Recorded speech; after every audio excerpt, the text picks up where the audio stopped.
The chaos in Gotham City had finally come to an end. Karla Zo-Al could now return to Metropolis, leaving behind the city that always seemed to teeter on the edge of disaster. Perhaps, this time, Gotham would see a glimmer of peace. With Harvey Dent still whole and untainted by his darker side, his fiancée Rachel at his side, and the combined efforts of Jennifer, Commissioner Gordon and Chief Jor-El, there was hope for a brighter future.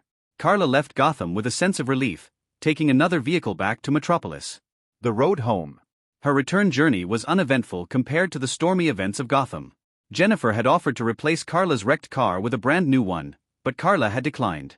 Even Bruce Wayne, ever the philanthropist, had tried to gift her a supercar, but Karla laughed it off, citing the exorbitant maintenance costs.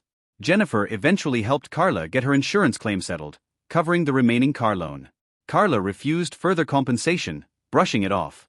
After all, she had no dire need for money. Working was more of a distraction than a necessity.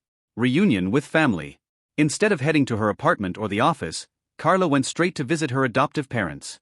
Her sudden arrival delighted Martha and Jonathan, though their happiness was quickly overshadowed by worry. Karla, are you hurt? You didn't call. Martha fussed, her eyes scanning Karla for any sign of injury. Jonathan, more pragmatic, asked, "Did anyone find out about your strength?" Her parents knew her secret, that she was the Oracle, a Kryptonian hero protecting Earth. Still, Karla's unexpected visit made them anxious. Karla reassured them with her signature wit. Mom, seriously? I'm indestructible. Steel body, immune to fire and water. You've seen me take worse. But Martha wasn't satisfied. She grabbed Karla's arms, turned her around, and examined her head to toe. Only when she found no injuries did she finally let out a breath of relief. Though Karla groaned theatrically, she allowed her mother's fussing without resistance, secretly warmed by the attention. Jonathan, however, wasn't done. "But Karla," he pressed, "are you sure no one noticed your powers?" "Dad," Karla sighed, "can you stop being so direct?" "Fine, yes, I had to do some heroic stuff, but no one suspects I'm an alien. I used telekinesis and elemental magic tricks to keep them guessing. They think I'm just super skilled." The Gotham incident. Martha and Jonathan had only caught snippets of Karla's battle on the news, but hearing the details now made their worry deepen. Her fight against the Joker had been harrowing. The maniac's brilliance lay in his chaos, his ability to manipulate human nature and force impossible choices. Karla had been cornered. Sacrificing Harvey would destroy Gotham's hope. Letting the Gordon family fall would blacken the commissioner's soul. And Rachel? Losing her would break both Harvey and Bruce. She had no choice but to reveal her full strength. It was the only way to turn the tide against Joker's twisted game. "It's embarrassing," Karla admitted, covering her face with one hand. "The Joker had Bruce and me running in circles. I mean, I technically cheated with my powers, and even then he almost got away." Martha, however, smiled softly. "You did what you had to, Karla. You saved lives. That's what matters." Jonathan nodded in agreement. "Gotham should be peaceful for a while, thanks to you." Karla squinted at her father. "For a while?" "Dad, couldn't you at least pretend Gotham has a shot at lasting peace?" Jonathan shrugged, unbothered. "I'm just being realistic. Family life and Krypton's legacy. Aren't you worried I'll get exposed?" Karla asked, raising an eyebrow. Jonathan sighed, exasperated. "What can I do with you? You've never been the obedient type." It was true. At home, Karla played the part of a dutiful daughter, but the moment she stepped outside, her thrill-seeking, hero-saving instincts kicked in. Jonathan often wished she'd settle for a quieter life, write for the newspaper, work a steady job, come home every week for family dinners. But no. His daughter preferred to leap into danger. Karla laughed at his expression. Okay. Don't worry. I've officially resigned as Oracle. No more superhero gigs. Oracle is retired." Jonathan frowned, suspicious. "Did you get into trouble?" "Dad." Karla threw her hands up, feigning exasperation. "You're impossible." Even Martha rolled her eyes, gently shoving Jonathan toward the door.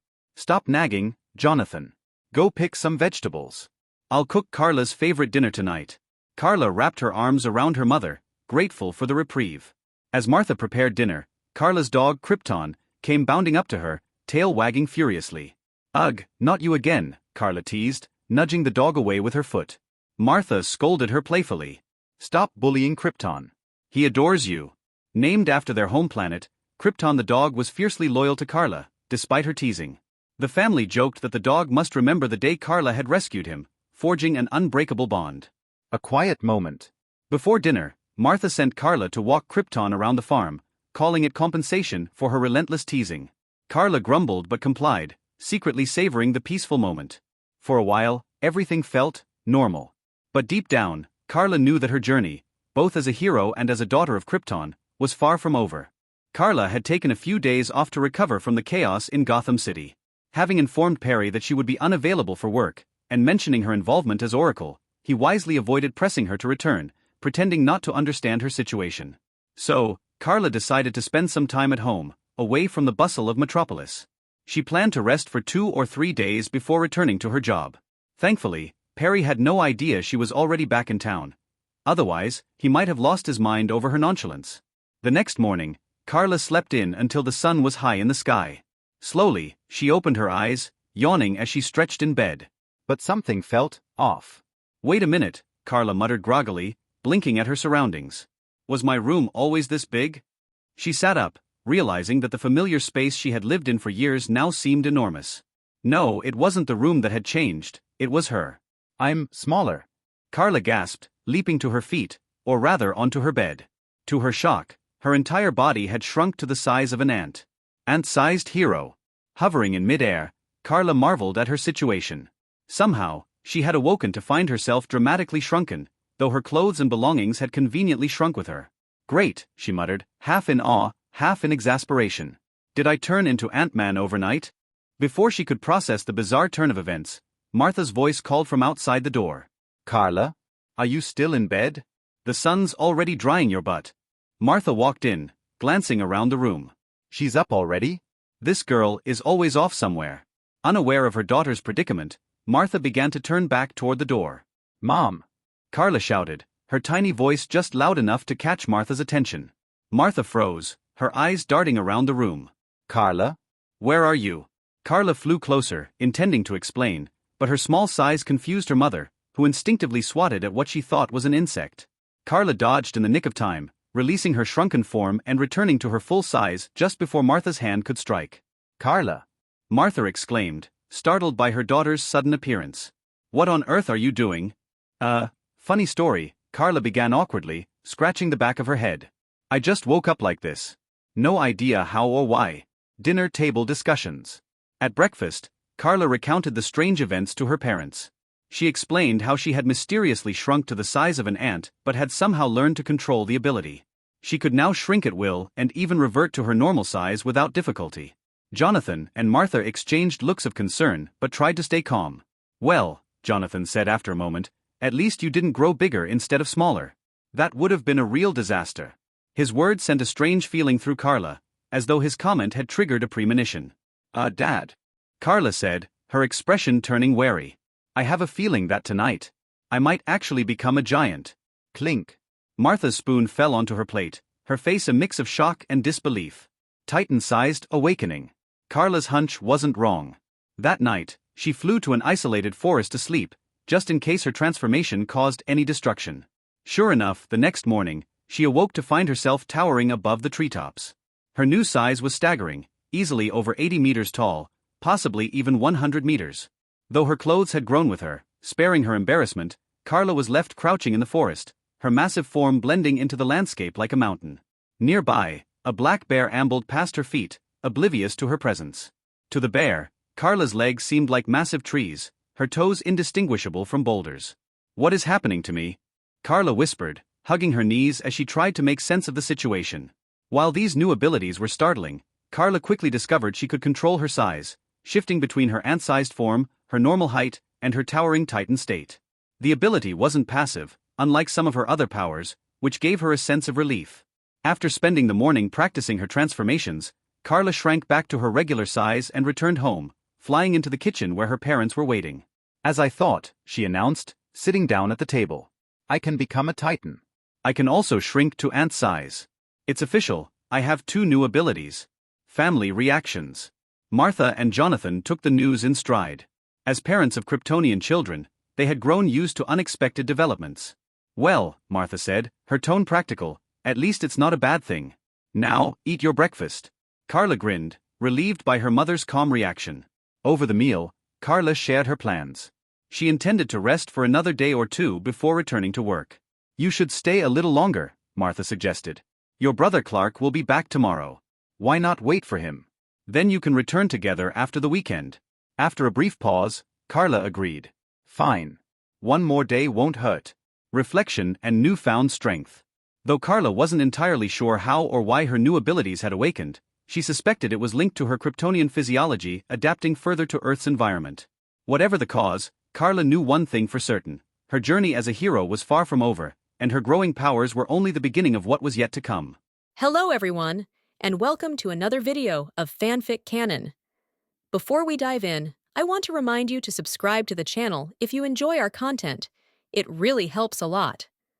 Also, don't forget to share your thoughts in the comments section below. Let's get started.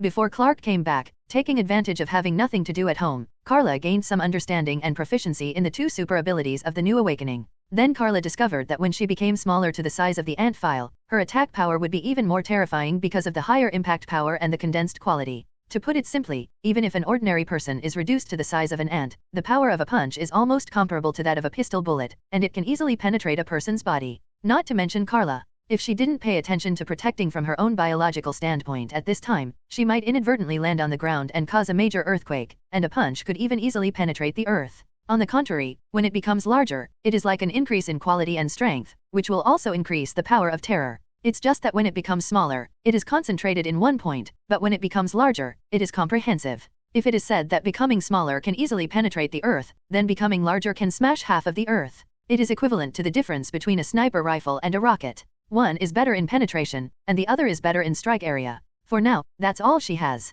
In addition, it will be more convenient to be smaller at any time. For example, it is difficult for ordinary people to notice the small things of ant file size, which allows Karla to use her own power more freely. If she had awakened such a super ability in Gotham before, it would be easier to fight Joker. Definitely it is not too late now. Then the next day, Clark returned from Metropolis as Martha said. The siblings have also been separated for a while, and naturally they have a lot to say after the reunion. Even that night, after dinner, they went to the mysterious island, which was their secret base, to play together. The games played by the two siblings are rather special, and only here can they let their hands and feet loose. Clark, let me see if your skills are rusty, Karla shouted, rushing towards Clark involuntarily. Clark was also unambiguous, and when Karla raised her hands and came in front of her, she immediately opened her hands to greet her. The two siblings clasped their hands tightly together with a bang sound, and the shockwave caused by the collision of the two caused the sea around the island to turbulent. In the whole world, at least on today's Earth, the only ones who can let them fight to their heart's content are siblings. Karla was not in a hurry to use fighting skills and martial arts, but wrestled with Clark in the most primitive way.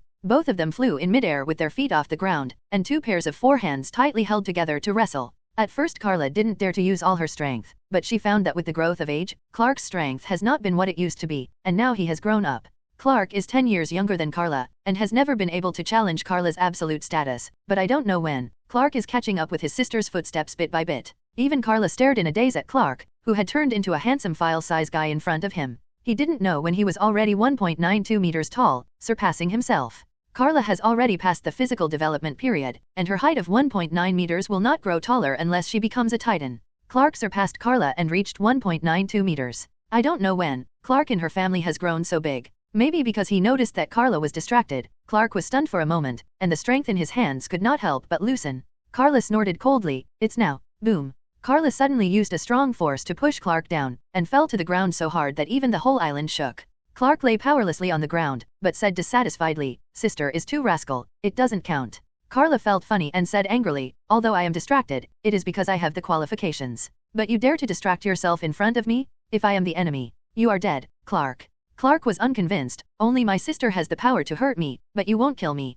And it was you who distracted me first, so I was distracted. Let's do it again." Karla smiled and pulled Clark up. Since this kid is not convinced, let him have a longer memory. "Come on," Karla beckoned, getting Clark ready again, and then the two siblings clasped their palms together again, wrestling again. But this time, because Karla had roughly known the critical point of Clark's power before, she exerted overwhelming power from the very beginning, making Clark blush instantly. Looking at Karla again, she was relaxed. "Brother, no matter what, I am also your sister, you are still far from me. Don't underestimate these 10 years, this may be a mountain that you will not be able to overcome in your life." While making sarcastic remarks, Karla continued to exert force. Clark gradually couldn't hold on any longer, was pushed down by Karla, and finally was easily put to the ground by her again. This time Clark had no choice but to concede defeat. This is just a contest of strength, and there will be technical discussions next.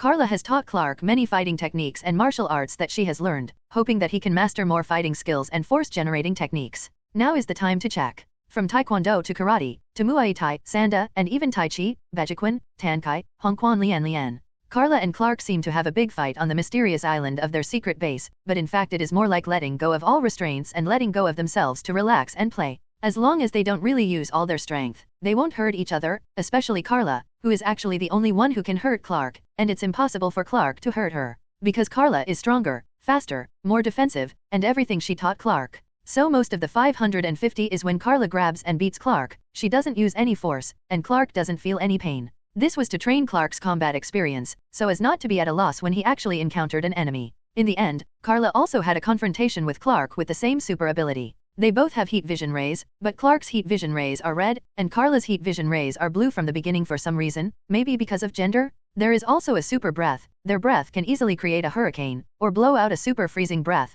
which can make the island usher in winter in an instant. In the end, Karla also checked the progress of Clark's magic book, and found that Clark's practice of the 4 elements had almost no progress, but psychokinesis was not bad. Karla reminded Clark that psychokinesis can be his own defense, and he must refine it to resist the invasion of magical powers that he is not good at.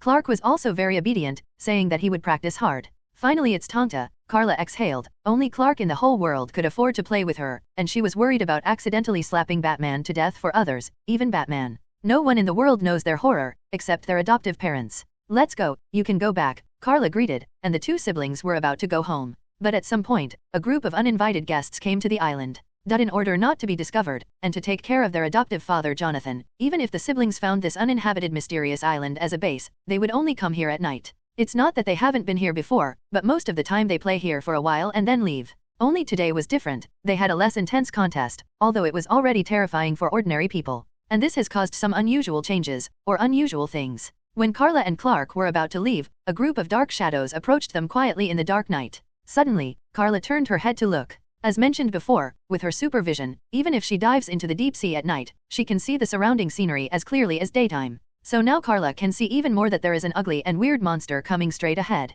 They have a human shape, but their appearance is more like some kind of fish. And they are not only ugly, but also terrifying. Their hands are sharp claws, and there are sharp fins on the shoulders and arms, which can play a protective role. Especially on the back, the open fins are like the deck of the saber-toothed dragon. When they realized that Karla had found them, they opened their mouths wide open one by one, and let out bursts of ear-piercing, non-human cries. At the same time, they quickened their pace and rushed over. Karla frowned. Clark beside him also noticed these guys, and hurriedly asked, "What is this?" Karla shook her head without saying much, her eyes widened, and she suddenly released a dazzling bright blue heat vision ray, heading straight for the monsters running wildly. Clark saw that Karla made a move, and he was unambiguous, as if flying to his sister. His eyes began to heat up and turn red. The next moment, he released 2 bright red heat vision rays from another direction and went straight to those monsters. The 2 siblings flew side by side like this, and the 4 thermal vision rays were like lasers that could destroy everything, even more terrifying than lasers in the general sense. The temperature of Clark's thermal vision rays can reach hundreds of degrees, and Karla's is close to 15 degrees, which can melt the bodies of those sudden monsters almost instantly. And they use their eyes to adjust the attack position, so they can destroy those monsters more freely. They chose the wrong target, Karla sneered. She may have recognized the origin of these monsters, but she didn't care, just as if she didn't know that their origin was actually inextricably related to human beings. In fact, they are people from Atlantis, people from the Trench Country, but after some special reason, they lost their reason, humanity, and primate wisdom, and now they have completely turned into horror legends in the monster. Karla may understand why this small island is so mysterious that no one approaches it. So this is the sea area belonging to Trench Country? It doesn't matter anyway. If ordinary people encounter these monsters in Trench Country, they will be terrified and even lose their lives. However, in front of Karla and Clark, they lost countless casualties in an instant. Later, even these monsters were killed, or they were only attracted. In short, Karla and Clark found that no new monsters came out of the sea. Only then did they put away the heat vision rays. This is really killing people with their eyes, and there is no need for any means other than thermal vision rays. Remember when someone asked when watching the Aquaman movie, why didn't Aquaman go to Superman for help? Now Karla might be able to answer the question, if Superman does help, what about Sea Lord? At the beginning, a Superman wearing a red cape plunged into the bottom of the sea. 10 seconds later ORM was lifted out of the sea, and the whole play ended. It may be exaggerated, but at least for the current Karla, it is not difficult to do it, because she has dived into the seabed many times and has long been used to fighting on the seabed. Even if she can control the water element among the 4 elements, even if she is facing the Atlanteans, she will not be at a disadvantage at all, and maybe she can also occupy the geographical advantage. Far away. Clark flew forward, lowered his head and looked at those monsters with supervision. Suddenly, he showed a surprised expression and turned his head to look at Karla. Are they human? Clark's supervision also has microscopic vision. After inspection, he noticed that the human body still retains the compositional structure and genetic organization of the Trench people. It is not appearance, but genes that determine species and relationships. The Trench country is indeed inextricably linked with the Atlanteans and humans, so the people of the Trench country became like this in time, and there are still many genome sequences similar to humans remaining in their bodies. Karla glanced at Clark. Let's go, be careful, they have contagious diseases. Hurry up and come home with me. Clark wanted to ask again. Karla is getting impatient. So, what the hell are you trying to say? We killed my sister, that was what Clark cared about the most. If these monsters were actually a kind of human, they would have obviously killed people. Karla looked at Clark seriously. If according to So-and-so's theory of evolution, everything in the world just evolved from the same ancestor, the same single cell. So, do you eat beef? You don't eat less chicken, and studies have shown that plants have life and feel pain, but we think they don't know pain because we don't understand the language of plants. But in fact, plants also feel pain. Are plants not life? Eating beef or chicken is the same as eating radish, potato, and Chinese cabbage. It's just that we use our subjective consciousness to distinguish between vegetarian and meat. In fact, we are depriving other lives. Human beings are not superior, brother. We just have richer emotions and moral values than animals and plants. But in fact, Zhaodas, 100,000 years ago, human beings were just food for other creatures. Okay, I don't want to talk about these big things with you. You just need to remember that they are going to attack us. They want to eat us. If you feel sorry, don't come here. But I don't want you cutting your own flesh to feed them. Come home or I'm going to beat you. Karla began to force Clark on the bed with her sister's authority. In fact, Karla herself is also a little irritable and complicated. She doesn't want to teach by example, because she understands too well that in fact, her beliefs and personality are somewhat extreme, and she is not in the order camp. Karla actually doesn't want to talk about these philosophical things with Clark. She doesn't want Clark to become like herself. She hopes that Clark will grow into a weirdo according to Jonathan's hope. Karla knew it was hard to be a saint, but Clark was destined to be the savior. But Karla is different. Karla obviously knew herself very well, so she never guided Clark's thoughts and beliefs even a little bit. At most she taught him to master his own power, and taught him new things. On the contrary, he highly praised Jonathan to guide Clark. Maybe this road, saint, is difficult, but Karla believes that Clark can do it, and she doesn't want Clark to become a supernatural person because of her own training. She was about to become the unjust Superman, and she knew that she couldn't provide Clark with a good example. So Karla took Clark home after fooling around. This encounter with the monsters from Trench country was an accident. It may be that Karla and Clark made too much noise this time, especially the vibrations from several collisions, which attracted these monsters. But for them, even if the strength of the monsters in Trench country is far superior to ordinary people, especially if the underwater speed is likely to reach the speed of sound, it will not cause any trouble at all. Aside from the fact that Clark was troubled by the realization that he seemed to have killed someone, Karla didn't take it to heart at all. Even Karla went there again on the second night with great heart, only to find that the corpses of those Trench country monsters had disappeared. Maybe they were dragged away by other monsters of the same kind. Clark didn't come with him anymore, because Karla didn't allow him to come here again for a short time. Afterwards, Karla 880 went to the bottom of the sea to check again. Sure enough, in a relatively remote sea area nearby, we found the active sea area of the trench surrounding monster. It seems that the ruins of Trench country are here. Karla didn't continue to explore, nor did she have that interest. Ordinary people might try to find out if there is anything valuable in the ruins. But Karla discovered that the number of monsters in Trench country is astonishing, perhaps hundreds of thousands. Even she felt that her scalp was numb, and it was very difficult to kill all these monsters at the bottom of the sea, because the power of heat vision rays under the sea was very poor, and she didn't want to evaporate the sea. As for the magical powers of psychokinesis and water elements, it can play a big role, but what's the point? Karla may not have been unaware of the trouble here before, and it was because she was too lazy to cause trouble that she never touched it. She hasn't touched Trench country for so many years. If it wasn't for this accident, she would always treat it as if it didn't exist here. After doing some research, Karla went home, and after this day's rest, she should go back to Metropolis with Clark tomorrow, and it's time for her to go to work. I don't know what Perry's mood is like now. Maybe it won't be too good. Karla was mentally prepared that she might be scolded by that brother on the first day of work. But she has already prepared corresponding things, such as the existence of the Batmobile, Oracle Man's retirement decision and so on. If Superman hadn't debuted yet, she would have more first-hand information. Maybe I can make a lot of money by interviewing myself in the future. It's a good idea. The next morning, Karla and Clark were driven to the town's train station by Jonathan. Karla's car had been destroyed, and it seemed that she needed to find time to buy a new means of transportation. After returning to the metropolis after such a long time, Karla can't help feeling a little bit emotional. At the exit of the station, the two siblings parted ways with each other for the time being. One had to go to university to attend classes, while the other planned to go directly to the company to work. Many people were surprised when Karla suddenly appeared in the company. Karla, where have you been? Why haven't you come to work for so long? Some former classmates came over and asked concerned.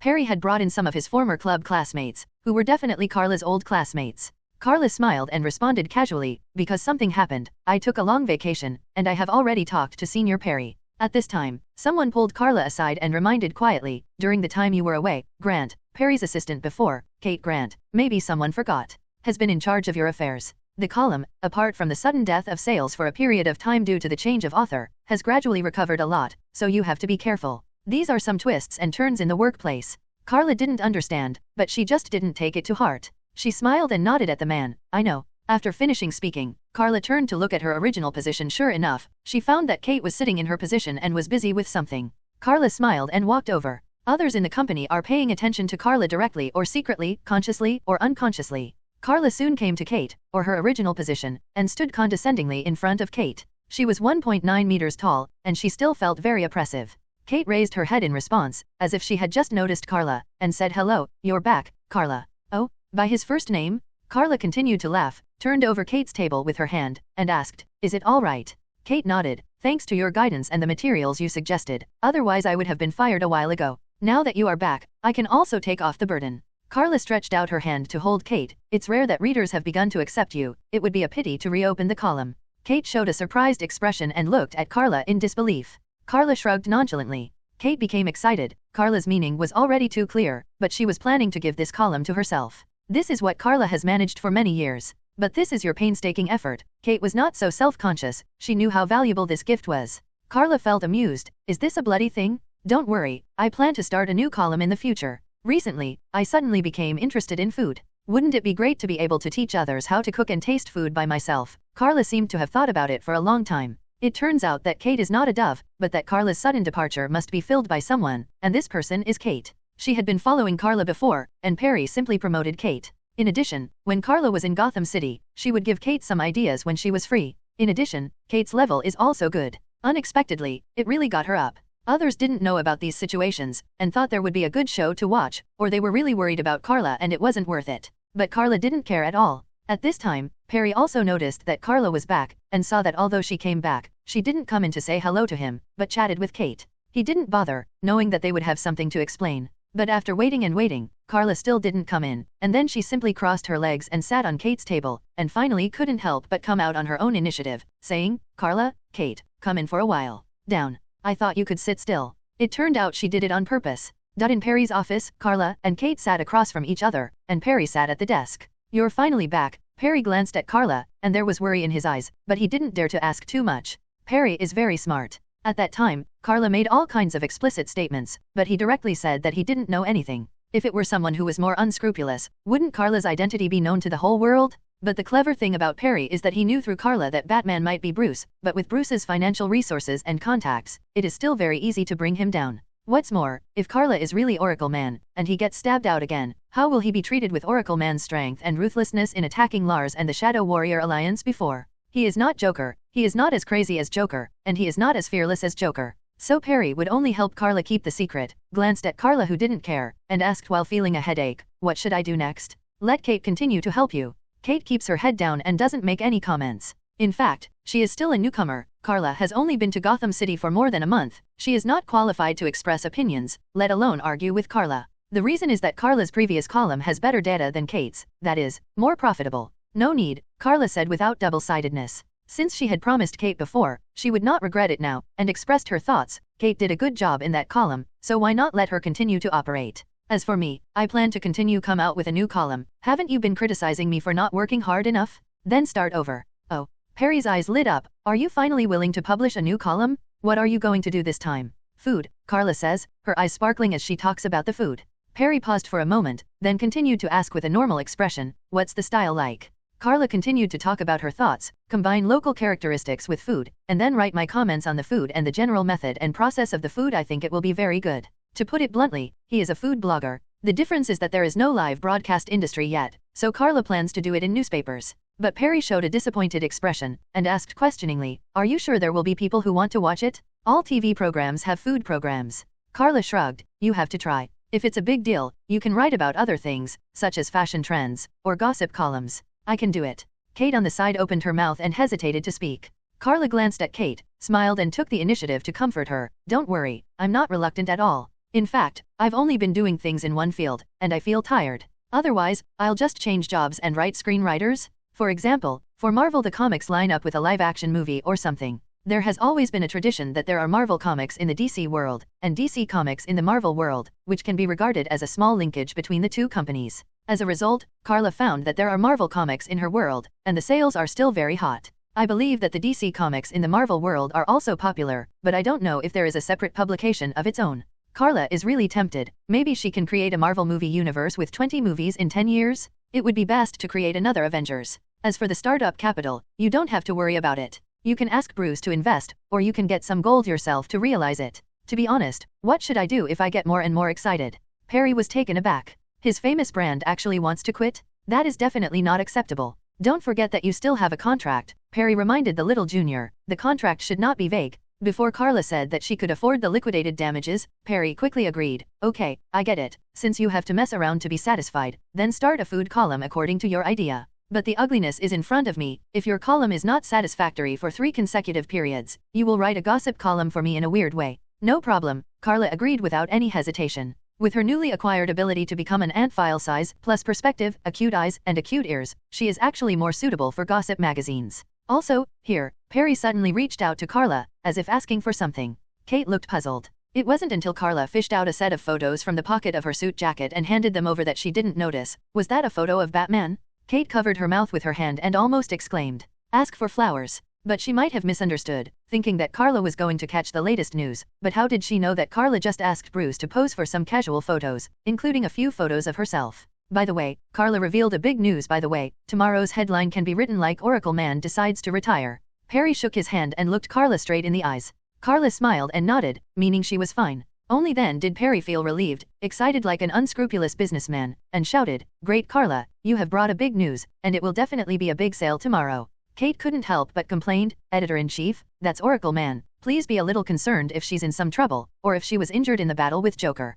Don't you know that Oracle Man popularity among readers? You will make people dissatisfied." Unexpectedly, Kate also cared about Oracle Man, which Karla did not expect. Perry subconsciously glanced at Karla. "Are you okay?" Karla rolled her eyes and pushed Kate out. When she came outside, Karla raised her hands and stretched her waist, and said to herself relaxedly, "The new column will not start until at least next week. It seems that I can rest for a few days." Kate feels unbelievable. "Big sister, this week is going to pass soon, and you are betting against others. You can take care of yourself." It turned out that Karla also invited Kate to go out for a drink. Kate turned her head and glanced at the sun at noon, which was still broad daylight, and saw that there was still a pile of unfinished work on her desk. She shook her head and refused to go. Karla didn't force her. She took out her mobile phone and called Danny while walking outside, and the two girls made an appointment to meet and left. After a while, Perry came out of the office and asked Kate blankly, "Where's Karla?" Kate blinked. Gone. Perry felt bewildered. What does it mean to be gone? She seems to have an appointment with someone to drink. Kate stuck out her tongue, a little selling her teammate, but she didn't spit out fast, and her heart was full of troubles.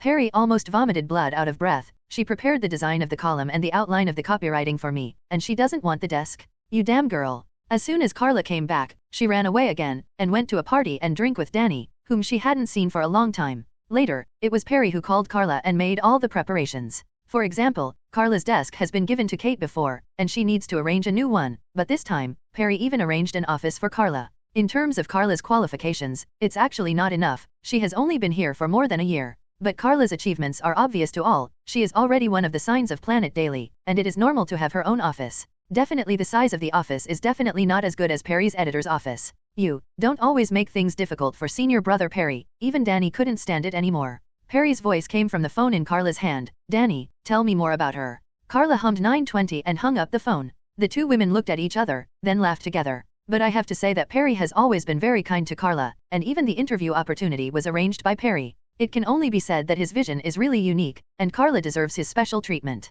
Just the amount of news about Batman before and after has sold a lot of money. How's Jane going?" It is inevitable that Jennifer will be talked about at their gatherings. After all, the three sisters have been in a relationship for so many years. Karla looked at Danny, who wondered, is there something on her face? "Danny, although your side had a boyfriend earlier, but her side has overtaken and even has children," Karla told Jennifer's current situation. Danny opened her mouth wide and stared at Karla dumbfounded. Is there any mistake? Jennifer only went to Gotham City for a month or two. What the hell is it to have children? Karla shrugged. It's Bruce's. You don't know how much she loves Bruce. Danny sighed. It's still on him? But I heard that Master Wayne is not a fuel-efficient lamp. He is either a supermodel or a movie star. Can Jane bear it? No, you are wrong, Danny. In fact, Bruce is just acting on the spot. Not really, or there are a few fake plays for real. But now it is different. Now it is no longer Jane's unilateral crush on Bruce, but has become Bruce is really after Jane. Then, apart from Batman's identity, Karla briefly talked about the incident between Jennifer and Bruce. Danny showed a stunned expression again, as if watching a dog-blooded love drama. Not quite. Karla didn't intend to hide her other identity from Danny on purpose, but the less people know, the safer it is, including the less Danny knows, the better. Originally Donnie's job is special, and it's not appropriate for her to know that. Even Jennifer had to tell her because of the dangerous situation at the time, otherwise Karla's tone was still very strict, and she hasn't seen her reveal her true identity and origin for so many years, which is evident. The next thing is that the two chatted about their recent experiences, and their party didn't end until the evening. Because Karla doesn't have her own mobility device now, Danny had to drive her home. The reason it lasted until night was because Danny and Karla had a drink at noon, and it is not advisable to drive while drinking, so they waited until the night when they sobered up and separated. Saying goodbye to Karla, Danny drove towards her home alone. Inadvertently she looked up at the two small objects hanging on the rearview mirror. One was a black bat ornament, the other was a white bat, exactly like Jennifer's. Maybe they bought it together in the first place? Squeak. Suddenly, Danny slammed on the brakes, staring at the white bat. Karla, you bastard, I was almost fooled by you. Donnie's eyes suddenly lit up, and the expression on her face became more and more excited, as if she had guessed something. In fact, it was Karla who was unprepared. Although she didn't directly say that Bruce and herself were Batman and Oracle, she said a lot about herself in Gotham City. And why did Karla go to Gotham, and Oracle just happened to show up? Obviously Joker started to act before, and Batman also appeared, only Oracle Man has not shown up. It wasn't until the news of Jennifer's attack and Karla's trip to Gotham that Oracle really made his move. Maybe I'm wrong, but Karla, perhaps only you are worthy of that Oracle Man's battlesuit. The corners of Donnie's mouth rose, looking proud and excited at the same time.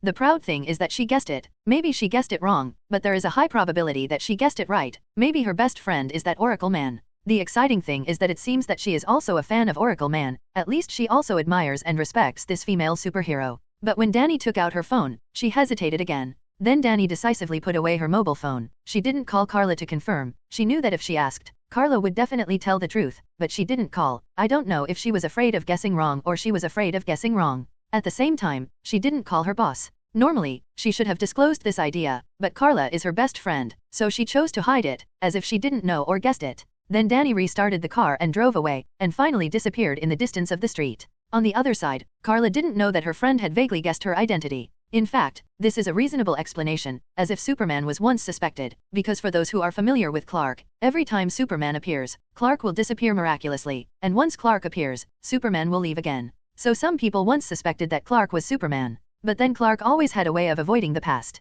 Karla is almost encountering a similar problem now. Because of this cobweb horse trace, Danny has an intuition, thinking that Karla is Oracle Man. Because Danny didn't call to collect evidence immediately, Karla didn't know that Danny already knew. In a later incident, Karla was extremely thankful that Danny was aware of her own identity, otherwise she would have almost lost her friend. Although Karla will use another identity to save Danny at that time, for example, her own original identity, the Iron Man Woman Superman. That's something for later. Then Karla's life will be back on track, that is, ordinary daily life. Her new column is also in full swing. Beyond Perry's expectations, Karla's first column sold out immediately. The reason is that Karla took a trick. Her first column was to teach people how to make pig intestines. It's impossible that some people still think that Europeans and Americans don't eat animal offal, right? Impossible? No way. In fact, isn't foie gras a famous French dish? Including Dia also said that the heart and liver of animals contain good nutrition and rich iron, which is exactly what the human body needs. But there is a premise here, that is, you must be able to cook it and cook it deliciously, otherwise, who will eat unpalatable food?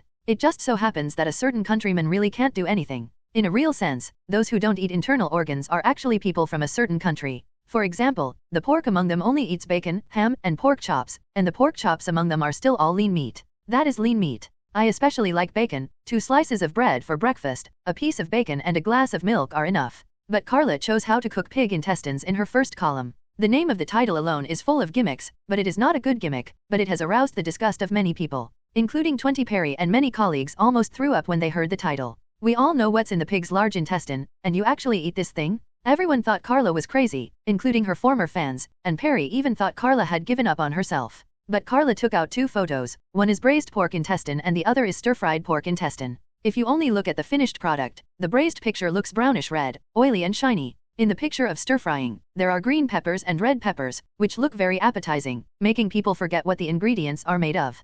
Karla is writing a food column this time, so it is inevitable to write the ingredients and ingredients. Then it's time to introduce the deliciousness of the 2 dishes. Braised pork intestines, delicious, fat but not greasy, definitely a delicacy worth trying and pursuing. Stir-fried pork large intestine, you can stir-fry the fat intestine first, and fry it until the surface is slightly browned, and the taste is better. Since we have decided to eat alive, the most basic etiquette, I think, should be not to waste any edible space. I know that many people love to eat big lobsters. They are split into 2 halves with a knife. When eating, they can't wait to bury their noses in the meat. While chewing the fat shrimp meat, they can smell the aroma of the shrimp meat. Definitely a great treat. But before feeling disgusted by pig intestines, I think I should be brave enough to taste this dish. It is definitely another kind of enjoyment. The most important thing is that because no one knows how to cook this dish, the current ingredients are simply delicious. Outrageously cheap. In addition to the comments, Karla also wrote the detailed cooking process, and finally posted pictures of her tasting the 2 dishes. Since she is a food blogger, it is impossible for her not to eat for others.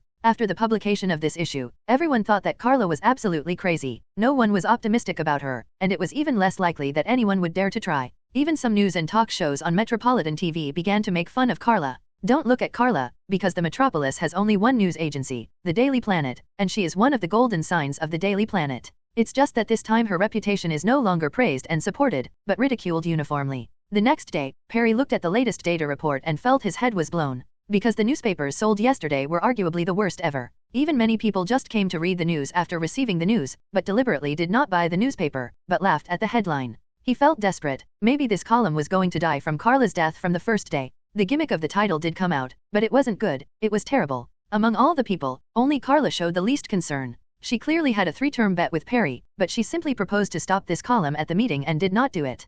Perry was a little surprised. So easy to talk? He couldn't help persuading. You can try to do something reliable, and you can try to fight for it. Unexpectedly, Karla shook her head and refused. If you continue now, it will become me begging you. If you don't do it now, maybe you will be begging me in the future. So don't. I will write a gossip column starting tomorrow. After speaking, Karla got up and left. Perry looked at the people around, and asked with a blank face, I beg her? Why? I beg her to continue teaching everyone how to make pig intestines. Everyone couldn't help but let out a muffled laugh, even Kate chuckled. We all know that Karla is the one he cares about the most. The brothers and sisters are just joking around, not sincerely mocking. Wait for me, Perry suddenly jumped up, startling everyone. What's wrong? Perry rushed to the door, pushed it open and yelled at Karla who had already gone outside. Karla, please explain to me clearly, why do you say you want to start writing tomorrow? Because I have to rest today. Damn it, you want to rest again. Everyone in the conference room looked at each other in blank dismay, and shrugged their shoulders. You see, how confident they are. Who here dares to be as arrogant as Karla? After all, Perry has nothing to do with Karla, just take it as a way to restore her battered heart. But has Karla really been hit? How is it possible? Because she knows that her influence has already spread. At first definitely no one could believe that pig large intestine could be used as an ingredient. 381st of all, the various hotels and restaurants in the metropolis realized that they are specialized in this business after all. Some smart bosses sensed the business opportunity and quickly asked their chefs to try to make it according to Karla's ingredients and cooking steps. After a while, everyone who tasted it for the first time was shocked. Even if it's not a unique product in the world, it can definitely be regarded as a delicacy. Especially in Chinese restaurants, many restaurants that didn't dare to write this kind of dish on the menu took the opportunity to try to sell this dish. I didn't expect that as long as they didn't tell the customers what it was made of, the response would be very good. Especially for those who have no money. No one buys pig intestines now, and it is almost free. Now you can buy a large pot for only a few dollars, and it is the first time to process it. After returning home, follow Karla's instructions and process it carefully. It really tastes amazing. Just the night after the first issue came out, some messages started trickling through the metropolis asking what they were talking about. Have you ever eaten pig intestines? No. Hey, don't you really dare to eat it? Wrong, I have already eaten it. Believe me, it is definitely a delicacy that you have never tasted before. Before I knew it, the deliciousness of the pig intestines that Karla mentioned began to spread. The main reason is that the gimmicks are chosen too well, just like the title of a novel. If the content is really good, coupled with a title with a good gimmick, it will definitely make people want to follow it. Pig large intestine is like this. Originally, as long as it is cooked well, it is indeed a delicious dish. In addition, no one thought that this thing could be eaten before, here, which suddenly aroused the curiosity of many people. And when the first batch of people ate it, the second batch of people, the third batch, and finally even spread throughout the entire metropolis. Even the TV stations that were teasing Karla 2 days ago later reported that some hosts had already eaten it, and admitted on the talk show that pig intestines are indeed a delicacy. The premise is that it must be handled well, and Karla's column happened to write about the entire cooking process, from how to clean up the ingredients, to the specific ingredients in the detailed production process and so on. Just make it according to her recipe. That column is simply a recipe that couldn't be more detailed. As soon as the news came out, more and more people became curious about pig intestines, but that column is gone. A few copies of the newspaper were not sold that day, and Perry was almost in tears. Almost 88% of the newspapers were returned the next day. As a result, the whole metropolis exploded. Many people wanted to see what happened to those 2 pig intestines. Why did the wind suddenly change, and so many people began to praise it? There was even news that a copy of the newspaper that day was sold for a sky-high price, and a rich man wanted to try this dish. None other than Lake's father, now at the helm of the Luthor family, old Luthor. Afterwards, even the old Luthor praised this dish. If the foie gras is only fat, then the pig intestines are fat but not greasy, mellow, and delicious, even more chewy than the foie gras. On top of that, a good serving of foie gras can cost thousands of dollars. But what about a serving of pig intestines? A box costs just a few dollars. The cost-performance gap is too big. All of a sudden, the entire metropolis became a sensation. In Metropolis, the Luthor family is equivalent to the Wayne family in Gotham City. Luthor is Bruce, and even the old Luthor has a higher status than Bruce. After all, age and qualifications are there. A word from old Luthor may have a better effect than Bruce. This is something that Karla didn't even think about, and she has some guesses. Maybe it has something to do with Lakes. Don't forget that Lakes is Clark's classmate and friend now. It got out of hand now, and many people even ran to the gate of the Daily Planet to initiate a petition, asking them to republish that day's publication. Perry has also been confused by this huge amounts of change in the past 2 days. How did it become like this? But this is always a good thing, so Perry immediately asked all the newspapers that had been returned before to be taken out again to various distributors and newspapers, which immediately triggered a rush to buy newspapers. Even within the shortest possible time, all newspapers were sold out. Perry had to urgently print a batch again. Unexpectedly, it was not enough. Afterwards, 3 batches were printed again and again before the situation was finally stabilized, and many people were still buying it. The reason why it has been reprinted so many times is also the reason why Perry has never dared to print on a large scale. He is worried that if he prints too much at once, if the market is saturated, won't he lose money if he can't sell it? It turned out, however, that even the last batch of papers was almost completely sold out. The madness of this day has even been reported in cities in other states. I don't know what happened to the people in the metropolis. Why are they so crazy? Some well-informed people found out that it seems to be related to an article about pig intestines. I can't help but feel that the world is crazy. What can I say about pig intestines? Metropolitan people don't say anything, and after buying the newspaper, everyone tries to follow Karla's recipe, and they all want to taste this challenging ingredient immediately. Then they were deeply attracted by the deliciousness of pig intestines. It took less than 5 days for an article by Karla to go from being ridiculed by everyone at the beginning, thought she was crazy by everyone, and not favored by anyone, to almost conquering everyone's taste buds and stomachs in the end. And when all this is happening crazily, look at Karla again. She shuts her office door with her ears closed, and there is a cup of mellow coffee on the table, facing the monitor in front of her, tapping the keyboard quickly. Looking carefully, she is trying her best to write a piece of gossip news. An article that has no evidence at all, is full of speculation and imagination, and can be said to be irresponsible. So she can write so earnestly, which is also admirable. At this moment, Perry pushed open the office door and walked in. Karla, you succeeded. Perry still couldn't help being excited until now, even he had encountered such an unprecedented grand event for the first time. It can be said that Karla became famous in one battle. Karla raised her hand and pushed the mirror frame. Without raising her head, she said lightly, I'm working. If you have nothing to do, can you leave me alone? Please go outside and close the door for me. After pondering for a while, Perry realized that if he went outside and closed the door, wouldn't that mean shutting him out? Really, it was driving him out. Perry rolled his eyes, but he didn't want to argue with her either, and Karla had only been flirting once, so he put up with it. Turning around to go out, Perry subconsciously stopped near the door, turned around, and asked, speaking of which, what are you writing about? Is it the food you will recommend in the next issue? Karla deliberately changed to push the glasses with the middle finger. Definitely not. I'm writing who and who had dinner with so-and-so last night, then went to the park for a while, and finally went to the hotel together. Didn't come out all night. Perry almost fell down, and returned to Karla in a few steps, and took a look at the monitor in front of her. Karla was not lying. This article has been written in a long way, and it is almost finished.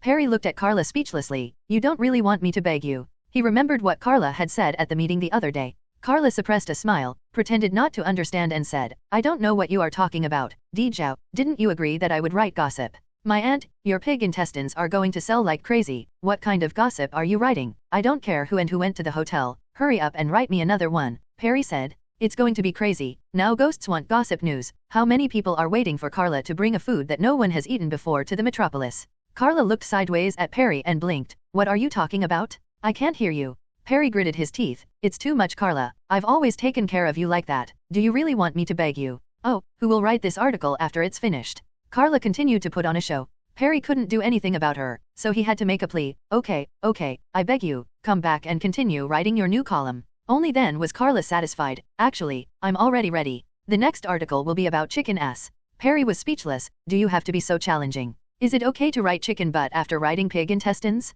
Fortunately, Karla is not crazy to this point. The first article about pig intestines is to have an unexpected and attractive effect. She is doing a food column, not a novelty column. Is chicken butt tasty? It is indeed delicious for those who like it, but there are also people who don't like it. It is not as good as pig intestines that have passed the test for so many years. And Karla has a lot to write about. For example, people in a certain country look down on pork, as I said earlier, because many people only eat bacon, ham, and finely fried pork ribs. This time, Karla recommended pork belly, commonly known as pork belly. The reason why it is called 3-layer pork belly is because the best pork belly is a layer of lean meat and a layer of fat meat, then a layer of lean meat and a layer of fat meat, and then there is a last layer of lean meat, which looks exactly like 5 flours and 3 layers. The 2 dishes recommended by Karla are very simple. One is steamed, but some seasonings need to be added to the steamed. She has her own unique recipe, and it is obviously in line with the taste of a certain country. There is also braised pork, which is fat but not greasy, sweet, and delicious. The 2 dishes are not difficult, but also very delicious. No surprises once again aroused the popularity. Even this one caused a stir because pork was not considered tasty before, let alone such fatty lard.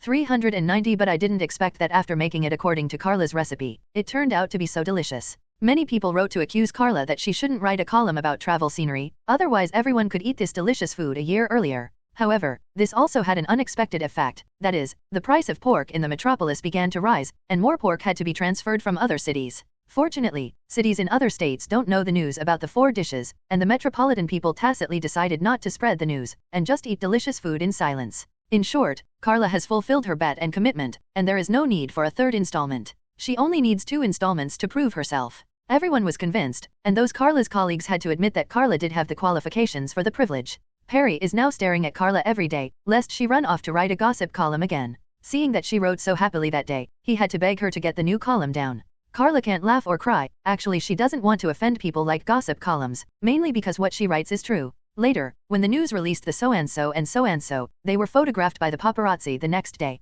Perry also wondered, how did Karla know such accurate information? It turned out that he always thought that Karla wrote it blindly. The planetary daily comes to an end and put aside. Karla has been busy with the new column for the past 2 weeks, and has not returned to her hometown for more than 10 days. Now Perry is watching very closely, and she has to give out the 3rd column article as soon as possible. Obviously, this planet cannot go back. Karla had no choice but to make a phone call to her family and explain the reason, and got the consideration and understanding of her adoptive parents. Then Karla made a special trip to the Metropolitan University during her break, so she could still see her younger brother at such a short distance. Back at her alma mater again, Karla breathed a sigh of relief. It was all Perry's fault. She obviously didn't have to be so nervous. She could easily fish for fish and be lazy while writing a Monday's issue within a week. Submit the article. That's right, her new column is still published every Monday, commonly known as weekly updates. Many people are heartbroken, and they can't wait to initiate a willingness to tie her to the headquarters of Planet Daily to write more food guides for everyone. As for why Perry kept guarding Karla and asked her to keep writing articles, the main reason was that she was afraid that she would disappear for another 10 days and a half months, which was unbearable. The travel column can be replaced by others, but her recipes are obviously tried and tested. Even if it is written by a chef, it is difficult to write so comprehensively. There is really no way for a layman to replace this. So Karla was personally urged by the editor-in-chief, and has already handed in all 4 articles for the next month, which is why I have this rest today. It's not easy for her either. Karla was not in a hurry to find Clark's whereabouts, but walked around the playground of her alma mater. She also needed to relax. Unknowingly, Karla came to a corner along the spacious playground. She was about to go back, but heard some slight movements. Karla's little ears trembled. There was a malicious look on her face. Have a little mandarin duck? Even Karla's eyes became brighter. She looked around, stood on tiptoe and crept forward. There was a blind spot at a corner in front of her. Anyone who had studied here for a year or 2 would have heard of it. It's very lively here every night. But now it's broad daylight. Karla is very curious. Such a bold little mandarin duck is rare. Before Karla could get closer, a big familiar face suddenly appeared in front of him. Clark looked helplessly at the elder sister who was in front of him, and explained with some embarrassment, "It's definitely not what you think." Karla was dumbfounded, she never expected. Why is she her own brother? You're too bold, aren't you? It's still daytime, it's broad daylight. Karla stared at Clark, the spoof mood just now was gone, and she returned to her usual majestic sister's demeanor. Clark sighed, let's just say it's not what you think. It's Louise, a female classmate of mine. Her clothes are a little damaged. I'm trying to help her find a way. Louise? Karla raised her eyebrows, resolutely avoided Clark and moved her head closer, and she saw a beautiful beauty behind Clark. It was a young and beautiful girl with a tall figure, exquisite facial features, and a pair of beautiful big eyes. Now she lowered her head shyly because of Karla's sudden intrusion. Even Karla's eyes are bright, whether she is that Louise or not, she is definitely a beauty, at least Karla can pass the test. And Karla noticed that there was a loose dress draped over Louise's shoulders, which was Clark's top. Nice job, buddy. Karla slapped Clark's shoulder, who grinned wryly and felt pain. He'd always been the lowest in his family. It doesn't refer to the treatment, but to the position, who told him to be the youngest one. Hello, Miss Kent, I'm Lois, Louise. Lois, I've read your articles, whether it's the previous column, or the new column, whether it's the obsessive things you describe. I am fascinated by the scenery or the food. Louise suddenly revealed that she is still a fan of Karla. Karla was more satisfied. Louise, how about being my younger brother? Louise opened her mouth wide. Huh. Is it too sudden? Karla's life has returned to peace again. Many people may think that the DC universe is full of disasters and dangers, but it is not like that, except for Gotham City. Karla is from a metropolis, and there are not so many things like this in a metropolis, and there is no place like Arkham Asylum. This is an example of honesty, and Karla's column is on track. Since the sensation caused by the first issue of Pig Intestines, Karla has become a popular gourmet, and every column of hers has countless loyal readers in the first place sought after. Even the whole metropolis has begun to get used to following Karla's recipes at a specific time every week, that is, when a new column comes out, to try those new delicacies that were previously unimaginable and impossible to make. Karla's recipes are all-encompassing and even include specialties from all over the world. Metropolitan people are happy. Even without traveling all over the world, they can learn and taste the specialties of ingredients from all over the world. There are also those businessmen who also smell business opportunities, and follow Karla's column to speculate on ingredients. For example, if she teaches everyone how to make a beggar's chicken in this issue, the price of chicken-related ingredients will increase the next day. The next time she teaches everyone how to make a simple steamed fish dish, the price of all kinds of fish will start to rise again. No one expected that a mere gourmet column could have such an effect and affect so many people. And Clark's side. Karla has been paying close attention to the relationship between Clark and Louise recently. She supports Clark in pursuing Louise, and she can see that there are some signs between the two of them. It's just that Clark seemed a little shy when facing Karla's questioning. This big boy was not liberated until he went to college, and he didn't make his first friends, including Louise, who was his first girlfriend, although he didn't have it yet. It's a pity that writing Karla is completely different.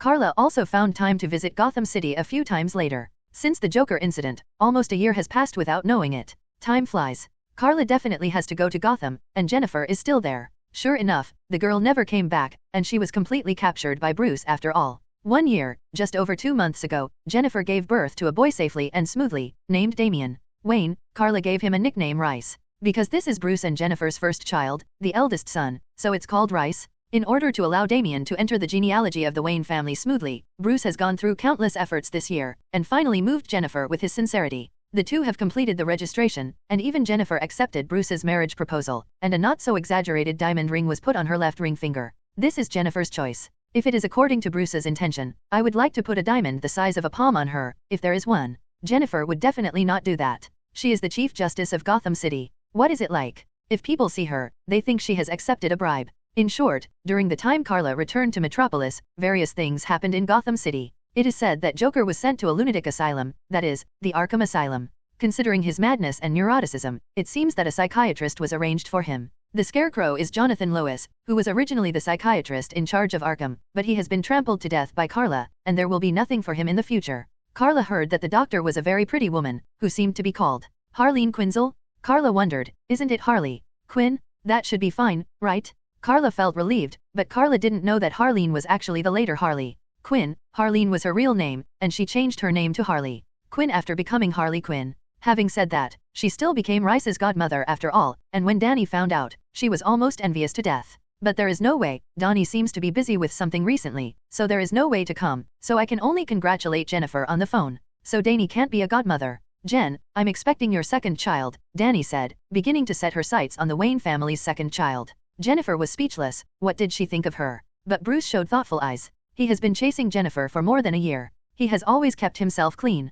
Originally, the playboy was his disguise. Now that he has Jennifer, he naturally no longer plays on the occasion. 0 for flowers. But he also, after all. Jennifer shivered and shook her head, don't even think about it. Karla reached out to pick up the eldest son, turned and left. You two, don't flirt with her like this in front of her, really. Leaving space for Wayne and his wife, Karla came outside holding Damien. She is a staunch bachelor, mainly looking at the entire universe, and there is no one who can catch her eyes. Karla knows that this is a universe called DC, all the settings and characters are just fictional, let her fall in love with a paper man? Just forget it. So Damien is more than just a godson. Karla looked down at the little thing in her arms, her eyes full of love. 0. This is also her son. And Dani would surely have her children too, if only a daughter. Dani didn't know that when she was eyeing Jennifer's second child, she was also eyeing Karla. By the way, what is Dan up to? Karla muttered, found a seat and sat down, changed the child to a comfortable position, then took out the phone and dialed Donnie's number again. But Donnie's phone didn't get through. Karla frowned, with a faint premonition in her heart. But soon, Donnie's call came. Karla heaved a sigh of relief, and quickly connected. Dan? Why didn't you get through to your phone just now? Donnie's voice came, because I just entered an important facility, which has strong security measures. Is there anything wrong with it? It's nothing, I'm just curious about what you've been up to lately, Karla said out of curiosity. Danny pondered for a while, and then whispered, I'm just telling you, but don't say it. Karla, we found an alien. Huh. But Karla was surprised, isn't she an alien? What's going on? Fortunately, Donnie's next words made Karla feel relieved. It's a pity that the alien is dead, and we are studying his remains. It seems that it has nothing to do with Clark, but Karla couldn't help asking curiously, what does that alien look like? Looks like a human, but he's wearing a green tights. Green, well 7. Karla did not expect that Danny brought such unexpected news to herself. Aliens? She was taken aback, thinking she had been exposed. It would never have occurred to Danny that she almost blew up Karla's true origin. If this happens Danny, Karla, I found aliens. And Karla, I am. That kind of thing is interesting. At this time, Afu came in from the outside. Now definitely at Wayne Manor, Jennifer was taken over after giving birth to Damien. She has no relatives in Gotham City, and her parents may not even know that she has children. There is no way, people in a certain country are so self-willed, which is normal. The main reason is that Jennifer doesn't know how to explain it. There are many unexpected elements in it. Are the young master and young mistress in there? Afu had already begun to officially regard Jane 257 Nefer as the hostess of the manor. Karla shrugged, I think you'd better leave them alone, maybe they are planning to add another member to the family. Afu nodded to express his understanding, then looked at the sleeping little master in Karla's arms, and couldn't help shedding a few tears. He had been excited several times, but he would still cry when he looked at Damien, because it was not easy, and the Wayne family finally ushered in the next generation of heirs. And Afu watched Bruce grow up. It can be said that he raised Bruce. Looking at Damien was like looking at his own grandson. How could he not be excited? Karla smiled and handed over the child in her arms so that Afu could also hug him. Immediately afterwards, Karla turned and went back to the room just now. She didn't let Alfred bother Jennifer and Bruce, but she herself did. Fortunately, Bruce and Jennifer were fine. They were just chatting, and they were discussing how to tell Jennifer's family about this matter. Jen, you always have to face them. If you don't tell them that you have a grandson, you will be scolded bloody, Karla warned Jennifer. If you don't tell such a big thing, you will be scolded to death. Jennifer sighed, mainly because she didn't know what to say. She just came to Gotham City from Metropolis for a year and has a child. What the hell is she here for? Also, she and Bruce have already had a child before they are married, so it is difficult for people from a certain country to accept it, right? And their family is in a small town. If Karla dares to have an unmarried first son, you can see whether Jonathan will scold her. Definitely Karla, that's not going to happen. Jennifer held her head in distress. Karla, what do you say? I have a child before I get married, so my parents must scold me to death. People in the small town are still very conservative. Bruce stepped forward to hug Jennifer full of apology, and came up with a bad idea. Then let's finish the wedding first and then go back together. Jennifer pushed Bruce away. Are you crazy? If I dare not even tell them the news of the marriage, then I will never be forgiven, and they will sever ties with me. How can a daughter marry without telling her parents? Have you severed the relationship? Moreover, no matter how a daughter gets married, her parents should send it out with her own hands, and there must be a process for the father to hand over the daughter's hand to her husband. If she dared to listen to Bruce's bad ideas, she would definitely be kicked out when she returned home. This unfilial daughter was raised for nothing. Let's be honest, it was an accident, Karla also advised Jennifer. Jennifer bit her lip, but I'm a little sorry for the kid. A child is generally regarded as the crystallization of love, but now it is said that he came by accident, which is not very good. But the fact is, their Rice is really an accident. Jennifer and Bruce are coming to an end. If it weren't for the unexpected arrival of Rice, they would really be in harmony with each other. Bruce secretly felt thankful, and even wanted to thank his son. If it wasn't for this surprise, he might have missed this good girl who really suited him. Not by accident, but by destiny, said Bruce. Karla took a breath. I'm so sour. Shit, am I here to eat dog food? She turned around and left. This stupid couple don't show affection in front of single dogs? I have to say that Bruce was able to chase Jennifer back again, because he still has his extraordinary ability, and he can say such nasty words at will. Karla also admires it. Then Karla called Clark again. Clark, I order you to cook the rice first, and when you and Louise have children, everything will be fine. Sister, Louise is here. Really? Clark yelled and hung up the phone.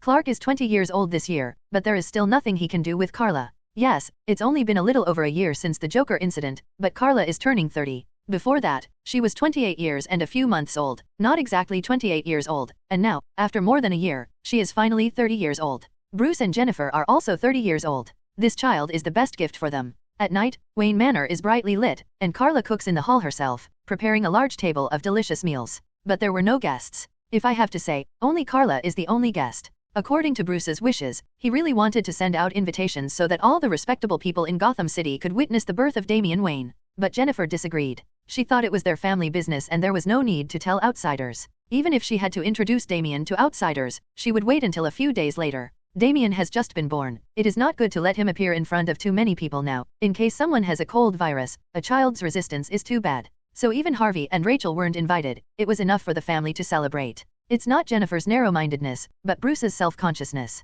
Instead, Jennifer mentioned that he would invite Harvey and Rachel. Rachel is Bruce's childhood sweetheart, and Harvey is Jennifer's partner, so it's okay to invite. 1.7. Jennifer is not worried at all, because she just has this confidence. If Bruce dares to look back, then he will treat her as blind and take Damian away without any regrets. It was Bruce who chose not to inform anyone in the end, and it was enough for his family to celebrate Damian. Karla is Damian's godmother and mutual friend of Jennifer and Bruce, so it's kind of a family. And when the family was eating and chatting happily, and teasing Damian from time to time, Karla's cell phone rang, and even the ringtone seemed more urgent than usual. Karla frowned. The feeling of foreboding that had happened once during the day came again. She quickly turned on the phone and answered the call. Karla, Danny's voice came immediately, with a lot of panic and a little weakness. Help me. Karla, I know who you are. I didn't intend to say it, but now I need your help. I'm in Seaside City. Not only am I in danger, but the entire Seaside City may be destroyed. Danny called out of the blue for help, then hung up before Karla could speak. Her tone was flustered, and she could even hear her panic and weakness in it. Karla subconsciously turned her head to look at Bruce and Jennifer. Jennifer shook her head. I didn't say that, although I'm a little sorry for Danny, but the less people know, the safer it is for you, Bruce, and Danny, isn't it? Bruce spread his hands. You have a greater chance of being exposed than I am? Also, what happened? While putting away her phone, Karla said what Danny said in the afternoon. Donnie's department seems to have found the corpse of an alien, and they were doing research on that alien before. Now I don't know what happened. Well, I must hurry over there. Bruce, Jennifer, and Afu were all surprised. Aliens? Do aliens really exist? At least for the Earth now, aliens are still 20 unknown. Even if people think that the universe is so big, it is impossible for only the Earth to have life, and it is impossible for only human beings. But after all, the Earth has not yet developed the level of technology that can explore outer space. So this may be a major discovery, but now it seems to bring some kind of fatal crisis. Definitely Jennifer and Bruce didn't know it. They had met the alien and befriended her long ago, but they never knew it until Karla revealed her identity. Karla is not from Earth, but from Krypton. Do you want me to help? Bruce stood up. As long as Karla asked, he would definitely do his part. But Karla asked, can you fly? Bruce sat down again without saying anything. Karla has exposed her super abilities before, definitely not all of them, but using super abilities as a cover to demonstrate the combined force and control of the 4 elements. So Karla flew up without hesitation, turned and went straight to the nearest window. She didn't know what was going on with Danny now, but with her relationship with Danny, it was absolutely impossible for her to have reservations at this time. Just like Karla and Jennifer, once Joker threatens Jennifer, Karla will have nothing to do. And Danny and Jennifer's status is the same, and the relationship between the 3 of them is not divided into closeness and closeness. Don't you need to wear a battlesuit? Jennifer reminded Karla. She is not protected by a Batman battlesuit now. Isn't she afraid of revealing her identity? Karla looked back at Jennifer, smiled and raised her hands to grab the clothes on both sides and tear them apart. Karla's chest showed a bright red S, followed by a dark blue tight top, a bright red cape, a skirt of the same color and a pair of small boots. How about my new battlesuit? Karla floated there, arms akimbo looking at the stunned Wayne family. Jennifer looked at Karla with bright eyes, while Bruce was secretly making comparisons. Unlike the Batman battlesuit, the overall style of the Superman battlesuit is not dark, but gives people a hopeful feeling. The bright red and blue collocation, as well as the S on her chest, are so dazzling. Let's go, Karla greeted, turned her head and rushed out of the window to fly into the air. After identifying the direction again, she went straight to the distance and flew quickly. Karla has traveled all over the world, and definitely knows the location of the Seaside City. On the way, Karla also took off the glasses that were used as a cover, as if some kind of shackles had been opened, and her whole body suddenly became bright and beautiful. In fact, Karla has always had a peerless appearance. It's a bit too much to say that she can be charming with a smile, but she really belongs to that level. But Karla does not attract too much attention on weekdays. The reason is that when Karla wears glasses, she will automatically exude a super hypnotic ability or suggestive effect, making herself appear inconspicuous. And after taking off her glasses, it wasn't that she became beautiful, but that others could finally notice her true face. Karla knew that the situation was urgent now, and she didn't know what happened to Danny. She was so anxious that she started at full speed, cut through the sky and went straight to the seaside city. At the moment, her speed has already far exceeded the speed of sound, leaving behind a series of sonic booms caused by breaking the sound barrier, but she can't keep up with Karla's speed, and often when the sonic booms sound, she has already disappeared. With Karla's current full speed, even if she goes around the Earth once, the furthest distance is only 10 minutes. In this way, the moment she left Wayne Manor, in less than 30 seconds, she had arrived in a city by the sea. Unlike the Marvel world, the DC world adopts a fictional approach. Almost all cities are fictional and do not originally exist. Including the seaside city is definitely also fictional. Like the Wayne Group in Gotham City and the Luthor family in Metropolis, Seaside City has its own Ferris Airways, in addition to having one of the busiest ports on the West Coast. So this city is not a small town but a bustling big city. At the moment it was night. Karla flew over the city full of lights, looking for Donnie's whereabouts with supervision while turning her eyes, and turned on super hearing to find Donnie's voice. Karla didn't choose to make a phone call because she didn't know Donnie's situation. If she was being hunted down now, wouldn't a phone call in the past kill her? Besides, do you think this Tights battlesuit will have pockets? In fact, there are, because Karla actually wears a pair of shorts that are close to the knees as safety pants under the skirt, worrying about being seen when flying into the air. Don't look at her like this, she is also very conservative. Dem 390, where is it? Karla was anxious because she didn't know Donnie's whereabouts, let alone her situation. At the same time, in a laboratory in Seaside City, there is a big-headed doll running wild. His name is Hector Hammond, a university doctor, and the main person in charge of the study of alien corpses. However, when studying the alien, he was infected because of some yellow substance left in his body. Or should I say, it was some kind of emotion. Fear. Yellow is for fear. Now he is completely out of control, and the laboratory has been destroyed in a mess. Many researchers around have died, including Danny and another black woman, as well as his own father, Senator Hammond. Some kind of special force is fixed on the wall and cannot move. Karla, come quickly. Danny now only has this belief, and only Karla can save herself by becoming Oracle Man. Karla's eyes lit up, Donnie's voice was captured by her, and she immediately rushed in the direction of the voice. Next second. Boom. The thick walls of the laboratory are vulnerable to Karla's steel body, just like chopsticks stabbing tofu through it in one go. Karla. Danny turned her head to look in great surprise, and then was dumbfounded. Who are you? Karla tilted her head and looked at Danny. Didn't you say you know my identity? Karla overlooked one thing, she is not Oracle Man now, but female Superman. She is now Supergirl. In every way, Danny was seeing her face for the first time. But this did not prevent Danny from recognizing her voice immediately. Karla? You are finally here, save me quickly. Donnie's current appearance is very embarrassing. She is being pressed against a piece of glass by an invisible force, which is still a few meters above the ground. With her were two other people, a black woman, and a middle-aged white man. Karla will be there in a minute. But suddenly, a transparent wall blocked Karla's way. Karla turned her head, and there was a big-headed doll standing in the middle below, staring at Karla with inexplicable eyes. Who are you? Karla didn't bother to talk to him. Get out of here. With a roar, a terrifying force erupted from Karla's body. It was psychokinesis, and it shattered the transparent wall in front of her at once. In fact, the transparent wall is also a power similar to psychokinesis, perhaps it is Jinli. And Karla's strength is much stronger than that of the big-headed doll, so she couldn't even resist, including the big-headed doll was blown away by this force like a heavy hammer. At the same time, the power controlling Danny and the others also lost control, and the three of them fell down together. Karla definitely wanted to save Danny, but the other two couldn't watch them fall, and they would have to suffer if not die. So Karla reached out to catch Danny in the princess hug position, and then caught the other two with psychokinesis. Danny hugged Karla naturally, and looked at her in surprise. I thought you were just Oracle Man, what's going on?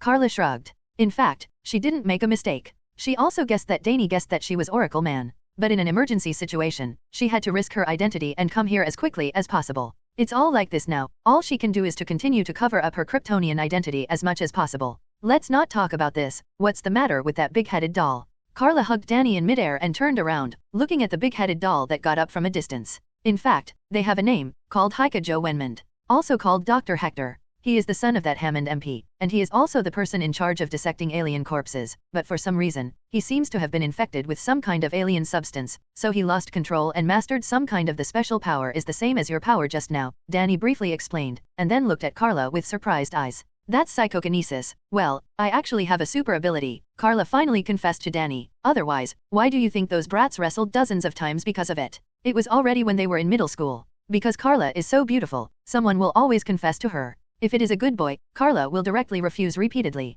During the period, it is inevitable that some punks will be encountered. At that time, Karla will use psychokinesis to carry out some small punishments. In fact, she has shown super ability a long time ago, but at that time who would have thought that she would have super ability? Donnie also recalled their school days, and only then did she understand what was going on back then. Speaking of which, how long are you going to do this? Suddenly, the black woman and the white man came over. In fact, the white man was the father of the big-headed baby, that is, Counselor Hammond, the main political figure in this seaside city. Danny just got down from Karla's arms, and introduced the black lady to Karla. Karla, she is my boss, Amanda Waller, we are in charge of something similar to this time. Mysterious incident. Karla looked at Amanda and couldn't help but whispered, I'll fuck it. She never thought that Donnie would have a relationship with Amanda, a woman. It turned out that Amanda was in charge of Donnie's mysterious department. Amanda glanced at Karla, my name is Waller. Well, she doesn't know what the hell I mean. Let's not mention what's going on with you, what about that big-headed Dr. Hammond? Amanda heard Karla call a big-headed doll a few times, and almost said the same thing. Hammond glanced at them, then turned to look at his son. Hector, don't be stubborn, I'm doing it for your own good. Karla was almost overwhelmed. Hey, is this self-righteous for your own good again? Shut up, Dr. Hector didn't think so, and roared at his father. Then, let me do it for you too. A fluctuation of psychokinesis came, and ordinary people would definitely not notice it, but they couldn't escape Karla's perception. Don't even think about it. Karla stepped forward, and with a thought, she sent out the same psychokinesis to block Dr. Hector. Even Karla's psychokinesis was stronger, and she suppressed Dr. Hector. Why are you protecting him? Dr. Hector yelled at Karla instead. Karla is amused. Why? Because my sister is a superhero, Karla gave the answer.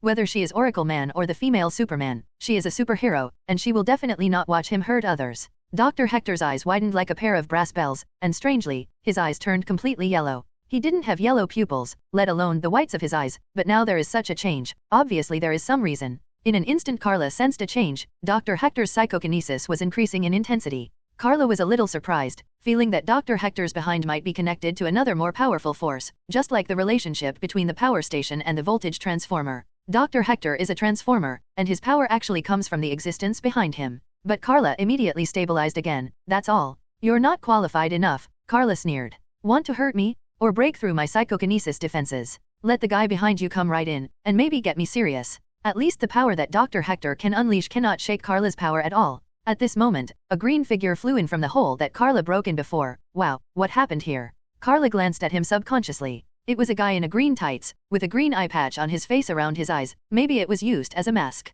Definitely Karla thinks that thing seems useless, because people who are familiar with it can recognize it at a glance.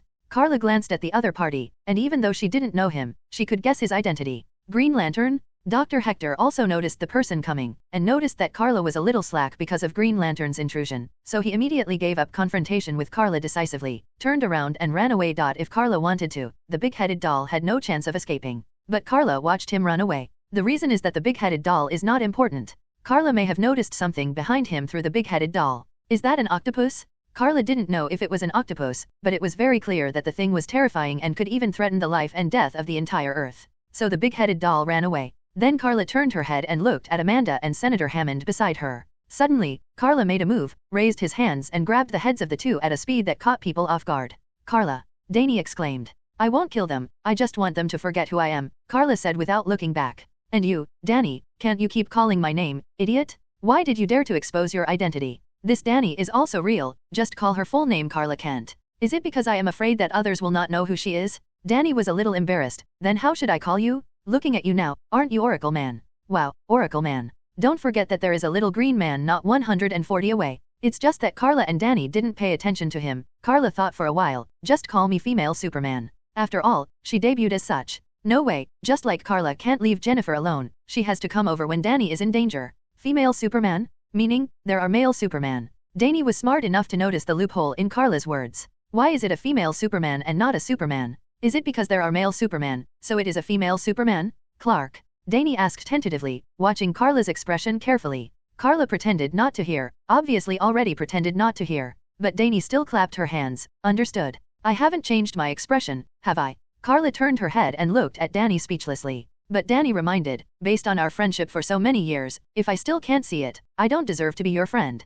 Karla sighed. Danny has been more fond of detective novels and movies since before, so she will do her current job later. Let her know so much, and she doesn't know whether it is good or bad.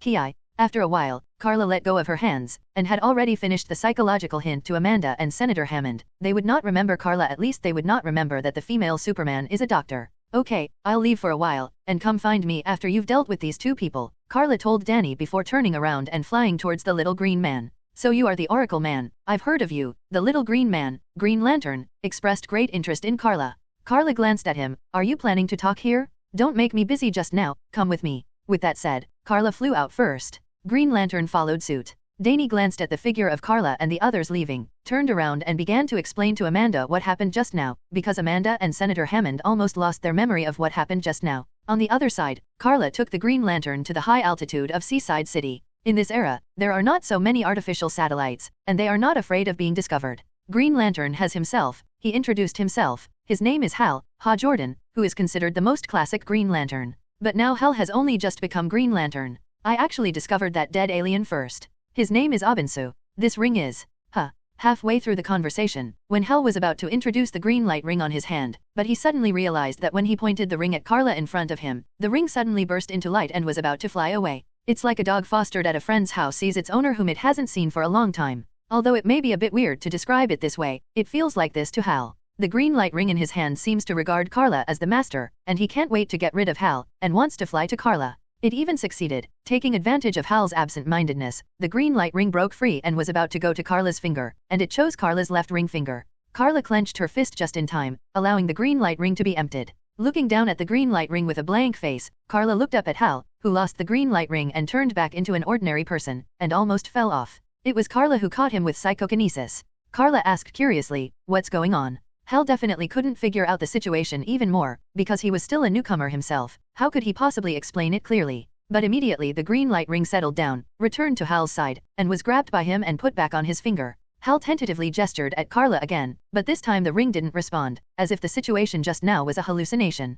Karla was also curious, watching Hal transform back into Green Lantern, complained, "Your ring is very unstable, and you can suddenly lose control. Wouldn't you be killed under some special circumstances?" Hal also felt terrified with lingering fears, but they told me that this kind of thing will not happen once the ring chooses the owner, unless the owner is incompetent or dies, or the owner voluntarily gives up. Otherwise the green light ring will not betray the owner. How is this going? Suddenly, Karla raised her head in feeling, and in the sky under the dark night, there was a green light coming straight towards here. Karla could clearly identify it with supervision. It was a green light ring, and it came straight towards her. The corners of Karla's mouth twitched. Didn't she? Was she hooked? Sure enough, another green light ring came in front of Karla, still emitting a faint light, waiting for her to put her finger in. But Karla resolutely turned her head and pretended not to see it, looked at Hal on the opposite side, and asked, "Speaking of which, what happened to that big-headed doll? You haven't finished talking just now, have you?" Hal looked at the ring next to Karla, and then at Karla, feeling weird in his heart. In fact, Karla despises the green light ring.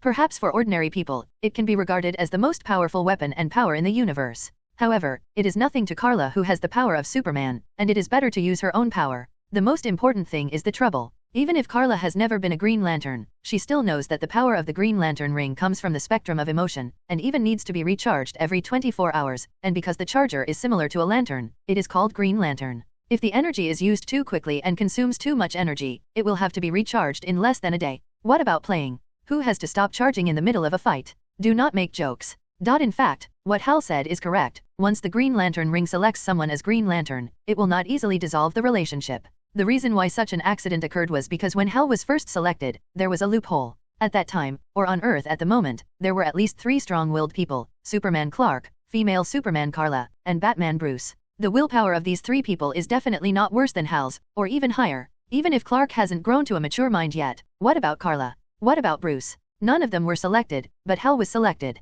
Maybe because Hal was the closest at the time? So when the green light ring met Karla, she was immediately shaken, and almost immediately abandoned Hal and switched to Karla's embrace, but Karla definitely refused. She didn't care about the green light ring, the color alone was enough for her to refuse up. But in the end, a new green light ring flew in front of Karla from outside the sky. No matter how much she ignored it, it would automatically radiate a faint green light and float beside Karla, right at the level of her ear, on her side follow with. Even if Karla went to his house with Hal later, this ring followed suit, and if Karla didn't wear it, it would be the same as Karla's for the rest of his life. Hal took out a bottle of beer and a bottle of drink from the refrigerator. "I want a beer too, thanks," Karla demanded unceremoniously. On the contrary, Hal was relieved. There was not much else in his house, and the refrigerator was almost full of beer. Swapping the drink for beer, Hal returned to Karla, looked at the ring with a strange expression on his face, and couldn't help saying, "Otherwise, you should wear it, otherwise it will be too conspicuous." Even the ring nodded. Karla opened the beer cap with one hand, took a big gulp to quench his thirst, and then asked, "Why? Is this something good?" "I don't think so. She really doesn't like the green light ring. Maybe she has to recharge the battery before a battle is over, which is too tasteless. It's still the most reassuring to use your own power." It can also be seen from this that even if Karla was chosen for the green light ring, she would have rejected it.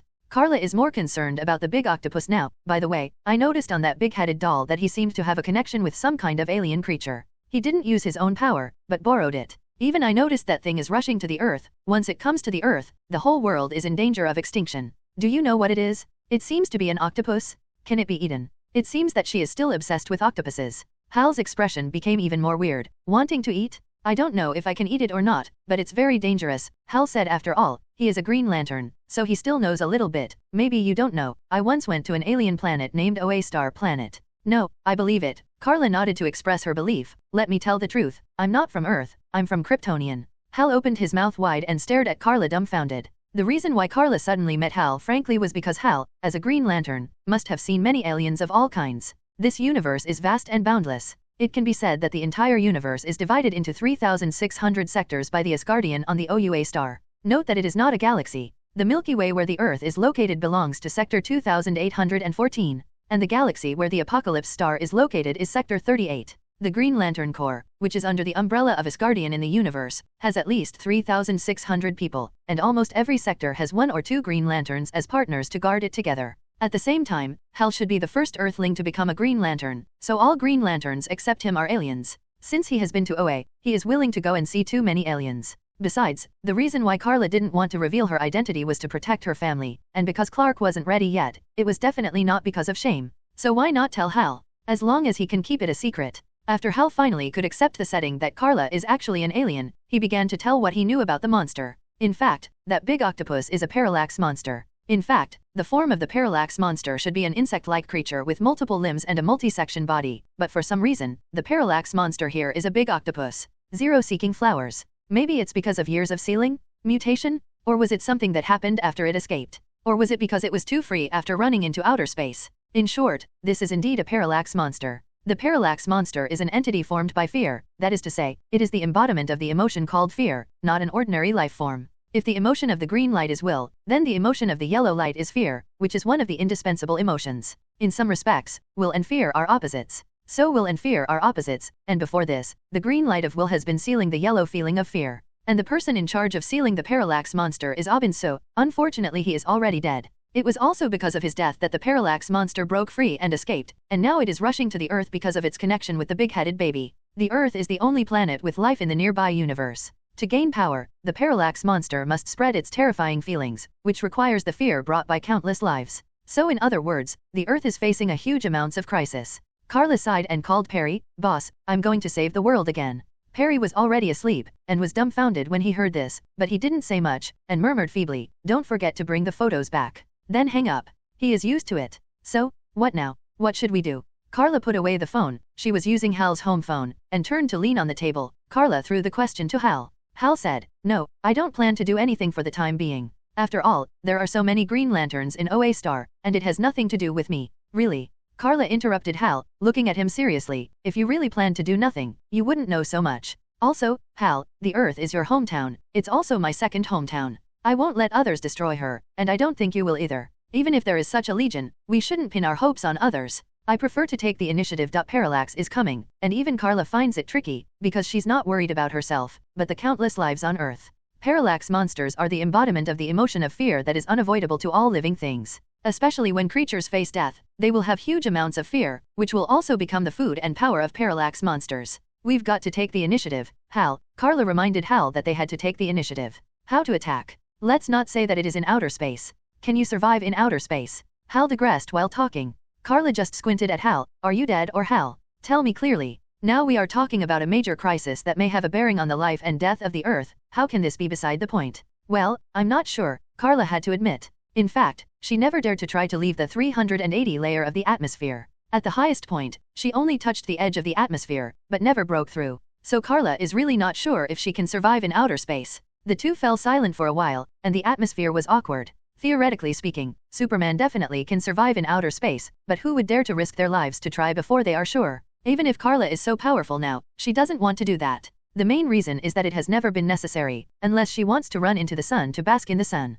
The power of the Kryptonians comes from the light of the golden sun. It stands to reason that Karla can go to the sun to accumulate strength before Clark becomes Superman, since she doesn't plan to act in a hurry. But Karla once watched a work called All-Star Superman, in which Superman was too close to the sun, causing the cells in his body to contain too much power, so he died quickly and eventually lost his life. Yes, there is such a work. Superman died because of absorbing too much of the sun's rays. As a result, Karla is also worried that she may not be strong enough now, and approaching the sun rashly will only make her die because she cannot bear the sudden powerful force. It is not to say that the greater the strength, the better. For example, if a person overloads his or her own strength, it will cause physical damage such as muscle strain. What's more, this kind of super strength directly injected into the cells, if she couldn't bear it and exploded to death, Karla didn't want to die so tragically. She might not be strong enough now. Keeping silent is not an option, since the two of them can't think of a solution. Hal and Karla call their friends respectively, asking for good ideas. Hal is a native of this place, so of course he has his best friend, Thomas Komako, a friend of Hal's, and a male IT guy, who is said to be a genius in this field.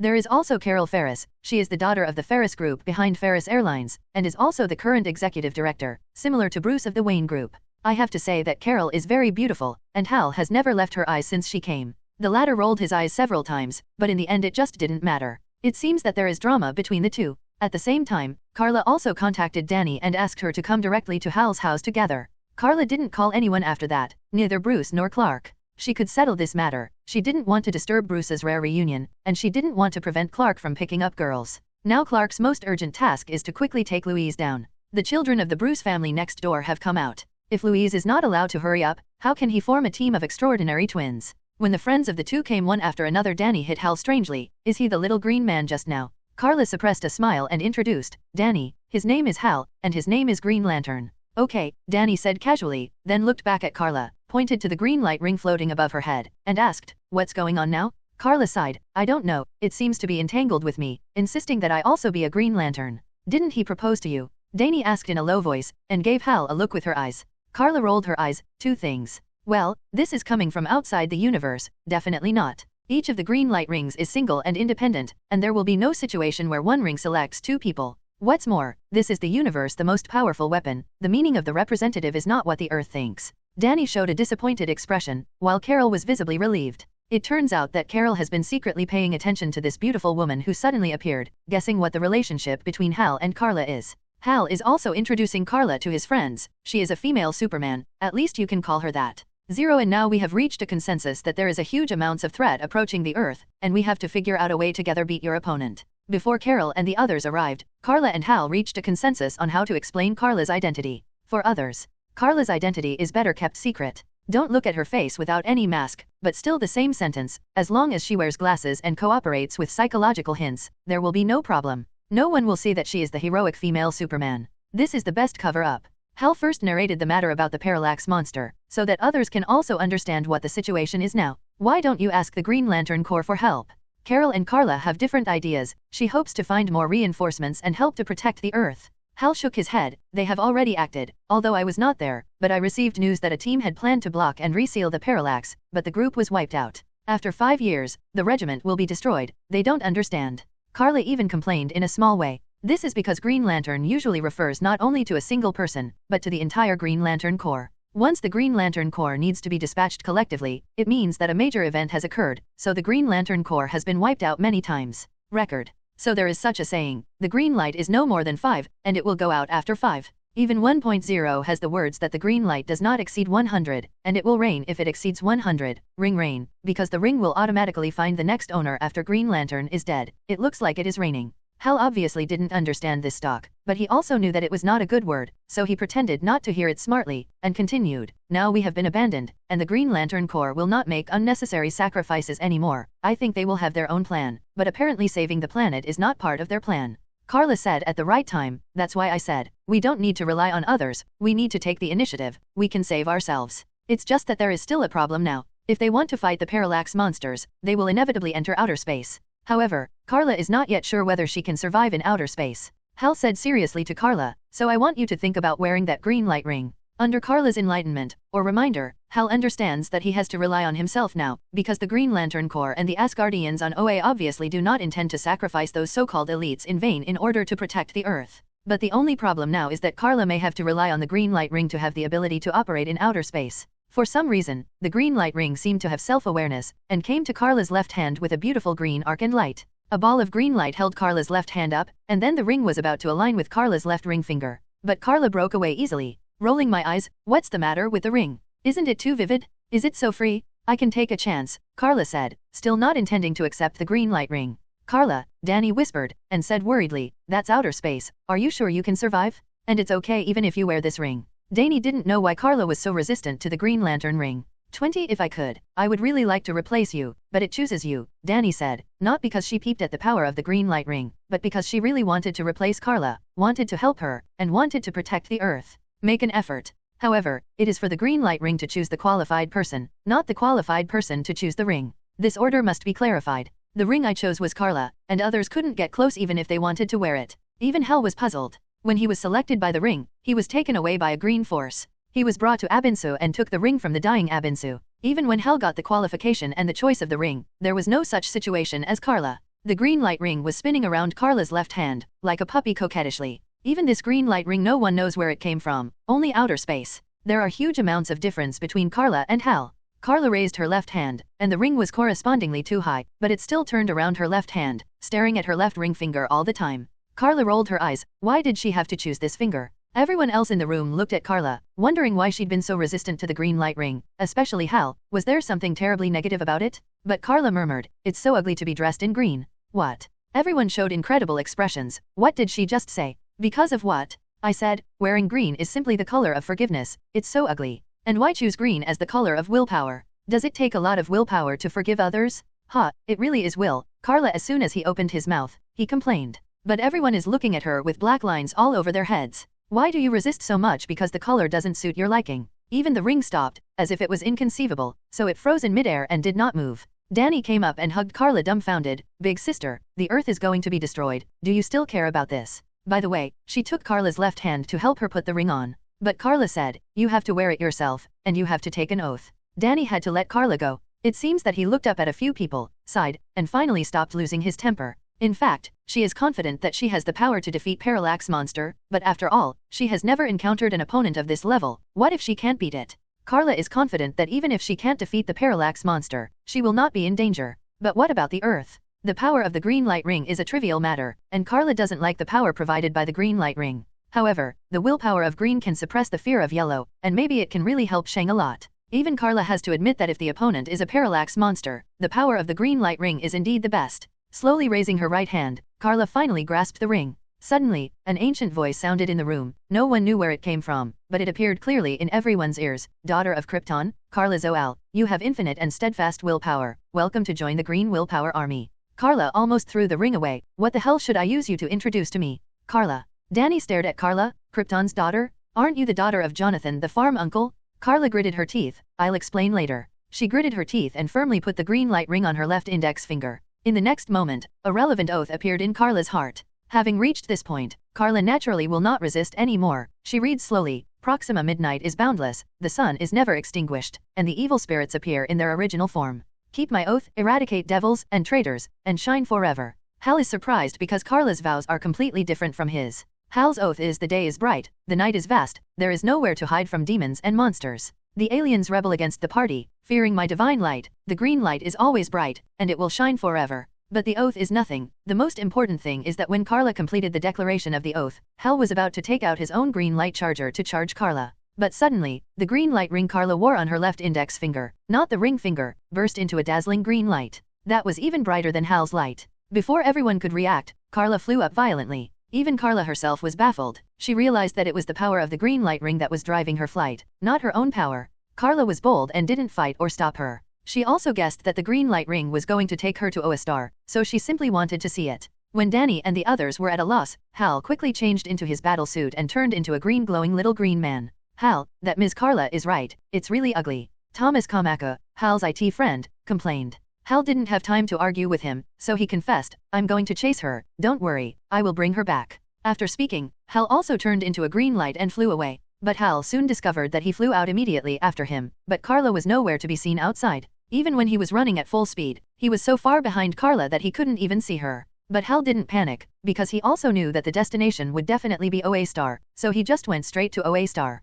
However, Hal was wrong. When he came to OA Star, he still panicked, because he saw the whole OA Star as if he was facing a big enemy. All those green lanterns and at the moment that he had seen before were all flying on the planet. Outside, they looked down. Hal also flew over, looked down, and found that Karla had already arrived on OA planet in advance, and now, she was standing in front of those Asgardians. In fact, Karla came to OA much earlier than Hal, and she was taken directly to where the Asgardians are, maybe they call it the holy place. Before Karla had time to pay attention to the scenery of OA Star, when the light of the green light ring slowly made her fall to the ground, she did not feel any discomfort, and fell lightly to the ground. At the moment, Karla is still wearing her own battle suit, the classic color of red and blue, without any green. It dares. Karla, who appeared here, looked around, especially those little blue people, Asgardians, standing on the high platform. Don't underestimate these little blue people. They are called the Asgardians of the universe. They are said to be the earliest intelligent life forms in the universe. They have advanced technology and civilization a long time ago, and even mastered the power of emotional spectrum.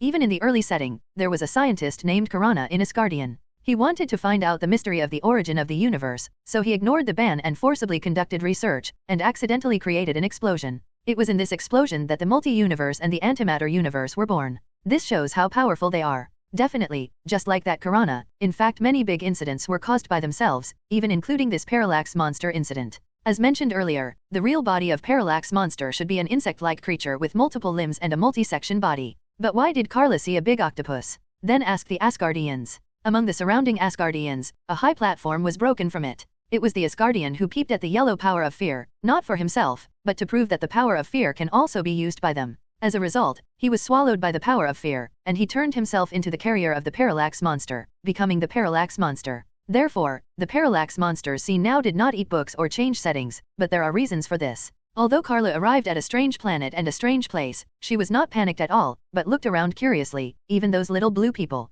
But at this moment, a majestic scolding sound came from behind. Who are you? How dare you break into this palace privately? Karla turned her head, and there was a green lantern standing behind her. He had black hair and red skin, facial features, and body structure similar to humans, and he was full of righteousness. But Karla noticed that there was a yellow ring in his hand. That is the ring of light that contains the power of fear, called the ring of yellow light, in contrast to the ring of green light. Karla sneered. What? If you can't beat the opponent, you have to join the opponent? What you are facing is fear originally. Once you have its power, wouldn't it be equivalent to surrendering to the enemy immediately? Are you crazy? The latter subconsciously hid the ring in his heart. At this time, the little blue people on the high platform seemed to have just recovered and looked at Karla one after another. One of the little blue men said lightly, Kryptonians, I didn't expect there to be survivors. Karla was taken aback for a moment, and then his expression slowly became gloomy. What? Was it a surprise? Or do you really want the Kryptonians to be extinct? Karla raised her head and glared at the little blue people, and then she simply flew up slowly. Not with the green light ring, but with her own ability, Karla flew high into the air, coming to level with those Asgardians. To the rest of the Green Lantern Corps, this is disrespectful. So the Green Lantern below immediately used the green light ring as a communicator to notify all the Green Lanterns on planet OA to get ready. A battle may occur at any time, and expel this uninvited guest. And at this time, Hal came late, and what he saw was the current picture. Karla flew in midair, looked at the Asgardians around, and said with a cold expression, I almost forgot if you didn't mention it. Since you claim to be the Asgardians of the universe, there should be people from you in the galaxy where Krypton is located, right? What were you doing when our planet Krypton was destroyed? She didn't want to ask at first, and what's the relationship between her own house blowing up and others? It's love to help you, and it's duty not to help.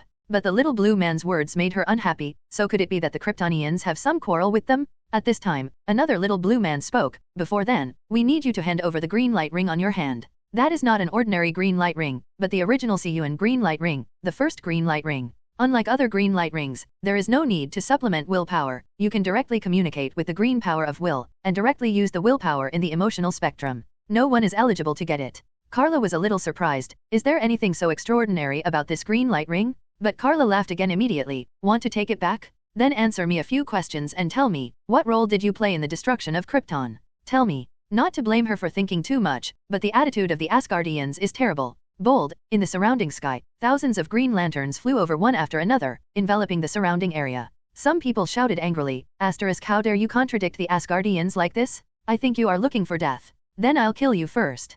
Karla yelled angrily. The cloak on her body was windless and automatic. At this moment, she might lose control because of the re-emphasis of the destruction of her home planet. Her eyes began to turn red, and she might emit heat vision rays at any time. Stop it, daughter of Krypton, we are not the enemy. Suddenly, a little blue person sighed with emotion, although as early as 100,000 years ago, we once had the Kryptonians' crazy expansion of the universe and I was dissatisfied with the infinite colonization, and had some friction with the Kryptonians at first. But in the end, we reached a consensus with Krypton. When the Kryptonians cancelled the colonization plan, we no longer regarded the Kryptonians as enemies.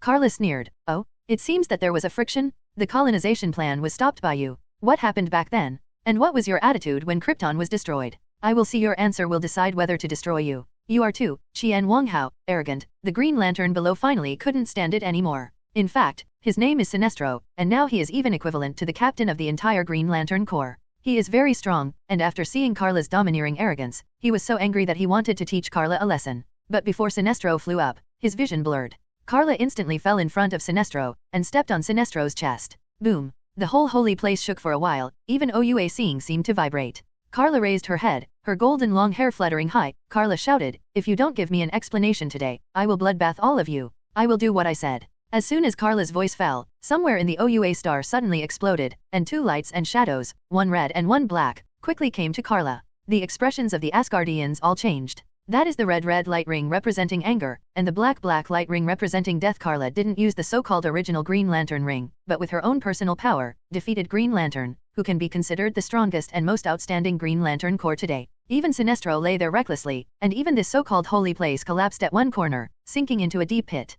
Karla stood there like this. Although she was looking up at the thousands of Green Lanterns in the sky, she was completely fearless and pointed to the sky. If you don't give me a reasonable explanation today, no one can leave, including your planet. We pay with blood. Hal was shocked. How could it have turned into such a situation? He just heard a little bit about Karla questioning the little blue man about the Asgardians' role in the destruction of Krypton. However, Karla's threat is not everyone's fear. Someone shouted, since we know that she is from Krypton, everyone will transform into kryptonite weapons to deal with her. You're looking for death, Karla said, frightened and angry, and her eyes immediately released heat vision rays and were about to aim at the man. Kryptonite is indeed a deadly threat to Karla, but you also have to use the power of the green light ring to get it out. If you can't get it out, is it useless?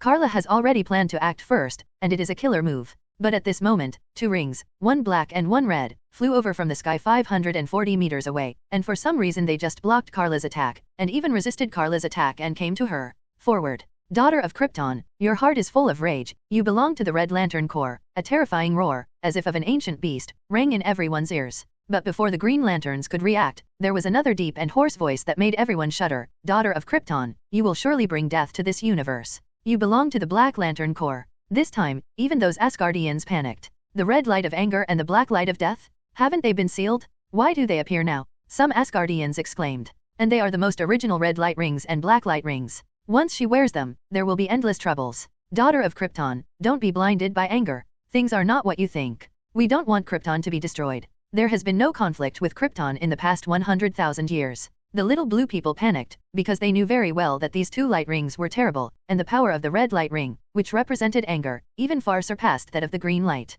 The only flaw was that the wearer had the risk of losing control. Even among the conventional 7-lantern corps, the power of the red lantern is definitely the best. What's more, there is a black light ring in front of Karla. That is the scariest thing. The big event Blackest Night is guided by the Black Lantern ring. But Karla laughed. After coming to OA, she suddenly realized that the destruction of Krypton might not be simple, and even these nasty little blue men might have played some role. Unless you can appease my anger, Karla said as she took two light rings, the black light on her right thumb, and the red light on her right index finger, in stark contrast to the green light on her left index finger. Don't worry, Karla didn't lose her mind. Although she wore these two rings, she didn't say the corresponding oath, so she didn't count as joining the corresponding legion. Now, Karla looks at the little blue people, and her next actions depend on their explanations. The Asgardians looked at each other, never expecting such a situation to happen suddenly. However, apart from panicking at the beginning, they quickly calmed down. This is because although the Asgardians have the power to use the spectrum of emotions, they are originally like existences without emotions. So they began to answer Karla's questions in a calm tone. The first is the colonization plan 100,000 years ago. Karla questioned, although I don't agree with invading and colonizing other planets, I still want to know what happened back then. She wanted to know why the planet Krypton would suddenly end the colonization plan, and Kryptonian spaceships could be seen even from the Earth. The Kryptonians should have discovered, the secret that the Golden Sun can strengthen the physical fitness of the Kryptonians. Why? Krypton ended the colonization plan early? Because of Doomsday, suddenly, the Asgardian suggested a name that surprised even Karla. Doomsday? That is a biochemical weapon created by Krypton's high-tech means. Even the powerful new Protoss of the Apocalypse Star are no match. But Doomsday is just like the Red Anger, which is uncontrollable. The colonization plan of the Kryptonians was not stopped by us, but was destroyed by the monsters created by you yourself. All the colonies were destroyed by Doomsday, including you Kryptonians, who also suffered countless casualties. Because of this, Krypton has strictly prohibited anyone from studying relevant information about Doomsday, and a technology called the Code of Life was discovered during that period. Since then, the Kryptonians are no longer keen on external expansion, but rely on the Code of Life to change the development of society, and gradually add absolute loyalty to the planet Krypton into their genes. In fact, we have already issued a warning to the Kryptonians, but it is absolutely impossible for the affected Kryptonians to abandon the Cyanogen planet. Including you, the daughter of Krypton, we can see that you are also a product of the Code of Life, so when you touch things about your home planet, you can easily get emotional and lose control. The Asgardians did not show emotion, but answered Karla's questions in a flat tone. Karla questioned that the Asgardians may have played a disgraceful role, as they may have had a grudge against Krypton. However, the Asgardians did not admit it, and even produced evidence. In order to eradicate the out-of-control Doomsday, some Kryptonians even became Green Lanterns, although they all gave up the lantern rings at that time. Especially when the Asgardians mentioned the Code of Life, Karla's momentum finally relaxed. Asgardian is right, the life created with the Code of Life has an absolute obedience and dependence on Krypton in its genes, and there is no way to leave it. Like Jor-El said, they were all failures, and they didn't even think about leaving Krypton. That's why Karla suddenly went berserk before, and Asgardian also saw it, because she thought of the destruction of her home planet and her attitude of doubting OUA Star, she just went berserk all of a sudden. At this moment, a Green Lantern who looked like a bird and a bit like a fish left the team alone, and even landed in front of Karla, and said in person, "Hi, Kryptonian girl, it's great to see Kryptonians again. I am Green Lantern in charge of your galaxy sector, and my name is Tamare. At that time, I was the one who reported the destruction of Krypton and was responsible for handling it, so I can help you. Tamare, he is the Green Lantern in charge of the galaxy where Krypton is located. In fact, the galaxy where Krypton is located is also within the scope of the Milky Way, but it is on both sides of the Milky Way from the solar system where the Earth is located. The vastness of the universe is boundless, and there are countless galaxies wider than the Milky Way. Among them, the galaxy where Krypton is located is Sector 2813, while the solar system where the Earth is located belongs to Sector 2814. Tamare is an Asgardian in Sector 2813, and Abinso is an Asgardian in Sector 281-4. So Tamare took the initiative to stand up, and was brave enough to float down slowly and stand in front of Karla. What Green Lantern represents is firm will and brave belief, so even if Karla's performance is scary now, he is completely fearless. Tamare is not very good looking, to put it bluntly. Karla is even staring at him thinking about how to cook. Because Tamare's appearance is a bit like a fish, and a bit like a bird, in short, he doesn't look like a human. Tamare gave Karla a friendly smile. "I am friends with your Al family." Generally, people who don't understand Kryptonian culture will definitely think that Karla's S is just a letter. But Tamare recognized it immediately. It was the crest of the Al family, and it was also a symbol of hope. The Al family is the hopeful family of Krypton, and it has been one of the high-level families on Krypton from the beginning to the end, and it is one of the oldest families. If you don't believe me, look at the wives of the Al brothers in this generation. The eldest brother Jor-El's wife is one of the highest judges, and so is Karla's mother, and even the mother's family is a lineage warlord. Regardless of the existence of the Code of Life, such a vital position as a general will definitely be controlled by a fixed family, including Brother Al, who is originally not only a scientist, but also one of the high-level judges. Karla's frowning brows relaxed slightly. "I didn't know there was a Murloc friend in our family." Tamare was not angry, but laughed. "But I visited you when you were born, Karla Zo-Al. Your mother Alura and Aunt Astra are both heroic female generals. I have also helped me many times to arrest the bad guys who fled nearby." Karla's aura eased a lot when she heard him mention the name of her dearest relative. If it is not a friend, it should be difficult to remember after more than 20 years. After all, to outsiders, they are just the names of two people from Krypton. Krypton is so big and has a large population. Who would remember the names of two of them all the time? Unless it's an enemy. Thinking of this, Karla did not relax, but asked again, "What were you doing at that time?" Karla did not lose her mind. She would not blame others for the destruction of Krypton, so she had decided in her heart that as long as the Asgardians and Green Lantern did not play the role of pushers, even if they did nothing, just watched the fun, she will not say anything. But if they played disgraceful roles, Karla would do what she said, and she would bloodbath OUA scene today. Don't think that Karla can't do it. For example, Sinestro at the foot has done it. After becoming the Yellow Lantern Corps, 10 people almost wiped out OUA Star and the Green Lantern Corps. Definitely, that is also because the green light and the yellow light have a mutual restraint and defect relationship. But Sinestro is lying at Karla's feet now, and she hasn't exerted her full strength yet, including 2 more black and red rings on her hand, which is Karla's last resort. Once the Green Lantern Corps conjures up too much kryptonite as a weapon, she will complete the oath immediately, and she will not hesitate to lose control and become a red light ring. Beast or the killer of the Black Lantern ring also want revenge. She is always ready to fight. Affected by the breath, Karla's hair, cloak, and even the skirt all automatically fluttered in the absence of wind. Luckily Karla was wearing a pair of shorts. Tomare heaved a long sigh. The thing is like this. At first I would often go to Krypton to visit Jor-El family. However, shortly after you were born, your Aunt General Astra suddenly became a rebel. Because of all, everyone knows that if this continues, Krypton will perish sooner or later. But Kryptonians are absolutely loyal to their home planet because of the code of life left in their genes. No one is willing to follow, including your parents. They are just trying their best to save your home planet. After all, I have had some cooperation with General Astra. To avoid suspicion, I can only stay away as much as possible. However, on the eve of Krypton's imminent destruction, I found a compound that can stabilize the crust of your home planet for a period of time. At least it can delay the time of destruction, so that you can choose to leave or destroy more calmly. 0. However, during the process, I was disturbed by a yellow fixed star, not the sun, flare, and my green light ring was damaged, including me being blind for a while. By the time I arrived at Krypton, it was already too late. The only disadvantage of the green light ring is yellow. This color can be said to be the yellow defect of the green light ring. The green light ring will appear weak only when facing the power of yellow. So if what Tomare said is true, even Karla can't blame him for not saving Krypton in time, and it was the flare of fixed star. Karla lowered her head. Is this really the case? Is the destruction of Krypton really inevitable and irreversible? Karla, daughter of Krypton, can you hand over the ring now? An Asgardian said impatiently. The other Asgardians were staring at Karla with indifferent eyes. This is because although Asgardians can transform the emotional spectrum into strength, they themselves have no emotions at all, and the reason is to better protect the universe. Definitely this is what they themselves think. It can be said to be old self-righteous. Karla shrugged, like I'm rare. She sneered. She hadn't taken a fancy to the power of this ring, okay? However, when Karla used her right hand to pull the green light ring on her left hand, she found that it couldn't be pulled. The green light ring emits a green light, and it is resisting, preventing Karla from taking herself off, and even as Karla's strength increases, the green light becomes more and more dazzling.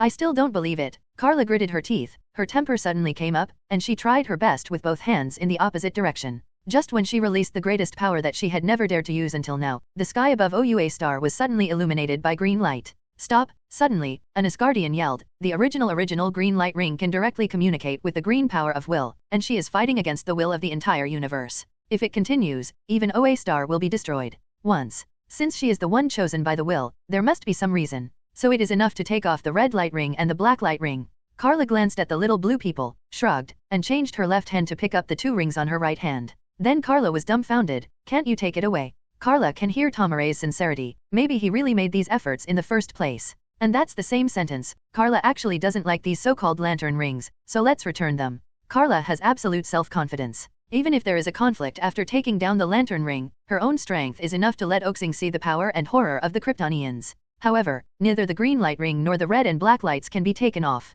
Not only the green light ring can communicate the willpower of the whole universe to resist Karla's power, but when she is about to take down the red and black lights, the entire Oua planet is shaking. A red power and a black power are rising, and Oua star has also been shaken by huge amounts of shock. All the Green Lanterns raised their heads subconsciously, including those little blue people. Everyone saw that the sky above Oua star was gradually being dyed red and black, and the green light of 203 was wilting and receding. It seemed that 2 terrifying beasts were approaching, and the green light was completely irresistible. If this continues, no one knows what will happen. Stop it, shouted an Asgardian. If this continues, the terrible power we have sealed for many years will be completely awakened, and the entire universe will be thrown into chaos. But if she is allowed to continue wearing the ring, it will also become a hidden danger. At least she hasn't said her vows yet, hasn't she? A dispute began among the Asgardians over whether to let Karla continue to take off the ring. But at this moment, as Karla aroused the resistance of the red light and black light rings with her own power, the 2 colors began to soak into her body. Karla's blue tights were dyed red, and the red S on the chest, cape, and skirt became black.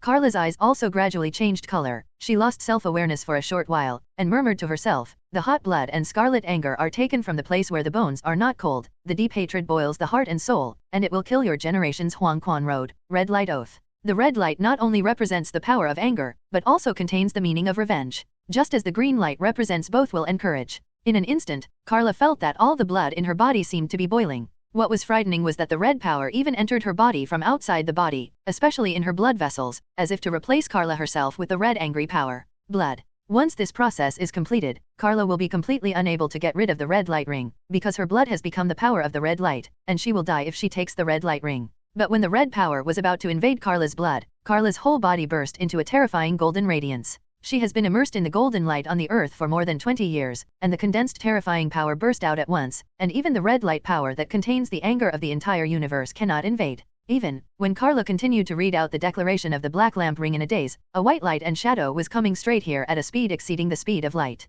Karla's current state is very abnormal. Instead, she activated the red light ring and the black light ring with her own power, and even touched the anger and will of death in the entire universe. So she recited the oath completely in a state of trance. The darkest night covers the sky and the sun, one fades and the other grows and swallows up the darkness, cut out your heart and soul, and you are killed, and the dead come back to serve in Kuroda. This is the oath of the Black Lantern Ring, which means that Karla has joined the Black Lantern Corps. No, or she is now the leader of the Black Lantern and Red Lantern, because the power of the Red Lantern and the Black Lantern have been sealed by the Asgardians, and it was Karla who reactivated them. It's over, it's over. The Asgardians knew what was going on better than the bewildered Green Lanterns, each with a serious expression, even showing despair. The power of the red light is even more terrifying than the yellow light, because the red light represents anger, and it may even make the red light man wearing it lose control, completely reduced to a beast who knows how to kill. And with Karla's terrifying powers as a Kryptonian, she's likely to bring destruction to the universe. The most important thing is that she also wears a black light ring, which is the real one, representing the power of death.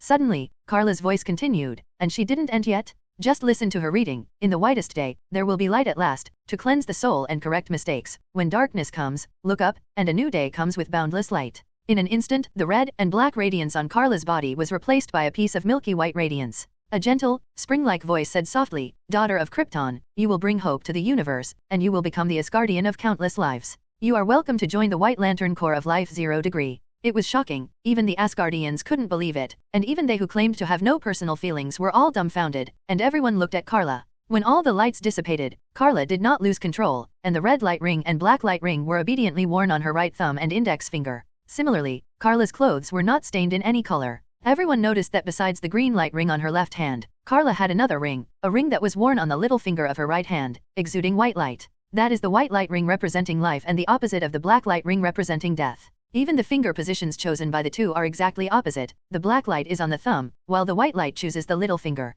Black lights are domineering, while white lights are humble. At the same time, the red and green lights of the index fingers of the left and right hands are also emitting faint light to each other. In fact, many people have misunderstood one thing, thinking that the green light restrains the yellow light, but this is not the case. In fact, the yellow light restrains the green light. What the green light really restrains is the red light. Willpower restrains anger and loss of control, so Karla regains clarity. The green light restrains the red light, the white light suppresses the black light, and the balance between the rings is achieved. Karla was also looking down at her hands. Why did she have 4 more rings all of a sudden? At this time, an Asgardian slowly read, "It is enough to attract the favor of the will of the whole universe, enough to shake the anger of the whole universe, enough to deter the killing intent of 0.4 of the death of the whole universe, and even enough to be recognized by the life of the whole universe. Karla Zo-Al, in the name of the Asgardian universe, I invite you to join the Green Lantern Corps." Everyone was shocked, and even the oldest Green Lantern, at the moment, was baffled. It turns out that many lantern rings can exist at the same time, and can even wear many at the same time. This simply subverts the 3 views. Many Green Lanterns have never seen a scene like this in their entire lives. Karla raised her head, glanced at those little blue people, and smiled. "If you can't win, you want me to join you? You are so beautiful. I still have a lot of doubts and a lot of concerns. Show me what happened back then. I want to start from 100,000 years ago to really understand us Kryptonians and what happened back then." She obviously hasn't completely let go. There is such a place on Oua Star, which is like a central control hub, and originally it is also the source of power for all Green Lanterns. That is the total source of green light power. It can also be called the total power source. If the lantern of the green light ring is a voltage transformer, then this is the main power plant. Generally speaking, it is not allowed to approach at will, but today is different. With the permission of the Asgardians, Tomare came here with Karla and under the escort, surveillance, of several Green Lanterns. The situation is urgent now, so I don't need to worry too much. Asgardian hopes that you can find the answer from here. This is not only the source of the power of all Green Lanterns, but also records almost all the information of the Green Lantern Corps, and even the 100,000 years ago that you want to explore. The truth, Tomare briefly introduced Karla. In fact, the green light ring has many abilities, and it can even be like a fully automatic computer. It can not only translate almost all languages in the universe. This is why Karla can freely talk to other aliens after coming here. Users can talk to each other without being limited by distance. The most important thing is that the green light ring can also be connected with the Book of Oua, and access relevant information in it. The so-called Book of Oua is a very important thing. In the comics, Asgardian personally appoints an elite Green Lantern to guard it. But here, maybe the Book of OA is hidden in this total battery like a furnace? The reason for this guess is that Green Lantern can also retrieve the information of related sectors through here. For example, as long as you read a certain sector silently in your heart, and then put the ring into the furnace, the information of the relevant sector will be automatically obtained. From the number of planets, the region of the galaxy, whether there are living species there, and how many lives there are, and even the number and culture, civilization, and so on. But now, the information Karla wants to retrieve is even more complicated. She wants to look up the history of the Green Lantern Corps. What happened?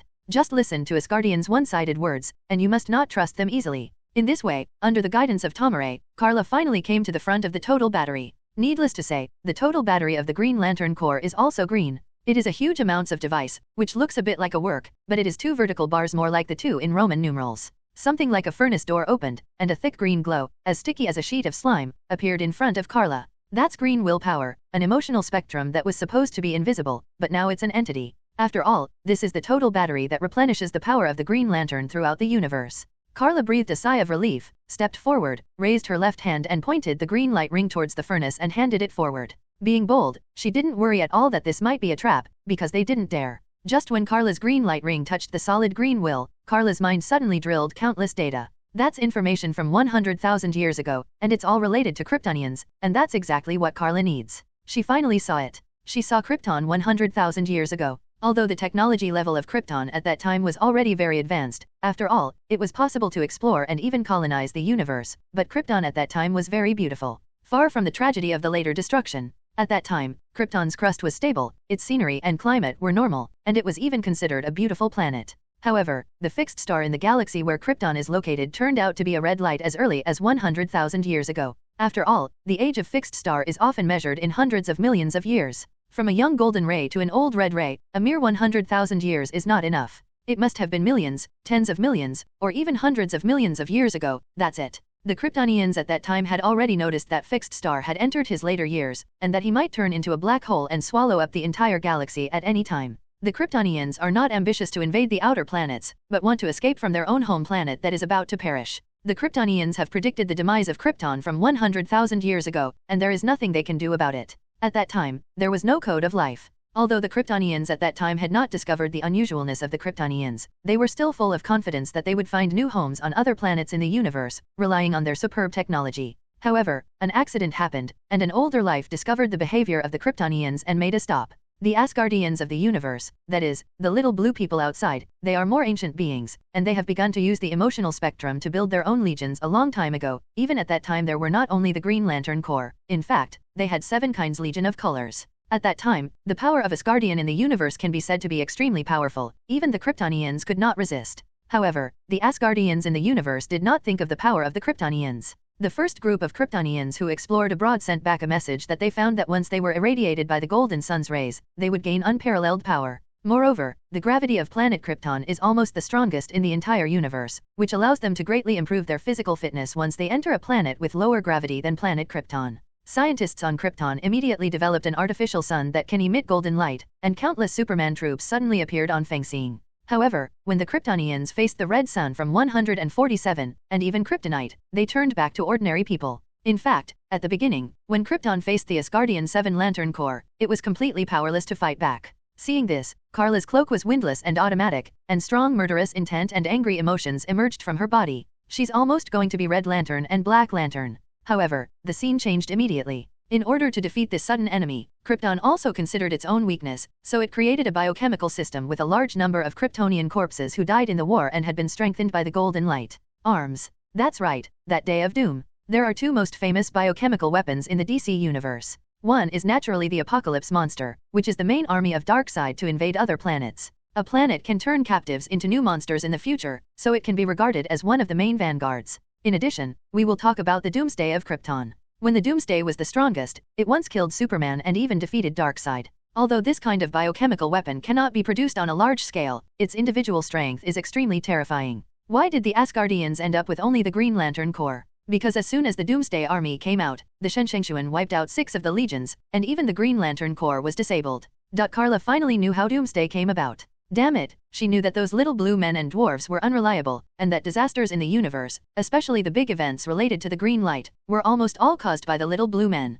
including the parallax monster this time. The original parallax monster is the embodiment of yellow fear, but now it is parasitic in an Asgardian little blue man, and it has become a big octopus. It's just nonsense. The Kryptonians had no choice but to create such a terrifying weapon as Doomsday. They made those Supermans who were strengthened by the man-made golden sun rays, but were beaten miserably by their own red sun rays, and died in the war. Kryptonian corpses transformed into bioweapons. I also have to say that Doomsday is terrible. When this monster that violates the laws of life and human ethics comes out, even if it is fighting under the light of the red sun, it still almost wipes out the so-called Seven Lantern Corps. Seeing this, Karla couldn't help but smile. No wonder those little blue people were unhappy with themselves at first. It turned out that there was such a history. They claimed to be an Asgardian universe, but they were almost wiped out by Krypton. They have even almost wiped out their most proud legion. The little blue people finally had to retreat back to OA Star and hide, not daring to provoke Krypton anymore. However, after the war ended, the harm caused by the uncontrollable destruction of the Day of Destruction came out. When there were no enemies, the uncontrolled destruction suddenly turned around and had to deal with its own region. Not to mention those Kryptonians who were almost ordinary people on their home planet were powerless to resist. Even those Kryptonians who became Superman because of colonization and strengthening were severely injured in the end, but they still couldn't solve the hazards of Doomsday. Because even if you become a Superman, once a Kryptonian appears under the light of the red sun, he will become an ordinary person, especially the kryptonite in his home planet, which is the deadliest weapon. Although Doomsday was also transformed by Kryptonians, even if they do not have the blessing of golden light, they still have powerful power due to the transformation of biological genes. It means that if Doomsday and Superman are exposed to the same red sun and kryptonite, the power of Doomsday will far exceed that of Superman. At that time, Krypton was almost destroyed by the destruction of the old big house. At this time, I have to mention a good person, that is Darkseid. In order to completely obtain the qualifications of the new Protoss, the Apocalypse Star also started a war of crazy expansion of the universe. In the end, they met the army of the ruining sun without dying, and they were beaten miserably. The expansion of Apocalypse and Darkseid started 100,000 years ago, including the invasion of the Earth, which was also recorded in ancient times.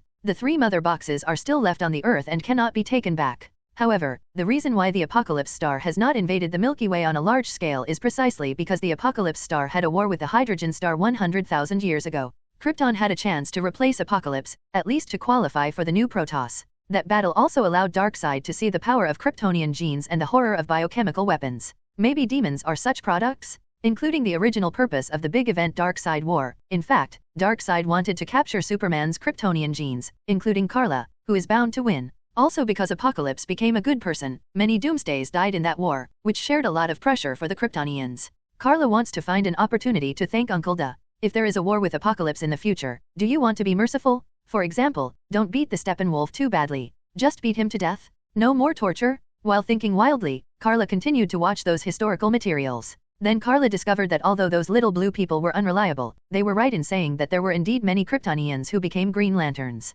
This is to defeat the Doomsday army. In the end, even Apocalypse and Darkseid had to choose to retreat to temporarily avoid the Doomsday army, because Doomsday is a group of monsters. Doomsday transformed from the corpse of a powerful Kryptonian, Superman, not only originally has great power, and has unlimited physical fitness that will never feel tired. It even has a super fast healing and regeneration ability, and can continuously evolve and restrain the opponent according to the characteristics of the opponent's ability in battle, adapt to all environments and all enemies, and can be resurrected after being killed, provided that it is not in the red light and kryptonite damage, and has evolved countermeasures, making it almost impossible to kill Doom by the same way twice. Even the new Protoss of the year had to admit that the Kryptonians had the strength to fight them, and it was even possible that they would lose. But once the planet Apocalypse retreats, wouldn't it be Kryptonians' turn to swallow the bitter pill? In order to defeat the monsters they created, the Kryptonians had to find their former enemies, the Asgardians, and ask the Asgardians to provide them with the excuse that the monsters were created because of them. Lots of green light rings. Just before that a lot of Green Lantern died. Then the oldest Superman used the energy shield of the green light ring to protect themselves, so that they could display the power of Superman under the light of the red sun, and blocked all the Doomsday army on Krypton for extermination, and created kryptonite for themselves. Arms. Even so, the Kryptonians suffered heavy losses, but they finally dealt with the Doomsday army. Since then, the laws of Krypton have been strictly prohibiting anyone from researching relevant information about Doomsday, and even consulting it is a felony, and they will be exiled to the Phantom Zone. The Kryptonians later returned the Green Lantern ring to the Asgardians, but one person was entrusted by the Asgardians to go to the sector where the Apocalypse Star was in charge of the Green Lantern. That is another story. After experiencing this incident, the Kryptonians also decided to give up exploring, expanding, and even colonizing the outside world, and then developed technology about the code of life. No wonder Jor-El, including Karla's father Zo-Al, they all know that the Earth's sun rays can strengthen Clark and Karla's physical fitness and strength. It turns out that the Kryptonians have known about it for a long time, and they also know the harm brought by the red light, as well as the threat of kryptonite. Zhao Niuhao. Definitely, not all Kryptonians know this history. The Al brothers are scientists first, and may have done some research on this aspect. In addition, the Al family is also one of the oldest families on Krypton. Karla even vaguely saw many family ancestors wearing battle suits in the materials and battlefields from 100,000 years ago. 100,000 years ago, their Al family was already the light of hope for Krypton, and Karla couldn't help feeling proud. But unfortunately, Krypton was destroyed after all, which made Karla couldn't help but feel a feeling of pity, because she pitied and sympathized with her compatriots. Suddenly, more colored rays of light bloomed from the open space. The blue light that represents hope, the blue light that represents pity, the purple light that represents love, the orange light that represents greed, and even the yellow light that represents fear. Everyone was stunned, including the Asgardians. She is at the center of this universe. Cosmocentrism has always existed, not referring to a certain planet or galaxy, but to a certain person. The most recognized and accepted definitely means that Superman is the center of the DC universe. Now, however, Asgardians are wondering if maybe Karla is the center of the universe because she is favored by the emotional spectrum, especially when she is on OA. If you look at it according to its position, OUA star is considered to be the most central position in the universe. So when Karla is considered to be the person at the center of the universe and is at the center of the universe, along with her emotional fluctuations, whenever she has a corresponding emotion, there will be a corresponding emotional spectrum that will affect and respond. For example, hope. Karla saw that the ancestors of her family became the light of hope of Krypton 100,000 years ago, and she was very proud. And so the blue ray of hope responded. When she sympathized with the sufferings of her compatriots, the cyan light that symbolized pity also roared. This honor is not available to others. Could it be that other Green Lanterns didn't have these feelings? But there is no such thing as Karla, with colorful rays of light surrounding her, or even 9-color rays of light. The Asgardians, as the oldest beings and the wisest, not swearing, sages, may have guessed something and know more about the mysteries of the universe. 660. They looked at each other in dismay, but did not give an explanation, but said to those Green Lanterns who were bewildered, "Everyone, go back. It seems that this crisis caused by the yellow fear can be easily passed." "Why do you say that?" Someone had doubts. "Asgardian, you have also seen that she also attracted a yellow light. Are you sure she can be trusted?" Unexpectedly, the Asgardians nodded together. But they still haven't explained it. That's right, in the colorful light drawn by Karla, in addition to the positive emotions representing hope, pity and love, there are also negative emotions, such as yellow representing fear and orange representing greed. The 7 lanterns are not all positive. In addition to green, blue, and cyan, red, orange, and yellow are more like negative emotions, including purple because love is selfish, and sometimes it can become a villain. And now, Karla has almost all the qualifications of the 7 lanterns, even the white and black lights. What is the reason for this? Perhaps only Karla knows in her heart that her fear is not her own fear of something, but, kadf, that she may bring fear to someone. And her greed is because of the white lamp. The white light ring represents life, and it can even resurrect the dead. Karla looked down at the white ring on her right little finger, and no one knew what she was thinking. As for Zidang, it is easy to understand, even if Karla has the soul of a time traveler, but after all, she has also integrated the original Karla's memory, and her genes are indeed more or less affected by the code of life, so her mother planet full of love. This brought a few more rings in front of Karla. In addition to the green light, red light, black light and white light already worn on the hand, the other 5 rings also came: blue light, green light, purple light, yellow light and orange light. At the moment Karla was in a mass of colorful light, which made her laugh wryly at herself and said, "Am I a rainbow?" There are only 7 colors in the rainbow, which are generally considered colorful rainbows. But Karla has rings of 9 colors. What to do? Karla is in hesitation. Do you really want to wear it? At this time, a burst of noisy voices sounded. "Daughter of Krypton, you represent the light of hope for the entire universe. Daughter of Krypton, your heart is full of compassion. Krypton's daughter, you are full of love, blah blah." In the end all the voices were shouting, "Welcome to the Blue Lantern Corps. Welcome to the Purple Lantern Corps. Welcome to the Purple Lantern Corps. Welcome to the..." It's so annoying. Karla covered her ears and yelled angrily, "What a mess." The 5 rings issued invitations together. It was a mess. Around, other Green Lanterns, including Tomare, looked at each other in blank dismay, not knowing how to face such a scene. Hal also quietly followed, now watching Karla in a daze. It was the first time he knew that there were so many types and colors of rings. Also, how many rings can one person wear? Are you Lord of the Rings? In the end, Karla looked at the rings already on her hand, and chose to accept the 5 rings. There are already 4, as the saying goes, you don't have to worry about debts, simply wear them all. In the end, Karla wasted a lot of saliva in order to finish the oath, and then looked at her hands. The right thumb is a black light, the index finger is a red light, the middle finger is an orange light, the ring finger is a yellow light, and the last little finger is a white light. In addition to the vacant thumb on the left hand, the index finger is a green light, the middle finger is a blue light, the ring finger is a purple light, and the little finger is a blue light. In fact, Karla also has some particularities. The right hand is generally considered to be the white tiger. The white tiger is the god of war, the main killer, because most people are not left-handed, so they hold weapons with their right hands. Including the boxing ceremony, the left hand is on the top, not the right hand. If the right hand is on the top, it is probably time to fight. Except for the white light ring, Karla wears almost all rings that represent negative emotions on her right hand, such as the black light for death, the red light for anger, and so on. Especially the yellow light on the ring finger of the right hand. It is well known that wearing a ring on the ring finger represents different meanings. The ring finger of the left hand is a wedding ring, and the ring finger of the right hand is also a sign of being in love. She may like fear, such as bringing fear to others, especially bad people. As for the left hand, apart from the purple light representing love being the ring finger of the left hand, there should be no other meanings. But now there is still a vacancy on the left thumb. Karla showed a thoughtful expression. What other rings? Why don't we come here together? Otherwise, it feels a little uncoordinated. Definitely, Karla just said so casually. Normal people only know about the Legion of the 7 Lanterns, but now she is wearing the 9 Lanterns ring. Even she doesn't know what other rings are there. At worst, just buy a decorative ring and wear it casually. She is obsessive-compulsive disorder. But at this moment, something unexpected happened even to Karla. A vortex appeared in front of Karla, filled with turbulent flow of time and space power. It was a space-time tunnel. If Karla rushed in now, the other side might be the universe countless years ago, or the universe countless years later. Maybe she went to the 25th century, or even the 40th century. Karla didn't dare to act rashly, and was prepared for a big enemy that might jump out. But in the next second, a ring flew out of nowhere and went straight to Karla's left thumb. What the hell? In the end, don't talk about others, Karla herself is completely confused. She has only heard of the 7 Lantern Corps, so she can understand and accept the White Lantern and Black Lantern. But what is this? Why is there a ring? Is it really Lord of the Rings? 10 fingers and 10 rings? King Solomon? The most important thing is that the 10th ring is different from other rings. Originally, there is no obvious color, and I don't even know what emotional spectrum and emotional belief it represents. What it is, Karla has no idea. Just ran to other people's hands and put it on by myself, without even an oath or welcome speech. What?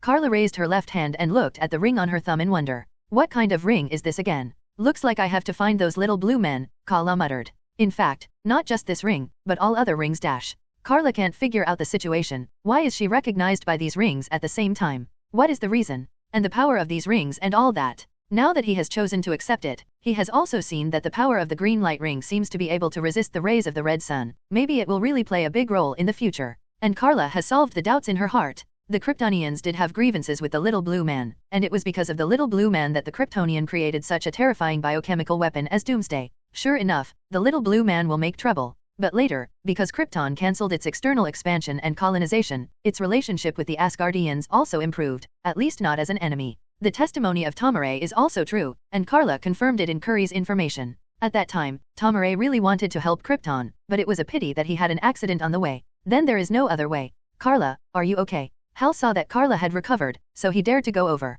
The previous Karla not only brought huge amounts of threats to Oua seeing, but he was also terrified, and he always had a creepy feeling. It wasn't until this time that he felt relieved, and quickly flew to Karla, reminding him, "You have delayed a lot of time. I'm afraid that big octopus is going to the Earth soon." It doesn't matter, Karla disagreed. The green light ring has the ability to open the space-time tunnel to jump in time and space, and you can go back to the Earth in the next second. You are already Green Lantern, give me more information about the ability of the green light ring. More than just opening the time-space tunnel, even with the power of multiple Green Lanterns, it can even achieve the ability similar to time-space travel. It's just that Green Lantern's time travel is really just a trip to see. It seems that it can't rewrite history. Instead, it was the ring on Karla's left thumb. She showed a thoughtful look, and she had an intuition that the last ring that appeared was not simple, and she probably chose it over the other 9 rings. She even felt that the position of the left thumb was automatically vacant from the beginning, and it was reserved for this last ring. Even the 10th ring came by himself through time and space. If it wasn't for it to find Karla, Karla wouldn't know where to find it. Including no one knows whether the ring came from the distant past or the distant future.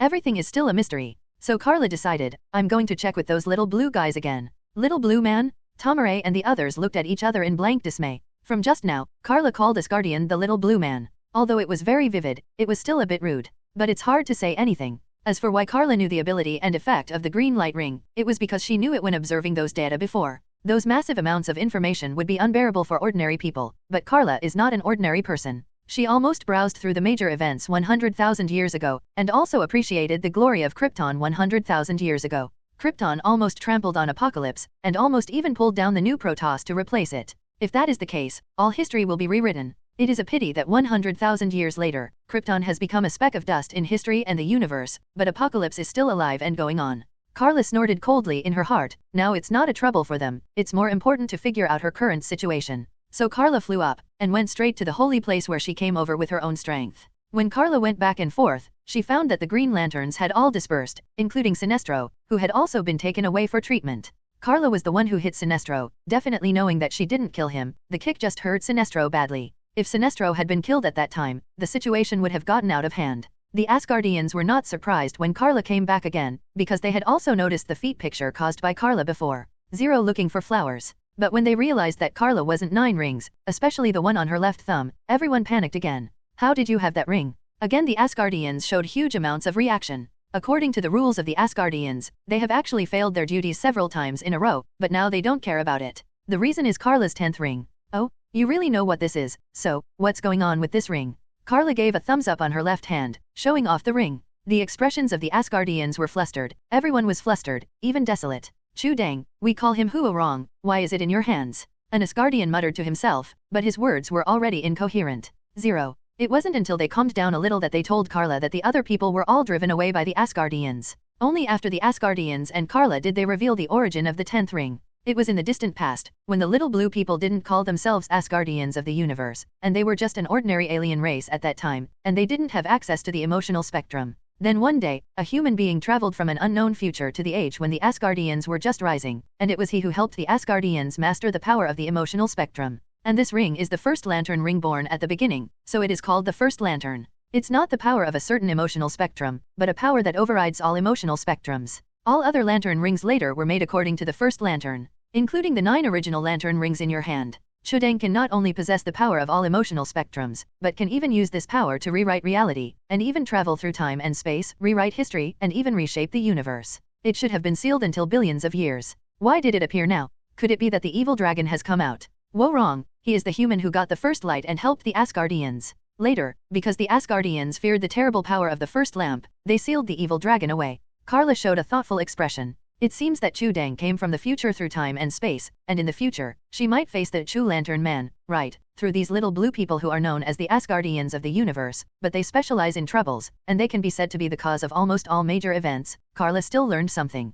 For example, Chu Dang, as the firstborn lantern ring in the emotional spectrum of the entire universe, has a terrifying power far exceeding all other lantern rings. It can even easily do things that other lantern rings cannot achieve, including becoming the owner of the first lamp. Even the lifespan is immeasurable, because the Asgardians have told the truth. They have sealed the human being called Huo wrong for more than 10 billion years. But they can still feel that I am still alive and well. This is also Karla's confirmation that the first lamp in her hand must come from the distant future. One day, she may encounter the first lamp disaster, and then defeat him, so that the first lamp can be liberated. She became the second generation. Unlimited 893 lifespan. This is a surprise. In addition, there is another thing that Karla is most concerned about, that is, in addition to the first lamp, in fact, every lantern ring has its own exclusive lantern beast. Just like parallax monsters, it is a part of every emotional spectrum of realization. For example, the lantern beast of the red lantern is a blood-slaughtered bull, a huge bison in the shape of burning blood-red flames. No wonder Karla's voice was so rough and grumpy when she heard the welcome words.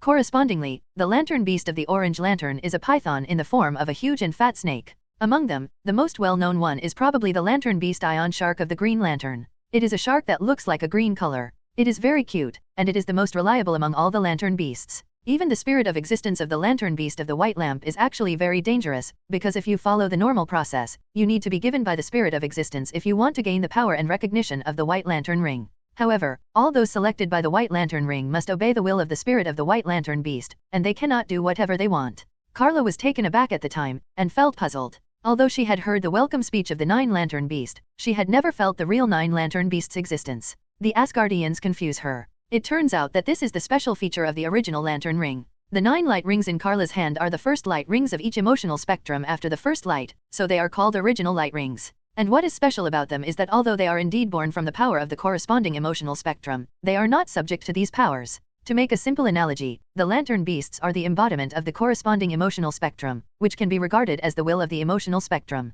For example, the parallax monster is the embodiment of the yellow power of fear, which is equivalent to the power of fear having its own expressiveness and independent will. The original yellow light ring is directly connected to the power of fear. If the parallax monster is the brain of the power of fear, then the light ring is like connected to the body. Therefore, Karla does not need to be connected with the lantern beast, but she can also use the power of the emotional spectrum. The reason is that the lantern ring in her hand is on an equal footing with the lantern beast. Unlike other light rings, such as the green light ring, which has to be recharged once a day, Karla's original green light ring is directly connected to the willpower of green. In the end, Karla still has a question, and it is the biggest question. Why me? Why did these rings choose me? This is something Karla has never figured out. Even if the green light ring may recognize her will, what about other rings? What is the reason? Not to mention that these powers were originally sealed by the Asgardians. Even if they weren't sealed, it wouldn't be possible to attract them all in one go, right? In terms of strength, Karla thinks that she must be qualified. It is said that a guy named Kroner was selected by 7 kinds of lantern rings at the same time because of his strong strength. But Karla now has 10 lamps, and all of them are original lamp rings and even first lamps, which is a bit exaggerated. Even she herself thinks this is too exaggerated. Even if it is the protagonist, the external halo is too much. Even if you look down on the power of the lantern rings, these primitive lantern rings can directly communicate with the various emotional spectrums of the universe, which is very impressive. Especially Chu Deng. If Karla can ignore the current history, she can even go to rewrite the history of the destruction of Krypton 20 years ago, and even save her parents and Clark's parents. That is a powerful force that can rewrite the past and history. Why? Why her? Why is it like this? The Asgardians looked at each other in dismay. One of them suddenly floated and fell from the high platform. If there are other green lanterns here at the moment, they will definitely feel unbelievable and surprised. Asgardians don't need to eat, so they have been on the high platform for thousands of years. It doesn't move. 0. But today, one of them came down, and the others were not surprised at all. Definitely Karla doesn't care at all. If she wants, she can pull them off with her own hands. What do a group of little blue men pretend to be? Karla, daughter of Krypton. Don't call me that, it's shameful, just call me Karla. Karla interrupted hastily, and the welcome words of those fried beasts have always called her the daughter of Krypton. Although it's true to say that, it's so shameful, so don't shout like that. Asgardian didn't care either. Karla, according to our speculation, the reason why you are suddenly recognized by all the lantern rings at the same time may be because you are the center of this universe. Huh.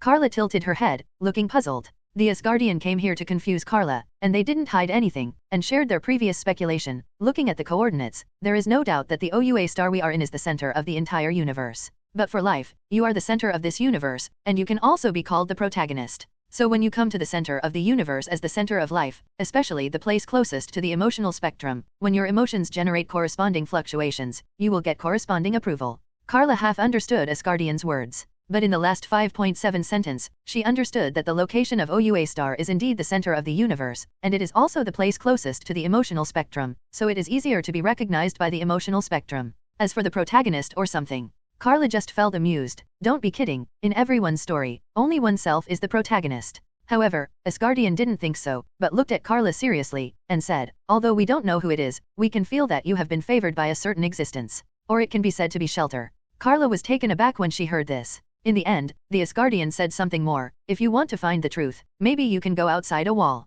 As for which wall it is, one day you will understand. Karla murmured, the wall of origin. Yes. The wall of origin is a very complicated thing, and it is even more troublesome to talk about it. But for the current Karla, there is no possibility of going. But the Asgardians actually said that the patron of Karla came from behind the wall of origin, or outside the origin wall. Karla didn't have any doubts. If it was the existence outside the origin wall, then what happened to her today doesn't seem to be an exaggeration. And when it comes to the cosmic mysteries of the wall of origin, even the Asgardians are tight-lipped. Since the wall of origin has not been touched yet, let's talk about it later. Karla didn't pursue it all the way, knowing that when the wall of origin is involved, or even exists outside the origin, these little blue humans are really nothing. They probably didn't know more about the wall of origin than Karla did. And it's time to go back and deal with that giant octopus, too, Karla said, finally turning her attention back to Earth, and the parallax monster. In fact, it can no longer be called a parallax monster. As mentioned earlier, the prototype of a parallax monster is not an octopus. It is a manifestation of parasitic on an Asgardian body, so it should be called parallax demon. It is also mentioned in 20 above that there are lantern beasts in the lantern ring, and it is very dangerous. The yellow and frightening lamp beast is a parallax monster, and after being parasitized by it, it is called a parallax monster. The red angry lantern beast is the blood butcher, and after being parasitized by it, it is called the blood butcher. The greedy lantern beast of the orange lantern is Yumang, and after being parasitized by it, it is called Yato. There is also the ion shark of the green light, which is called Ion Man after being possessed. The blue light is Yaeshiwang. After possessing the body, Tianxi will be safe. The purple lantern is a predatory beast, and after possessing it, it is a predator. Finally, there is the conversion octopus of the green lamp, who becomes a convert after possessing the body. The above are the lamp beasts of the Legion of Seven Lanterns and their forms after being possessed or forcibly parasitized by the lamp beasts. The white lamp and the black lamp naturally have their own lamp beasts. The white lamp's lamp beast is the spirit of existence, and the black lamp's lamp beast is the Black Death Emperor. Normally, if you want to get Bai Deng's approval, you need to completely obey Bai Deng's will. The black lamp is even more terrifying. You may need to die once before you can be recognized by the black lamp, and you may even become the incarnation of the Black Death Emperor. Fortunately, the process of Karla getting the lantern ring does not need the approval of the lantern beast. Karla was also relieved when she heard that she didn't need to pay attention to those lantern beasts and could use the corresponding power directly. So even if she is wearing the yellow light ring now, she doesn't have to worry about being hit by the opponent's dimensionality reduction when facing the Parallax Demon. Karla got a satisfactory answer from the Asgardians, and she didn't show any hostility anymore. As I said before, it has nothing to do with other people's bombing. If it weren't for the unfriendly behavior of the Asgardians at the beginning, Karla would not mistakenly think that the Asgardians played some disgraceful role in the destruction of Krypton. Later, Karla found out that Krypton almost wiped out the Asgardians, but luckily they escaped quickly. After all, Asgardian and OUA Star have existed for so many years. They used to have a legion known as the most powerful in the universe, not only the Green Lantern Corps, but the Seven Lantern Corps. In the end, it was ruthlessly destroyed by Krypton. In fact, even without Krypton, when they collide with Apocalypse, there will be heavy casualties. Neither the Seven Lanterns nor the rings may be as powerful as the Asgardians boast. Afterwards, Karla bid farewell to the little blue people and went to join Hal instead. You don't need to find someone to train you how to use the lantern ring. Hal worried. Karla waved her hand nonchalantly. No need. In fact, she didn't count on the light ring at first, because she was worried that her current physical fitness would not be able to survive in outer space, so she wanted to rely on the ability of the green light ring to allow the host to move freely in outer space. It turned out that Karla was taken to OA Star just after putting on the green light ring. If there was no such twists and turns, maybe she would have roasted the big octopus. What's more, the current OUA Star is dominated by the Green Lantern Corps, and no one can point out the power of Karla's other light rings. As for the green light ring, Karla has almost grasped it clearly when reading those materials. To put it simply, the green light ring can turn imagination into reality. As long as the willpower is strong enough, the things created will be more real and stronger. For example, the energy shield released, as long as the willpower is strong, it will never be destroyed. To put it bluntly, it is idealism. You are as strong as you think you are. Isn't it too simple? As for the power of other lamp rings, Karla can slowly study them in the future, but it depends on whether she is interested. So Karla raised her left hand, and with a thought, she opened a space-jumping door in front of her with the power of the green light ring, and the other side was Hal's house on the Earth. Karla greeted Hal and walked in. Hal hurriedly followed, only to feel that his eyes were blurred, and he had already returned home from OUA Seeing. From their departure to their return, several hours have passed. There is no one in Hal's house anymore. It seems that Danny and the others are busy with other things. Karla stepped to the telephone at Hal's house and dialed Donnie's number. Karla, you are finally back, thank God. Where did you and Hal go just now? Danny cheered in surprise, and was curious about their whereabouts. Karla was also very happy to hear Donnie's energetic voice, and told the truth. I was led by that ring to an alien planet, and I will explain it to you when I have time. By the way, where are you now? That big 493-headed doll didn't look for you again, did he? Danny replied, my boss and I are going to report what happened here to the higher authorities, and decide how to deal with the next disaster according to the situation. I'm sorry Karla, the monster you said before is too scary. I have to learn tell the higher UPS. But don't worry, I haven't revealed a word about you. Don't forget that Donnie's job now is to deal with this kind of mystery, and she has become Amanda's subordinate. Amanda, that woman, Karla is very good at letting Danny leave early, but she also knew that Danny was originally an adventurous character, and this job was actually just right for her. No way, Karla had to tell her to be more careful. Then Karla called Clark again. Clark, have you felt it? Sure enough, Clark agreed, something in outer space is approaching the Earth, and it has already reached the solar system. Well, but you don't have to worry, I'm dealing with this, Karla reassured Clark. There was a moment of silence on Clark's side. He actually wanted to get involved. He was already 20 years old and he didn't want to be treated like a child all the time. Karla probably guessed what Clark was thinking, and promised, Clark, grow up a little bit. When you graduate from college, my parents and I will not interfere with what you want to do. So just be obedient for a few more years. Okay, then be careful. Karla's approach to contacting Clark was very sensible. If she was a little later, maybe Clark would have to take action. Clark didn't know that survival in outer space is not just as simple as not breathing. There are countless unknown elements in outer space that humans don't understand, and they can even kill people instantly. For example, gamma rays, and various radioactive substances and so on. Karla can also hold her breath for a few days, but is she afraid that there is no air in outer space? How can it be that simple? All she has been saying is that she is worried that her physical fitness will not be able to adapt to the various substances that exist everywhere in outer space. However, Clark may not understand this. Maybe he will rush out of outer space recklessly to fight to protect the Earth. Fortunately, Karla came back in time and called him. But just when Karla put down the phone, Hal roared, "Damn it, Hector, don't hurt Carol, she's your and my best friend, and we all like her, if you really love her." Her words. Karla turned her head and saw that Hal also used the green light ring to conjure a communicator as soon as he came back. He was going to contact Carol, but he never expected that it was the big-headed doll who answered the phone. It turned out that when Hal and Karla went to OA, it was. At the beginning, Karla didn't kill the big-headed doll, and didn't even have any restrictions on his ability, which made it very easy for a big-headed doll with a similar psychokinesis ability to capture an ordinary person. Karla definitely doesn't have any remorse, she's just a doll with a big head. "Looks like I'm going to fight alone." Karla waited for Hal to hang up the phone, then shrugged with a nonchalant look.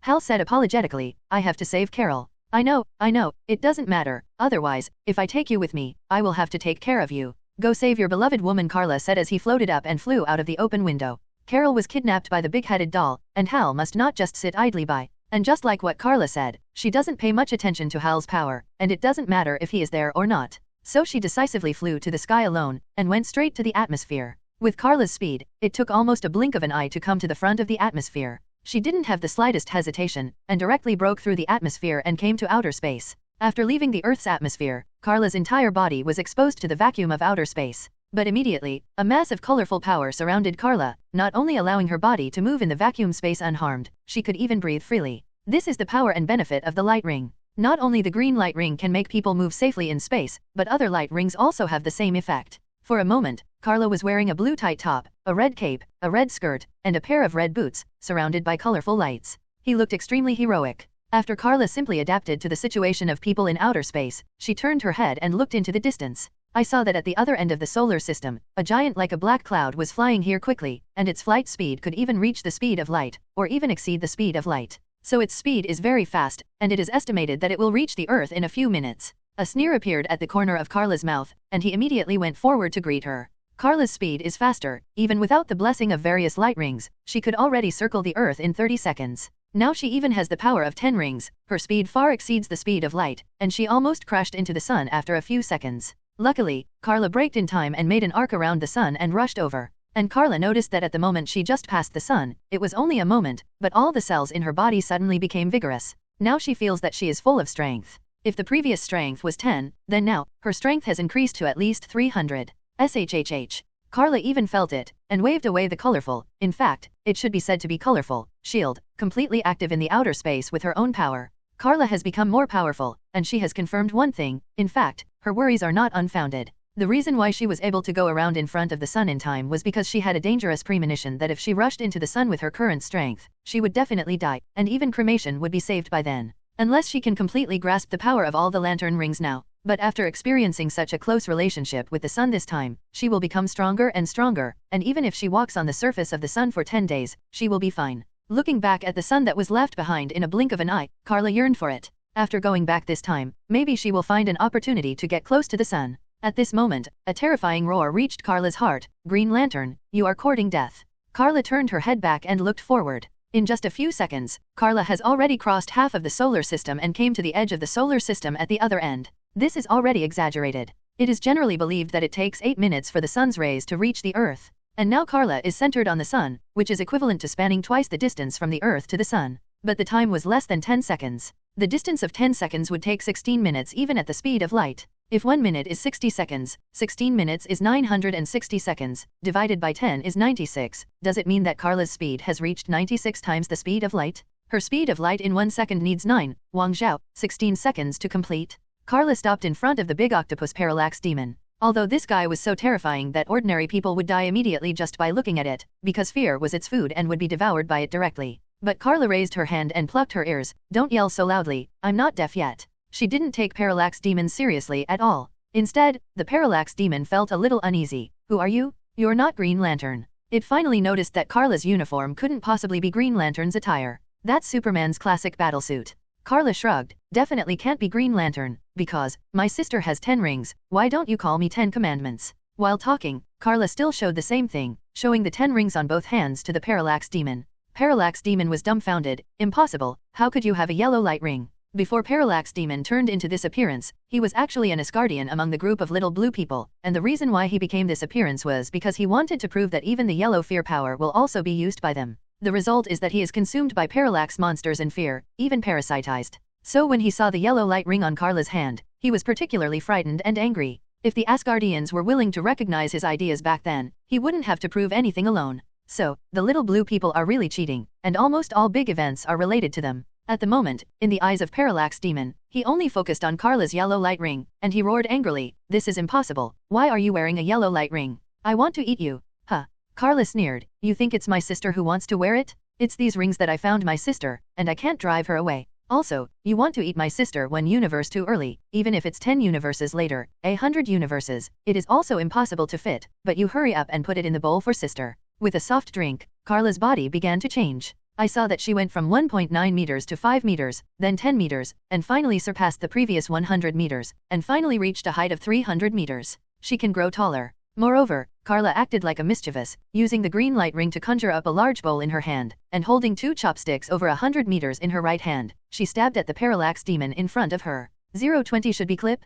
Parallax Demon didn't expect Karla to have such a hand, but it is not easy to mess with. Although it is not as big as the sun at the moment, if it is placed in front of the Earth, it is at least 1/10 as small as the Earth. So Karla still looks a little small in front of it. I saw the Parallax Demon waving a huge tentacle and smashing towards it. Boom. Huge amounts of tentacles meet huge amounts of green chopsticks, sending out huge amounts of shockwave.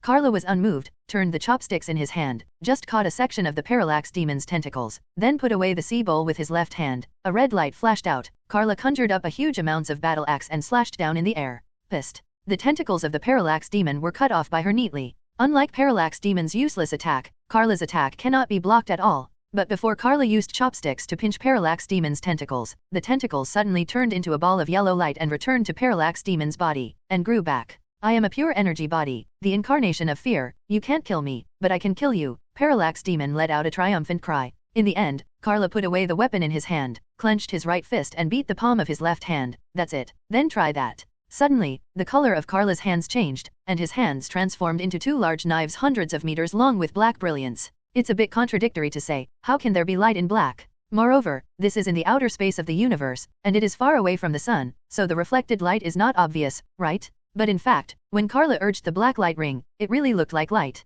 "What's that?" Parallax Demon asked incredulously, startled. It seems that even he is not very clear about the black lamp ring, perhaps because he was sealed too early, or the black lamp ring is too mysterious, even among Asgardians it is a secret. Karla smiled and explained kindly, "Definitely is something that can kill you. Speaking of which, I don't know how you taste. Let me cut off 2 tentacles so that I can roast them in the sun." To use the sun as a furnace to roast squid? No, this is from an octopus? In short, Karla came straight to the Parallax Demon again. She was transformed into a 300-meter titan, holding 200 of meters long black swords in both hands, and even the Parallax Demon felt great pressure. "Damn it, I'm the one who's going to kill you," the Parallax Demon roared, and surrounded Karla with tentacles all over his body, about to launch a fatal attack on her.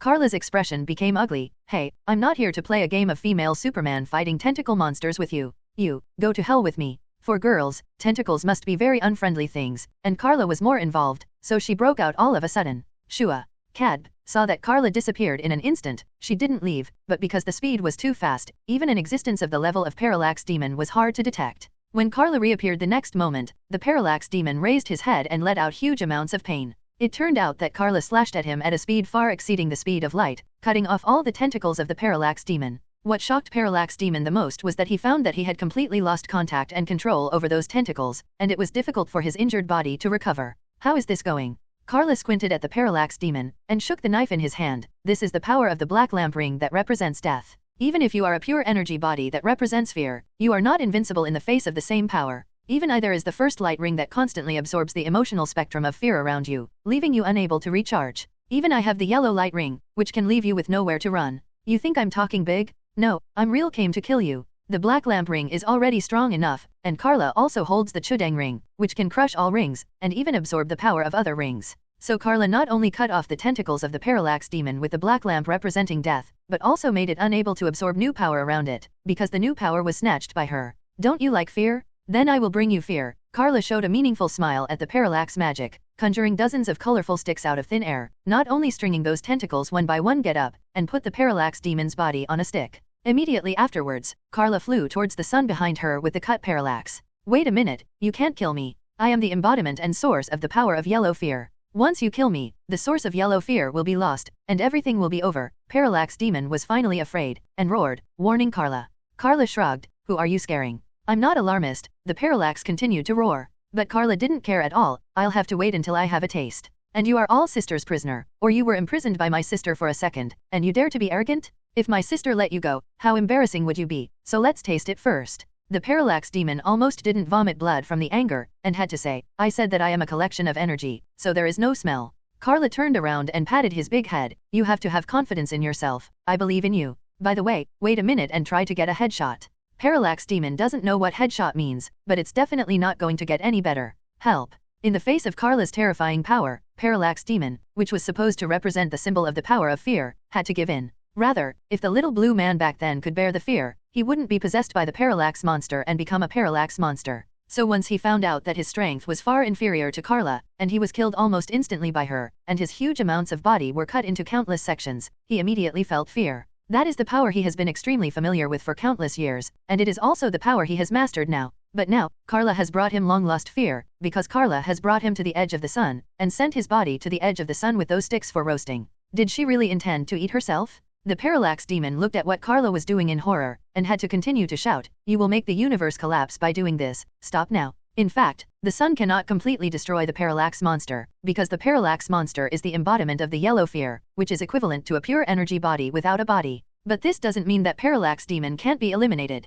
In fact, he is confusing the public. It won't do anything to Parallax monster if it continues like this, but he will definitely die. Once the Parallax monster is dead, the Parallax monster has to get out. Definitely Karla has a real way of killing Parallax, nothing more than bringing the same power to an end with the Black Blast Ring of Death Force. The lantern rings and the emotional spectra have the same source. Other powers may not be able to deal with these lantern beasts, but the same power can completely wipe them out. But now, Karla didn't care about the clamor of the Parallax Demon at all, and looked at his big head carefully, and nodded silently. Parallax Demon only felt chills all over his body. He was not familiar with that kind of look, but he vaguely knew what was going on, just like a foodie who came to a gourmet paradise, or faced the food served after being hungry. There was a blatant and undisguised malice in Karla's eyes. Wait for a headshot. Karla patted Parallax Demon's big head with a sweet smile. Her current image is a titan with a height of 300 meters. Although she is worse than the Parallax Demon, after all, the Parallax Demon has been almost disassembled by her, leaving only one main torso. Parallax Demon was hit in the head by huge amounts of power, and almost passed out. But immediately, he woke up again with a terrible burning pain. It turned out that Karla had already started moving his body closer to the sun. The sun is a fixed star, plus its original mass, its huge amounts of gravitational force are unimaginable. The heavier and bigger things approach, the more they will be absorbed by the sun. But now Karla is completely ignoring the sun's brilliance, and because her body has become a 300-meter-long titan, more places are exposed to the sun's rays, which is nearly 100 times that of the normal state. Karla is 1.9 meters, close to 150 to 170 times. Karla felt that all the cells in her body were frantically, almost greedily accepting the baptism of the sun's radiance, and could clearly feel that her own strength was also rapidly improving, while looking down at the orange light ring. Orange is greed, and a certain voice is clamoring crazily, my, it's all mine, the sun is mine, the moon is mine, and the universe is mine. Karla smiled, sooner or later, I will stew you. The voice disappeared decisively in the room. And when Karla raised his head again, the Parallax Demon had lost his voice at some point. Are you ready? Karla reached out and brought the main body of the Parallax Demon in front of her, watching it carefully. But suddenly, the body of the Parallax Demon in his hand began to collapse and disintegrate. Karla was startled. Damn, is it burnt? She thinks too much. Parallax Demon didn't deceive Karla at least a little bit. His body was indeed formed of pure energy, because his body was not like that. And now, when the Parallax Demon was roasted and tortured to death by Karla by the side of the sun, his body began to turn into the purest energy, which was yellow power, representing fear, and it seemed to be boundless. God knows how many lives and planets the Parallax Demon has harmed over the years, and not long ago he even devoured a group of so-called elite Green Lanterns. This filled his enormous body with the purest power. But now, there is no need for Karla to use the first light or the yellow light to absorb, and the power of fear spontaneously began to rush towards Karla. They were joyful, even shouting, as if Karla was their god. However, the power of fear in yellow has its own will and realization. Give it back to me, a terrible voice sounded, followed by a pure golden body that sprang out from the Parallax Demon's rapidly collapsing body. 0 for flowers. That is the real Parallax monster, with an ugly insect-like body, and a huge mouth with huge amounts of blood, covered with sharp fangs. After the parallax monster appeared, it went straight to Karla, waving its forelimbs that were as sharp as a huge sickle, and was about to attack Karla. Because of the appearance of the parallax monster, those yellow powers of fear finally calmed down, no longer actively throwing themselves into Karla's embrace. Karla stood there, floating in the void, until the parallax monster came in front of him, and then he felt it and used the green light ring to create a huge amounts of fly swatter. Slap. Parallax was shot straight on like a normal bug.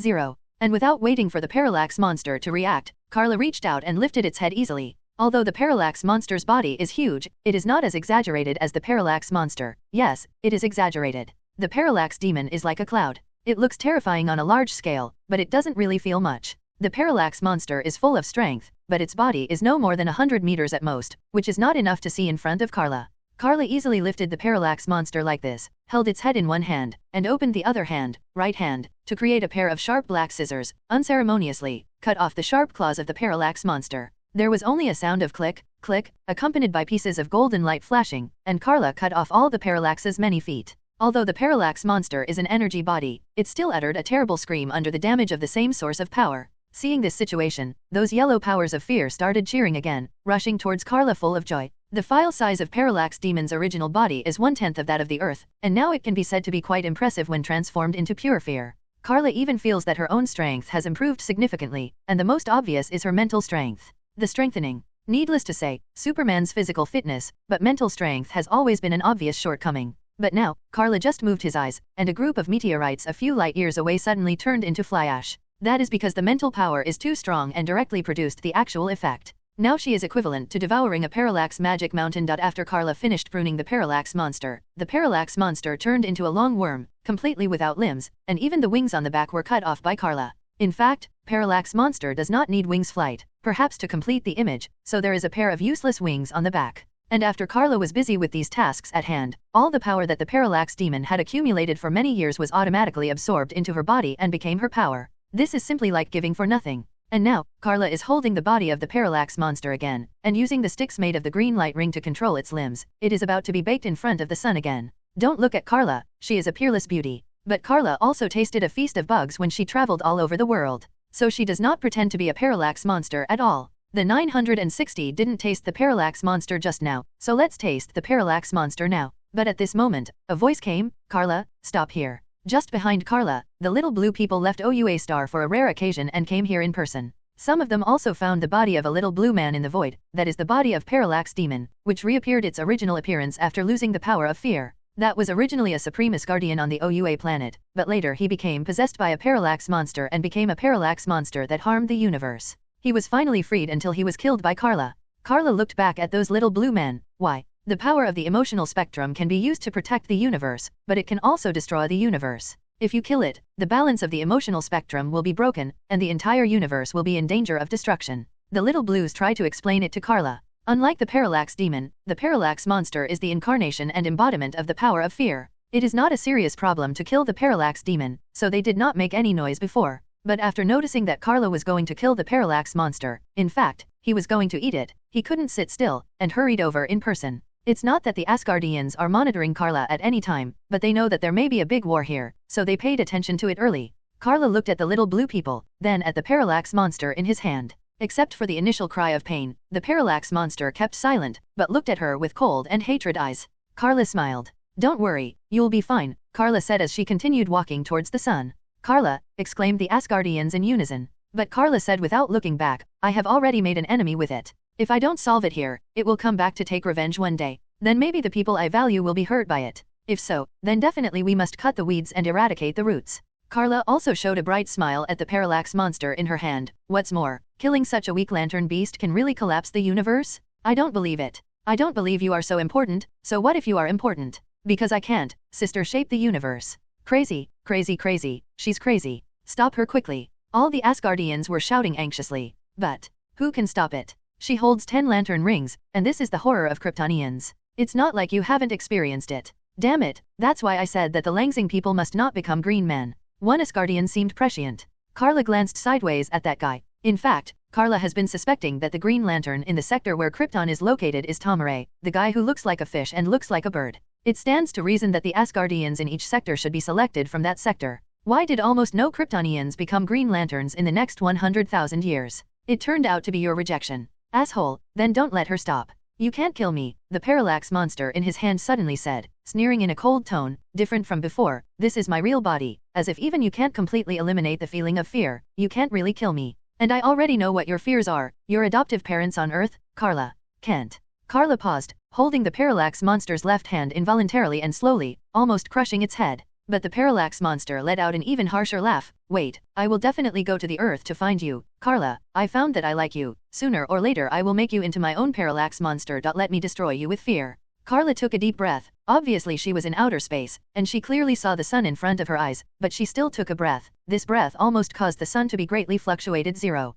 Karla laughed. The parallax demon has been clamoring that I can't kill him before, and it turns out that he is not dead. Parallax shouted. So I said, I'm different from him. I know, Karla nodded, acknowledging that parallax and parallax are indeed different, but so what? I have countless ways to kill you completely, Karla said, handing the parallax to her right hand, and she held up the first light of her left thumb. As the embodiment of the emotional spectrum, the lamp beast is indeed almost difficult to kill, or it is impossible to be completely killed, because you are the original emotional spectrum. Killing you is equal to killing the emotional spectrum, which is neither reliable nor impossible. Do it easily. I still know this, so I was just trying to scare you, just bake you and taste it. Karla actually knows all about these things. However, without waiting for the parallax monster to show a smug expression, Karla suddenly pierced the parallax monster's head with his right thumb. However, what if the relationship between you and the emotional spectrum of the power of fear is cancelled? What if the emotional spectrum you have is eliminated? What if you are no longer a lantern beast? The corners of Karla's mouth split into a big arc, and he laughed loudly. Are you playing psychological tactics with me? My mother has even seen a lunatic, Joker, and she is afraid of you as a mere bug? Do you really think you are immortal? How dare you threaten my family? Do you dare? At this moment, the 5.2 Karla is extremely crazy, because it dares to threaten its parents? You dare to threaten my parents? I ate you. Karla this time was no longer a threat, but carried the dead parallax monster straight to the surface of the sun. Karla. How so? The little blue people behind were completely panicked. Is the power of fear in yellow about to collapse? I'm not crazy yet. Karla suddenly threw out a golden egg and said without looking back, I didn't kill fear, I just killed this generation of parallax monsters. It's the yellow fear, you can take it back to hatch the next generation of parallax monsters. As for this, I want to see what kind of arrogant capital you have. Is it delicious? God, so arrogant capital is delicious. Karla still killed the parallax monster after all. This is the dominance of Chudang, not only using almost the entire emotional spectrum, even crushing levels, and absorbing other emotional spectrums. To put it simply, if the green light ring meets Chudang, not only can Chudang use the same green power of will, it can even completely absorb the power of the green light ring. It means that I can not only defeat you with your strength, but also absorb your strength. Moreover, Chudang can also distort reality and change reality, and even travel through time and space to change history. So the Asgardians were not surprised that Karla killed Parallax. They also rushed to dissuade them because they knew that Karla could actually kill Parallax monsters. Fortunately, Karla didn't really go crazy. When he killed the Parallax monster, he not only erased the Parallax monster as the source of the realization of the power of fear, but extracted the Parallax monster as the source of the realization of the power of fear. This is equivalent to removing the Parallax monster from his position and then arranging a replacement. Definitely Chudang is not completely 20 invincible. For example, the black lamp, as the emotional spectrum of death, can also bring death to Chudang, or forcibly erase the emotional spectrum possessed by Chudang, which is the only way to defeat Chudang. When Karla threw out the golden egg, the Asgardians finally felt relieved. As long as the yellow power of fear does not collapse, once the emotional spectrum is out of balance, it will be a terrible thing. As for how to hatch this golden egg, it has nothing to do with Karla. She carried the Parallax monster that was dying to die, and came to the sun step by step. When she came in front of the sun, Karla couldn't help but frown. The terrifying heat wave, the nuclear radiation on the surface of the sun, and even the continuous gushing heat made even her feel hot. But Karla has set foot on the face of the sun after all. In addition to her strong physical fitness, the 10 rings Karla wears are also emitting a faint light to protect her. I have to say that sometimes these light rings are still very useful. Karla looked up and looked around, and found that not only magma and flames were everywhere on the surface of the sun, but also various minerals and large tracts of land. That is not ordinary soil, minerals, and soil that can be baked by the sun for hundreds of millions of years and still remain intact. How could it be simple? In fact, the sun is not a ball of fire, but the surface seems to be covered with flames. In fact, the surface of the sun is also full of various strange rocks. And with the mass of the sun and the terrible gravity enough to cause the entire solar system to revolve around itself, the mass of the sun is actually stronger than that of the earth. Karla felt fresh and strange. After all, it was the first time for her to set foot on the surface of the sun. By the way, it can't be overcooked this time. Karla remembered that there was still one thing in his hands that hadn't been resolved. That is, the Parallax monster should be cooked. This is on the surface of the sun. It is said that the temperature is about 6,000 degrees Celsius, and the core temperature may even reach tens of millions of degrees Celsius. No wonder the sun can provide light and temperature for the entire solar system by itself. Lifting the parallax monster in her hand, Karla stuffed it into her mouth without any hesitation. She is now a titan of 300 meters tall, while the parallax monster is only 100 meters tall, and she seems to have physical strength. And to Karla's surprise, the parallax was not burnt at all, but just right. Since the parallax monster is the image of a bug, it tastes the same as a bug, and Karla's mouth made a click-click sound, as crisp as eating potato chips. As for the taste, Karla tried sticking it with the magma of the sun. Was it good? Carrying the parallax monster as if eating a snack, Karla began to walk on the surface of the sun. Now she is like the creator god and creator, transformed into a 300-meter-long titan, like a goddess who came out of myths and legends, observing the mysteries of the sun. Being on the surface of the sun, there is definitely no distinction between day and night. Karla just walked like this constantly. I don't know how long it took. It's like walking all the corners of the sun. During this period, Karla also encountered a variety of weather. As a fixed star planet, the sun definitely has weather changes, but it is not the wind and rain that we are familiar with, and there is no such thing on the sun. It is actually active phenomena such as solar flares, solar facula, solar sunspot, solar wind, and solar corona. Among them, solar flares can be said to be the most terrible weather. Pinmare had encountered solar flares before and did not have time to help Science Star. Many people may not know what is going on with solar flares. To put it simply, it can be summed up in one sentence. The energy triggered by solar flares is equivalent to tens of billions of giant hydrogen bombs exploding at the same time. Tens of billions, or a giant hydrogen bomb. As for the sunspots, although they seem to be related to the solar flares, in fact, the light panels are closely related to the sun's sunspot. Most of the light panels appear almost at the same time as the sunspot, and they are a phenomenon surrounding the sunspot. There is also the solar wind, which is different from the Earth's wind. The solar wind is not composed of air, but is composed of simpler elementary particles such as protons and electrons, which are one level smaller than atoms. It can also be said to be a stream of supersonic plasma-charged particles ejected from the sun's upper atmosphere. In short, Karla is conducting detailed analysis and research on the sun, and there are definitely many reasons why she is doing this. One is that the power of the Kryptonians comes from the fixed star, but only the golden fixed star light can strengthen the power, and the red light is the Achilles heel. So Karla wondered why. Also, the more she knows about the sun, she may learn from her ancestors to create her own artificial sun rays in the future. Doesn't that mean that even if she stays at home every day, she can feel like she is on the surface of the sun? Or she could use the green light ring to create a sun for herself. What's more, she is increasing her strength crazily every day just by walking on the sun. Only on the second day, Karla didn't need the protection of the light ring at all, but walked directly on the surface of the sun with her own strength. Because of the biological standpoint, don't worry about Karla's hair or clothes, they are all intact. It's just that from the second day on, the parallax monsters were eaten up by her, and there was no food, let alone water. As a result, Karla began to use the sun's magma as a source of water and the sun's flames as food. Not only the surface of the body, but even the stomach and internal structures of the body are all Superman level. Karla has many insights, including heat vision rays reaching nearly 10,000 degrees Celsius at one point. Even Karla turned her eyes to the inside of the sun. She found a place to go down, a path that would allow her to go to the core of the sun. Unknowingly, Karla has been away from Earth for 5 years. At first, Metropolitan still had some discomfort, because from the second month onwards, Karla's new column was completely discontinued. The reason is also very simple. Except for Karla, no one can write a food guide that can be sought after by people. In addition to her comments on food, the most important thing is to write recipes and the experience from the whole process to the cooking process. Some people call this recipe series Karla's tutorial for idiots, not to say that Karla is an idiot, but that even an idiot can make delicious ingredients as long as she does it the way she does. And this requires careful and absolutely professional understanding. It's not that you can write a guide without a good chef, but a chef may not have enough writing skills to write a wonderful column. So Perry gave up looking for someone to replace Karla after only trying for a while. Unlike the travel column, this really can only rely on Karla to support the card. At the beginning, many people were concerned about Karla's whereabouts, worrying whether something happened to her. But then it gradually faded away. After all, everyone has their own lives. At most, they just collect the previous columns and use them as the main recipes at home. Some people even jokingly call it the cookbook of God of Cooking.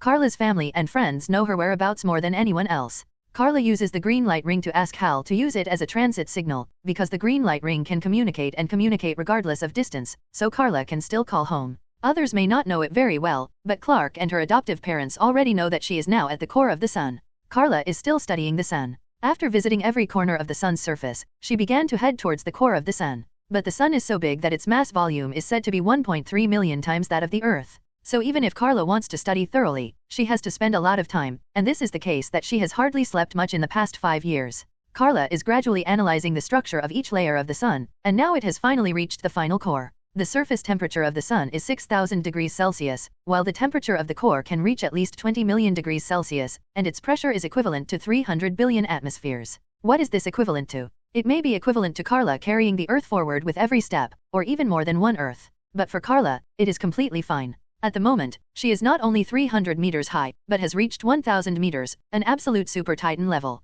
In fact, it can be even higher, but in the face of such gravity, the higher one is, the greater the pressure one will bear. Karla mainly does not want to affect the progress, otherwise she can exercise at the core of the sun at a height of 10,000 meters, which is equivalent to holding the sun to do fitness exercises. Karla is getting stronger and stronger, and now she doesn't even know how much her strength has reached, and because she has been soaked in the sun's radiance all year round, and is even in the core of the sun, her blonde hair has completely turned into a state of golden light, including Karla's cloak was also dyed golden, and if she hadn't made the change herself, Karla's skin and even her pupils would have turned completely golden. But in the end, Karla only dyed the S on the chest golden, and reversed all other changes. She doesn't want to be too noticeable when she returns to Earth, including her hair, who has seen hair with its own lighting effects. Almost. Karla murmured, she didn't know that she had been immersed in the sun for 5 years, because she was too absorbed in the study of the sun. This is necessary, because with her current understanding of the sun, she can be said to be the astronomer who knows the best about the fixed star celestial body, at least on Earth. And this also allowed Karla to deduce why the red sun's light would weaken the power of the Kryptonians, because the red sun would emit some kind of substance.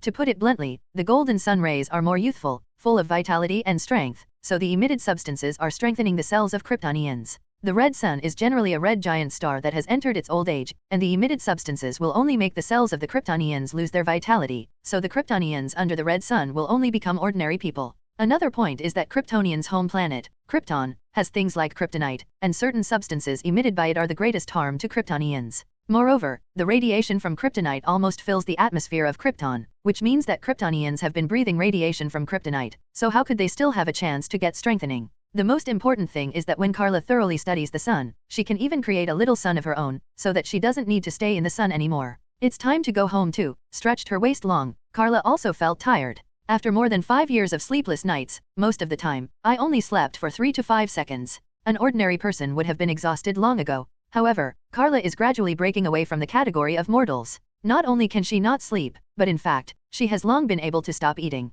The sun's rays are the source of all her energy and strength. It is Karla who still maintains the habit of eating, so she uses the magma and flames of the sun as food and water, especially after reaching the core of the sun. She resists it so that she does not go up and bite off a piece from the core to eat. If she dared to destroy the core of the sun, it would be too bold and reckless. You must know that the sun is not actually the core of the universe, but the core of the solar system. In fact, the sun and many fixed stars in the galaxy have revolutions, and there is an orbit around the real core of the galaxy. Including every revolution of the sun, it will be a little closer to the core of the Milky Way. Once the core of the sun is destroyed and loses its original mass, let alone other things, if the sun takes the solar system straight to the core of the Milky Way, it may cause a lot of damage. Fortunately, she also knows the seriousness. But before going back, I have to go to OUA star. Karla narrowed her eyes slightly. She did not forget who she was for when she first set foot on the surface of the sun 5 years ago. After such a long time, Karla guessed that the golden egg had already hatched. What about the second generation parallax monster, Nyo Wang's? Do you still remember the previous generation?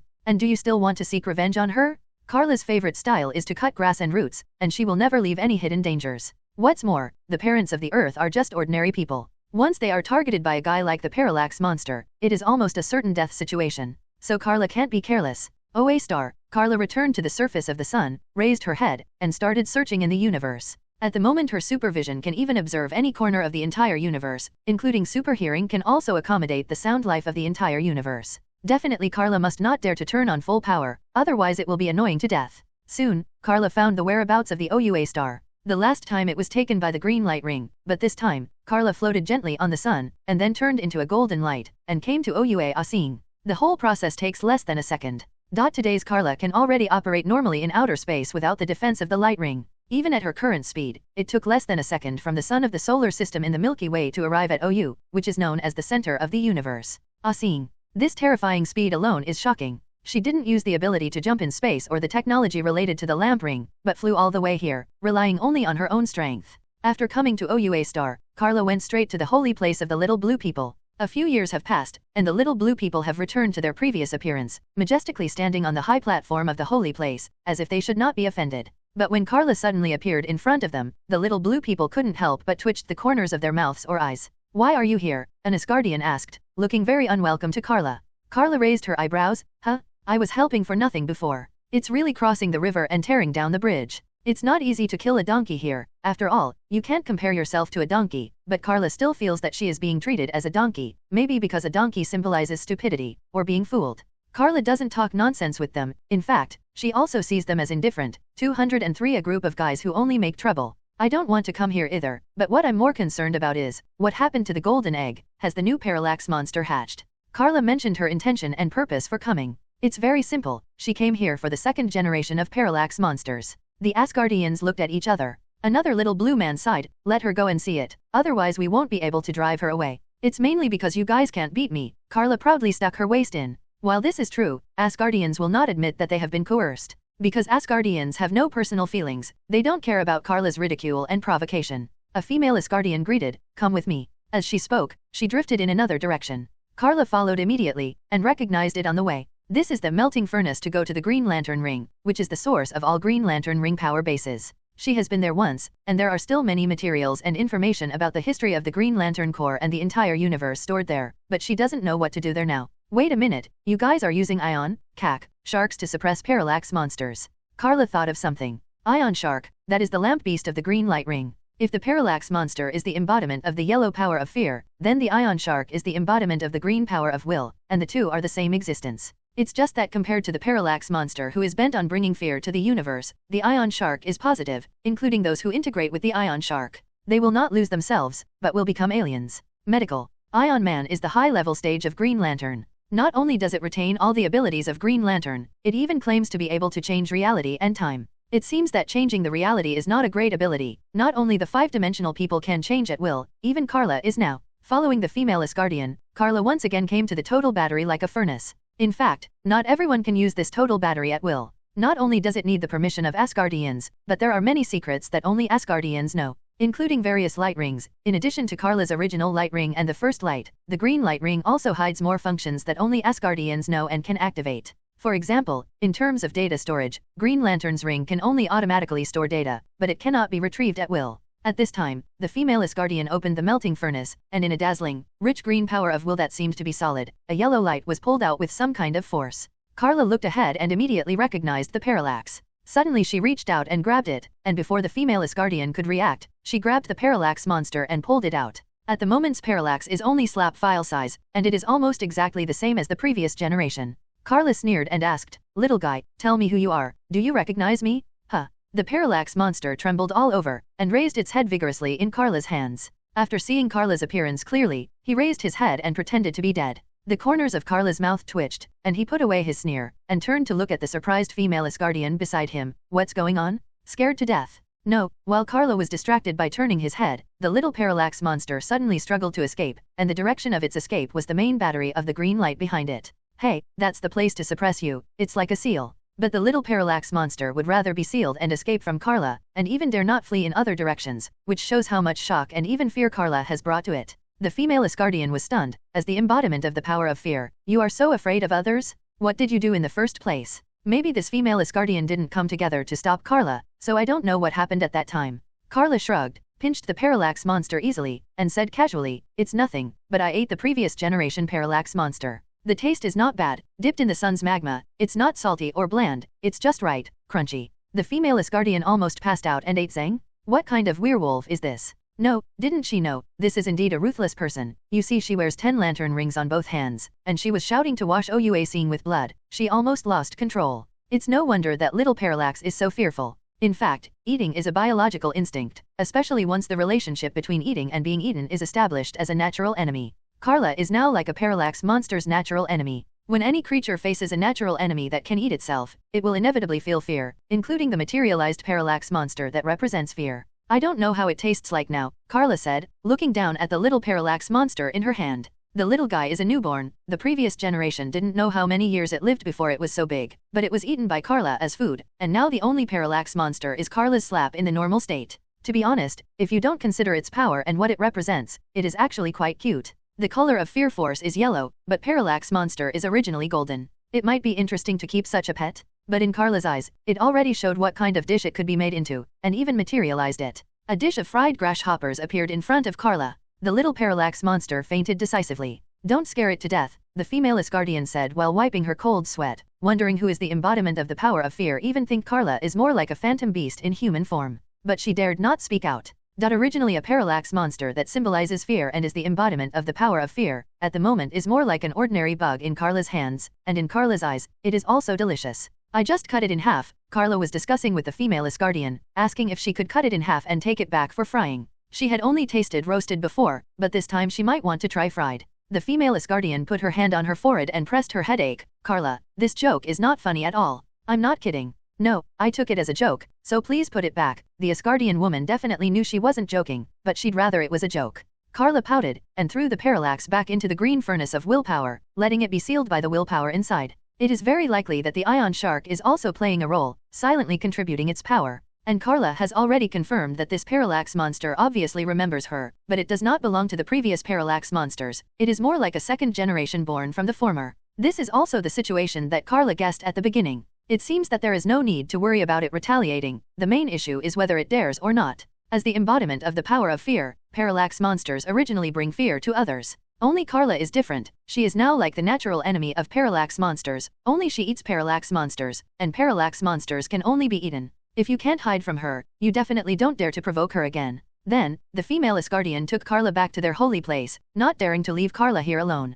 Back at the holy place, the Asgardians expressed their gratitude for Karla's contribution 5 years ago. It seems that they also know that the parallax's threat to the universe is caused by their Asgardians, and Karla belongs to clean up the mess for them. And the gratitude of the Asgardians is not just a thank you. Karla also explained the power and ability of almost all the rings except the green light ring and the first light ring. The first is the red light. As a representative of anger, its ability is superior even among the 7 Lantern Corps. The most obvious manifestation is its huge and infinite power. In addition, the red light ring also shows that it can project imagination as a means of attack similar to the green light ring. The orange light, which represents greed, has the power to be afraid of even the green light, but because the person who wears the orange light must be greedy in the first place, and then it is infinitely magnified in the heart of greed and monopoly. Therefore, the so-called Orange Lantern Corps is generally false, because the Orange Lanterns are destined not to share, and the Light Warriors are also destined not to know how to share. In order for Orange Lantern to have only one person, and only you are the only Orange Lantern warrior, this legion was difficult to control as early as ancient times, such as 100,000 years ago. And once killed by the Orange Lantern warrior, the Orange Lantern ring can materialize the person killed by the holder and become an energy puppet obedient to the holder, called the Orange Lantern Ghost. The current Orange Lantern is only Karla, but because of the suppression of other rings, it will not be affected by the power of the Orange Lantern. If the stupid snake dared to continue to shout, Karla might stew it. Needless to say, the yellow light of fear is better at psychokinesis, but it can also create an energy shield for defense like the green light. Then there is the blue light, which symbolizes the power of hope. Originally, there is no concrete power, but it can make the green light ring more real and powerful. In addition, as mentioned earlier, the green light cannot actually restrain the yellow light. What the green light really restrains is the red light, but the yellow light restrains the green light. What really restrains the yellow light is the blue light. The blue light ring can eliminate the spectrum and power of the yellow light ring, and even allow people to face fear. But the blue light should not be underestimated. It is said that the holder of the blue light can revive the lost fixed star. The most mysterious of them is the Blue Lantern. As a representative of mercy, the Blue Lantern originally does not have a fatal attack, because they not only show mercy to all living beings, but even the enemy is the same. Definitely that has nothing to do with Karla, it refers to the General Legion here. There is also the Purple Lantern of Love. The ability of the Purple Lantern ring is not too outstanding. Generally, it can create purple crystals to block enemies inside, or track the heartbeat of a loved one as a flight guide, and show others the true love in their hearts. People. If we say the most powerful ability, it should be that if the people who love each other are facing life and death, they can also use the power of love to revive the person who has just died.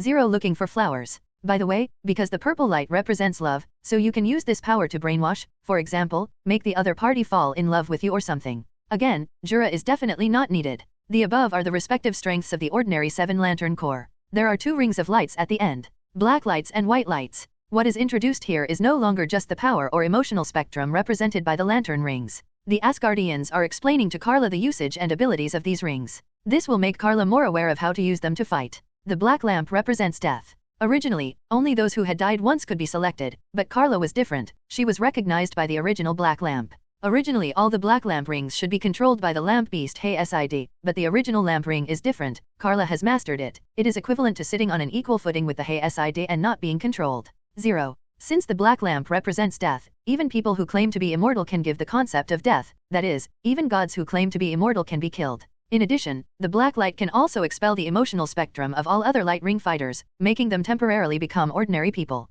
Even the most powerful primary lamp, the black lamp, can restrain it. The white lamp is the same as the black lamp. The spirit of existence as a lamp beast is more domineering, but it's a pity that Karla doesn't bother her at all. The white lamp symbolizes life. When Karla wears the white lamp, as long as the emotional spectrum of the white lamp is not extinguished, she will never die. So even if she didn't wear the first lamp at the beginning, she still has an infinite lifespan. Even if she is killed, she will not die. Even theoretically speaking, the 10,000 stars of the white lamp can resurrect all life. But the Asgardians reminded or warned Karla that although she can resurrect everyone, it is best not to resurrect everyone on Krypton without restraint. Why? Karla's face was upset. Are these little blue people still holding grudges? The Asgardians explained, the life symbolized by the white lamp is not only personal life, but the life of all universes, not all life in the universe, but life in all universes. This must be clarified. So it's not just as simple as life, it should be called the life equation. Karla left OUA star. She actually came to confirm the situation of the parallax monster. If the parallax monster still threatens her, or threatens her family, then there is no doubt that Karla will kill it.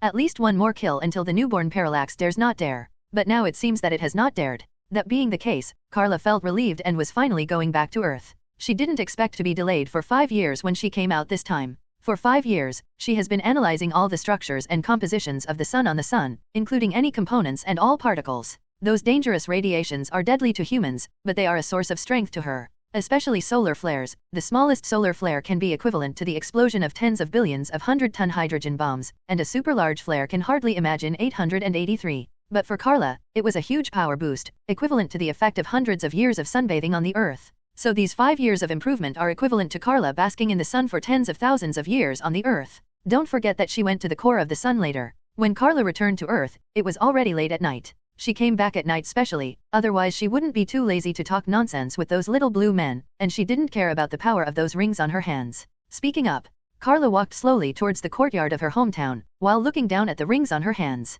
It's really in the way. Karla frowned. Those rings are not small, almost occupying the file size of a finger bone. It is too obvious at first glance, and it is also very troublesome in daily life. It would be great if it could be made into strings. Karla's eyes lit up. The image of the ring was too obtrusive, but if it were 10 strings of different colors, it should be fine. Anyway, I don't worry about the problem of falling off. With her strength, she can't even pick it off. Too much power can easily shake the entire universe, let alone falling. Just do what you think. Karla changed the 10 rings with the ability to rewrite reality. I saw those rings one after another, turning into strings of different colors according to the colors of the emotional spectrum they originally represented. Looking at it this way, it is much more pleasing to the eye. Karla clenched her fist again. Well, it's easier to move. Looking up again, she happened to have landed in front of her house. Wow, woof woof. Suddenly, there was a loud dog bark, followed by the door being knocked open, and a big dog rushed out, jumped in front of Karla and circled around her feet. Little Krypton. It was the first to smell Karla. What's wrong with Krypton? Martha chased after her, worried that something had happened, but she saw a slim figure standing in the yard, with blonde hair that reached her waist dancing in the wind behind her, and a beautiful bright red cloak.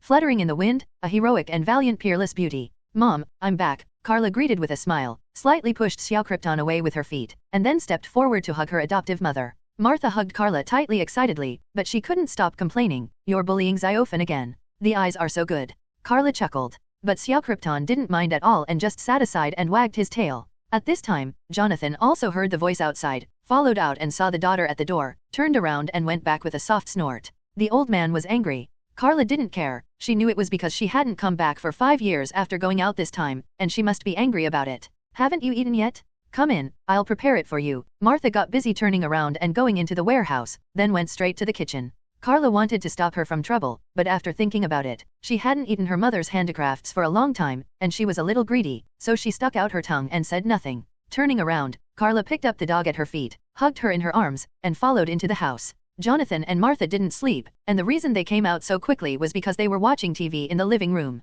Jonathan pretended to be watching TV, but his eyes kept following Karla. He saw her stepping to the sofa beside her and sitting down, hugging the dog, tilting her head and smiling at herself. Jonathan snorted softly, when you grow up, your wings will harden. Neither of them will want to go back to this home, will they? Karla turned to a wry smile. She knew what Jonathan was angry about.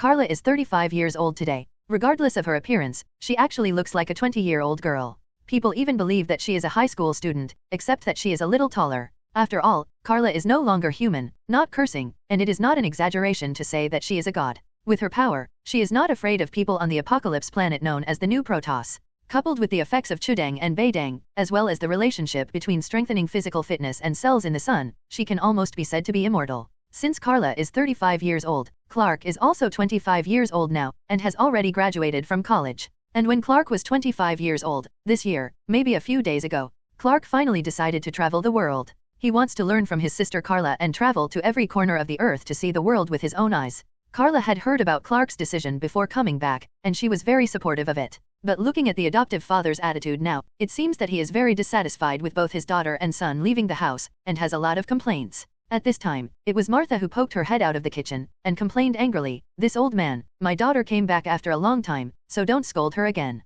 Also, didn't you always advocate that Clark should go to gain knowledge earlier, but now his mouth is full of complaints?" Karla continued to maintain a smile, but complained in her heart, "Mom, your words are full of resentment. Don't worry, you won't run away suddenly." While Martha was preparing a supper for Karla, Jonathan turned off the TV and asked 4.7 Karla, "What have you been up to these few years? Although you have called me and your mother several times. But I always feel that you are no longer on the earth, very far away from us, as if we will lose you at any time." Karla paused. Should I say that the adoptive father is too sensitive? Karla lowered her head and raised her hand to help the little Krypton who was in her arms and didn't want to go down anymore, to smooth her hair, not knowing what to say in her heart. Jonathan didn't rush her either. After a while, Karla made a decision, took a deep breath, looked up, and said, "Dad, to be honest, I found a way that might save our planet. Even those who have died can be brought back to life, including my biological parents, and Clark's biological parents. What should I do? Should I do that? Should I go and resurrect Krypton, and everyone?"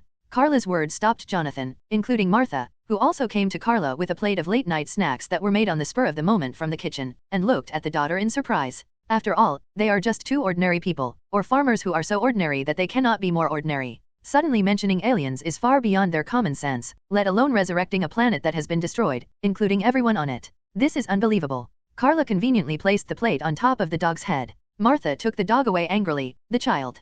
Karla shrugged, picked up a spoon and began to taste the long-lost mother's handicraft. "What do you think? Karla, do you think it's right or wrong to do this?" Jonathan didn't rush to give an answer, but kicked the ball back to Karla. Karla paused, pouted, and chewed with a mouthful of food. Not to mention, she's quite cute, but if you don't consider her terrifying power, even the most terrifying parallax monster in the universe will be scared out of her mind by her. Except for her parents, no one will think she is cute. After thinking for a while, Karla swallowed what was in her mouth, and said at 20, "If you want to save Krypton from its destruction, you may have to rewrite reality and history, including resurrecting so many people. You may have to use the life equation." That's what Asgardian told Karla. The vitality represented by the white light is not a single individual life, but a greater and magnificent life of the entire universe. So that could be called the life equation. If you don't know this, you can search anti-monitor and anti-life equation. The life equation is opposite to the anti-life equation. Just rewriting history and reality may cause many unexpected results, not to mention using the power of the life equation. At that time, the entire universe may be affected, Karla said casually, but the meaning expressed is quite different. Let Martha gasp.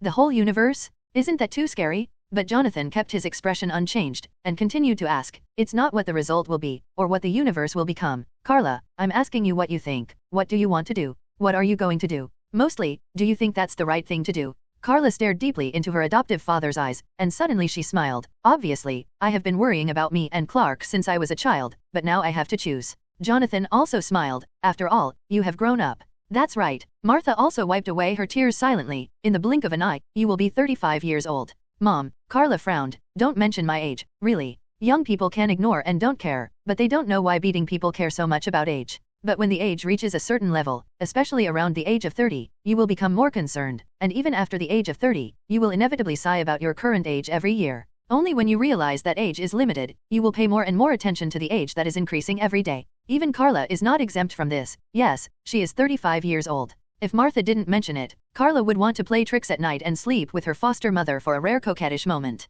One more, turning grief and anger into appetite, Karla asked for another meal. "No, it's so late. I'll get up and make more for you tomorrow morning." Martha had to coax Karla to obey like a child. Jonathan on the side, he looked like a child who couldn't grow up. Martha cleaned up the dishes, and went upstairs to tidy up Karla's room. Even the bath water was boiled before asking Karla to take a bath. In fact, Karla's body is not dirty at all. Don't forget that she was still at the core of the sun. According to the high-temperature sterilization effect, under 20 million degrees Celsius, everything will be killed. But Karla still readily agreed to run upstairs. In the past few years, she could only soak in the lava at most, and she almost forgot what it feels like to take a shower. So Karla didn't notice that Martha had boiled the water, and this temperature was no different from taking a cold bath in her feelings. Then Karla noticed that Martha had prepared the pajamas for her, changed the battle suit on her body, and put on the long-lost loose pajamas, feeling relaxed. Karla lay on her back on the bed, snapped her fingers with her left hand, and an ultramodern smartphone appeared in front of her, which automatically dialed and made a call. "Hi, this is Wayne's house. I'm Alfred the housekeeper. Who are you?" Afna's familiar voice came over.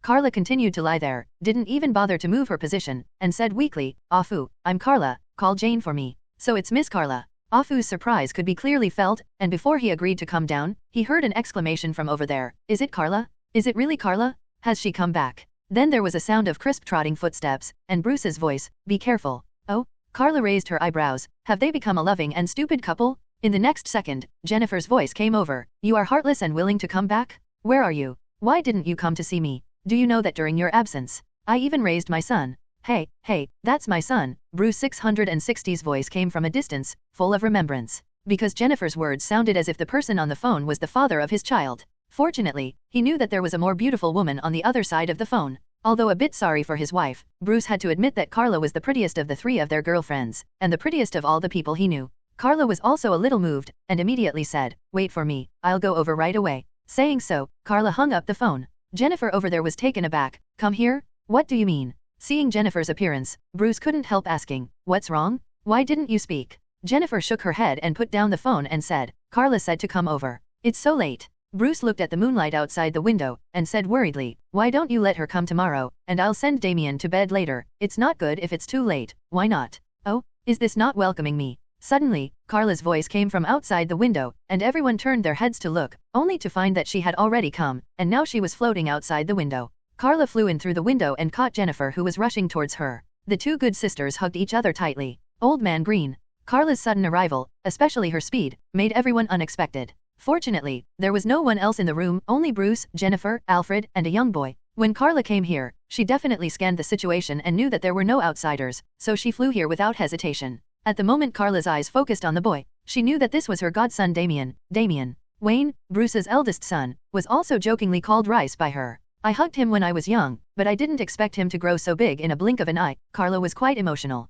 Jennifer waved to Damien, "Baby, come here, this is what I've been telling you, your other mother." Damien is only 5 years old now, and he still looks a little timid, but after taking a closer look at Karla's appearance, he finally walked over with small steps. Standing in front of Karla, little Damien had to look up at the 1.9-meter Karla. "Are you Karla's mother?" Karla knelt down excitedly and reached out to hug Damien. It seems that Jennifer has been telling Damien about herself. "That's right, dear Rice, I was the first person to hug you when you were born." At that time, she accompanied Jennifer throughout the delivery, so she was naturally the first to hug Damien. Even the nickname was given to him by Karla. Damien was still a little unnatural, looking at his biological mother beside him in bewilderment. Jennifer just smiled and patted Damien's little head. "You can think of her as another mother, she is your other mother." Jennifer knew that Karla was a bachelor, not to mention asking her to marry someone. It was impossible to find a man who would catch her eye. She doesn't even pretend to be an outstanding man like Bruce. Who else? Superman? That's Karla's brother. Green Lantern? Not to mention that Hal has someone he likes, but Karla is one of the 10 lanterns, not at the same level.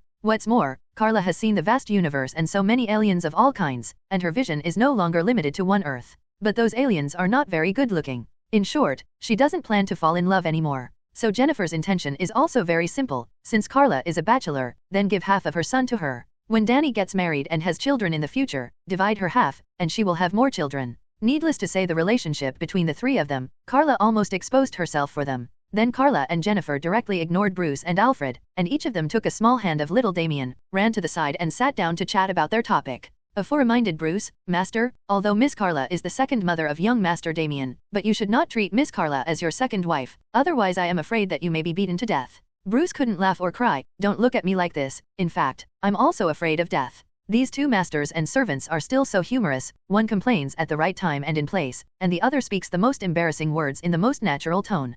Karla glanced over there sideways and snorted softly. Since they weren't too offensive, she didn't bother them. "By the way, Karla, Danny said you turned green and flew away to outer space. What happened?" Jennifer quickly started asking Karla questions. Jennifer didn't know what happened in Seaside City at that time, and when she asked Danny, Danny also spoke vaguely, but she just asked her to wait for Karla to come back and ask Karla. It's not good to talk nonsense behind Karla's back. Karla believed in Danny even more, and even Jennifer didn't ask anything. She would definitely not tell Amanda Waller. In the face of Jennifer's question, Karla did not hide anything, nodded and agreed. I did go to outer space, and I also went to meet aliens. Are there really aliens? Bruce finally came over and joined the conversation between the two sisters. And Bruce's expression is very serious, because this is news about aliens, so it cannot be taken lightly. The Earth has not yet developed the technology in outer space. Once an alien race invades, what will happen? Bruce's worry is not unfounded. If aliens really exist and have the ability to invade the Earth, with the current technology of the Earth, it is absolutely irresistible. Karla scratches her hair. Sorry Bruce, there is a real alien in front of you.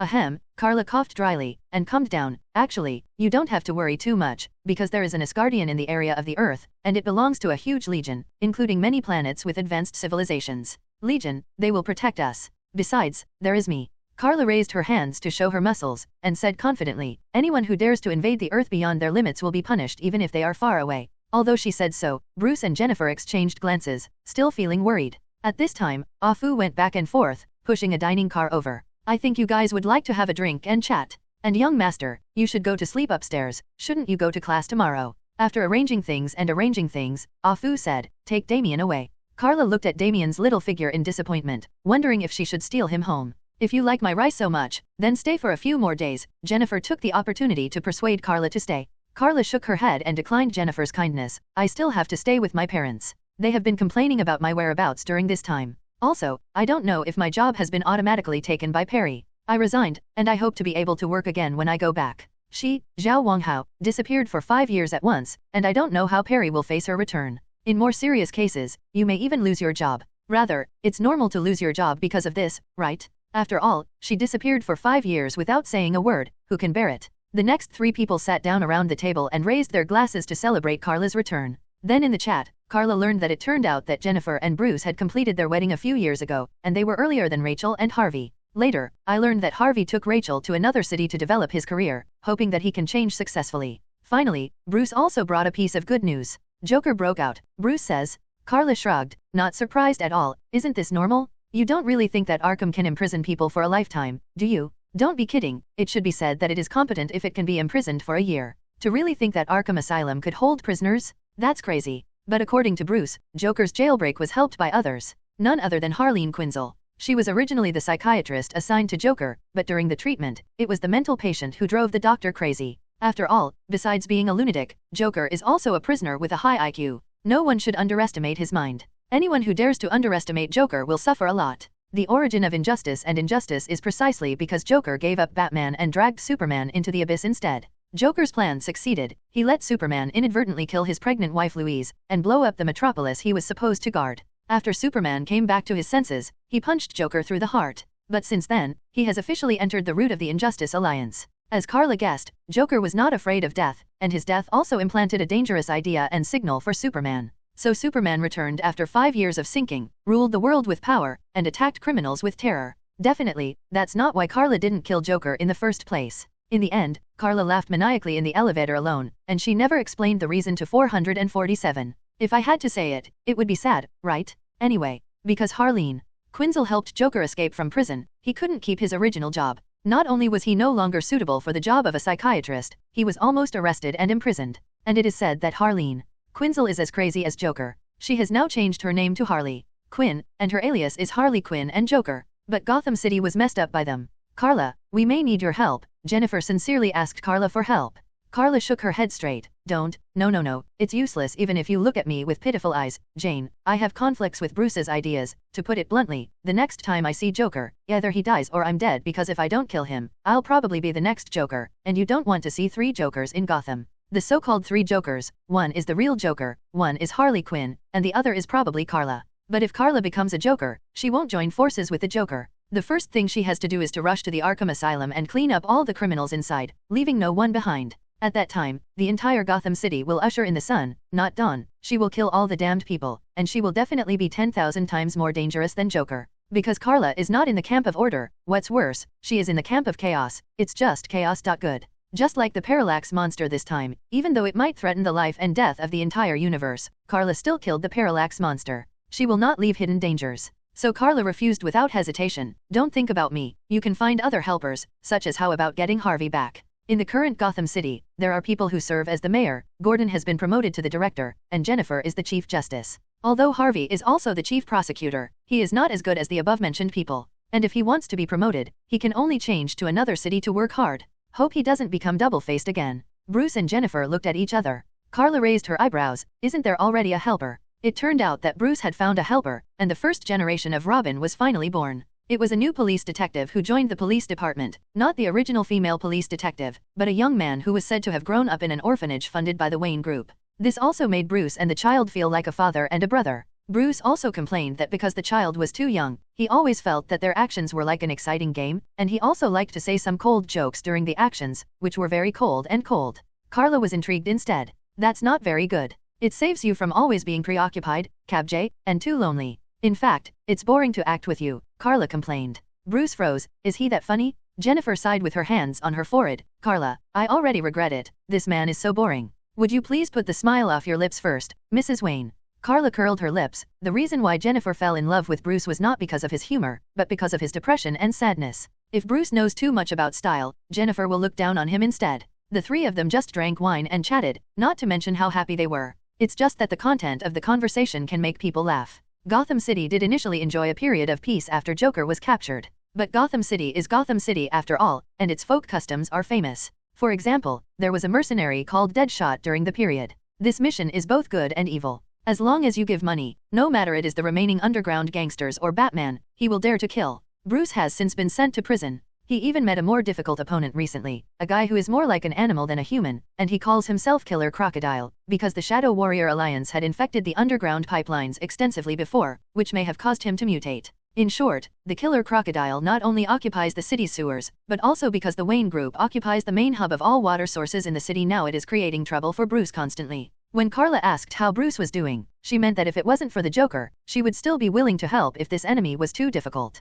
But Bruce shook his head after thinking about it for a while. He had already made a strategy with Robin. The next time he fought against Killer Crocodile, he would definitely be able to arrest him and bring him to justice. Karla still trusts Bruce's tactics, including Bruce's technological weapons and so on. It seems that you are also very busy, Karla said emotionally. I thought before Joker was caught, Batman could also take a short break and fade out of people's sight. Unexpectedly, not only Joker escaped, but also Harley Quinn, and even Bruce encountered more and more challenges and enemies. If this continues, he will only get busier. But Karla noticed that Jennifer looked at Bruce not only with worry, but also with support and admiration. Almost forgot, Batman is her idol. Chasing stars and chasing after her husband, should I say she is too lucky? Karla subconsciously glanced at her right little finger. The white light ring had turned into a small circle of white string. It was hard to spot without looking carefully because her skin was too white. Karla still couldn't hold back, and said, believe it or not, I now have the power to resurrect others. If necessary, I can resurrect you once. But I hope this opportunity will not be used.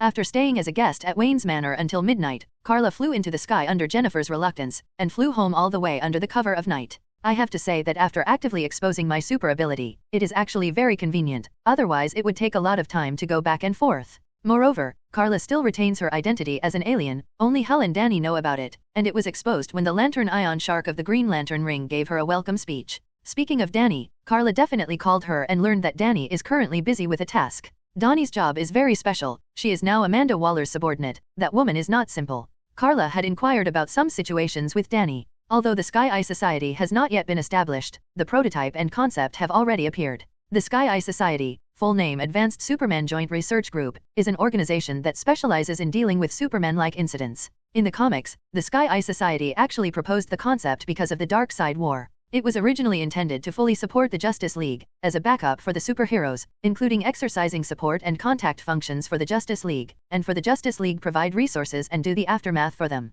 But in many cases, when the Justice League has no opponents and enemies, they will also jump out and act as temporary opponents to cause some trouble for the Justice League, lest the superheroes are too idle, which is not good. Even Tianyan will want to completely control the Justice League more than once, from the original little brother to the big brother. To put it bluntly, it is similar to the Sokovia Protocol event of the Marvel movie universe. When the world is at peace, someone will always make trouble. In addition, there are some similar departments in the DC world, such as the Super Investigation Department, which was originally set up specifically for Superman. Since Danny was busy there, Karla didn't bother, and only said that they would get together after Danny came back to Metropolis from her work. Karla on Hal's side also inquired about it. He has already started to take up his post officially, and started to patrol and guard the universe in this sector as Green Lantern. However, this side of the Milky Way is still relatively peaceful. There are not many planets that really have life, and more are still on the side of Tomare. That's right, there are at least 2 sectors of the Milky Way next to each other. One is the 2814 sector where the Earth is located, and the other is the 2813 sector where Tomare is located.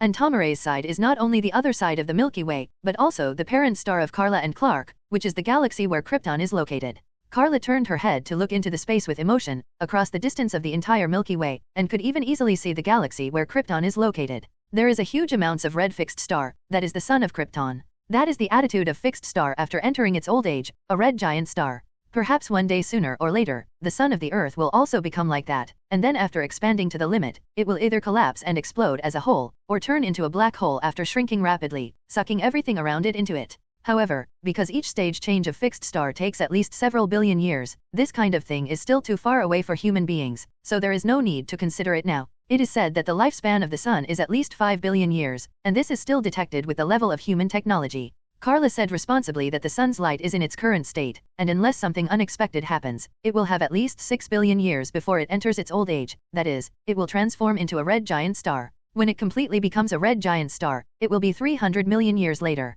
After that, it will be a red giant for billions of years. Instead of worrying about the life of the solar system, it is better to worry about the core of the Milky Way. Karla carefully observes the galaxy where Krypton is located. She escaped too nervously and in a hurry, and she didn't even have time to see Krypton for the last time. Unconsciously, a large number of childhood memories of living on Krypton emerged in Karla's heart, and Karla was affected by this, and she also had the same feelings and emotions. Although she is the soul of another traveler, the original memories are completely integrated with her. To be honest, Karla suspects that she is not replacing Karla, but the souls of the two are integrated together. She is Karla, not someone else. Of someone. At the same time, she also retained the original memory, and was not swallowed by Karla. How should I put it? The souls of the two are not only Karla, but also another person, and they integrate with each other without distinguishing each other. Probably so. Sorry, I still can't change history, Karla sighed. She made a decision before. Although she now has the power to change reality and history, she was warned by the Asgardians that the consequences of doing so are unknown and impossible.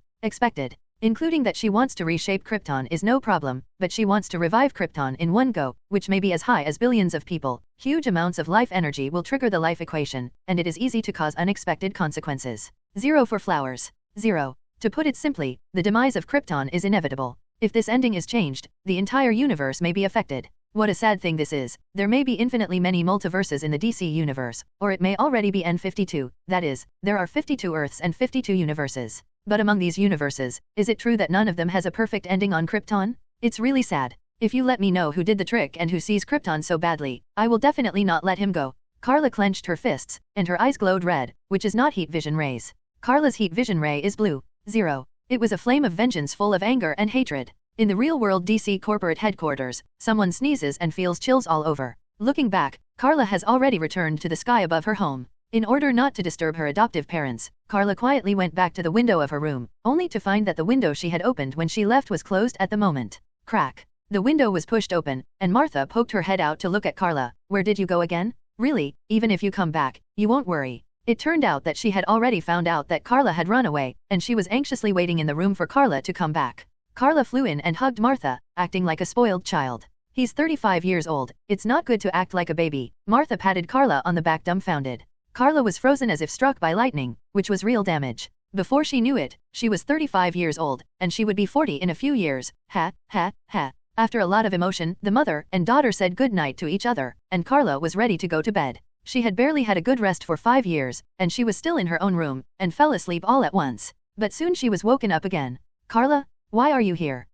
Asleep? Bruce, please go to another room for the night. What happened? Karla was wondering, but she didn't care. She turned around and hugged a soft pillow skillfully, and continued to sleep on her. The next morning, Karla woke up on Jennifer's bed with a dazed face. She scratched the messy hair, and as she scratched, the messy hair that was sleeping became smooth in an instant. Jennifer on the side was so envious. Why am I in your house? Karla asked. I can't be the one who stole you, can I? Jennifer rolled her eyes angrily. For some reason, you suddenly appeared here last night, and I had to drive Bruce to another room, but it's been a long time since we slept together, so it's not bad to have a nostalgic memory. Karla yawned, but felt puzzled. I was in my room. Just when Karla was thinking about her room, she suddenly disappeared with a swoosh. Jennifer was taken aback. Ghost. How do you get back to the 460 incident? On the other side, Karla has already returned to her room. Sitting on the bed, Karla was lost in thought. If she guessed correctly, this should be teleportation, right?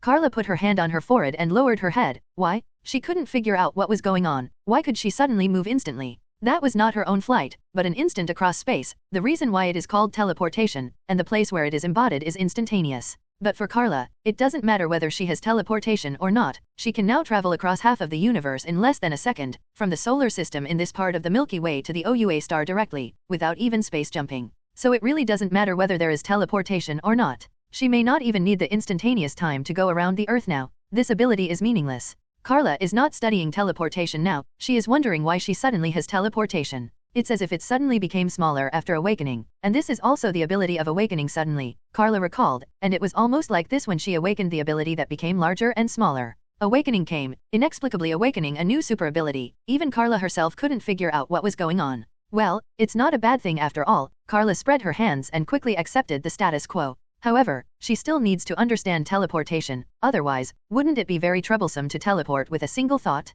In case she was thinking of the Daily Planet, wouldn't Perry know that she was back? I'm sorry, senior brother Perry. She still wants to rest for a few more days before going to work. After some attempts by Karla, she found a way to control teleportation, this time only when she wants to teleport. She will teleport to the corresponding position according to her wishes. There are two ways to move in this instant. One is the place you have been to, the other is the place you can see. If it is an unknown place, you cannot go to it. This definitely does not bother Karla. Her supervision can be seen from any corner of the universe. It's just that Karla showed a wry smile. She is now traveling to any corner of the universe, and at her own flight speed, it may not exceed 10 seconds at most. This new ability is really tasteless. But multiple abilities are not a bad thing after all. Afterwards, Karla had to call Jennifer to appease the frightened Mrs. Wayne. When Bruce heard that she had the ability to teleport, he also felt incredible. But what Bruce wants to complain more is, Jen, you are my wife now, but I always suspect that Karla is my wife's wife. Their friendship even made Bruce jealous, always thinking that they were husband and wife. Jennifer had to go over to comfort him. Karla looked at the phone that was hung up in her hand. Bruce, I'm the jealous side. Okay, you can make Jennifer hang up her sister's phone just by being jealous. It's okay, you're ruthless. Karla, it's time to come down for dinner. At this time, Martha's voice came from downstairs. Really, what time is it? No matter how lazy you are, you can't be so sloppy, right?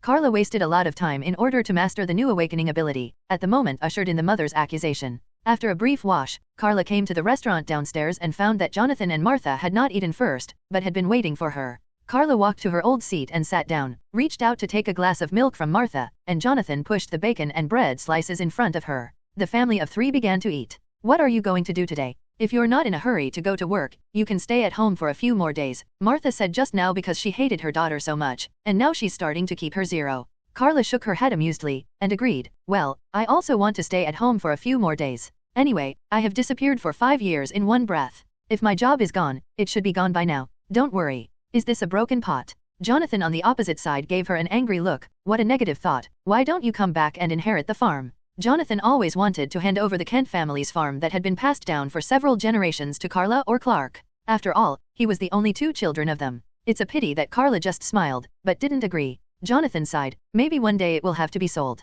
He could see that neither the son nor the daughter planned to waste their lives on this farm. He simply didn't say any more. Martha asked Karla what her plans were today. If she had nothing to do, she could accompany Karla to the town and buy something for her. It has been 5 years since Karla disappeared, and her clothes, supplies, etc. have definitely been 5 years, and she should change into some new clothes. Karla thought for a while, I'm going to find Clark, and I don't know how that kid is doing now. Martha and Jonathan looked at each other and became excited. Let 4.1 go home quickly and stop messing around outside. How can it be called a fool? Karla was amused. On the contrary, although Jonathan also cared about Clark, he said very wisely, if he is experiencing growth, let him continue to travel. But he must be warned not to expose himself before he is ready. Karla, it's important. I know. Karla also put on a serious expression, and nodded to show that she understood. When people saw Clark's powerful strength, not to mention how the government would respond, the panic caused was enough to make people fear him, and even isolate and exclude him. This is what Jonathan, Karla, and Martha don't want to see. Even Karla's expression is very serious. She will guide Clark well, probably.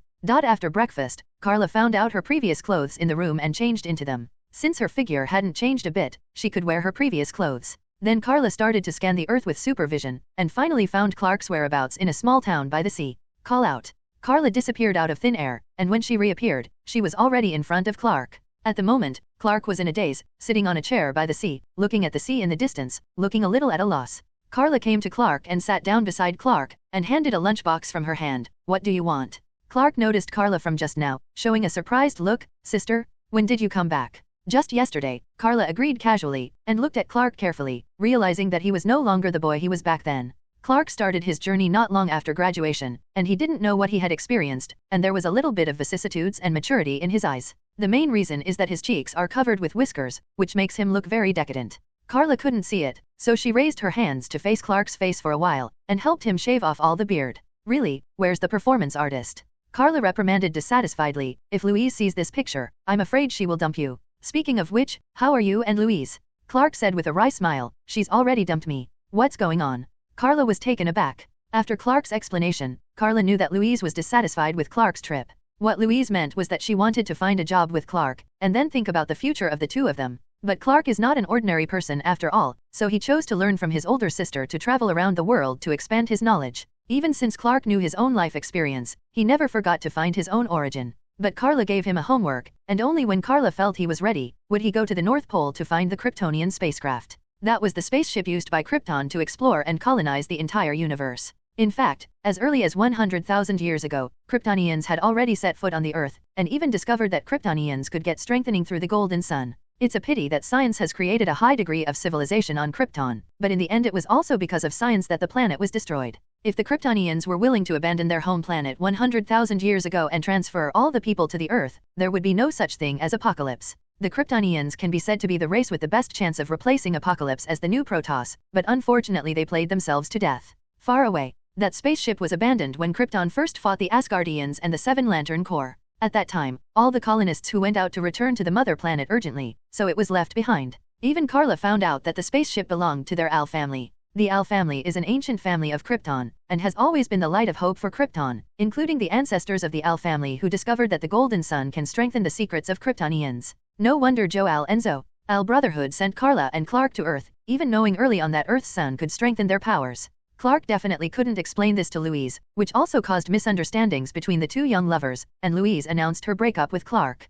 Clark shrugged. That's it. As he spoke, he began to stuff the food in the lunchbox Karla brought into his mouth indiscriminately, and grabbed it directly with his big dirty hands. It was Karla's homemade sandwich with bacon and eggs sandwiched between slices of bread. Why are you in such a mess? Karla could see that Clark's situation might not be very good. He was covered in ragged clothes and messy hair, and he was here in a daze early in the morning. Obviously, he didn't have a stable place to live, right? Maybe even neither did the job.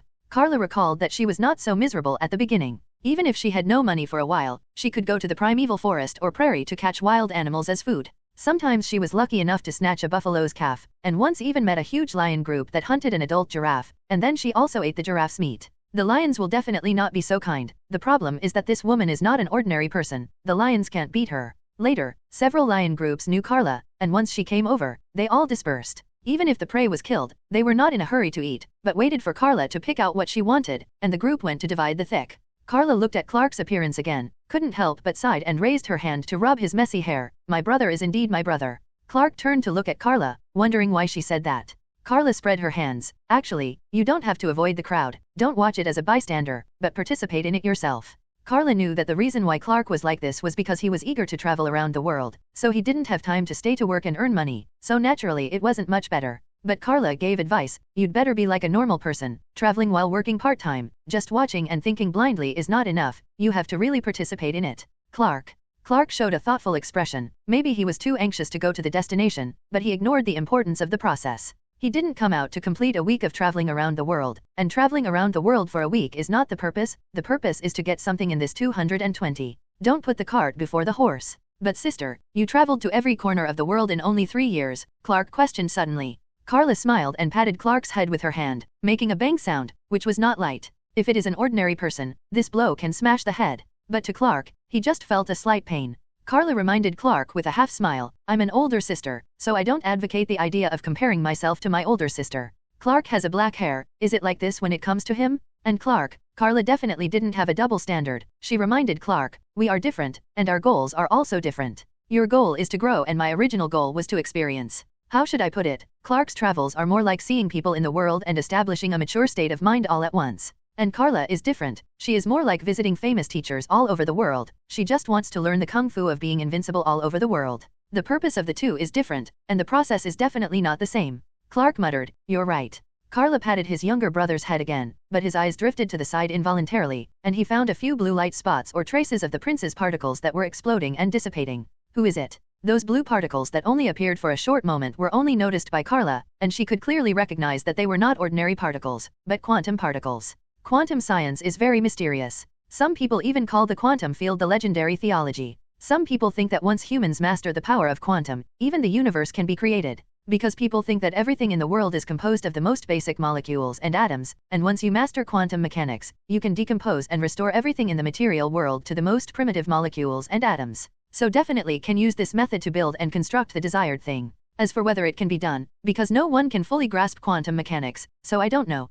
But now Karla showed a dignified expression, and she discovered an array of quantum particles that seemed to have self-awareness. How is this going? What's wrong? At this moment, Clark finally noticed Karla's strangeness, and couldn't help asking.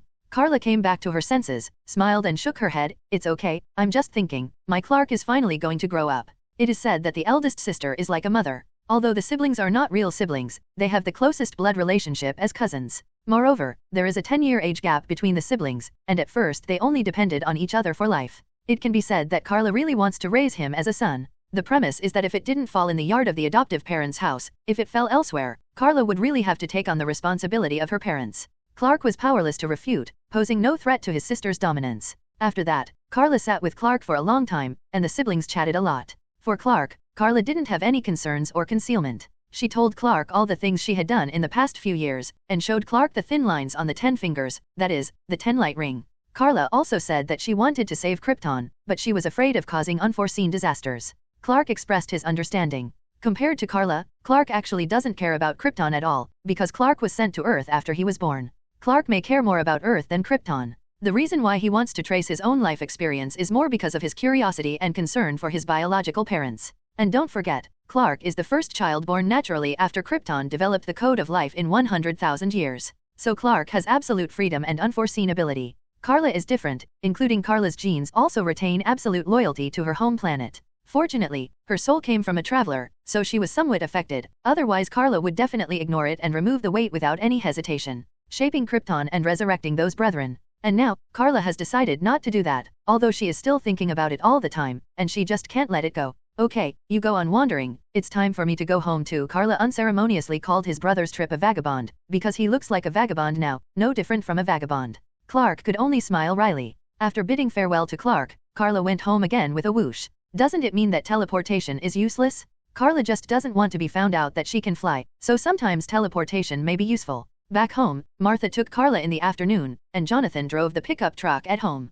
The family ran around the town, mainly to buy some new clothes for Karla, and to prepare for the evening sumptuous dinner. "I'm sorry, Clark, when you're out and about, you're eating delicious food at home," Karla thought maliciously. During dinner in the evening, Karla shared her decision. She planned to stay at home for another 3 to 5 days, and then she would go to work next Monday. "Sure enough, I still have something to do to pass the time, otherwise I really don't know what to do," Karla said, but her lazy face was full of enjoyment. Actually, she likes to be lazy, right? Definitely is not afraid of being tired, but likes to sneak away when others are busy. After eating and watching soap operas with her parents, Karla went upstairs. She was going to take a shower and go to bed early, but when Karla came upstairs, just as she pressed her hand on the doorknob, her expression changed. She seems to have noticed something. Pushing open the door abruptly, Karla rushed in with her eyes wide open and her other hand clenched into a fist. Then she saw that there was indeed a stranger in the room, a little blue man with blue light all over his body, including his skin. But this little blue man is different from those little blue men in the Asgardian universe. First of all, his body. Karla can see that it is not an ordinary flesh and blood body, but a quantum body composed of countless quantum particles. Can this guy actually control quantum to build his own body? Dr. Manhattan. The name popped up in Karla's mind instantly, and she already knew who it was. Putting down her defensive fists, since Karla knew who he was, she naturally understood that he was not an enemy, otherwise he wouldn't have stood there so obediently. "I'm sorry, I didn't mean to offend, but I stumbled upon this world and your existence when I was observing the universe, and I heard what you said before, so I wanted to pay a visit," Dr. Manhattan explained. Karla leaned against the door with her arms folded, and raised her chin to Dr. Manhattan. "If you really don't mean to offend, can I trouble you to put on some clothes?" Dr. Manhattan's body is entirely composed of quantum particles. Simply put, it does not belong to matter, but at the same time it does not belong to a complete energy body. In short, his body is far from what humans can understand, unless Dr. Manhattan is willing to let people come study yourself. And this also made Dr. Manhattan, Wang Hao, develop a bad habit, that is, not to wear clothes. Although Karla is a girl, she doesn't care, because she is turning on supervision to watch every 10 points of the Prince particle in Dr. Hatton's body at all times. That is to say, in Karla's eyes, what she sees is not the body of Dr. Manhattan, but what she sees is a mass of energy aggregates, just like parallax monsters and other lantern beasts. Dr. Manhattan apologized, and then saw him directly forming a blue suit with a blue light, Prince, on the man. Now it's all right. Karla shrugged, but supervision is still on guard all the time. She is actually guarding against Dr. Manhattan. If there is any abnormality in him, Karla will respond immediately. But she was even more curious. Why did you come to me? Dr. Manhattan replied, because I am in hesitation. I want to know whether I am a god or a human being. Dr. Manhattan's sudden arrival surprised Karla. The reason is that Dr. Manhattan does not actually belong to this universe, he comes from another universe. There is even a long distance between the universe in which Dr. Manhattan resides and the entire DC universe in which Karla resides. Many people may not understand that the Watcher universe where Dr. Manhattan is located did not originally belong to the DC universe, but a completely independent universe. Later, due to many real-world reasons, such as the author being cheated by DC, the two universes began to gradually integrate together, but among the many parallel universes of the DC universe, there is still no Watcher universe. To put it simply, no matter what the Watcher universe does, it does not belong to DC's N52. She can have her own infinite multi-universe, but she does not belong to the day of the DC multi-universe. But the two universes are now starting to integrate closer to each other again. Because it is very cumbersome to explain, I will leave it for later. And now, Karla looked at Dr. Manhattan blankly. She is not doubting the power of Dr. Manhattan, in fact she has been on guard all the time. This is the best respect for Dr. Manhattan, because Dr. Manhattan is likely to have the power to kill Karla instantly. Even for 263's current Karla, Manhattan can instantly kill her. Definitely, Karla also has the ability to instantly kill Dr. Manhattan, referring to Dr. Manhattan standing here. This may be the scariest opponent Karla has ever encountered. If he is the enemy, the fight between the two may destroy the Earth and even the solar system. Compared with Dr. Manhattan, Parallax Monster is not too cute. So when Dr. Manhattan mentioned that he was doubting whether he was a god or a human being, Karla doesn't think it's funny. He definitely has a divine power zone. But Karla was curious. You're asking me that on purpose? How would I know? Karla is speechless. She is not a great philosopher, although she has studied a lot of psychology. Even getting a degree is not a problem. But she is not a philosopher. There is still some gap, okay? Psychology is psychology, philosophy is philosophy, and even religion and theology may be involved. Excuse me. It's too complicated. I refuse to answer. Karla waved her hand, as if to see off the guests, and this is my boudoir. What does it look like for a big man who didn't wear clothes before? Hurry up. Cabe. In the face of Karla's unceremonious expulsion, Dr. Manhattan has no dissatisfaction. Should he be gentle, or he has not cared about human beings so much that humanity has almost disappeared. Dr. Manhattan's suspicion is precisely because his humanity is getting weaker and weaker, coupled with his own powerful strength. It makes him suspicious. He began to care less and less about human beings, and even he only knew his own memories, but he didn't think there was anything worth remembering. This made an existence like Dr. Manhattan start to doubt himself. He was wondering what he was. Others call him God, his world and country, even call him God. But everyone is afraid of him, afraid of his power. Especially the recent encounters made Dr. Manhattan doubt himself even more. Instead of leaving, he said, in my world, history is different from this world. Because of my intervention, a certain country won a certain war in Vietnam. And this also created a different future. There should have been the nuclear war that ended without any risk is likely to become a real history, and even the Earth will perish by then. Karla frowned slightly. Damn the dream of a certain country. Do you have to disgust people in the comics? They didn't even recognize the real history, but changed it to the picture they wanted to see. Don't you think it's funny? With the power of Dr. Manhattan, a different history appeared in the Watcher world, and because of this, the ending of the Cold War will also change. The two great powers will not give in to each other, and there is a tendency to press the button together and everyone will die together. Karla looked deeply at Dr. Manhattan and sighed. After all, she still couldn't ignore it, let alone say what it has to do with me. I see. Karla scratched her hair annoyedly, and she knew the purpose of Dr. Manhattan's visit. Are you in the hesitation to intervene, to save the Earth, or to give up human beings altogether, and then use your godlike power to recreate a world like Earth? Right. She understood that Dr. Manhattan's problem has two outcomes. If he admits that he still has humanity and belongs to human beings, he will save the Earth and human beings. If Karla said that he is already a god, then Dr. Manhattan might give up the Earth and the hopeless human beings. If it is a god, it would be a big deal to recreate a vibrant world on Mars. If Mars is transformed, it can become Earth too. The views and ideas of gods and humans are completely different. Gods will not take care of human beings, let alone interfere with human beings. Once the world is destroyed, it is enough to create another one. But human beings are different. If they are human beings, how can they easily ignore life? So what do you want me to do? Let me answer you. Are you still human? If that's the only way, then okay, you are still human. Karla said perfunctorily. After all, the Watcher universe is so far away from the DC universe, she still doesn't want to be involved. Because she thinks it will be troublesome. Dr. Manhattan shook his head. It was obviously impossible to accept such a perfunctory answer, and said, I accidentally overheard the conversation between your siblings before. You said that the most important thing is not to arrive at the destination, if you regard traveling around the world as it is important to complete the journey, but what is really important is what you see and hear along the way. Karla already knew that the quantum particle she noticed before was Dr. Manhattan. It turned out that he had been following her at that time, but she just didn't know how he discovered herself in the first place. Although I'm now called Dr. Manhattan, I used to have the name John Osterman, but I can barely remember it anymore. Dr. Manhattan suddenly began his narration. Karla complained secretly in her heart, don't you remember clearly? He continued, I have no hobbies, only physics research, a wife, but no friends. In an accidental quantum conversion experiment, my body was annihilated. The mind is brought into a non-physical realm. There, my cognition was completely subverted, and I wandered for a long time before returning to the world. I became a ridiculous bald blue body man. Every elementary particle is within my reach, and this power beyond all is like a god coming to the world. Karla couldn't help but spit out loudly and said, I got this power just by wandering there. Is Doctor Strange really wronged? More than once, he wandered into the spiritual world and the dark matter realm, but in the end we can only negotiate. Dr. Manhattan definitely didn't know who Doctor Strange was, and continued to talk about his thoughts. I thought I wouldn't care about humans at first, because I had become a quantum observer. But maybe I was wrong, so I wanted to find an answer. Dr. Manhattan is too powerful, his strength is unexplainable and unreasonable. The most unacceptable thing is that you were just killed by the power caused by the quantum field, and then you accidentally entered the quantum field to observe it and then came back. As a result, you have this power? How embarrassing is this for Ant-Man, huh? Karla was disapproving of Dr. Manhattan's powers. The reason is, can it be said that you glanced at Van Gogh's paintings, and in a blink of an eye you were Van Gogh? Take a look at 1 + 1 = 2. Is it a professor of mathematics? Dismantle the TV and make a new TV? No matter how you think about it, you should consider how to put the TV back together, or how to escape a beating, right? So Karla felt incredible. Dr. Manhattan looked at Karla, who was madly complaining, and said softly, as a female Superman, you still don't recognize my existence. The corners of Karla's eyes twitched, and she complained so sharply, okay, you won. Indeed, it seems that Karla can gain incomparably powerful strength just by basking in the sun, which is even more unbelievable. Dr. Manhattan died once and wandered around the quantum realm. You sit down first, I'll get back a cup of tea. Karla, as the host, invited Dr. Manhattan to sit down first, not complaining but wanting to escape.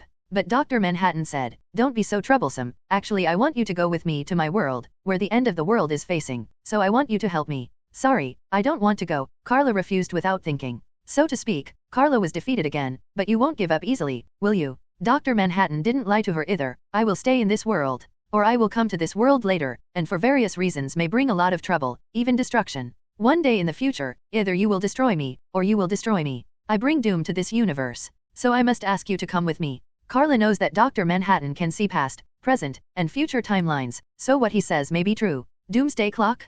Karla placed her hand on her forehead, wondering if he found the wrong place. Across the universe, Karla fell into silence and hesitation. Dr. Manhattan knew what Karla was worried about, and comforted him. Don't worry, I will help you open the quantum passage tunnel when you go, and maybe you will master the way when you come back. The problem is that I'm going to leave just after I come back. Karla has only been away for 5 years and returned, but will she leave again in the blink of an eye? Dr. Manhattan was silent for a while and said, I've seen it. If there are no accidents, you will be back in 3 days. And I saw a smile on your face, so you will be very happy on this trip.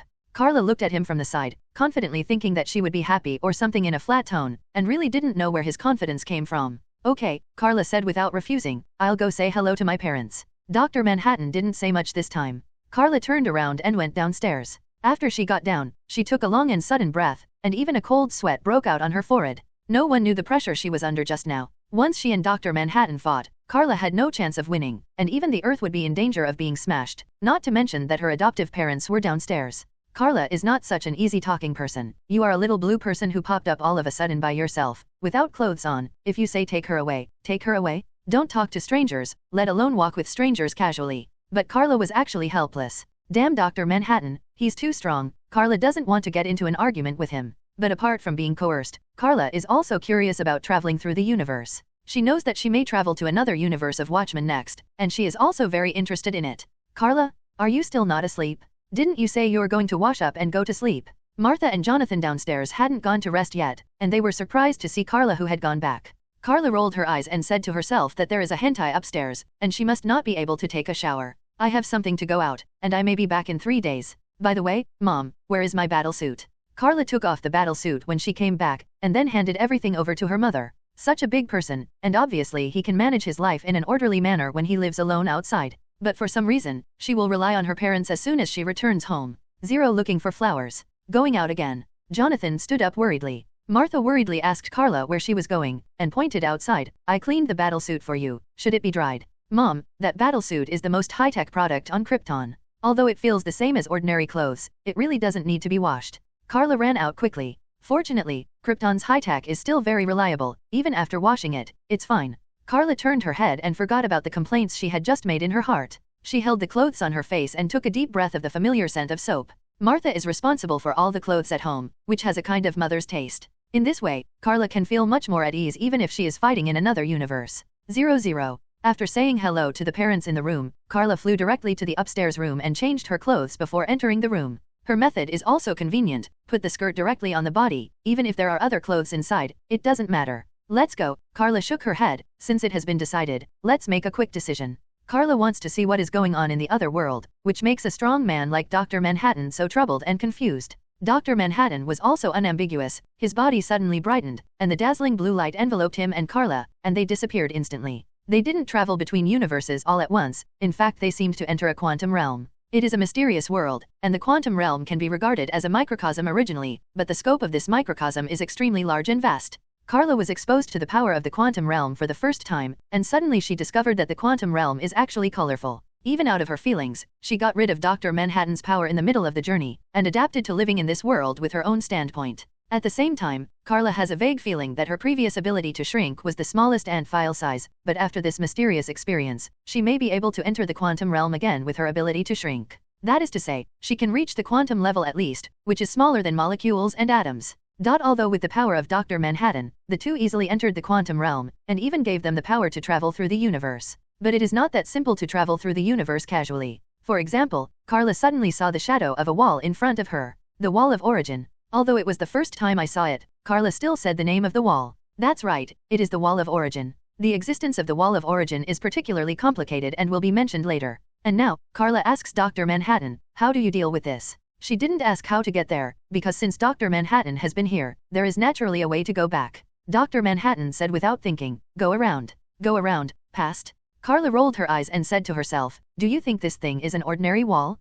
Still go around? 307 actually bypassed it. I don't know how Dr. Manhattan did it. With him and Karla, the two of them crossed over the Wall of Origin so blatantly. In other words, it cannot be on the Wall of Origin. The Wall of Origin is infinite, the infinite multi-universe is as big as it is, and even each multi-universe is divided by the Wall of Origin, avoid overlapping and even collision of multi-universe. But Dr. Manhattan took him and Karla through the past with quantum power without touching the Wall of Origin. Karla turned her head. When she faced the Wall of Origin, she could see many different kinds of people stuck on it, but she didn't expect that there were also countless people like that here. Maybe they are the real gods, Dr. Manhattan said emotionally, but his flat tone was more like a mockery. Karla shrugged, neither contradicting nor approving, not expressing any opinion. Speaking of which, I care more about your strength. Karla was wary of Dr. Manhattan. Although she was not afraid, she did feel the pressure. Dr. Manhattan looked back at Karla, and suddenly said, actually, the power you possess also makes me feel terrified. You symbolize life, and at the same time possess death. You not only possess what a perfect universe possesses. All the emotions you have can even reshape the universe, change reality, and history. Compared with your original power, it is insignificant. Huh. Karla didn't like it anymore. Did she praise her 10-lamp ring so much and at the same time and her own strength? I'd like to hear your opinion. Karla narrowed her eyes slightly, and looked at a smile, but her forehead was full of blue veins. No matter how you look at it, it doesn't look like you are happy, and you are still clenching your fists. Dr. Manhattan didn't care, thought for a while, and said, for example, I have a convenient way of moving. If I want to go somewhere, I just need to pull the universe a little bit. May I ask what your greatest strength can do? Where? Karla was immediately discouraged. Although she hadn't tried it yet, she had a feeling that she could drag a dozen suns at most. This is still her current strength. If it had been 5 years ago, she would have been even more powerless in front of Dr. Manhattan. Or maybe, 5 years ago, she wouldn't have attracted Dr. Manhattan's attention, right? It is precisely because she can even bring great pressure to Dr. Manhattan that he will find Karla. Karla looked at her hands. Mainly the 10 light rings turned into thin ropes as a cover. In fact, the power they bring is considerable, but it is an external force after all. Karla prefers that Dr. Manhattan is overwhelmed by his own strength. But thinking about what this bastard said just now, if he wants to go wherever he wants, he will drag the universe here. Isn't it too capricious? Can't you just walk a few steps by yourself? Karla can't do this kind of method, and really can't refute it. Dr. Manhattan glanced at the pensive Karla, but there was a thoughtful look in his eyes. He said that Karla will automatically have a way to cross the wall of origin when she goes back, so what is the way? Karla didn't ask, and Dr. Manhattan didn't speak. After crossing the obstacle of the wall of origin, they finally came to the world where another universe is located. At that time, they came to a laboratory, and there were more than a dozen blue figures exactly like Dr. Manhattan in action. They are indeed Dr. Manhattan. It turns out that he can copy himself infinitely, and they all have their own thinking, and the ability is the same as the ontology. It is equivalent to the existence of more than a dozen doctors of Manhattan at the same time. Karla looked at what they were busy with a strange face, but none of the doctors in Manhattan paid attention to Karla's sudden arrival, as if they had known her existence for a long time. In fact, Dr. Manhattan can observe time, or control time zero. Not only can he see the past or the future, he can even go to the past or the future at will, and even exist in the timeline of the past, present and future at the same time.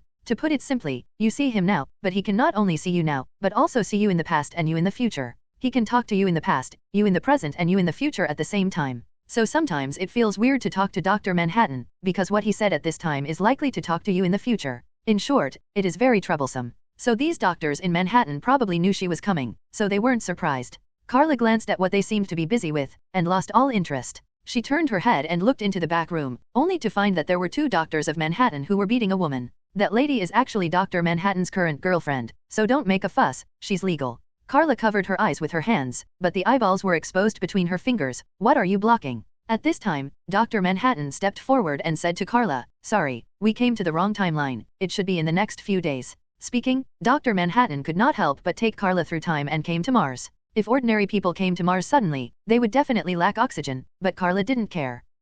Karla looked at Dr. Manhattan. She didn't care that Dr. Manhattan took her through time without asking herself, 3.6 this is a few days later or a few days later. Karla stared at Dr. Manhattan, as if noticing something. You're playing with time. For Dr. Manhattan, he can control time, travel through time at will, and even change history and the future. At the same time, no matter how to change the past, it is meaningless to Dr. Manhattan himself, because he is regarded as beyond the three realms and not in the five elements, which means that his existence is already an established fact and an unchangeable causal relationship. Some people hypothesize that time travels back in time and kills Dr. Manhattan before he becomes like this. But it's useless. The existence of Dr. Manhattan is an unchangeable fact. Even he can go back to the past and kill you. In fact, Dr. Manhattan has also tried, and even he himself cannot change the causal relationship of himself, so he is indeed playing with time now. On the surface of Mars, there should have been a lifeless, deserted planet. But now, Dr. Manhattan has built a complex. Should it be said that the building is good, or is it some kind of special facility? Karla didn't know, not because she couldn't understand, but because she was too lazy to understand. Nothing more. He is preparing for the destruction of the Earth, and he will open the second home of mankind on Mars, or recreate a new life. You don't really think you are a god, do you? Think of yourself as the real god. After Karla came to this universe and saw this device on Mars, she finally understood what Dr. Manhattan proposed in her home. What is the meaning of the question? He is not pretending, he is really confused. He is gradually abandoning his humanity and everything as a human being. He is deifying himself. Karla felt speechless. If it was someone else, she would definitely think that the other party was a lunatic. But even if Dr. Manhattan is a madman, he is still a god-level madman. A madman who can easily move a universe. Dare you imagine? It is no exaggeration to say that he is the only true god in this universe. Because the Watchmen universe isn't even connected to the DC universe, at least for now, without enough entanglement. Unless, Dr. Manhattan is doing too much and interfering in the DC universe, or Karla is doing too much in this world. Now you know what I'm worrying about. Dr. Manhattan didn't look surprised at all, so he said he might have seen the future and knew what Karla was going to say. Karla nodded. I do already know. I finally know why you are like this. You treat everything as a game, you treat time as a book, and you have read it dozens of times, and even wrote it yourself dozens of fan fictions. Karla laughed suddenly. Even if it's an interesting movie, if you watch it dozens of times in the same day, you'll find it boring in the end, right? Turn over a delicious piece of meat and chew it for a year, does it still have any taste? Her analogy is really unexpected. But Karla finally understood. No philosophy, no religion or theology, not even psychology. In fact, the situation that Dr. Manhattan encountered was very simple. He always saw the future in his eyes, and even made various choices to intentionally change the future, which led to countless possibilities. It means that he has read everything that happened next, even the result of the conversation with others, and even what Karla wants to say next. He knows everything. Heck, it's still interesting about life. Don't say it's you. I can swim in the long river now. If I don't make any changes to history, it's too easy to look at the past or the future. Karla gave a thumbs up and asked Chu Deng change back to the original appearance. The hole in ring alone allows Karla to travel through time with ease. Not to mention Dr. Manhattan, even he felt threatened by the power of Karla's ring of 10 lights.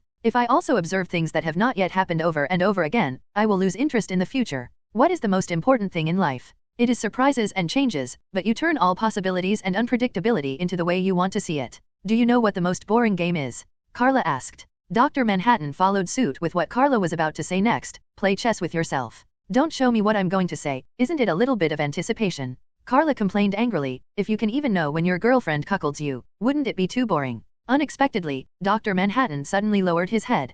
Karla opened her mouth wide. Could it be that she touched a minefield? Let her guess it. No way. Karla pretended to bring the topic back. But Dr. Manhattan turned his head and pointed in the direction of the Earth. Lori, is with Dan. Karla turned on supervision, and could easily see the direction Dr. Manhattan was pointing at, and noticed that the two dogs and men were indeed together. I'll help you kill them. Karla's eyes began to turn red, and her heat vision rays could accurately hit them through supervision's capture. But Dr. Manhattan blocked Karla with his hand and said, in a few hours, Lori will tell me about her betrayal and choices here. I'm so speechless. Okay. Karla squinted at him incredulously. Are you serious? When Karla and Dr. Manhattan first came to this universe, it was in the timeline a few days ago. At that time, the second-generation Silk Soul was still the girlfriend of Dr. Manhattan. But in just a few days, the second-generation Silk Soul has already switched to the embrace of others? What happened during this time? Karla suddenly became interested. Just now she was talking eloquently, but now the soul of gossip is ignited in a blink of an eye. She also urged Dr. Manhattan, come, let me see.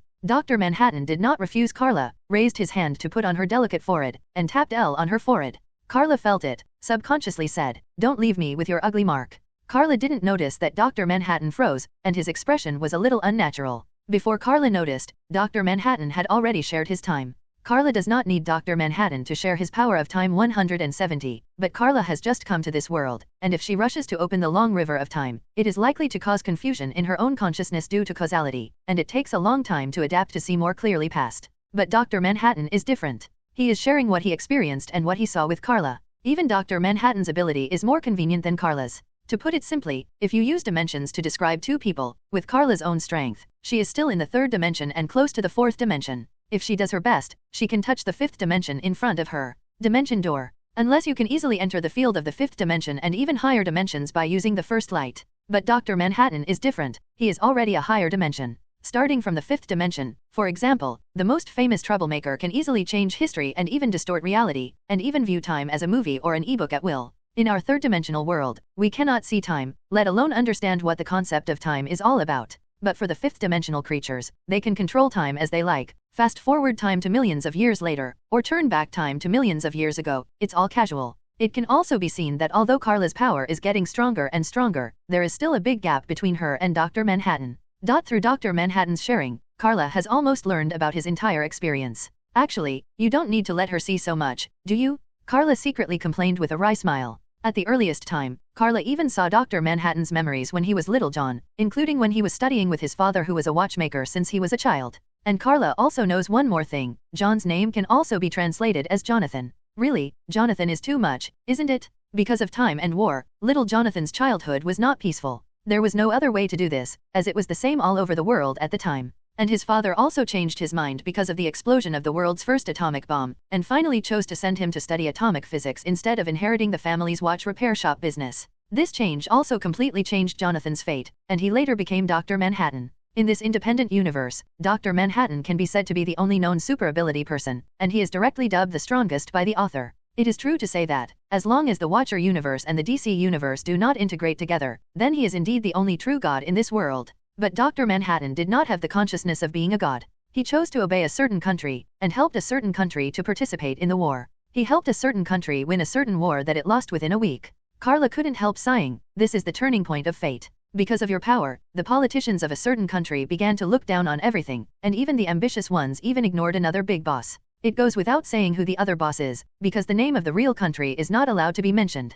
Karla continued, because of this, the Cold War period that was supposed to be passed without any danger has now become a crisis that could break out at any time. In the final analysis, it is the evil consequences you brought. If you really think that you are a god, you should not participate in it. Between mortals, you don't really think that God loves a certain country, do you? Karla's crazy rant left Dr. Manhattan speechless. He has been to Karla's universe, and he knows that there is no superhero to stop Karla's universe, but the nuclear deterrence during the Cold War still did not break out of war. And his universe, because of his existence, instead inspired the conflict of the Cold War. Next, Karla continued to understand his experience through the perspective of Dr. Manhattan, and knew why Dr. Manhattan suddenly came to Mars. It turned out that just 2 or 3 days ago, Dr. Manhattan had participated in an interview on a TV program, but the process was not pleasant. On the TV interview program, just as Dr. Manhattan was going to answer the reporter's inquiries about quantum mechanics, someone suddenly accused Dr. Manhattan of bringing bad luck to the people around him, and even those who worked with him were ill. Cancer, including his ex-wife.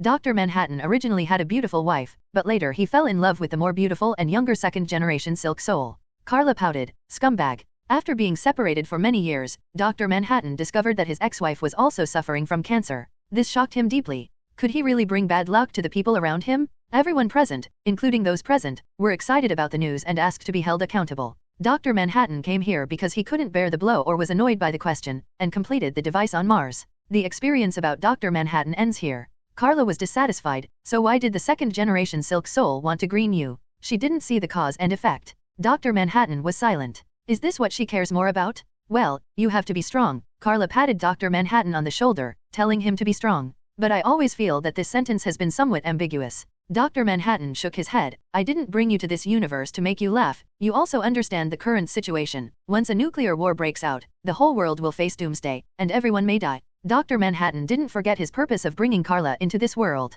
He asked Karla, "So what do you think I should do? Sit and watch? Or stop?"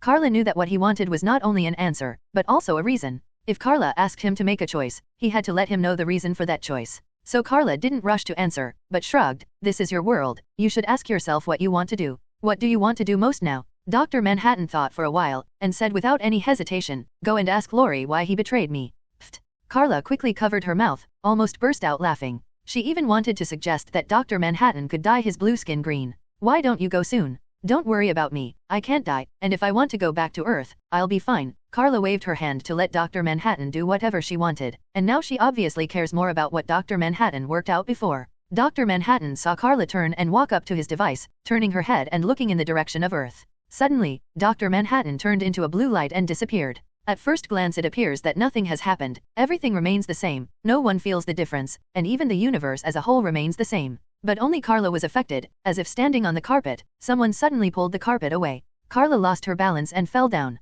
Fortunately, she can fly, so she didn't lose her composure. Karla's expression was a little shocked, and she even exclaimed, "You really dragged the whole universe here? Damn, isn't this little blue man too ruthless?" That's not what those so-called cosmic Asgardians can compare to. In the entire universe, only Karla can feel the power of Dr. Manhattan and what he just did. In addition, even the smartest person in the world has no feeling at all. Karla was stunned. How much, Wang Hao, strength is needed for this? But Karla is just right, not to mention that she and Dr. Manhattan have a good relationship. If they really want to fight, it may be difficult for others to kill Dr. Manhattan, because he does not actually have his own body. He is just reorganized with quantum particles, a body that is easier to understand. But even if his body is destroyed, Dr. Manhattan still has an incomparably huge quantum field as a support, and he can reassemble a new body string at any time. After all, the first skill he learned was actually to build his own body. But Karla is different. Karla can give Dr. Manhattan the concept of death, so Dr. Manhattan is also full of fear of her. To be honest, the two people are more like two tigers on one mountain.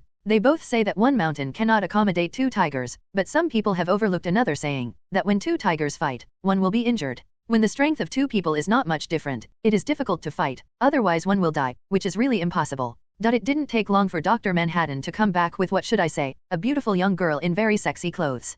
Karla flew in the distance, folded her arms, and looked at Dr. Manhattan with displeasure. "Hey, if you don't want me to stand on that device of yours, just say so." She didn't fly out by herself, but Dr. Manhattan dragged the entire Watcher universe again, but only she could feel the changes in the entire universe, so she was thrown out for no reason. Depend on. It was the first time Karla was angry. That girl is the second-generation Silk Soul, and she really looks young and beautiful. No wonder Dr. Manhattan has become a scumbag and moved his heart. Silk Soul is also looking at Karla with curious eyes. Karla came here wearing her own battlesuit. Under the protection of her biological position, even if she traveled through the universe, even if she experienced the quantum realm, nothing would happen. I saw that she was wearing a blue tight top with a golden S on the chest. After 5 years in the sun, the clothes were dyed with golden light, and the bright red cape and red skirt made her look very beautiful. Especially those bright red boots. It can be seen that although Karla is 1.9 meters tall, her small feet are not big, which is an absolute benefit for foot control. I always feel that you are thinking about something very impolite. Karla flew over, noticing that Silk Soul's eyes were not very polite.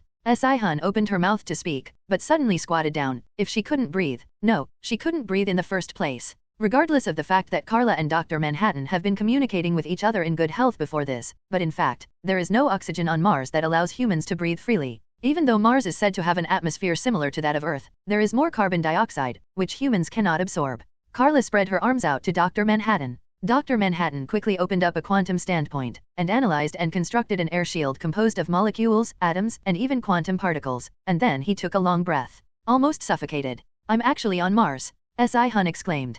Karla deliberately asked Dr. Manhattan, haven't you taken her to travel in the universe? Dr. Manhattan seemed a little overwhelmed, but he hadn't. Who are you? Silk Soul is obviously also curious about Karla's origin, and she noticed that Karla has been flying in midair. Fly? She can fly? As I said before, there are no super abilities in the world of Watchmen. The only super ability is Dr. Manhattan, and he is so powerful. Dr. Manhattan is invincible in this universe, he is the only true god. So Karla brought a great shock to Silk Soul. Karla smiled and reached out to shake hands with Silk Soul, then hid behind her back and wiped her palms on the cloak, and introduced herself with a smile. Hi, I'm from another world. I was kidnapped by this guy. Please call the police for me. Thank you. Silk Soul had a black thread on his face. He didn't expect Karla to say these words. He just thought it was funny. Still, she looked to Dr. Manhattan, waiting for his explanation. Dr. Manhattan was also a little confused, but what Karla said was the truth, so I really couldn't say anything. In desperation, Dr. Manhattan said subconsciously, actually, I want to know more about you and Dreiberg.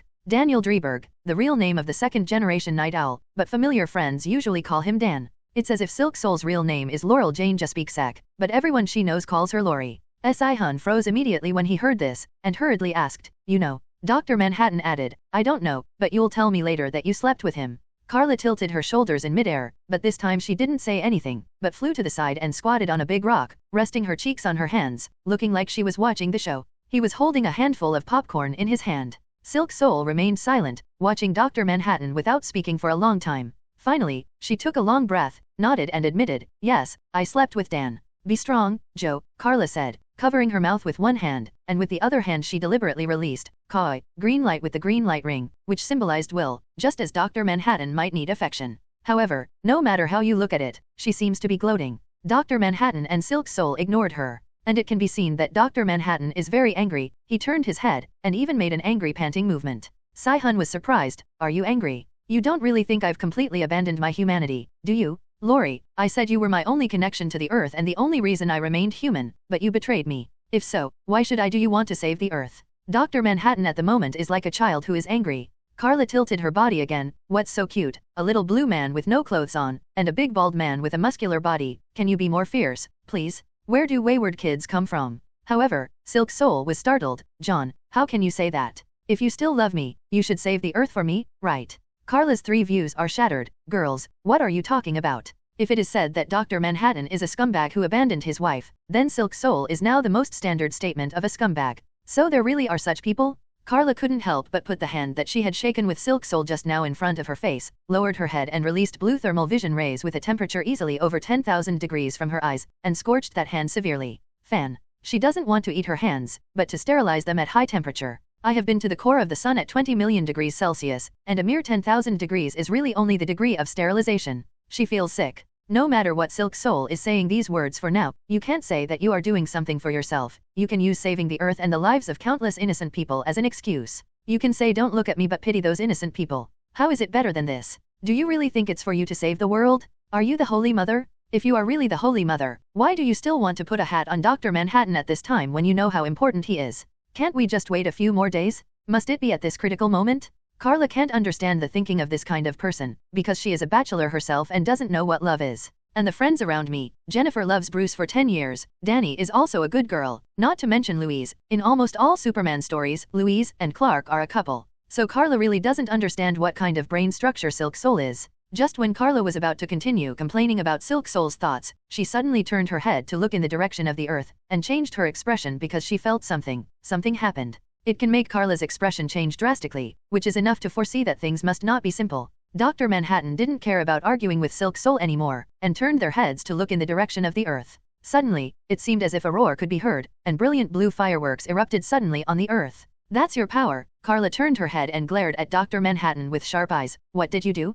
You killed millions of people. Don't look at how troublesome Karla was before, but once she encounters such an incident, she will still involuntarily stand up. After all, she is a superhero. What's more, Karla doesn't need statistics to know that the number of people who died due to the power of Dr. Manhattan is as high as several million in the world. Major cities in almost every country have been hit by outbreaks. Karla clenched her fists tightly, her right hand exuded a dangerous black aura faintly, and her left hand also had a massive mysterious energy that could not be triggered. Karla is not even the opponent of Dr. Manhattan with her own strength, but she also has a trump card, not without the power to fight. What's going on? John. Silk Soul couldn't see what Karla and Dr. Manhattan saw, but after hearing Karla's words and seeing Dr. Manhattan's expression, he also guessed that what Karla said should be right. Did you really do it? What did you do? Silk Soul asked anxiously. Karla squinted at Silk Soul, the strength of her hands and the aura of her body almost dissipated. Big sister, what's wrong with you? I don't know what he did and asked if he did it. There is something wrong with the logic, and Karla almost loses her momentum. It's not me. After all, Dr. Manhattan can be called the most intelligent man known so far. Maybe he is not as good as the world's smartest pharaoh in terms of instant calculations or long-term plans, but not everyone can calculate him. So Dr. Manhattan seemed to understand something, and said, Karla, you also saw me designing a device before, just at the beginning of time travel to this world. Karla nodded, and saw him touch his girlfriend, cough cough cough. So what? There is a person who deceived me. He asked me to hand over my power model, and then use those devices to simulate and release my power. Dr. Manhattan felt being tricked and betrayed, and even he was a little I became angry from embarrassment. Come with me, said Dr. Manhattan, about to take Karla and Silk Soul back to Earth. Karla raised her hands. No, I won't go with you. You go first, I'll go by myself. Karla, who has experienced it twice, doesn't want to feel the feeling of pulling the universe, otherwise she feels that some kind of nerve in herself will collapse, like a thread has been broken. And Karla is still suspicious of Dr. Manhattan. So Dr. Manhattan left with only the Silk Soul. Karla felt that feeling again. Although she was prepared, she was still thrown far away involuntarily. Damn, Karla rolled her eyes, glanced at the place where Dr. Manhattan and Silk Soul were staying, and jumped forward, turning into a golden light and coming to the Earth in the next second. This is Antarctica. The interval between Karla and Dr. Manhattan is less than 3 seconds, almost arriving together. At the moment she saw that there was a huge amounts of buildings here in Antarctica, like a certain base. Karla is floating in midair. Although the temperature in Antarctica is very cold, she doesn't feel it. She is scanning the entire building from a height. There are 3 people, 3 men, and a cat. What kind of weird combination is this? Karla spread her hands in disbelief. She had only heard of women and dogs, but never of men and cats. Don't get me wrong, it's the movie or TV series, remember it's called Fence. The Woman and the Dog? It tells an inspirational story about a rural woman. Karla shook her head, withdrawing her rambling thoughts. At this time, Dr. Manhattan had broken into the gate, and Silk Soul followed closely, and exclaimed, Dan, Luoxia, how are you doing? It was him. He was the one who caused all this. He was the mastermind behind everything. The comedian, also called a comedian, but the comedian should be more appropriate, was also killed by him. All those things were done by him, including his use of your power has killed millions. Dr. Manhattan, a deep, husky voice roared. He was blaming a man who stood against everyone.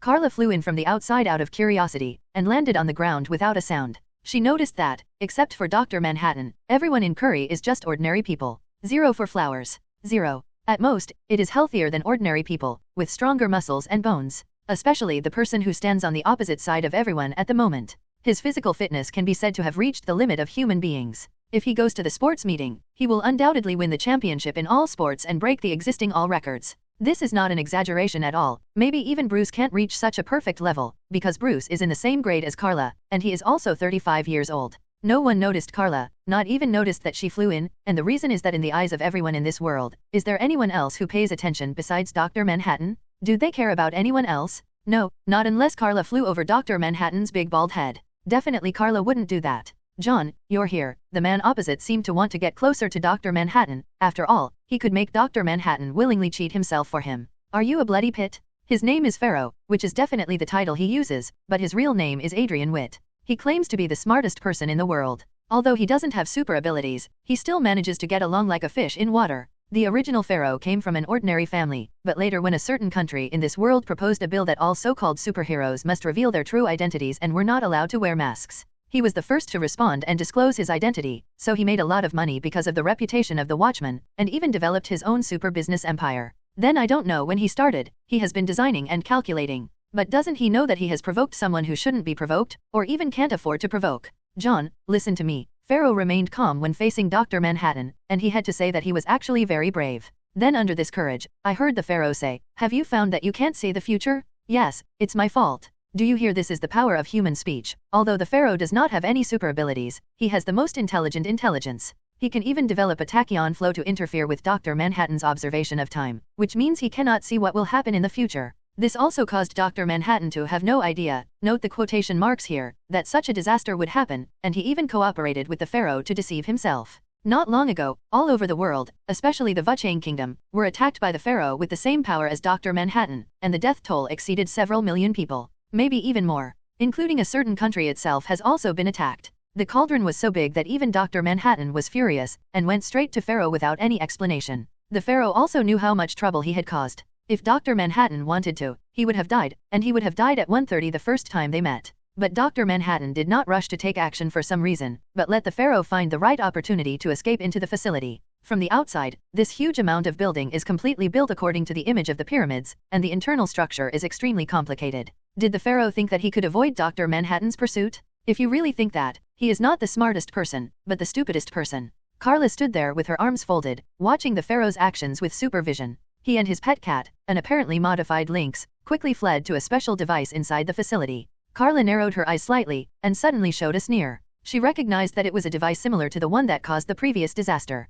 More precisely, it was the experimental device that caused Dr. Manhattan's accident. She guessed the plan of the Pharaoh. Is this trying to reproduce the experimental accident, and then use it to kill Dr. Manhattan? I don't even think about how the accident that created Dr. Manhattan would kill him. It is nothing more than letting Dr. Manhattan temporarily return to the quantum realm, and then rebuild a body, etc. Karla's eyes lit up, as if he had guessed something. In fact, he also knew that he couldn't kill Dr. Manhattan. What he wanted was to delay time. Karla turned her head and looked away, except for the gate behind her. There were walls all around. But this definitely couldn't stop her gaze. Karla saw and heard. The whole world suddenly made a decision at the same time after the initial chaos. Because of the huge threat brought by Dr. Manhattan, all countries have made a wise choice, which is to unite and face their common enemy. That is to say, because of the threat of Dr. Manhattan, it is rare for the Earth to unify its opinions. Is this the Pharaoh's plan? The Pharaoh was even more certain that Dr. Manhattan's humanity was gradually weakening, so he didn't mind taking the blame, and in the worst case, he would leave the Earth. Karla also knows that Dr. Manhattan has obviously produced divinity. Maybe he also wants to leave the Earth and go to a vaster universe? So that was your plan? Karla figured it out. She guessed the real purpose of the Pharaoh. He was not an idiot, let alone committing death, but had calculated all the plans correctly. Sure enough, he is indeed the smartest person, but... Karla sneered, but there are things you can't count. For example, my existence. Not far from the side, Si Hun, the second generation of Yexiao and Luo Xia got together. They are old friends, not to mention the relationship between Si Hun and Yexiao, cuckold. They are really courageous, aren't they afraid that Dr. Manhattan will run away? It may not be very good to say this, but Silk Soul is still Dr. Manhattan's girlfriend after all. You should break up first and then get together with someone else. If you cheat while still maintaining a relationship, you are still an old friend. Isn't it too much? Well, Karla doesn't want to gossip about other people's feelings. Karla didn't make irresponsible remarks about Si Hun's mess, but Yexiao and Luo Xia obviously cared more about her origin. Who is she, Lori? Both looked at Karla. I saw her standing there with her arms folded. Her beautiful bright red cloak was blown by the cool wind blowing in from the gate. Her long golden hair was as beautiful and dazzling as real gold. In particular, her eyebrows are slightly frowned, and her side face with exquisite and perfect features is so beautiful, as if she was descended from heaven. Even Luo Xia couldn't help being stunned for a moment. Silk Soul doesn't know how to introduce. Actually, I have known her not long ago. She was brought back by John. Moreover, she can survive on Mars and fly. It even took less than 3 seconds from Mars to Earth. You guys, I also saw that she flew here by herself and followed me and John. 0. Hiss. The two gasped. Karla heard their conversation, turned her head and smiled at the three of them, but did not speak, but looked up. The Pharaoh who had fled in embarrassment just now reappeared in front of them, but Dr. Manhattan was gone. As far as Karla knows, the careless Dr. Manhattan was destroyed in his current body, destroyed by the same quantum particles as him. Pharaoh succeeded. He knew he couldn't kill Dr. Manhattan, but all he needed was to delay time, and that was enough. You. Karla was about to speak. Suddenly, Silk Soul ran away violently when he saw the Pharaoh. I'll kill you, Adrian. Si Hun called Pharaoh's real name, and suddenly pulled out a pistol from his waist, and shot Pharaoh. Karla looked surprised, looking at Si Hun's cool outfit. Where is the gun hidden? Ask for an explanation. And Karla knows that Silk Soul's anger is not because he is worried about Dr. Manhattan, but because, when he was on Mars, Dr. Manhattan used his own power to show Silk Soul the power of observing time. Then Si Hun seemed to have discovered something. She knew her life experience. Silk Soul's mother is the original Silk Soul, and her father is the former mother's agent, but this is definitely on the surface. In fact, Silk Soul's father is a laughing craftsman. There is a comic that ruins the three views of the original 3.1 plot. During the wedding break of the first generation of Silk Soul, she and Xiao Zhang hid in the toilet. Well, anyway, there is the current Silk Soul. Therefore, the relationship between Silk Soul's father and the first generation of Silk Soul has almost never been friendly. From the initial love to the later breakup, there is a reason for this. Although Si-hun was also hit hard by this news, she knew that Pharaoh was the murderer who killed the laughing craftsman, and also her father-killing enemy. So the so-called hero Silk Soul pulled the trigger. The Pharaoh fell in response. Ordinary people might think that he is dead, but only Karla can see clearly that the Pharaoh can actually catch bullets with his bare hands. Definitely, even if he can catch the bullet, at the moment we'll have to buffer it. Karla complained in her heart, it's a good thing you're not in Gotham City, otherwise the honest Gotham people will definitely let you see how to make up the knife. Sure enough, the Pharaoh was not dead, he caught the bullet with his bare hands, at most it was only to the extent that the palm of his hand was torn. On the contrary, it was the three of Si-hun who didn't expect that the original joke turned out to be true, and they were accidentally kicked down one by the Pharaoh. Karla just stood there with her shoulders crossed all the time, not participating in the whole process. After solving the three old friends, the Pharaoh looked at Karla who was watching all this, and showed a confident smile that he thought was charming. In terms of setting, the Pharaoh not only thinks that he is the smartest person in the world, but also the most beautiful people, old narcissists. Who are you? Are you also here to stop me? Pharaoh asked. Karla shrugged, don't ask, if you let me do it, you will die. Pharaoh's smile deepened, but just when he was about to say something, Karla's eyes turned red, and instantly released two dazzling blue heat vision rays, which reached tens of thousands of degrees, causing the temperature in the entire facility to rise above Xiaotian's in an instant. Boom! Karla's heat vision rays easily pierced through all obstacles in front of her eyes, leaving a huge amount of void in the wall behind the Pharaoh. The Pharaoh froze, and finally realized that the girl in front of him, who might be 20 times more beautiful than him, was anything but simple. Karla looked at the Pharaoh and said calmly, the reason why I haven't killed you now is because you belong to him. Karla raised a finger to point in the direction above. The Pharaoh looked up, and through the transparent skylight, he found a blue titan outside. Dr. Manhattan is definitely not dead, and the reorganization was done pretty quickly. Adrian, you've let me down, said Dr. Manhattan, shattering the entire skylight with one blow. Pieces of glass shards were smashed down, and the Pharaoh, who was an ordinary person, had to flee with his head in his arms. Karla raised her hand and snapped her fingers, and all the shards of glass suddenly turned into a butterfly that flapped its wings and flew away. Karla said without raising her head, hey, do you want to take this opportunity to get rid of your cheating girlfriend together? Although Dr. Manhattan didn't attack Silk Soul and the others, the entire skylight collapsed, and they were definitely within the range of being attacked. Luckily Karla made a move.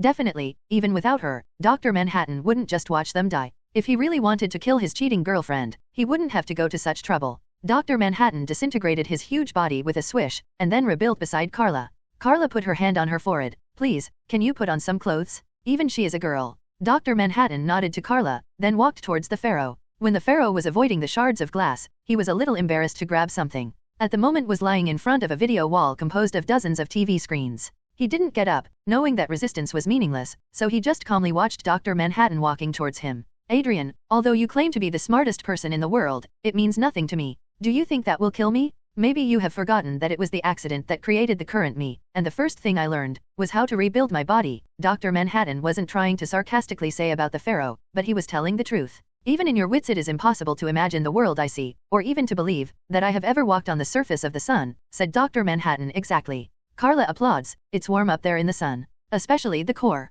Warm? In human terms? The core temperature is as high as tens of millions of degrees. Everyone looked sideways at Karla again. Dr. Manhattan also paused, and explained, I haven't been to the core, maybe next time I have a chance, I can go and have a look. Together, Karla was also curious about the sun of this world. But wait, isn't this the time for you to chat and decide to travel to the sun? Everyone had black lines, including Pharaoh, who didn't know what to say. He was very curious, who was Karla, and he didn't even know the existence of this character. That is definitely, Karla was not from this world before today, she is from another universe. Dr. Manhattan did not continue chatting with Karla, but raised his right hand to Pharaoh and said, even the smartest person in the world is nothing more than an ant in my eyes, even you, Adrian, in my opinion it's just a smarter termite. I know, Pharaoh was not angry at all, because he was facing the only true god of this world, and the premise was before Karla came to this world. So what if a mortal is satirized by God? But Pharaoh's expression was not desperate, but raised his hand with a smile, showing that he would rather put himself in danger and embarrassment than get what he had just now. That's a remote.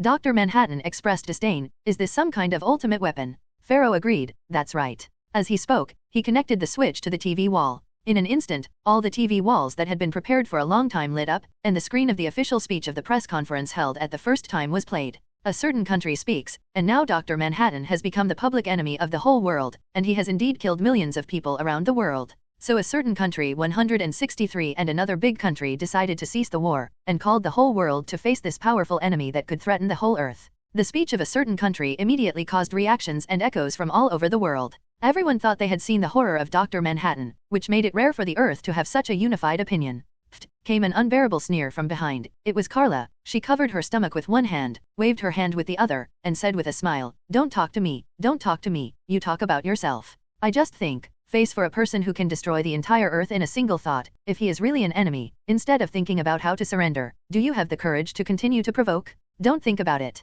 If Jonathan is really an enemy, wouldn't he immediately issue the second wave of attacks will kill tens of millions more people? Not to mention that Dr. Manhattan's real power can easily destroy the entire Earth. After all, his power can even pull the universe. In order to move more conveniently, he does not move by himself, but pulls the universe over. Such an existence dare to provoke? Not to mention anything else, even if the Earth is not torn apart, you are so blatantly declaring that you want to go to war with him. Are you afraid that the next shockwave will wipe out tens of millions of people? If he is really an enemy. So Karla laughed until her stomach started to hurt. What's going on in your world? Are you all brain dead? Don't you eat brain dead pieces? Facing Karla's ridicule, everyone was silent, including Pharaoh, because Karla's doubts cannot be refuted. If Dr. Manhattan is really the enemy of the whole world, if he wants to rule the world, it is really impossible to take one shot. It's even time for Dr. Manhattan to make another attack soon, especially when almost the whole world is criticizing Dr. Manhattan. The world is so blatantly declaring war on Dr. Manhattan. If he is the enemy, why doesn't it just kill millions of people? So Karla's question silenced the room for a moment. At least I solved the crisis of nuclear war. I rewritten the ending of the world's doom. I brought peace, Pharaoh said stubbornly. Are lies considered peace? Xiao asked. Luo Xia said without any hesitation, I only care about justice. The most fascinating thing about Luo Xia is his uncompromising principle. Even in the face of Pharaoh's so-called world destruction remarks, he will not compromise and sacrifice others. Even Karla gave Luo Xia a thumbs up, like it. Luo Xia rarely lowered her head shyly, and pressed the brim of her hat. Pharaoh glared at them, but he didn't care what others thought. Looking at Dr. Manhattan in front of him, Pharaoh said, John, try to look at the future again. See if my plan brings peace to the world. Instead of exuding hostility, Dr. Manhattan murmured, peace? I did see it. Except for Karla and Sai-hun, they were all surprised. Especially Luo Xia. I don't agree with this kind of compromise. But Luo Xia didn't notice that the expressions of Yuhun and Yexiao had loosened a bit. Pharaoh even took the opportunity to express his thoughts. If a nuclear war really breaks out, how many people will die? Tens of millions? Hundreds of millions? Even billions? Even the world will be destroyed. But now it is just death, but the world will be at peace. John, you understand me, don't you? Dr. Manhattan fell silent, but his silence made Luo Xia feel cold. Dan, Pharaoh turned to Yexiao again. In fact, his relationship with Yexiao is not bad, even though Yexiao and Luo Xia were the original team partners. Under the gaze of the Pharaoh, Yexiao gradually lowered his head. He also compromised. Not to mention Sai-hun, even if her biological father's father-killing enemy stood in front of her, she couldn't lift the gun in her hand. Luo Xia felt hopeless and sad. Karla also put away her joking mentality and expression, and said Luo Xia's heartfelt voice, it's really sad. The lives of millions of people seem to be just a bunch of cold numbers without the slightest temperature in your mouth. Pharaoh was actually very upset to see her. Hearing her plan against him again, he couldn't help raising his voice and shouted, but I saved billions of lives, and I exchanged millions of people for billions. Man, isn't it worth it?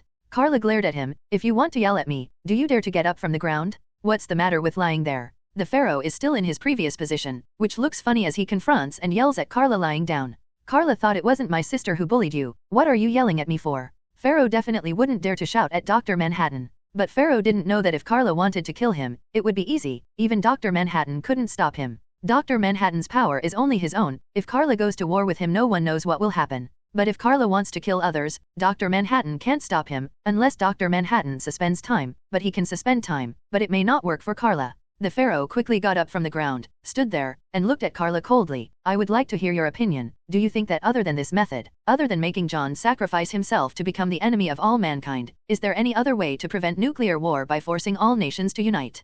Karla spread her hands. No, who told you that you insisted on using Jonathan's power at the beginning? If you didn't rely on his power to win the battle that you shouldn't have won, a certain country wouldn't be so inflated that it would really start a nuclear war. Karla knows that although the actual history, including in the history of her universe, the Cold War ended with a near-miss ending, but in this world, the Cold War has really reached the moment when it will break out at any time. It's even likely to erupt this evening, because with super hearing she literally heard the country and the high dignitaries of the country have decided to launch at 12 o'clock in the morning. But Karla will not be easily persuaded by the pharaoh's rhetoric. She asked, even if you don't consider whether Jonathan's refusal to act now will cause suspicion, what Xiao said just now is good. The peace brought by lies is a false peace after all. Even if you let Jonathan stand on the opposite side of everyone now, what if he doesn't make a move? If Jonathan leaves the earth from now on, 10 years later, 20 years, or even 30 years later, and he never shows up again, won't people doubt it? Karla is seriously questioning. Sooner or later someone will doubt. Yes, there will only be a stronger backlash. Pharaoh sneered, I've thought about it a long time ago, so I will always remind the world of the threat in my way.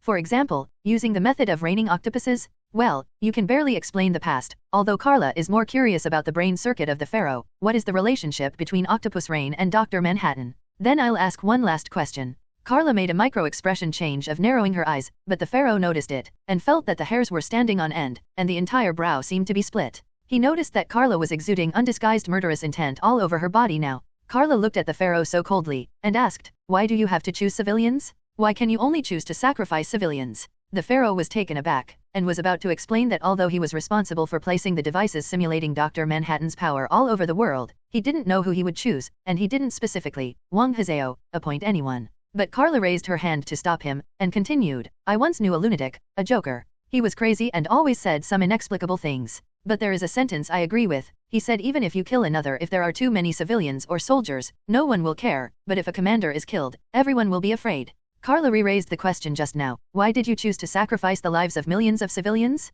Obviously, killing a few high-ranking officials and dignitaries, even your president, is enough to shock the whole world and unite. I believe that if you tell Jonathan about the plan, he will be happy to play the role of assassin. So why did you choose to sacrifice millions of people to save those people? Because the lives of civilians are not life? How many people died in the previous world wars? Do you really think that millions of people will make the world peaceful? Wrong, all because of the deterrence that Jonathan brings. Pharaoh Adrian was the smartest man in the world? Maybe, after all, he can say that he has calculated the whole world with his own power, and he is playing around. Even a godlike existence like Dr. Manhattan is also acting according to his plan. With the wisdom of mortals, even Shendu can calculate. Maybe Dr. Manhattan was slapped in the face. After all, he called the pharaoh a clever termite before. But Karla sees a longer-term future. Lies are just lies after all. The peace built with lies will collapse again one day, and the lies will be exposed sooner or later. By then, everything will be wiped out. Luo Xiao nodded in agreement just like Karla supported him just now. If I have to choose, whether to live in the world of lies or die in the world of truth, I would rather choose the end of the world.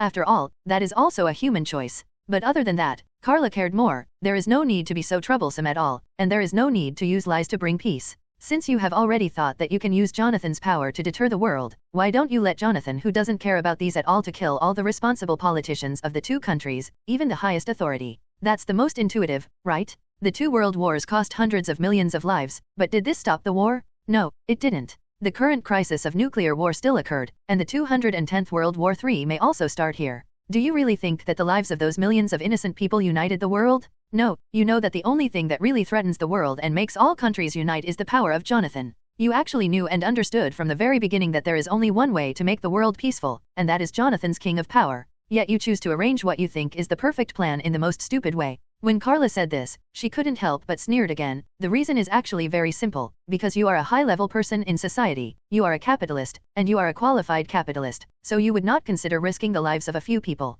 Save billions of people, but choose to save those few people with millions of people. Saving billions of people in the world with millions of people? But in Karla's view, the pharaoh actually chose to save those few people with millions of people. Because it was enough to sacrifice a few people, and they were all the culprits. The possibility of a nuclear war cannot be decided by civilians, can it? It is not decided by those who have no regard for the lives of common people. God. In the end, they will be fine, and all the dead are civilians. So what happened to the civilians? What happened to digging your family's grave? It's clearly a cold war between these two big countries, but they are threatening and persecuting ordinary people inside and out. So Karla became furious, and even burst out with undisguised murderous intent, pointing at the pharaoh and shouting angrily, "Stop pretending to be the savior of the world, you are just satisfying your own selfish desires. Really, is there no better solution? Yes, you just don't care about the process and means, let alone how many people will die. What you want is the result, what you want is self-satisfaction, that's all." The pharaoh took a few steps back as if he had been severely injured. He was pale and was not attacked by Karla.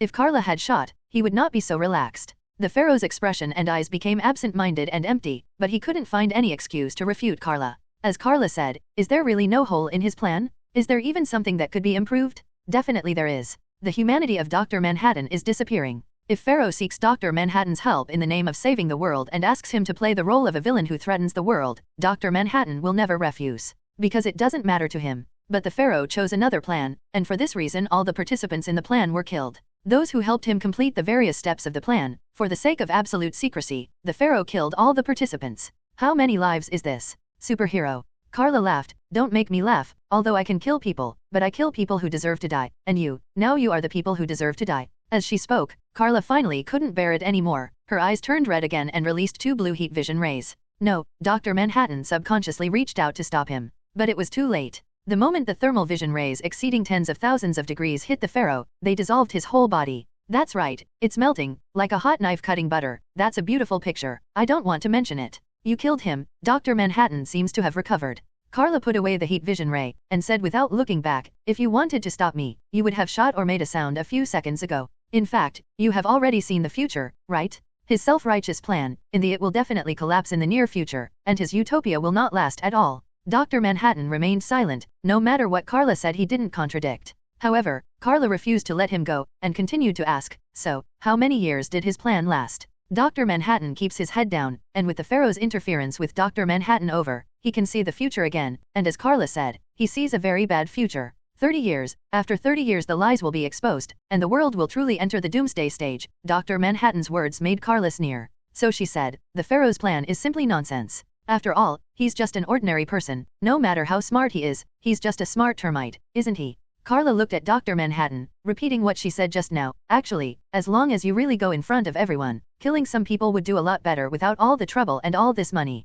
Because you're really everybody's enemy. But I guess you don't mind. Wait a minute, are you going to take another shot? Hearing this, the others recovered from the shock of Pharaoh's death and looked at Karla in disbelief. Karla didn't like Silk Soul, let alone Ye Xiao. She just nodded to Luo Xia. You should understand, right? This is not a lie, although the method is not justice, but this is the real way to save the world. This time Luo Xia chose to compromise, but there is one thing he will never compromise. If you really do that, I will spend 10 lifetimes arresting you. It is also justice that he will never compromise on. Even for the so-called saving the world, it is always a sin to deprive others of their lives.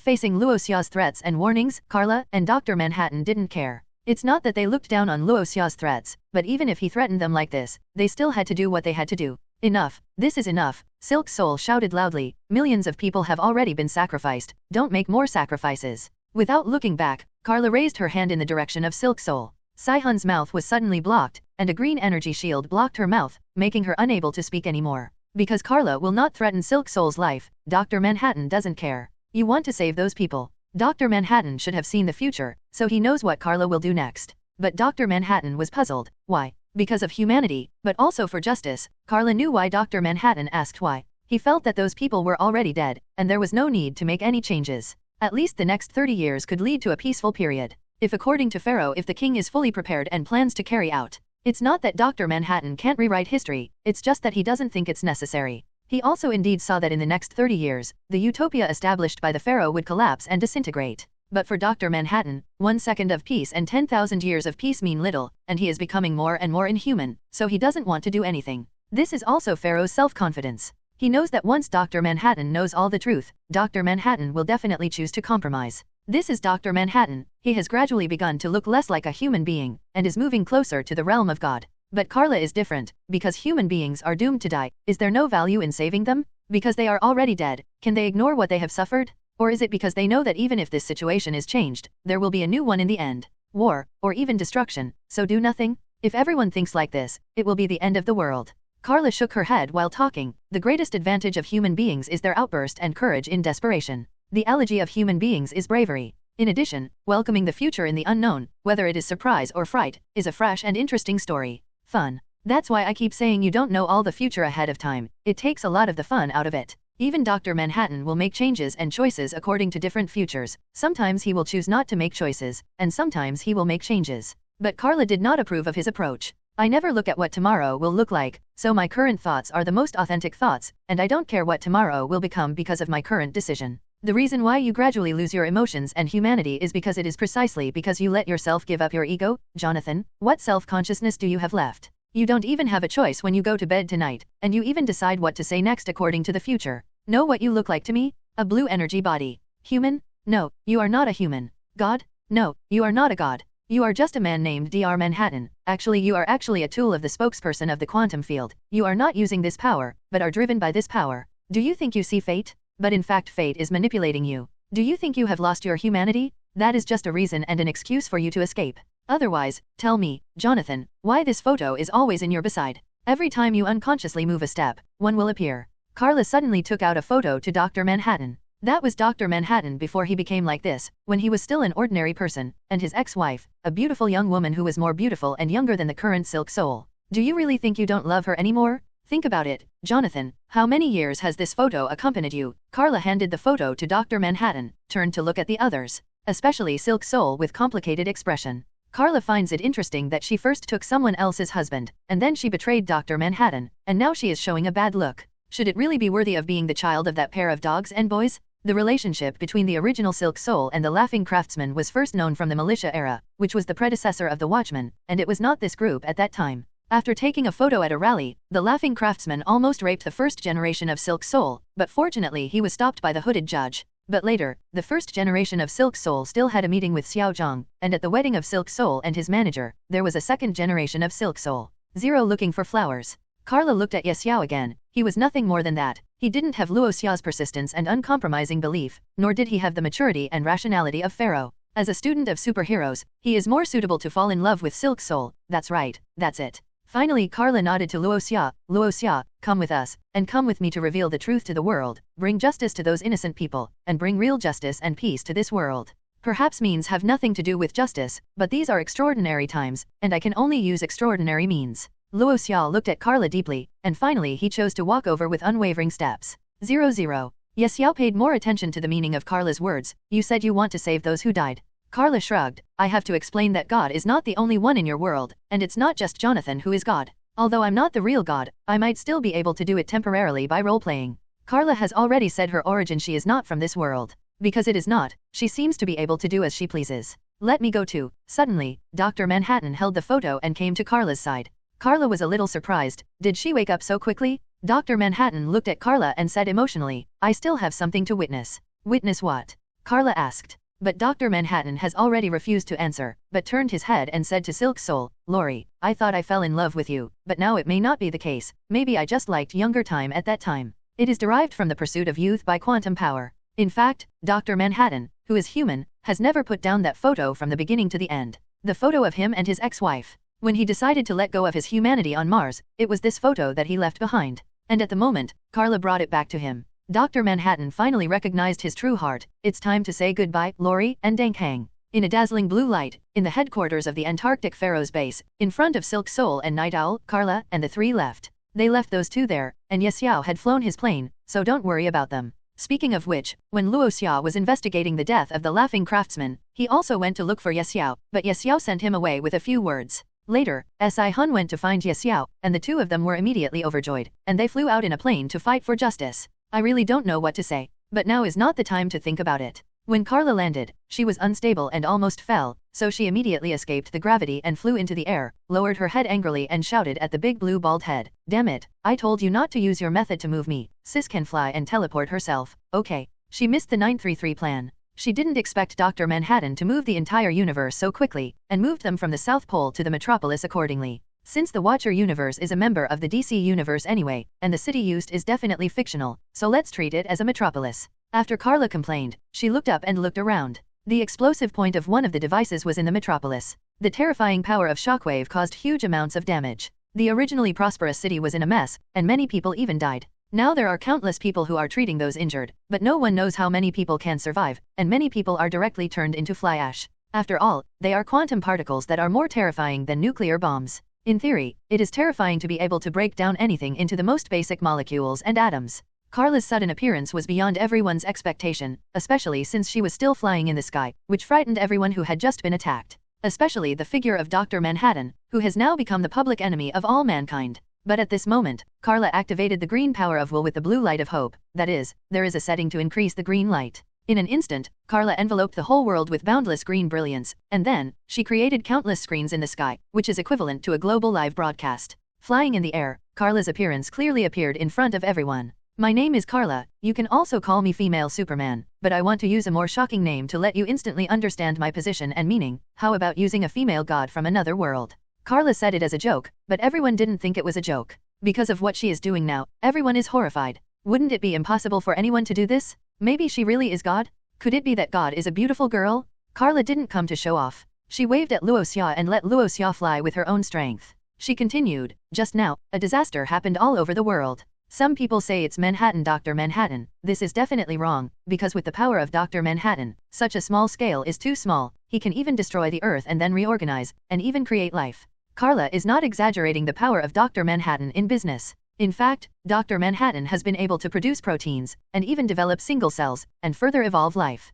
But this process may take some time. Instead, creating a planet is much simpler. Karla doesn't care about other people's voices. This is her global live broadcast, and there is no barrage function, so she can speak whatever she wants, and others can only listen to her, and cannot refute. Then Karla asked Luo Xia to come to the screen, and found a notebook from nowhere. Luo Xia, this is your diary, publish all the truth. In the meantime, Dr. Manhattan, we should also work on. After speaking, Karla left Luo Xia there alone, turned around and flew to the ground. As for her so-called work, just when everyone was at a loss, Dr. Manhattan and Karla acted. They controlled time, or reversed the time position of the place under attack. This is the first time Karla has controlled this power, and she was a little uncomfortable at first, and got some inspiration from Dr. Manhattan. Then, in front of people all over the world, everything that was destroyed in the metropolis was restored visible to the naked eye, and even the people and lives that disappeared were restored. Karla is responsible for the metropolis in front of him, and Dr. Manhattan is responsible for more. He divided himself into dozens of people and repaired all over the world at the same time. Finally, under the instruction of Karla, Dr. Manhattan also brought back the quantum device prepared by the pharaoh. Coincidentally, Luo Xia also shared the contents of the recent investigation recorded in the diary. Before Luo Xia went to Antarctica this time, he had actually found out that there was a subsidiary company called Pyramids under the pharaoh's company, and that organization was a dangerous organization that helped the pharaoh accomplish many shady things, the main helper of things. Now the truth became clear. It was not Dr. Manhattan who went berserk and attacked humans, but the pharaoh used these devices of Dr. Manhattan to create the illusion of Dr. Manhattan's power and attacked important cities around the world. For a while, everyone was criticizing the pharaoh, and even the leaders of various countries breathed a sigh of relief. It would be worst if the godlike Dr. Manhattan turned into an enemy of mankind. But at this moment, after completing the rescue of what the pharaoh had done, Karla flew back to the sky, smiled and faced the screens in every corner of the world, and suddenly said, "Don't be too happy. In fact, the matter is not over here. I just explained to everyone that the tragedy that happened just now has nothing to do with Dr. Well, it's really irrelevant." Karla didn't know what happened, and suddenly became incoherent, and no one knew what she was doing. In fact, Karla intended to let Dr. Manhattan threaten the world more intuitively, and use the power of Dr. Manhattan to deter everyone. The method used has the same effect as the pharaoh, but it is not as cold-blooded as the pharaoh. But Karla temporarily thought that he is not from this universe, and he will go back soon, so why bother Dr. Manhattan? Why don't you just let yourself do it? So Karla said with a smile, actually, I am the biggest threat. Because the outbreak of a nuclear war will destroy the current world, so I decided that in order to protect world peace, anyone who is qualified to initiate a nuclear war, within one day I want to kill them all. Then the next batch of people will also be killed. I want to kill 3 batches of people in charge in a row as a warning. Can you please prepare 10 times? The whole world fell silent. When people realize that there is a god who suddenly threatens the whole world, the fear is unparalleled. But Karla immediately explained, don't be afraid, I'm not going to kill everyone. As I said, I will just kill the person responsible for launching the nuclear war. Maybe only 2 people need to be killed, you know. No, I don't understand.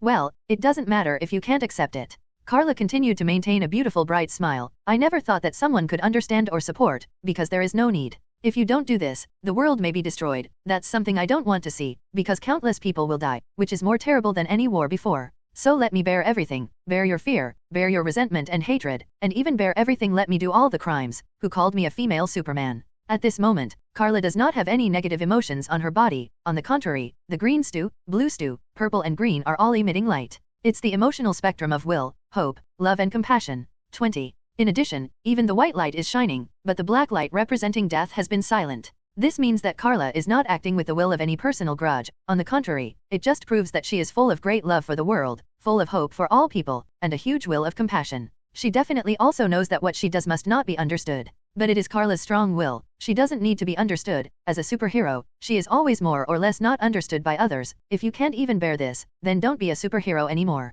She is a female Superman. At the moment even Luo Xia is silent, although he has a firm belief in justice and will never compromise on everything except justice. However, Karla acts and speaks with the premise of saving the whole world. If it is said that hundreds of millions of people will be murdered once a nuclear war breaks out, isn't what she has done just the execution of justice? Whether it is a patron saint who protects villains or a demon who kills villains is worthy of love is always difficult to answer. Karla doesn't need an answer from anyone because she knows she's doing the right thing. But at this moment, Dr. Manhattan flew up. "Karla, that's enough," Dr. Manhattan said, stopping Karla's next move. Karla looked at Dr. Manhattan and asked with a smile, "Actually, you came to me for help just to make me do these things." Karla guessed that Dr. Manhattan was because he couldn't bear to do it, or because he was already weak in humanity. He was hesitant and confused, so he wouldn't do anything, so I came here by myself. Dr. Manhattan nodded, then shook his head. "Actually, I lied to you, Karla. I've known you for a long time." Karla felt at a loss, but immediately felt relieved. Her expression changed, and she asked, "Is it the future?" Dr. Manhattan nodded again. "Actually, I didn't travel from this world to find you. The time I actually traveled to the past was 10 years later. I used to think that I had completely lost my humanity, so when my world collapsed and destroyed at the time, I did not make any obstacles. In fact, this Dr. Manhattan came from a more distant future. He just said that he traveled to the past when Karla was 45 years old, but in which era in this world did he travel to the past? It turns out that in the original timeline, there was no intrusion of Karla. At that time, Dr. Manhattan chose the Pharaoh's strategy. According to the Pharaoh's choice, he brought a short-term peace to the world with lies. And because of her uncompromising relationship, Luo Xia was finally killed by Dr. Manhattan's hesitation for a long time. That is the original trajectory of the world. After that, Dr. Manhattan chose to leave. You're right, I saw the future. The lies will be exposed one day, and utopia will be disintegrated one day. 30 years later, the world has come to an end. But I didn't make any changes, I just silently watched her usher in the end, and then left this galaxy. After I traveled to every corner of the universe in my world, I discovered your universe, and then I traveled through the past, but that was already when you were 45 years old." Here Karla raises her hands to cover her ears. "Don't talk to her about age. I have seen more things in your world, and at the beginning I thought there would be a war between you and me. Either you would destroy me, or I would destroy everything in the world. Before the doomsday bell rang, I had been in welcome to that moment. However, you gave me hope. Karla, you said there was a third option in the world, and my hope was never shattered. Jenny, Dr. Manhattan's ex-wife, is my humanity and hope. So I found you 10 years ago and brought you to my world. I wondered what you would do if it was you. I didn't expect that even if it wasn't your world, you would pay all the price to save her, and still full of hope for the world. I am very moved." Dr. Manhattan suddenly spoke a long paragraph, and briefly explained his own experience. Remember the foreshadowing of the previous quotation marks? In fact, this Dr. Manhattan is not him in this world and this timeline at all, but the Dr. Manhattan in the future at least 10 years later. Including that Dr. Manhattan found Karla at once, and even showed a strong interest in her and treated her differently since she appeared 197, which is enough to explain some problems. In fact, Dr. Manhattan has known Karla for a long time. It's just that for Karla, she's obviously meeting Dr. Manhattan for the first time, by personal experience. Perhaps for others, Dr. Manhattan's words have long made people dizzy. It is the past, the present and the future, and it has traveled through the world and time and space. What's going on? The Arabian Nights? In fact, it does not belong to time travel, because Dr. Manhattan can easily change history. He is equivalent to every point in time. Do you think he is talking to you in front of you? In fact, he may be talking to you 10 years ago. If there are any changes during the period, corresponding changes will be made now. For example, if he was sitting with someone drinking tea, but Dr. Manhattan suddenly killed someone 10 years ago, then at the moment he would have only himself in front of him. That's the power of Dr. Manhattan. But Karla was still confused. "So, why did you come to me? Let me do what I have done before." Karla pointed to the photo in Dr. Manhattan's hand. Since Dr. Manhattan said that she had enlightened him in the future, is it possible that she should do it again now? Or has it been done, enlightened? But Dr. Manhattan shook his head. "Actually, I want you to rewrite my fate." "What?" According to Dr. Manhattan's explanation, he already knew that the Pharaoh's plan seemed feasible, but in fact there were huge amounts of hidden dangers from the very beginning. Even without Luo Xia's diary, it would be exposed one day. After all, the most important part of Pharaoh's plan is the power of Dr. Manhattan, unless Dr. Manhattan comes out every once in a while to bring panic to the world. Even if that is done, the world will collapse even faster. In any case, the Pharaoh's plan is unlikely to succeed. Because world peace needs hope, not panic and lies, Dr. Manhattan said in a philosophical statement. However, Dr. Manhattan at that time chose to turn a blind eye to the next war in this world, so the world will eventually be destroyed. And that's when Dr. Manhattan traveled to Karla's universe, even though Pharaoh and the second generation Luo Xia went to find him. Actually, it is the plot of Doomsday Bell. In the end, it was Karla who awakened Dr. Manhattan's true humanity. In fact, he never abandoned his own humanity, but he forgot his true humanity. Dr. Manhattan's humanity is his wife Jenny from the beginning to the end, so he has always been fond of that photo, so it is not a Silk Soul. And from the moment he chose Silk Soul, it was a tragedy. At the same time, you also reminded me that it was because I influenced the outcome of that war that it was the fuse of everything. Since I choose not to make choices lightly, but let the world choose the future, then don't it's time to make a change from the beginning. So I want you to help me change my destiny, Dr. Manhattan said of his ultimate goal. It turned out that his purpose of coming to Karla was not to change the current situation, but the past. As I said before, even if you want to kill Dr. Manhattan before he gets the super ability due to an accident, it is not acceptable, including himself. Unless there is another strong man with the same strength, and also has his strength. I will give all my power to you. As long as you go to the past to prevent that accident, everything will change and the world will return to normal. At that time, the Watchmen will not exist, and everything that happened later, including that war, will return to official history. But correspondingly, Dr. Manhattan will also cease to exist. Is he really going to do this? Karla, Dr. Manhattan called Karla's name, and said in a gentle tone, you once told me that you would never watch what happens in the future world, because the future does not determine the present, but the present determines the future. So no matter what the future looks like, you will only live in the present and live wonderfully. So I also want to do it all over again. In fact, I have always had a daydream, please help me realize it. Karla scratched her hair in trouble, but in the face of Dr. Manhattan's eager eyes, she could only agree in the end, since you have said so, but are you sure? You have to know that your power is not an exaggeration to say that you are God. In this world, you can truly be called God. Do you really want to give up this power? It's enough, Dr. Manhattan showed a satisfied smile. I have experienced a longer period of time than anyone else. I have observed the beginning of the universe and predicted the end of the universe. I have witnessed with my own eyes when human beings, those who walk upright and have witnessed the high-tech civilization of the last generation of human beings are enough. And my Jenny is waiting for me in the past. Karla pointed to the screen in the sky. No, your Jenny is watching you dislike the current her and plan to go back to the past to find her young and beautiful. Unexpectedly, Dr. Manhattan laughed suddenly, showing a smile full of humanity. No, what I like is not the young and beautiful Jenny, but because we were in love at that time. In fact, the failed marriage between Dr. Manhattan and Jenny is not entirely the fault of Dr. Manhattan. When he became a little blue man, Jenny's attitude also changed. After all, what she is facing is Jonathan, who is no longer an ordinary person, and there will definitely be pressure and other changes, which is human nature. So Dr. Manhattan wanted to go back to the past when everything hadn't happened. He asked Karla to prevent that accident from happening. He hoped that the world would return to the way it was before, because he also knew that he helped a certain country win that battle. The world has evolved into what it is now. However, if nothing had changed from the beginning, and there hadn't been a single super ability user in this world, then these things wouldn't have happened in this world. I see, Karla nodded, and fully agreed to Dr. Manhattan's request, but the premise is that I don't want to become like you, and don't leave your ugly face between my eyebrows. Look.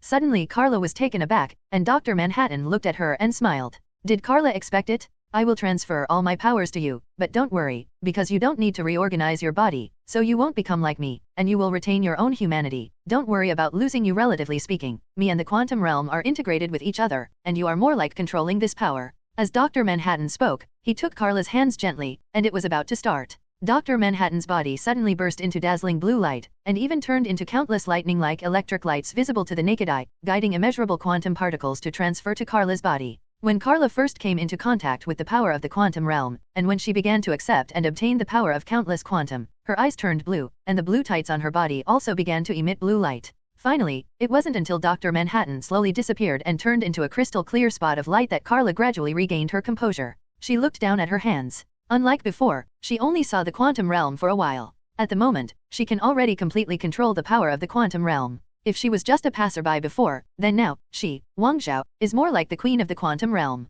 Dr. Manhattan said that Karla is different from him. Dr. Manhattan is more like a quantum observer. His relationship with the quantum field is very complicated, almost in an integrated state. But Karla is different, she is harnessing this power. At this moment, even without the power of the 10-lamp ring, Karla can already manipulate time, and even easily rewrite history. At the moment, she seems to be in every 10 time points. The past, the present, the future, every minute and every second, she tells everywhere. This feeling is very strange. For example, Karla can even see that 5 seconds later, Luo Xia will be surprised to ask about the whereabouts of Dr. Manhattan, and ask Karla what happened to Dr. Manhattan. What about John? What happened to him? Sure enough, Luo Xia asked. Karla tilted her head and said to Luo Xia with a smile, he's married and had children. Luo Xia said, huh, what the hell? At the moment Karla can exist in the past, present and future if she chooses. It can also be said that anything that happens at any time can be called now for her, because she can not only watch the time, but can really participate in the time. For example, Dr. Manhattan often loses the concept of time.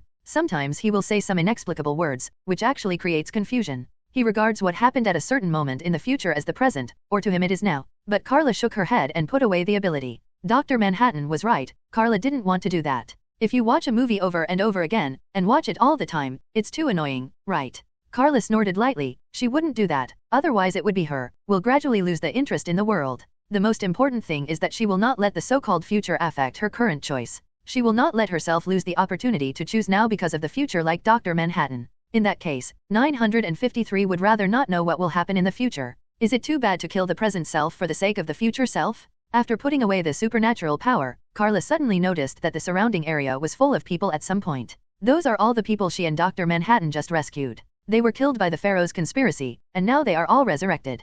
Karla has nothing to worry about at this time, because this is not her own universe, and she definitely doesn't have to consider the huge changes that may be caused by rewriting history. She just won't affect the present because of the future, but in her own universe, she won't rewrite the past history because she wants to save Krypton. Otherwise, even her own history may be rewritten. For example, she no longer fell to the Earth with Clark, but stayed on Krypton, because the ammonia planet did not perish after all. Then they couldn't become Superman because of the red sun, and finally died because of some accidents. Is it okay to kill yourself? The universe is dangerous. At this time Karla also noticed that everyone was silently watching here and her. You killed him? Luo Xia questioned Karla. Maybe people all over the world think so? The conversation between Karla and Dr. Manhattan, as well as what happened just now, they did not hide their backs from others. Karla shrugged. Well, it seems that I don't need to stay here anymore, and you have also heard the conversation between me and Dr. Manhattan, so I will go to the past to change history, and then save the world in that way. As she said that, Karla's body began to change. She had already mastered some control over time under the inspiration of Dr. Manhattan, and now she has become more proficient. It seems that Dr. Manhattan has foreshadowed it from the very beginning, even including saying that when Karla returns to her universe, she will have her own way. Now it seems that Dr. Manhattan has already predicted it, but Karla didn't know what he thought at the time. Finally, Karla crossed time, disappeared in the now, and came to another time point in the now. On a certain day in 1959, in a Western restaurant, Jonathan at the moment has become lovers with Jenny and they are dining here. The young Jonathan and Jenny are really a pair of children, and even Karla, who is hidden by the side, gave them a loyal blessing. But at this moment, Jonathan stood up suddenly. Sorry Jenny, when we reset the quantum position in the morning, I left the white coat there, and I put your watch in the pocket of the white coat together. As he said that, he was about to go back to get it. Wait for me a little bit. If he had gone back, the accident would have happened. But suddenly, Jonathan took out a delicate lady's watch from his suit pocket, with a blank expression. Jonathan swears that he absolutely fumbled through his pockets just now, and he is pretty sure that he has indeed left his watch behind. But what's going on here? Jenny doesn't know how Jonathan feels, laughs and says, are you kidding me on purpose? Jonathan. Jenny walked around the dining table, took the watch from Jonathan and put it in her pocket, while her lips were on Jonathan's cheek. Karla just witnessed Jonathan's happiness and a different life. A few months later, the young couple got engaged, and then completed their wedding with the blessing of the family. 3 years later, Jonathan and Jenny's first child was born, a beautiful girl with blonde hair, whom they named Karla. And then they had a son a few years later, they named it Clark. Karla showed her aunt a smile. Jonathan, although that child is also called Karla, but don't try to take advantage of me, my adoptive father is another Jonathan. Well, I really saw a perfect show, Karla smiled contentedly. Now she is like a time observer, maybe it is the same as when Dr. Manhattan observed time before. Thank you, Karla. Suddenly, a blue figure appeared beside Karla. Karla turned his head and glanced. He was Dr. Manhattan, but he was in a very bad condition. Karla knows that because she changed his origin story, Dr. Manhattan started disappearing. If he wanted, he could still hide in the quantum realm and escape unharmed. But Dr. Manhattan also looked at his daydream with a happy face. He chose to close his eyes, and his whole body gradually became transparent.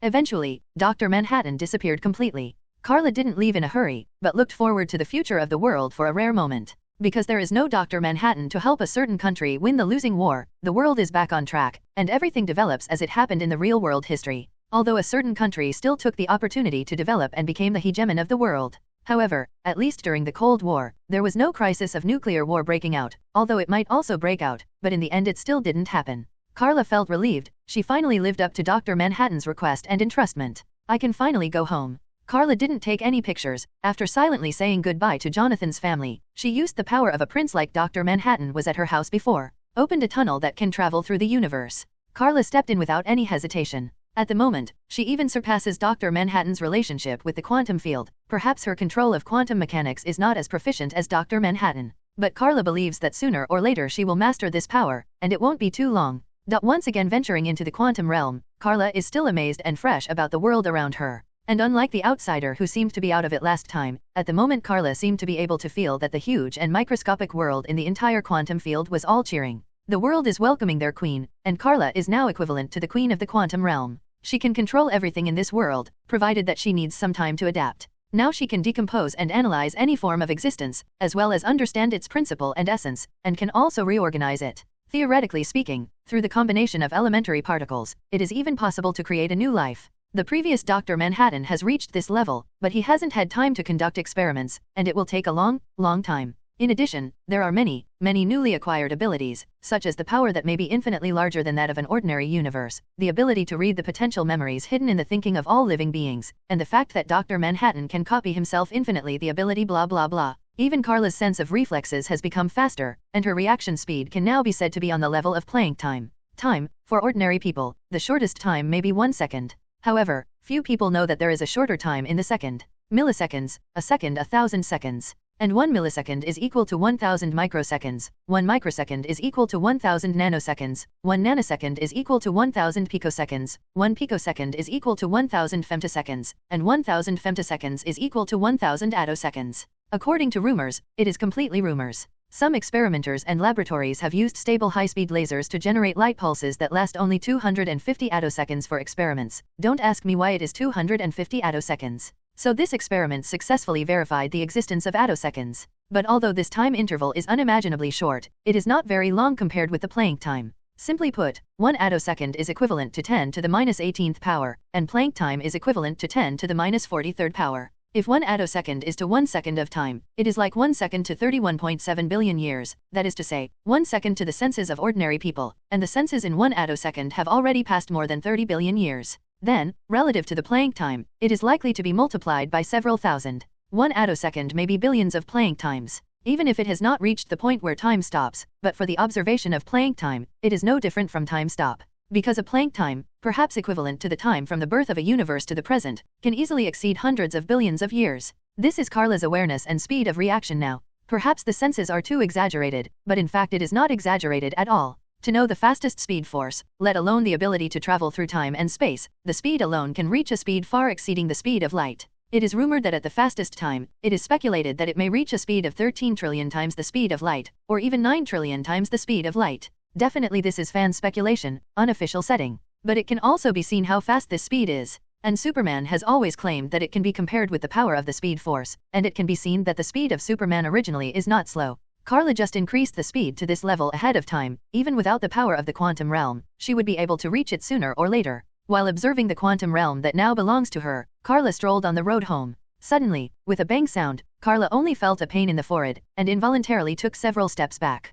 It hurt so much, Karla raised her hand and rubbed her forehead, but she was surprised in her heart. With her current steel body and physical fitness, it made her feel the pain. Subconsciously raising her head, Karla gasped, finally knowing why she was in pain. It turned out that Karla's ignorance of the front caused her to accidentally bump into the wall of origin. That's right, Karla once again came to the wall of origin. The reason why Karla took a breath was because she even had the fear and danger of the wall of origin. Most people are not qualified to know the existence of the wall of origin. If you touch it, otherwise you will be glued to it and you will never be able to get rid of it, and you will even lose your consciousness, or you will be killed by the power of the great gods stuck on the wall. The wall of origin is densely packed with people everywhere. They used to be great gods and figures in various universes, and there are also gods who originally came from various myths and stories. 0 for flowers. But now they are all glued to it, not only can't break free, even their own consciousness is gone. The wall of origin is terrifying, but at the same time, the wall of origin is also protecting every universe. Not only is the wall of origin separating each universe, the most important thing is that the wall of origin also separates certain parts of the outside world thing.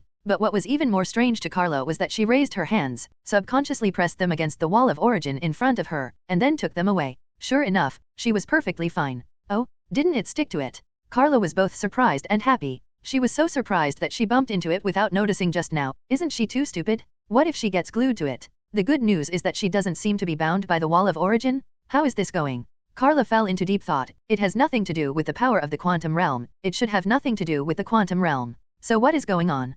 Could it be because of the boss who protected him outside the wall of origin? It shouldn't be. She is already at the wall of origin. If it is the blessing of that big brother, she should be able to feel it. It's the power of the emotional spectrum. Karla's eyes lit up, and suddenly she seemed to realize that the power of the emotional spectrum is not the power of the universe inside the wall of origin. In fact, the origin of the emotional spectrum comes from outside the wall of origin. Here, the wall of origin is called origin, and it can be said to be the answer to everything, the source of all existence. Definitely this does not mean that the wall of origin is the answer and source of everything, but refers to the outside of the wall. Karla still doesn't know what lies beyond the wall, but she begins to realize that the power of the emotional spectrum is by no means simple. Even if there are black lights, white lights, and first lights, the power of the 7 lights is also at the level of creation, which can be regarded as the origin one of the strengths. If you create and imagine with the full power of the emotional spectrum, you can even create a real existence. Karla looked down at her hands. First a ball of light with all colors burst out, and then, in her hands was created a round ball. That is no longer an energy body, but a real entity.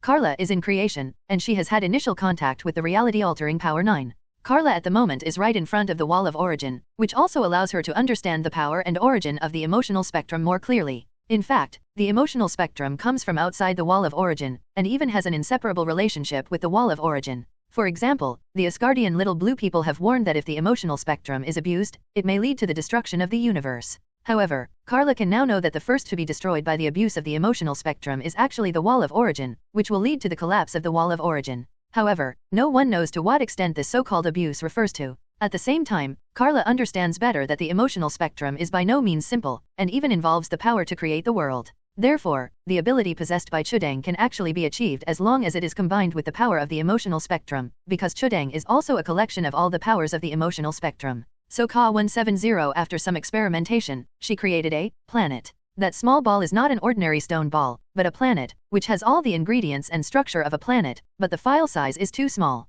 It was created by Karla with the power of the emotional spectrum, no longer a creation of imagination like the green light ring, but a real existence. The power of the emotional spectrum is the power of creation, and it can even truly create a world and a universe, Karla realized, holding her own planet in both hands, and making new changes. I saw that the planet became brighter, and exuded a scorching temperature, and finally transformed into a small fixed star small sun. Karla, after all, had parsed the sun, spent 5 years doing it, and only recently returned home. And under the power of the emotional spectrum, she combined the results of her own investigations to create a little sun that belonged to her alone. Theoretically, there is no difference between this small sun and the real sun, except for the difference in file size, quality, and temperature. So when Karla held it in front of her, she felt that every cell in her body was full of strength. I have to say that Kryptonians are the most unreasonable people in the world, because they only need to shine on the sun, which is more powerful than any solar energy equipment. They don't need the temperature of the sun, nor the mass of the sun, just the light of the sun. So even an artificial solar ray emitter, such as an artificial sun bath machine, can also enhance the power of Kryptonians, provided that it must be golden sunlight. Karla suddenly put her hands together and disbanded the fixed star she had created. Now is not the time to bask in the sun. Karla looked up, and suddenly she made an astonishing decision, and Karla quickly flew up, heading straight to the top of the origin wall. There is no doubt about the grandeur and scale of the wall of origin. This is a huge barrier that can separate the multi-universe, enough to enclose an entire universe. There are tens of billions of fixed stars like the Sun in the Milky Way, and even more, which means that there may be tens of billions of galaxies like the Solar System in the Milky Way. However, in the universe, there are more and more galaxies than the Milky Way, which shows how vast and infinite a universe is. One can also imagine the grandeur of the wall of origin. Even at Karla's speed, it took her a full day and a half to get to the top. This time and speed are enough for her to go around the universe. But at least Karla is finally on top of the wall of origins, and she's about to fly over to see the world beyond. But just when Karla landed on the wall and was about to look to the other side, her eyes suddenly went blank, as if she was blind. All she could see was white, and there was no other color except white. You're too early, Karla. Suddenly, a voice exploded in Karla's ears, making her unable to tell where the voice came from, or even whether the owner of the voice was a man or a woman.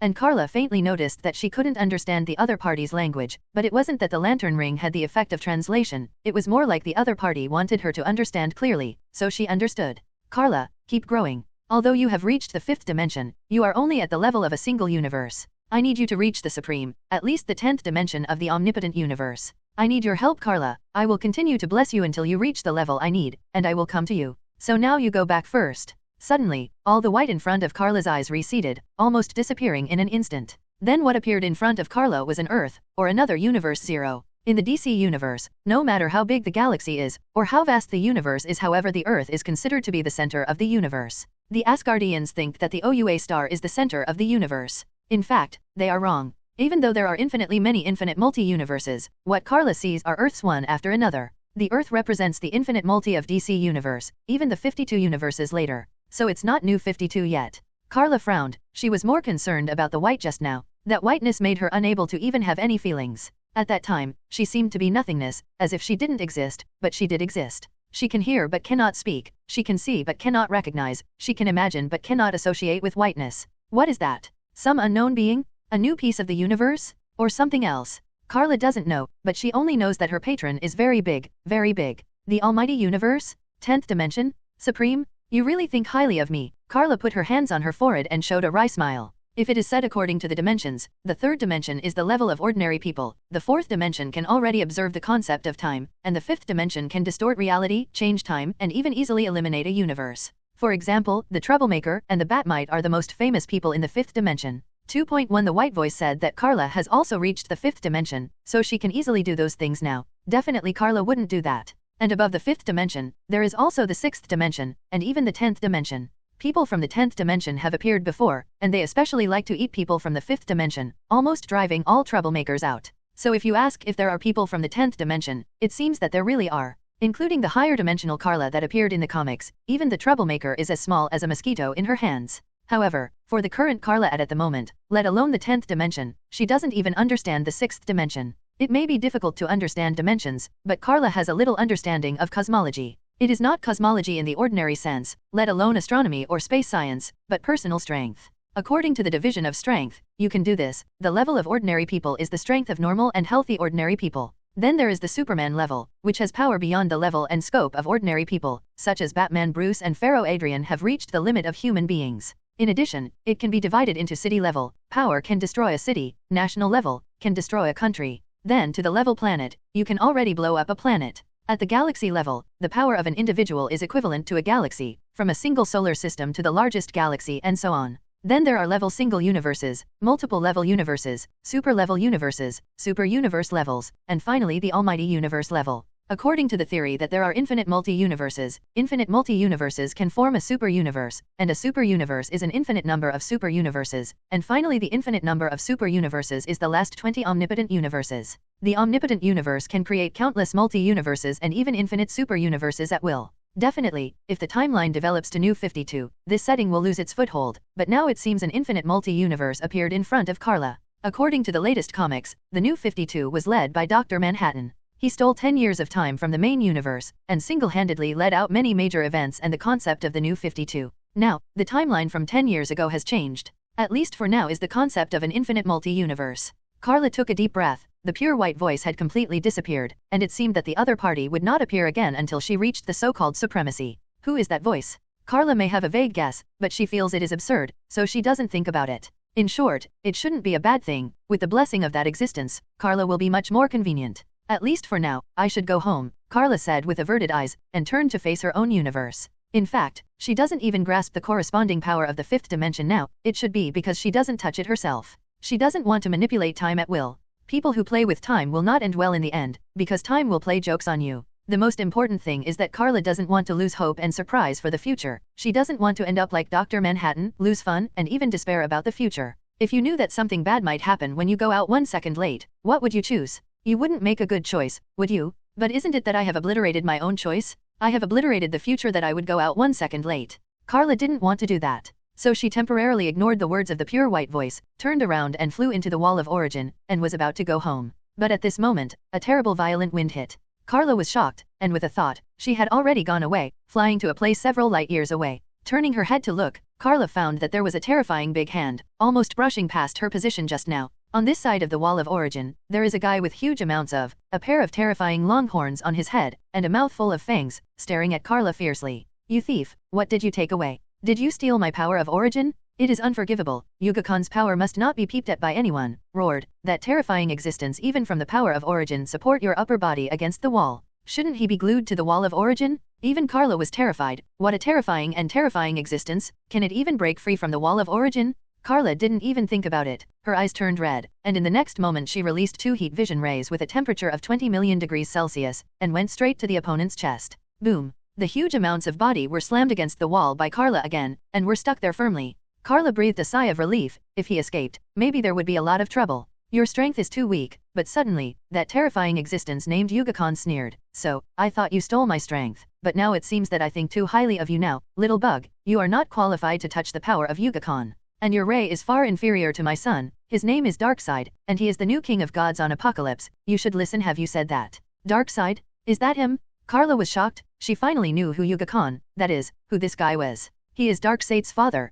formerly known as Zonas, who guides and brings the new Protoss of Apocalypse to this height. Because of his existence, the Apocalypse star became a new Protoss. Actually, the new Protoss is not limited to the Apocalypse star, there is another planet, let's not mention this for now. Karla swallowed, there is no doubt that Darkseid is powerful, and it can be said to be one of the most successful villains in history. Even Marvel's Thanos claims to pay tribute to Darkseid. Anyone who has watched the Marvel movie universe must know how successful Thanos' creation is. It not only brought destruction to Avengers, but even destroyed half of the life in the universe. However, in a joint work between the two companies, Darkseid beat up Thanos, who held the Infinity Gauntlet, and even snatched the Infinity Gauntlet away. It's a pity that the power of the Infinity Gauntlet has no effect in the DC universe, so Darkseid lost the Infinity Gauntlet again. That's right, it's lost. It can be seen how domineering and terrifying Darkseid is. However, in front of Yuga-Khan, Darkseid is a stinky brother, no, a stinky son. Even if he only saw Yuga-Khan, Darkseid would turn around and run away in fright. And now, Karla is facing Yuga-Khan. Karla swallowed again, even she felt cold sweat on her palms. Did you and Ran meet this guy here?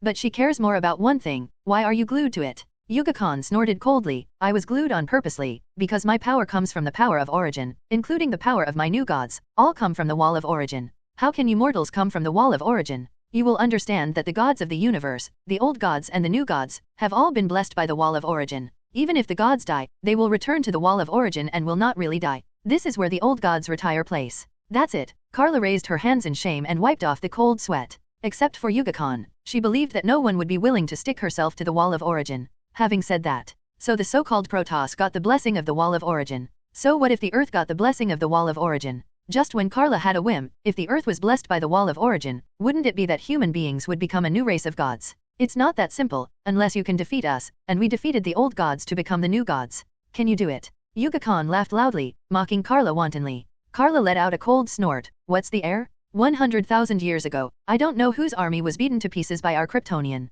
Yuga-Khan was taken aback. Are you a Kryptonian? Damn it, haven't you already been destroyed? Unexpectedly, even he knew about the destruction of Krypton.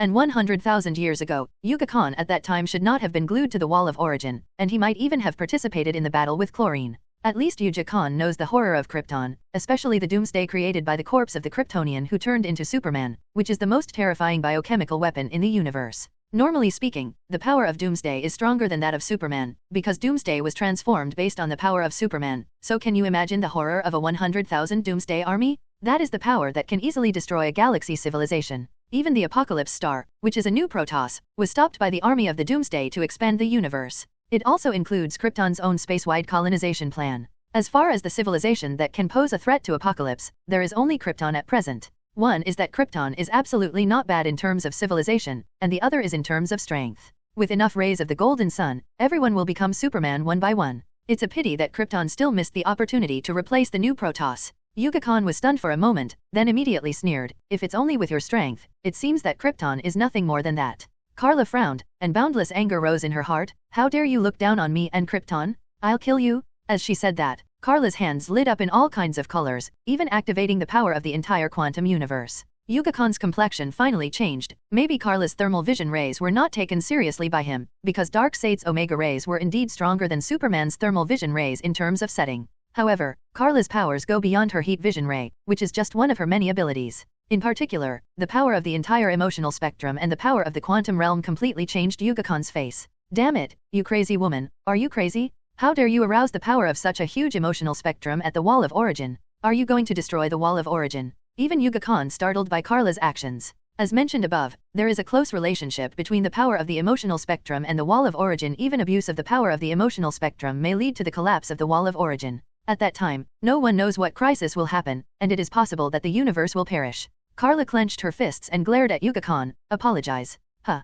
Yuga-Khan was puzzled. Karla shouted, apologize to me, otherwise everyone will finish playing together. Anyway, Krypton has been destroyed, but your Apocalypse planet has not been destroyed, right? At worst, everyone will die together. So apologize to me. Yuga-Khan was speechless, he had never seen this kind of post. But he could feel that Karla's anger was serious. He didn't know if Karla would really do that, but he didn't dare to try. Okay, you won. I take back what I said earlier. I recognize the power of Krypton. Even Yuga-Khan had to apologize to Karla. Only then did Karla snort in satisfaction, putting away all her strength. And after this battle, Karla's fear of Yuga-Khan disappeared. She even turned back to a distance of several light years ago, and began to zoom in all over her body, and finally reached a height of tens of thousands of meters. This time it was her turn to be condescending. He looked at Yuga-Khan. Yuga-Khan's body is huge, but in front of Karla, who is 10,000 meters long, he is too short. Although Yuga-Khan was glued to the wall of origin, Yuga-Khan said just now that his power is called the power of origin, and it came from the wall of origin, so he can be said to be the only one who still retains the power of origin,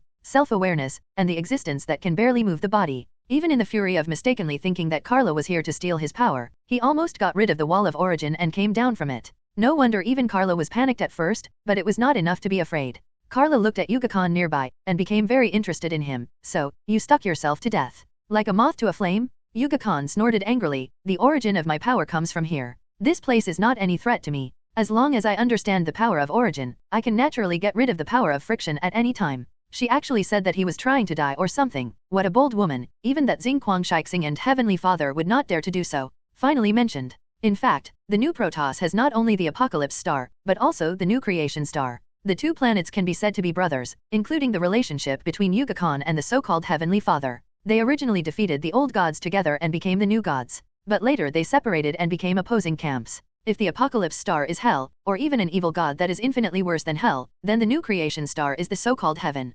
Therefore, the leader of the new Creation Star calls himself Father. The reason why the Apocalypse Star has not expanded to the outside world in the past 100,000 years, except for being defeated by Krypton at the beginning, the biggest reason is the new Creation Star. It's just that Karla raised another question that Yuga-Khan couldn't refute. Then how many years have you been sticking here? Yuga-Khan was silent for a while and said, 100,000 years. Karla said, then have you got it? Your so-called power of origin? Obviously not, otherwise wouldn't he have broken free long ago? Karla gave a thumbs up. You really are a small, get it, hand. Yuga-Khan didn't understand what Karla meant, but he knew that the other party was definitely not praising him, so he couldn't help but glared. Stop provoking me, little guy. I can see that you are very young, unless you don't care about being destroyed by me. Karla shrugged. Why don't we try? Facing Karla's malicious eyes, Yuga-Khan suddenly came to his senses. Wait a minute, he was stuck on the wall of origin. Even though he seemed to have almost gotten rid of it before, it was already very tricky. Even if it is him, it is impossible to break free from the wall of origin unless he really obtains the power of origin.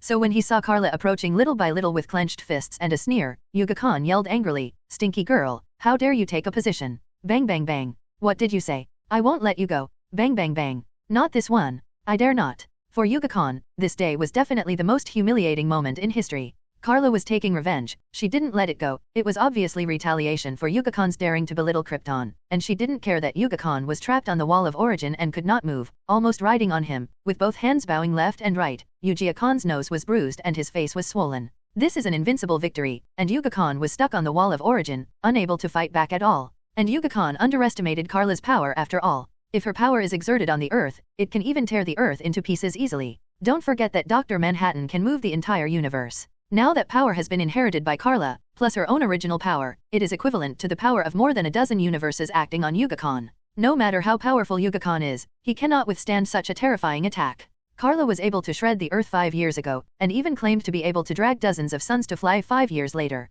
And the reason why Dr. Manhattan dragged the entire universe was just to let himself have the effect of moving the position, and it was very easy, indicating that he might be able to drag more universes with all his strength. Now Karla beat Yuga-Khan almost with all her strength, only to hear a drum beating that seemed to spread throughout the universe, and finally even Yuga-Khan had to give in. I've already apologized, damn it, what else do you want? Do you really think 853 I can't resist? Damn, I'm just not as crazy as you, and I don't want to destroy the wall of origin, Yuga-Khan roared. If Karla continued, he might really have to resist desperately. But Karla didn't care, stepped on Yuga-Khan's chest, looked down at the new God King, and said with a sneer, even the so-called gods are not immortal, you should be more powerful than me, clear. Didn't Yuga-Khan personally admit that the new gods defeated the old gods and replaced them? In this way, the new gods were not gods before that, and since they have defeated the old gods, it proves that they can also be defeated.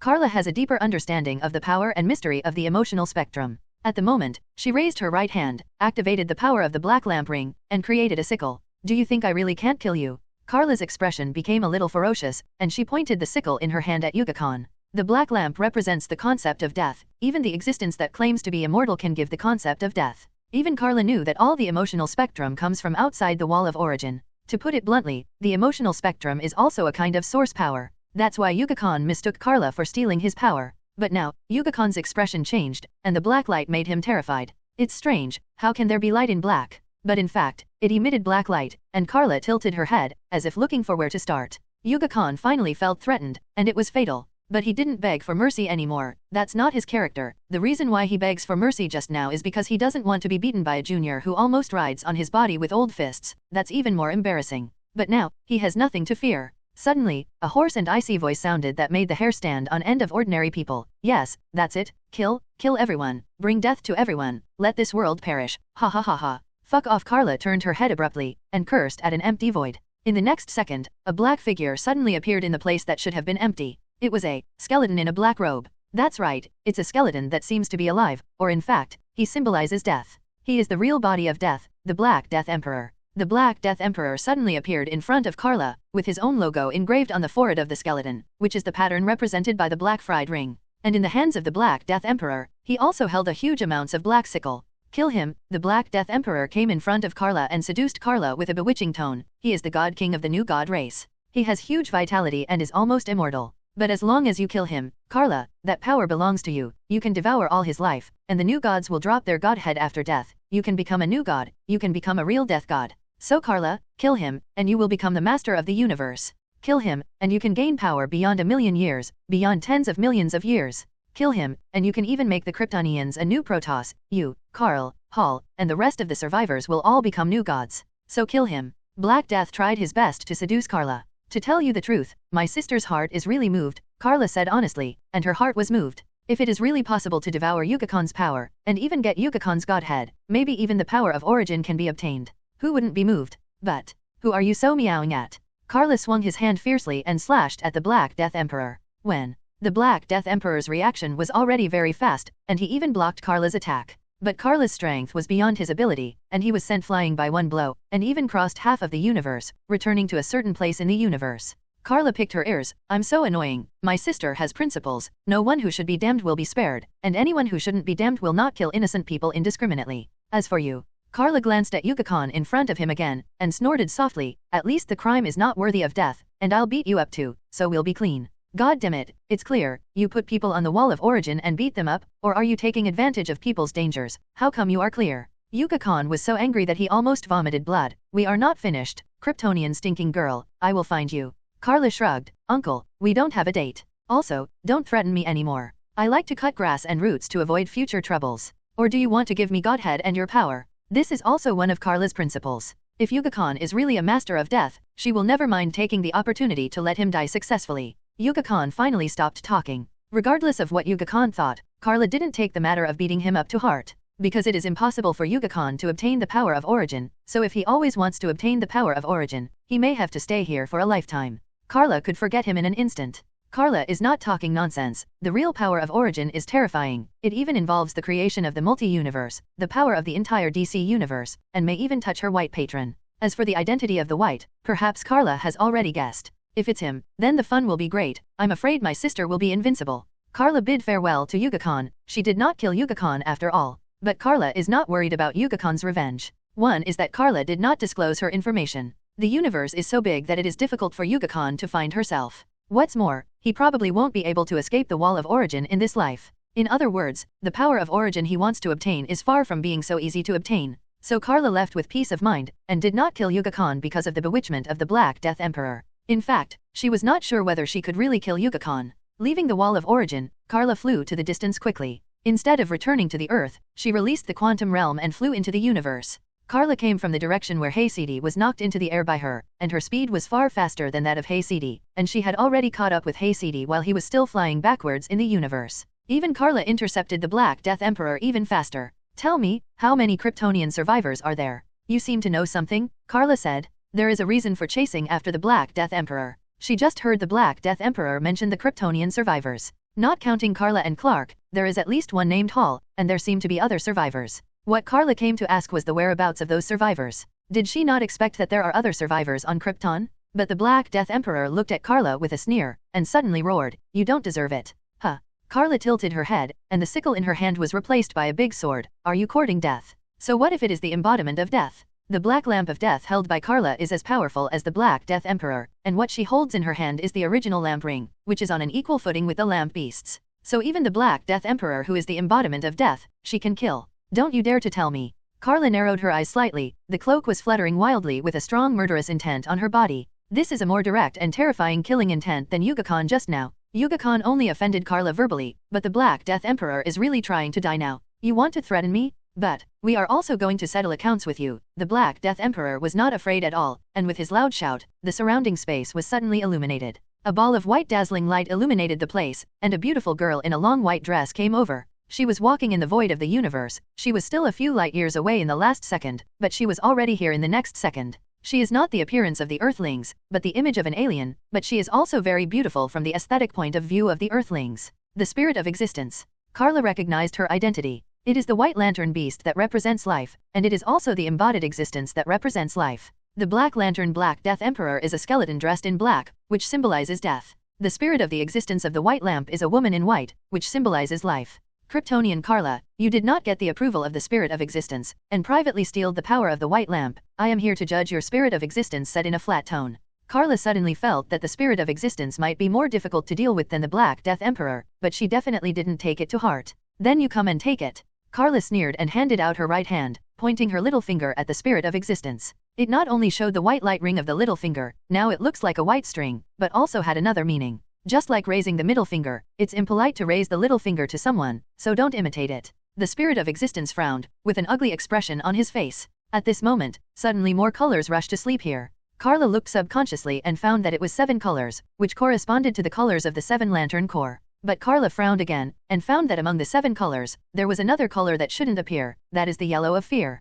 What's going on? Did the parallax come out again? Karla sneered, it seems that you are really trying to die. This time, Karla may not show mercy. All of a sudden, all the lantern beasts gathered here, appeared in front of Karla, and surrounded her. The Black Lantern Black Death Emperor, the White Lantern Existence Spirit, and the Yellow Parallax Monster that Karla once personally solved. When Karla looked over, the parallax immediately flew to another place, hiding behind other lantern beasts, not daring to look at Karla. It's really cute. Definitely only Karla would think so. In addition, Karla is the first time to see the other emotional spectrum materialized. The red light bloody bull, that is a bison that is bright red as if it is burning with raging flames. Karla wonders if it will roast itself. How does it taste? Orange lantern desire is a huge amounts of star python that can easily wrap around a planet. At the moment it was looking at Karla with a pair of greedy eyes. Zero looking for flowers. It definitely wasn't greedy for anything else, but looked at Karla's hands, and roared angrily, don't want anything else, don't want anything else, as long as the orange light is enough. Song's orange light is enough. The orange lantern, or should be called the orange lantern warrior, is the most greedy, and the corresponding lantern beast is also the most possessive. Not only is it greedy for the power of the emotional spectrum of other colors, it is even unwilling to let its warriors choose other rings. But Karla is wearing all 10 rings, which makes her feel uncomfortable and embarrassed. Karla also looked at it eagerly. Such a long snake is enough to stew a big pot. There is also the blue-colored octopus, which is definitely the lantern beast of the blue lantern. The lantern beast of purple lantern is a huge amounts of alien-like monster called old. It is generally believed that love is big love, but love also includes small love, especially the selfish love between men and women, which is the most selfish and exclusive, so the realization of purple love is the predatory beast. As for the blue lantern beast, it is a huge amounts of blue phoenix named Yaeshiwang. The concept of the phoenix always gives people a sense of hope, such as the legend of the phoenix's nirvana, which means that the phoenix will never die, and death is also a new life. There is also the final green light. The embodiment of the green will is the ion shark, which is a beautiful green shark, swimming around freely. Only Ion Shark showed no hostility towards Karla, but moved to Karla's side full of curiosity, took a closer look and then ran away. So what the hell are you here for? Ion Shark, what on earth are you here for? Even the other lantern beasts became suspicious. Especially the Blood Butcher, who roared in a disdainful tone, it's okay if you don't need it.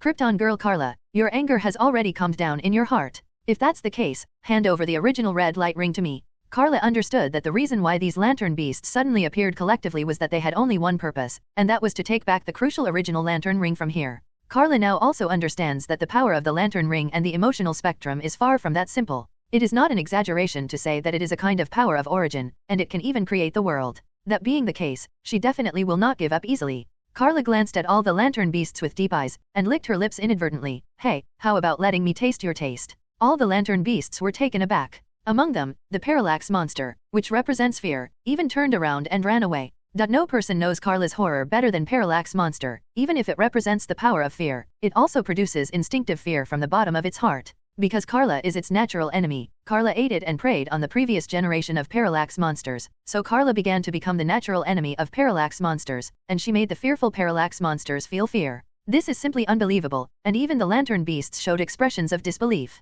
It's the original light ring. She has the original yellow light of fear, so she can scare the Parallax. Damn, she can also threaten us with other original light rings at the same time. The octopus discovered the truth.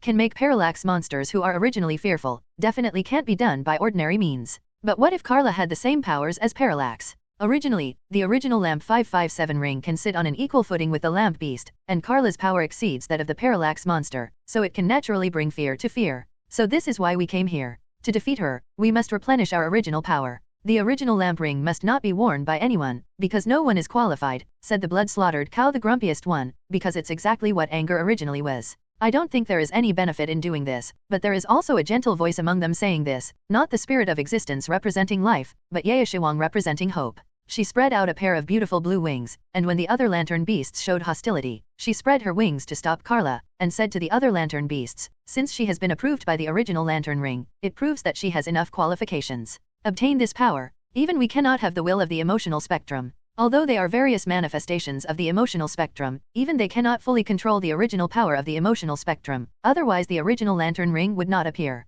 To put it bluntly again, if they are so powerful, why should they face Karla in person? It's not that they can't control the original light ring, both sides occupy half of the power of the emotional spectrum, so they can't control the original light ring, just as Karla can't use the original light ring to order them. Originally, everyone could stay in the same place, but Karla can use the power of the emotional spectrum, but it does not affect the lantern beasts and can continue to control the power of the emotional spectrum. But they got together at the moment, wanting to be hostile to Karla. Karla smiled, little bird, you go and watch first. There are also ion sharks and parallax monsters. As long as you don't make a move, I won't touch you. As for the others, Karla glanced at the 6 colors, white light, black light, red light, orange light, purple light and blue light. There are 9 lantern beasts in total, 3 of them may not need to be considered now, and the remaining 6 seem to have decided to make an enemy of Karla. That being the case, Karla is not too polite, including the Black Death Emperor. I will boil your bones into soup, and then chop up and stew the other lantern beasts. I want to see how arrogant you are and dare to follow, I yelled. The taste of arrogance? Hey, their arrogance is not because they are confident in their taste, it has nothing to do with that, they don't intend to be eaten. The Black Death Emperor was even more unbelievable, it was full of bones, but Karla didn't intend to let it go, but used it to make big bone soup or something. The spirit of existence shivered, and then shouted strong and calm, stop talking nonsense with her, it seems that we must take back those original lamp rings by force. Don't forget that is our original power. Kill. The Black Death Emperor roared together with a bloody bull, and was also the first to rush towards Karla. Blood Slaughter Bull is a huge amount of bison. It not only has a majestic and huge body, but also has a bloody mouth and a pair of sharp horns. At the moment's pair of horns became its deadly weapon, lowered its head, and charged directly at Karla. The Black Death Emperor followed closely behind, and at the moment also jumped on the back of the blood-slaughtered bull, holding his terrifying death scythe in his hand, and came straight to Karla. Other lantern beasts also responded one after another, wanting to swallow Karla with its big mouth. Because of its huge body and the unique characteristic of snakes, it can swallow prey larger than its size. This one mouthful could swallow a whole planet. The converted octopus has many huge amounts of tentacles, like a combination of an octopus and an octopus, waving dozens of large tentacles to entangle Karla. There are also plundering beasts and the spirit of existence, not to be outdone, using their own means to attack from left to right. 0. All the lantern beasts rushed forward except Yaeshi Wang, Ion Shark, and the panicked parallax monster. Karla was unflappable, she still maintained a height of tens of thousands of meters at the moment. With a sneer, a special ring suddenly appeared on the thumb of her left hand. That ring originally has all the colors of the light ring, but there is an additional 10th color gathered. It is the first light ring in the true sense, and the only light ring that condenses all the power of the emotional spectrum. If other light rings are called original light rings, then only the first light rings are qualified to be called initial light rings. The original and the original may have the same meaning in the sense, but the original refers to the original meaning, and it is also the first meaning. The original lamp ring can only be behind it. At the moment, Karla suddenly revealed the first lamp ring, which bloomed more dazzling light, corresponding to each lamp beast in various colors, huge amounts of power from the same root, and suddenly subdued all the lamp beasts. As I said from the very beginning, the early lamp ring is a power that surpasses all lamp rings, but now, Karla uses this power to control almost all lamp beasts at the same time. Is that the first lamp? How is it possible? Isn't the first lamp in the hands of that person? Why does she have the first lamp? The lamp beasts shouted one after another, because even they 1.5 didn't know that the Chudang ring was also in Karla's hand. The reason was that the origin of the Chudang ring was very mysterious. It traveled through time and space to find Karla, and Chudang had no lights. There is no need to say oaths or welcome words. So almost no one knows that Chudang has appeared in this world. No, there are lantern beasts who know about it, such as parallax monsters. Karla looked at the parallax monster, who lowered his head guiltily. It seems that it didn't tell the other lantern beasts. Do you want to test me and see if I will be eliminated? Or do you simply want to trick other lantern beasts? Karla sneered secretly, but was too lazy to care. Turning her head, Karla smiled maliciously at the lantern beasts. Then we are about to start. Who should we start with first? Sure enough, let's stew the skeleton first. There is no doubt about the power of the lantern beasts. They can even destroy a planet at every turn. For example, the parallax demon almost threatened the entire galaxy before, but he shouldn't provoke and threaten the Earth. But the lantern beasts are not invincible, including the parallax monster, which was defeated by Karla himself, and that was 5 years ago. After Karla lived in the sun for 5 years, she became extremely powerful and gained the power of Dr. Manhattan. If she wanted, she could even turn these realized lantern beasts back into the original molecules and atoms. Also, Karla's experience in the Wall of Origin is that she holds the Holen Ring, which controls all the lantern beasts almost instantly. And now, Karla began to think about how to chop these extras and stew them in a pot. I need a pot the size of a planet, Karla thought, starting to create a pot in front of her that was going to be used next. The pot was so big that people even mistakenly thought that what Karla was going to cook next was not those lantern beasts, but other planets. The lantern beasts were completely controlled. They couldn't even make a sound, let alone move. The suppression of them by the Chudang ring is incomparable, even if they are the embodiment of the emotional spectrum. At the moment is like an ordinary animal being tied up, unable to break free. Karla, you can't do that. Suddenly, Ion Shark cruising in front of Karla, persuading. Yaeshiwang also spread its wings and flew over. First, it looked at Karla and the lantern beasts with a strange expression. It didn't expect her partner to be so free. Fortunately, she had spoken and worried about this girl before. Krypton girl Karla, if the lanterns die, the emotional spectrum will be messed up, Yaeshiwang persuaded softly. Only the parallax monsters dared to hide in the distance, especially when they saw that Karla had even prepared the pot. He shivered and retreated further away. Facing the persuasion from Ion Shark and Yaeshiwang, Karla was even more curious. By the way, what are you here for? Since you are not my enemy, why did you follow me into muddy water? Ion Shark and Yaeshiwang exchanged glances. Ion Shark made a quick turn around Karla and said, I came to play with you. I am impressed by your unwavering willpower. I like you, Karla. Karla grinned. She seems to be particularly fond of small animals, although Ion Sharks are not small animals. Yaoshiwang said, I heard about your deeds. You defeated the parallax monster's misconduct. I came to thank you for your contribution to the universe.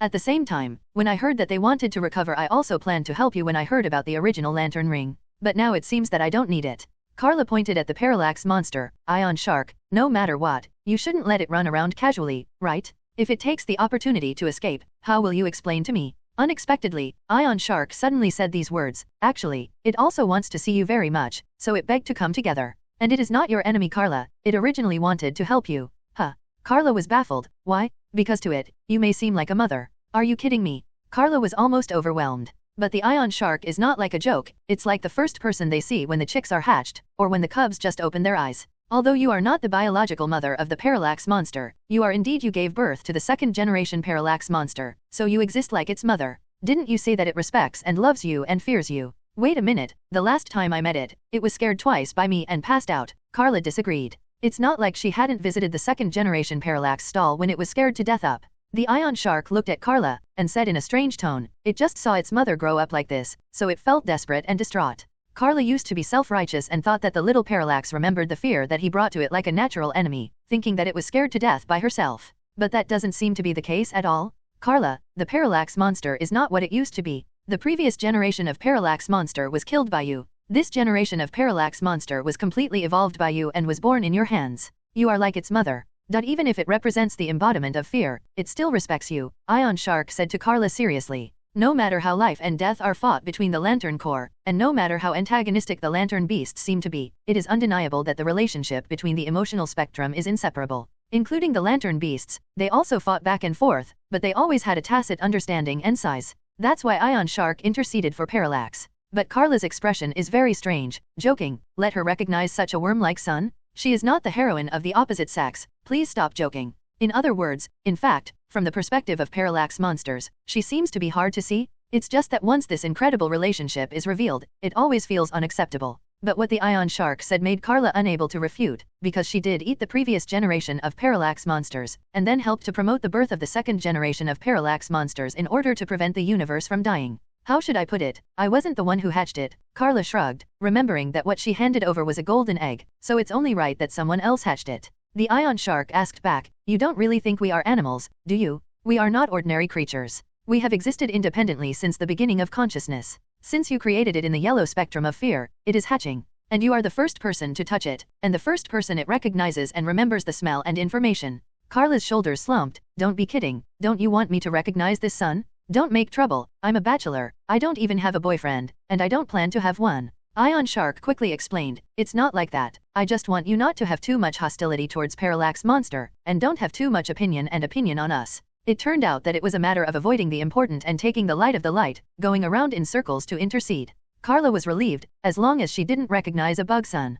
Turning around, Karla glanced at the lantern beasts who had calmed down, and nodded with a smile. Don't worry, I promise to keep their second generation. Ion Shark sighed helplessly, but remained silent. Just when Ion Shark and Yaoshi Huang looked at each other feeling helpless, suddenly, several little blue figures appeared in front of Karla. Karla gets annoyed when she sees them. Why are they here again? These little blue people are the Asgardians of the universe. When the cosmic Asgardians suddenly came in front of Karla, not only Karla was upset and bored, even the little blue people looked at the cauldron that Karla had prepared with black lines. Oh, dear Karla, don't tell me you're going to stew these lantern beasts, exclaimed the female Asgardian who had received Karla before, feeling incredulous. Why not? Karla snorted softly. In fact, that's what I planned. And can you not always come out after things are resolved? Otherwise, you will always cause some conflicts yourself? Are you Asgardian or not? Vandal. Karla, even you can't slander us, an Asgardian showed an unhappy expression. But Karla didn't take it seriously at all. Instead, she turned around and used psychokinesis to pick up the cauldron that was enough to throw the planet into the cooking pot.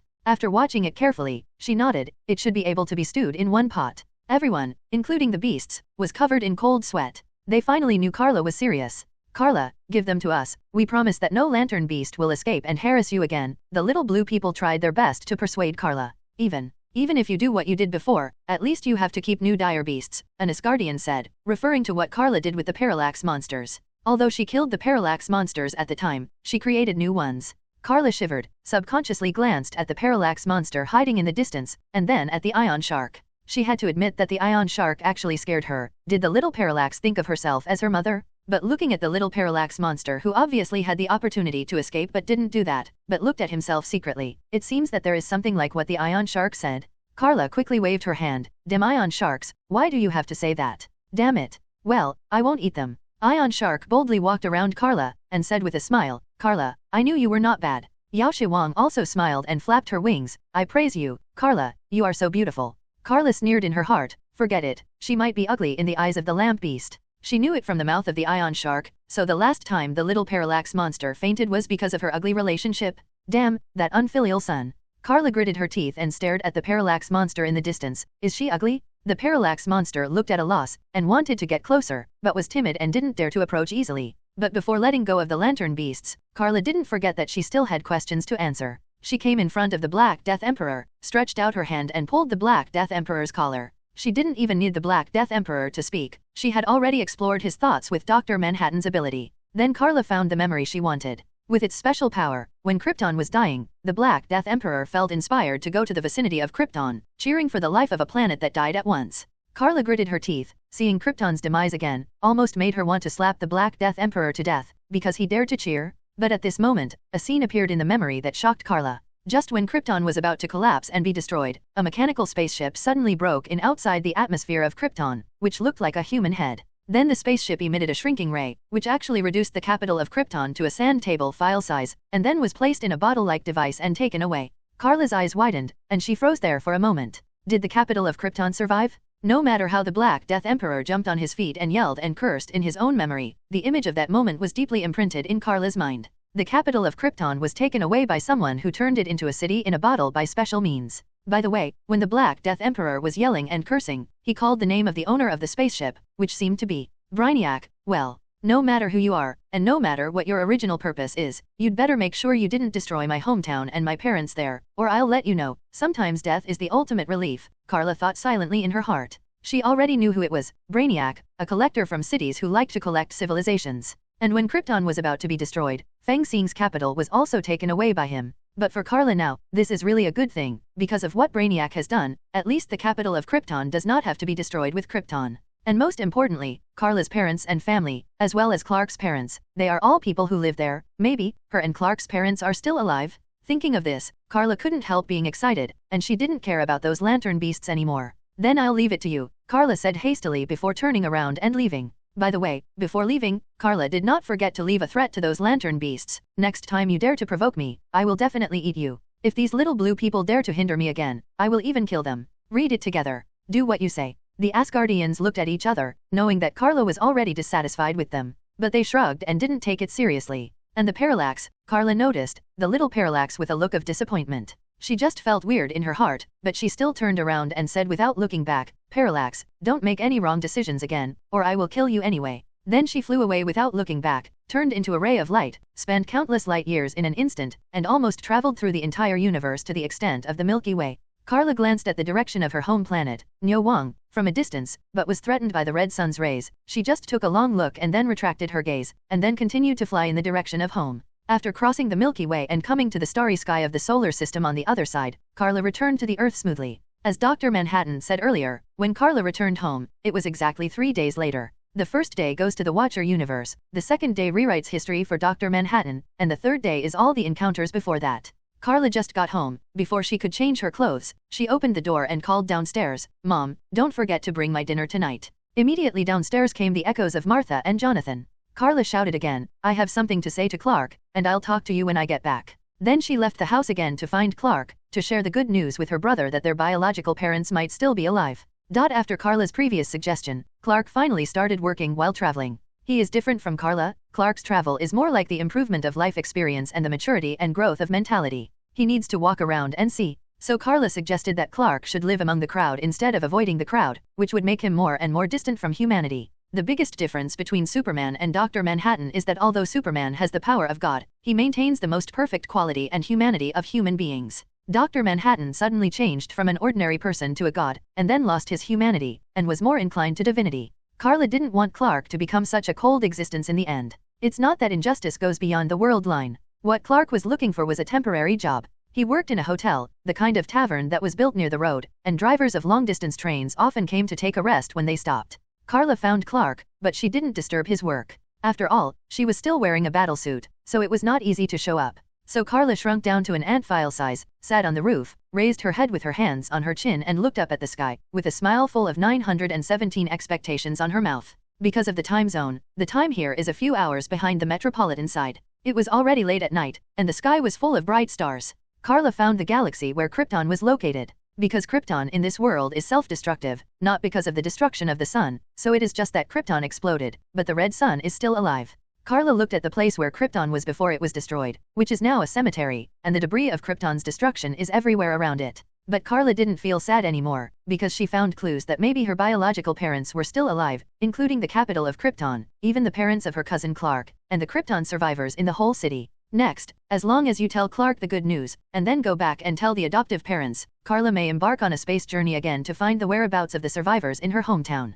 Brainiac, I hope he doesn't die. Karla would not mind saying thank you if his hometown and family were preserved intact by him. But if Brainiac wants to die, Karla will definitely give him a taste of real fear. Okay. Just when Karla was thinking wildly, she suddenly felt down and looked down. Through the roof, Karla noticed that there was a dispute in the bar below her and it was related to her brother Clark. It turned out that the waitress in the bar was molested by a truck driver. The upright Clark definitely couldn't see it, so he went up to rescue the waitress. But he was entangled by several people on the opposite side. With Clark's strength, he is definitely fearless, but he was stopped by the waitress, telling him not to have the same knowledge as these scumbags. Clark also suppressed his temper and did not explode. But those people went further and further, thinking that Clark had confessed, so they made more mockery and sarcasm. Karla couldn't stand it anymore. With a cold expression, she opened Time Changhe and flipped through the past, found the truck corresponding to the truck driver, and knew which car he was. Then what Karla has to do is also very simple, directly split the car into countless parts from the quantum standpoint, and then gather them together to form an iron lump.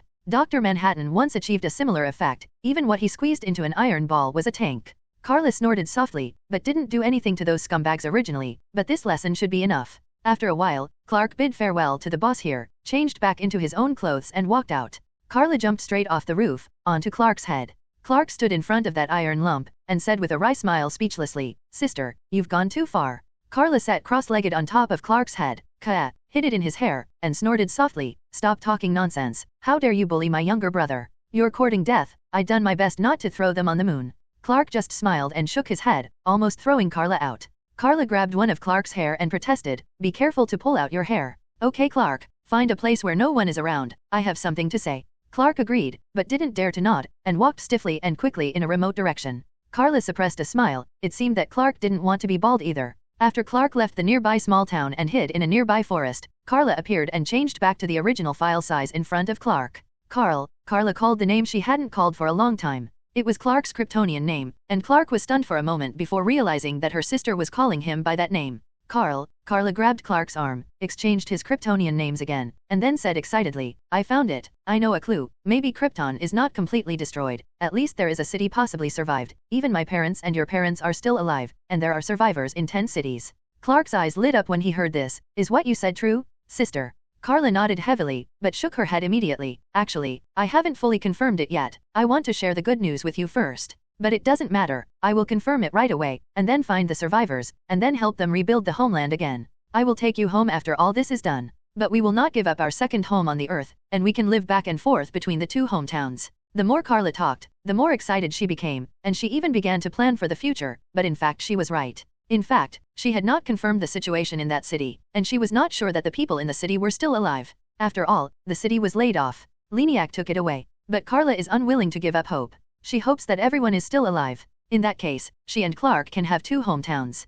"Parents, I want to go together too," Clark said with a serious face. "I can't let my sister do this alone, and I have to do my part too." Karla did not laugh at Clark, but reached out and rubbed Clark's head. "My Clark has grown up. If my uncle and aunt see it, they will definitely praise me." In fact, Clark has never even met his parents, because he was sent away when he was born. Instead, Karla remembered her parents and Clark's parents. But Karla still refused. "Clark, your task now is to continue to grow until you finally have the qualifications to wear this battle suit. You will not really grow up until then." In fact, Karla's battle suit is not something anyone can wear casually. Even children of the Al family must complete the corresponding assessment to be eligible to wear it. Even Karla, although she had been taking exams when she was on Krypton, her grades had always been barely, and strictly speaking, wearing this dress was barely. Not to mention Clark, so Clark's spaceship does not have his battle suit. In addition, Clark was too young at the time, so no preparations were made for him. Up to now, only Karla has a family battlesuit. Maybe that's why Karla had to spend 3 years to practice before, and now she wants Clark to do the same.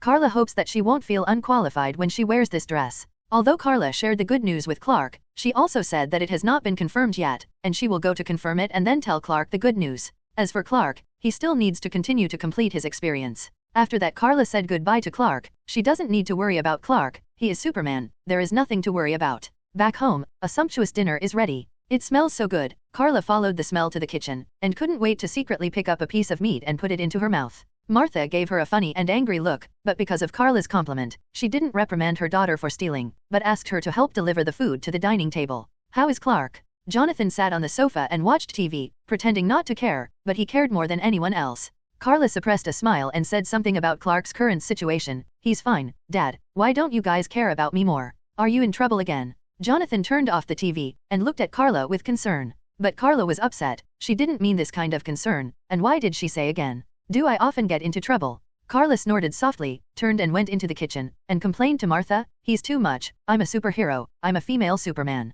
11. Jonathan muttered outside, "Even if you are a superhero or a female Superman, that is still my daughter." Martha shoved the plate to Karla with a funny face, and asked her to continue to help carry out the dinner. Karla doesn't have the arrogance to beat Yuga-Khan, the cosmic Asgardians and lantern beasts who dare not shout, and the one who is ordered by the adoptive parents is just a little waiter. Well, she is actually 35 years old, but she still looks like a girl who is less than 20 years old. After a while, the dining table was filled with delicacies. Although there were only 3 members of the family, a large table was filled. Martha knew it wouldn't go to waste, and with Karla's growing appetite, it was absolutely edible. "By the way, Mom and Dad, I seem to have found traces of Kryptonian survivors in the universe, or in other words, Clark's biological parents and I were among them." Karla suddenly proposed her discovery at the dinner table. She has always been bad at lying to her family, and she doesn't want to hide anything from them, because they are her closest people on Earth, and even before she found out about this news, they were the closest people in the entire universe. So there's no reason to hide either. Martha froze, and Jonathan put down the tableware in his hand.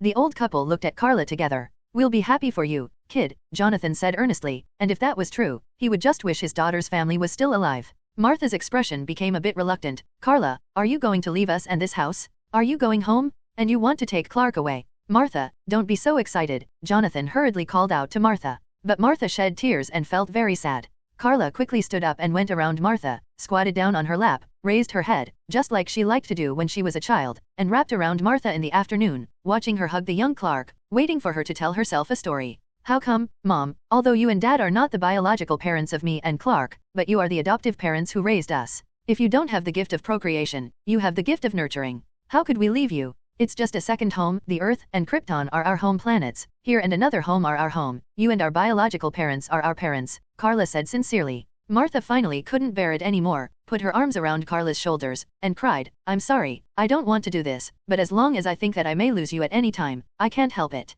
You are the children I love the most, and our only, second, child. We really can't imagine what would happen if we lost you. I will also bless you, my most beloved daughter. 0 for flowers 00. Thank you, Mom. Karla smiled and thanked her adoptive mother with a warm heart. Okay, how old are you? And you still like to act like a baby? Jonathan on the other side couldn't stand it anymore, and Karla felt like being struck by lightning with one sentence. But Karla noticed that Jonathan couldn't help but secretly wiped his tears, so he said that, and suddenly felt dumbfounded. I said I won't leave, you can't drive me away, I will stay at home, I will depend on it for the rest of my life. Anyway, I don't intend to marry. But Jonathan and Martha looked at each other without speaking. 0. They raised Karla and Clark with their own hands. How could they not know what their children wanted to express? The reason why Karla told them this was because she had already explained it. She would definitely look for that Krypton next. Clues from the alien survivors, as well as her parents. So she must have to leave this home again, so Martha's reaction was so intense. Next, the atmosphere of the family of 3 was a little silent, and she said that Karla was unwilling to lie to her family, even if it was comfort, and she didn't want to lie to her parents when they guessed that she was leaving.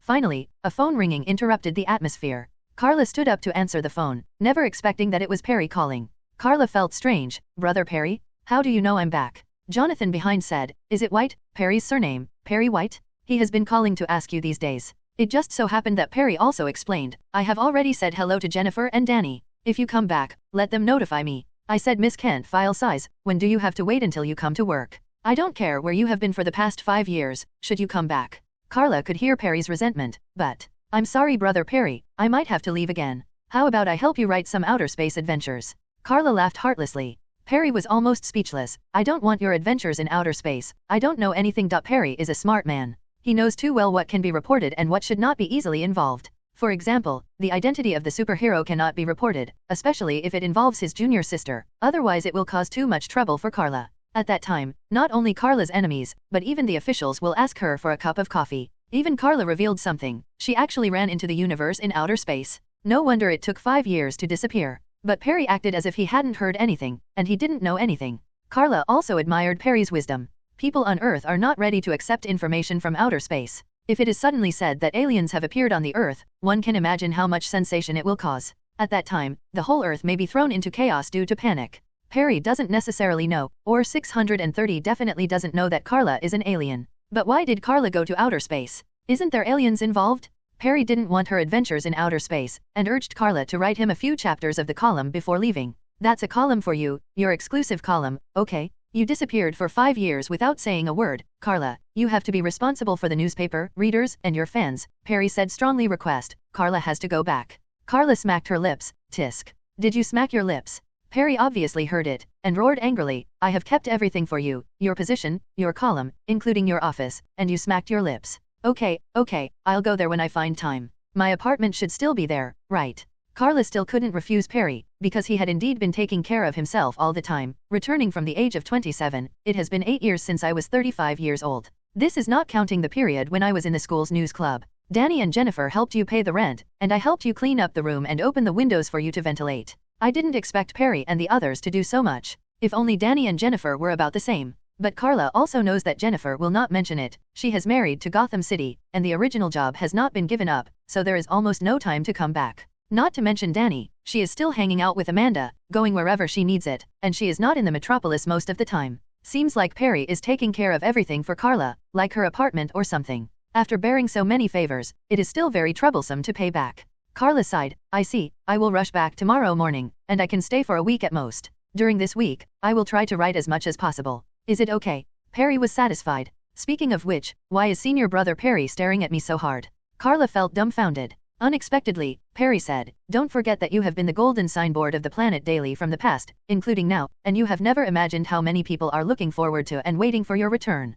Karla shrugged, thinking Perry couldn't see, and said, honestly. Well, Karla, the Daily Planet is facing a crisis, Perry said truthfully. In fact, the current timeline has entered the 2000s, which is around 2010. So, it was 1985 when Karla and Clark came to Earth? It seems that something has been revealed. In 1990, Karla was 15, and Clark was 5. In 2000, Karla was 25, and Clark was 15. Now it is 10 years, Karla is 35, and Clark is 25 age. As the era enters this period, the world has finally begun to usher in the era of intelligence. The first is the reform of computers, televisions, internet, and mobile phones, etc. Smartphones have finally become popular. Although the wireless network is still in the 3G era, it has also begun to develop into the 4G era. All this makes people's life more colorful. But the impact on something as old-fashioned as a newspaper is huge amounts of. Everyone can browse things on the internet at any time with their mobile phones. Who would sit on a chair and read the news with a newspaper? And now mobile phones can watch videos and play games, so there are too many choices.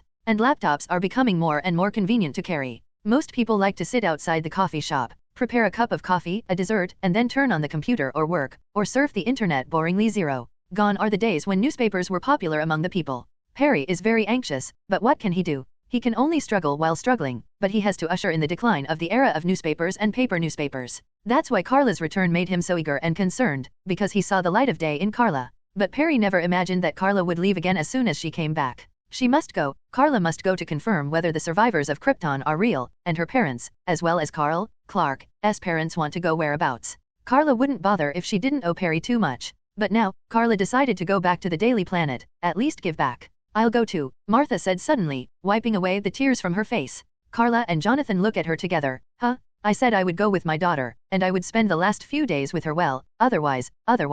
Halfway through the speech, Martha began to cry again. Karla didn't know whether to laugh or cry, and said she would come back. But then Karla had to admit that her mother's intuition was very keen, and Martha might have sensed something, for example, that she was gone forever and would not return until a few years later. Here Karla hung up the phone and made an appointment with Perry to meet at the company tomorrow. Then she turned back to Martha's side, leaned on 1.0's mother's shoulder, comforted her softly, and managed to calm Martha down. However, Karla also promised Martha because of this, that their mother and daughter will go to the metropolis together tomorrow, and Martha will live in the metropolis for a few days, in the name of taking good care of Karla. Jonathan expressed helplessness. What about me? Dad, come with me. Karla simply invited her adoptive father to live in the metropolis for a few days. We can go around together when we have time. Jonathan and Martha exchanged glances. It seems very nice. All right then. Jonathan didn't reject his daughter's suggestion, but readily agreed. In this way, the family of 3 decided to go to the metropolis with Karla tomorrow. The reason is that she will leave soon, and the old couple are reluctant to spend more time with her, or let her spend more time with them.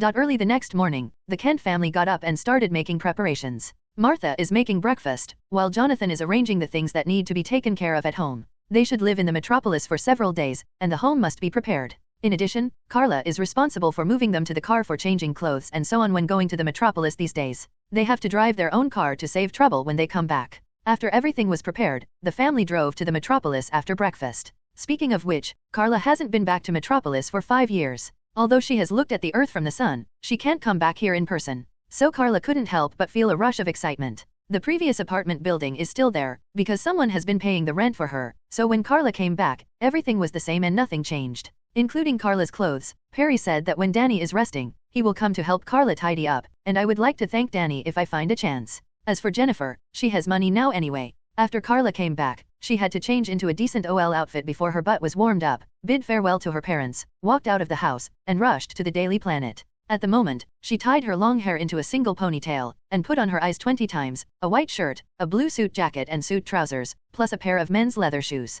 Very teacher and very beautiful. It was the fact that she always wore men's clothes that Martha always complained about. Even the shoes are men's leather shoes, because the heels of women's leather shoes are a bit high. Karla is already 1.9 meters tall, and she doesn't want to break through to 2 meters, which is too high. The height of 1.9 meters is just right, not too much shorter than others. No matter standing with Clark, Bruce, or Hal, she will not appear weaker than them. Few people know that. In terms of settings, both Bruce and Hal are 1.88 meters, and Clark is now 1.92 meters. Karla really doesn't stand out around them. On the contrary, if it is too short, it will have no sense of existence. Among the giants of the Justice League, even without mentioning the 2-meter-high Martian Manhunter, the Flash Barry is 1.83 meters, Aquaman is 1.86 meters, Cyborg is 1.98 meters, and even Diana Wonder Woman is 1.83. Among this group of tall people, Karla really doesn't stand out too much. If she is the only one who is 1.7-1.6 meters, she is too that. The only shortcoming? Because she didn't have her own car, she didn't have time to buy it at that time, and the last car had already been blown up, damn her heart.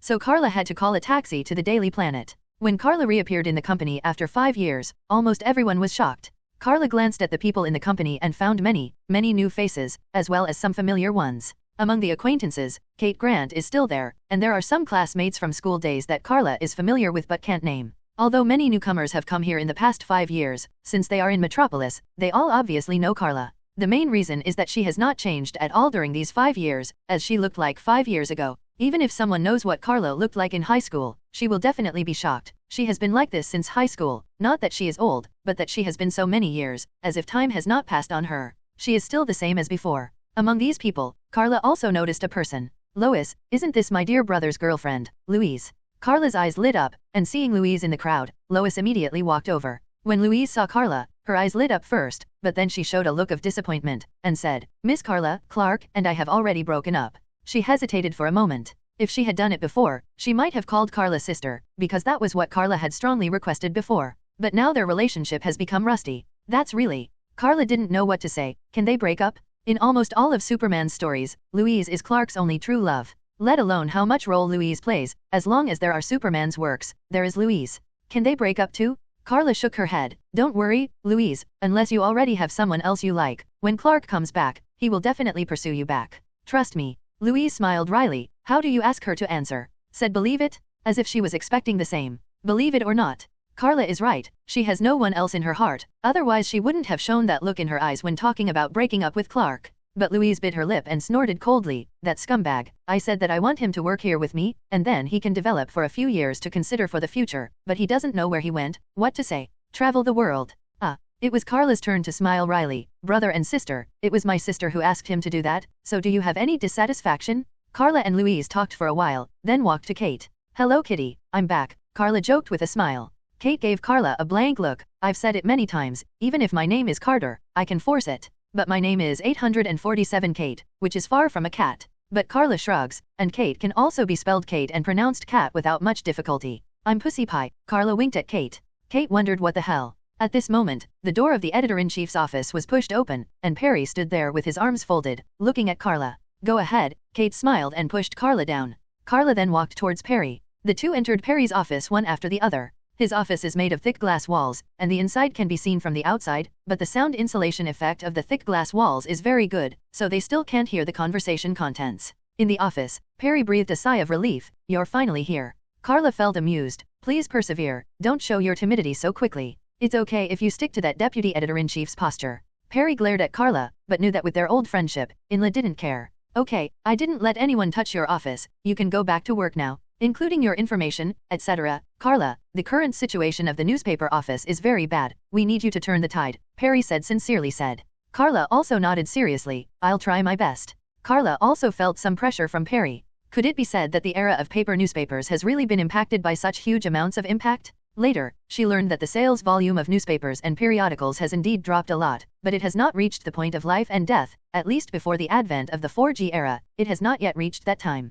In fact, Karla is also very curious, why didn't Perry choose to transfer to the internet? Now that the internet age has come, why not make a change? But this is not up to Karla to decide. Unless she doesn't plan to leave, she won't have time to stay and help Perry make a complete overhaul. It is not so easy to build a complete news website. First of all, will various sponsors agree? And secondly, how to set up the website? What about the web page? Hope Perry can find a good helper who can help him. As for Karla's mission, after returning to her office, she buried her head in her work. Perry is right, her office has not changed at all, because Perry never thought that she would disappear for 5 years in one go, and 10 always thought that she would come back soon. Maybe come back next month? Then after 1 month, we waited until the next month, and then the next month, until today, 5 years later. But, it's not like not to replace the old computer 5 years ago, right? Karla was dumbfounded when she noticed that her own computer was the only old antique in the whole company. It's because I don't know what important data is stored in her hard drive, so only her device is the oldest big-headed son. Even if the boot time is slower than others, Karla definitely doesn't care, and it's not for playing games, but it can still complete the work.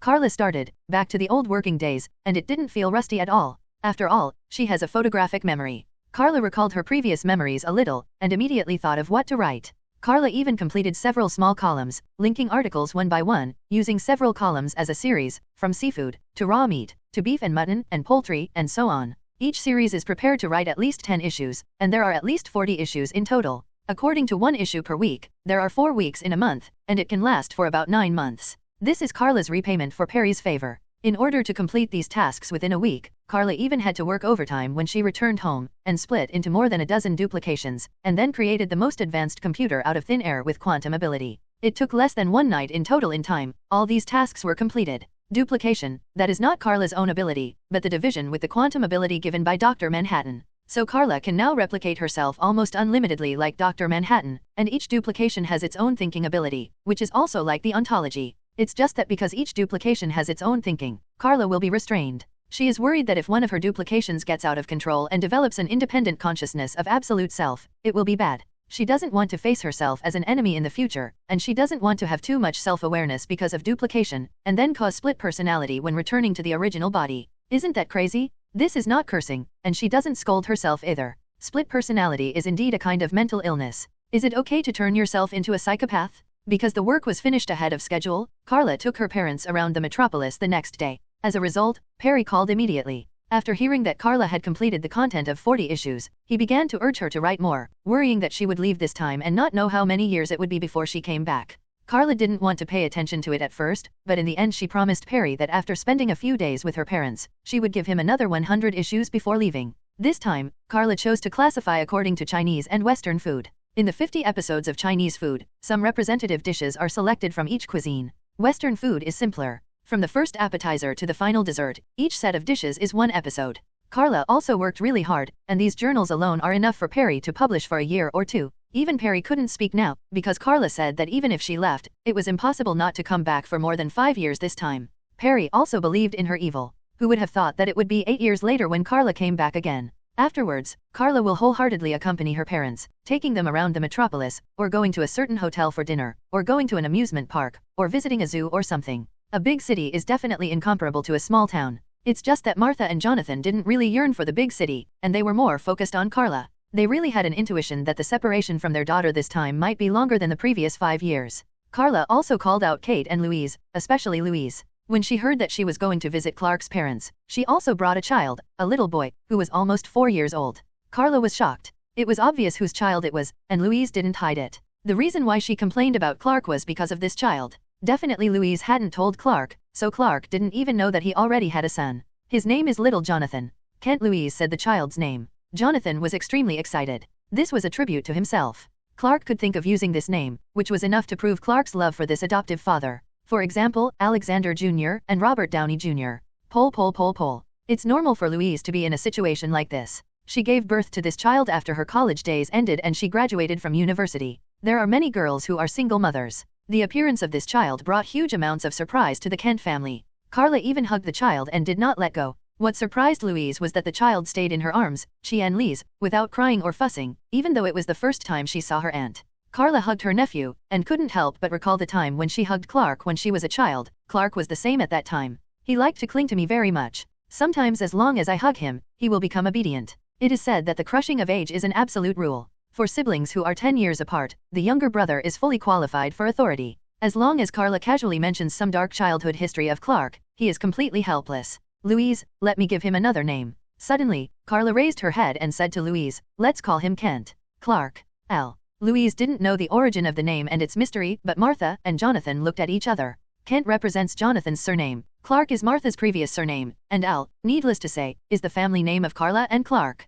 This means that Karla has admitted that this child is the next generation of the Al family. Even Karla never expected that Louise would be so bold that she would give birth to a newborn baby for Clark and their Al family. The arrival of this descendant is really a complete surprise. Karla couldn't even control her excitement. After giving him a Kryptonian name, she hugged the child's soft body and secretly shed a few tears. Krypton was destroyed, and the Al family was also destroyed. She was still not sure about the authenticity of the news. The existence of this child was too important. There is no need to doubt the authenticity of the child. Some people may think that Superman's physical fitness is too strong, and it is difficult for ordinary Earthlings to have offspring. But in fact, Louise and Superman did have children in their story. Karla also witnessed it secretly. She didn't suspect that the child was not Clark's, but she was worried that the child was of mixed race and might have some hidden dangers. Later, she was relieved that although the child was of mixed race, he perfectly inherited the advantages of the Kryptonian. When the sun's rays shone on him, the child's physical fitness was being strengthened. It's just because originally didn't know that he had great power, so no matter whether it was Louise or this child, there was no abnormality yet.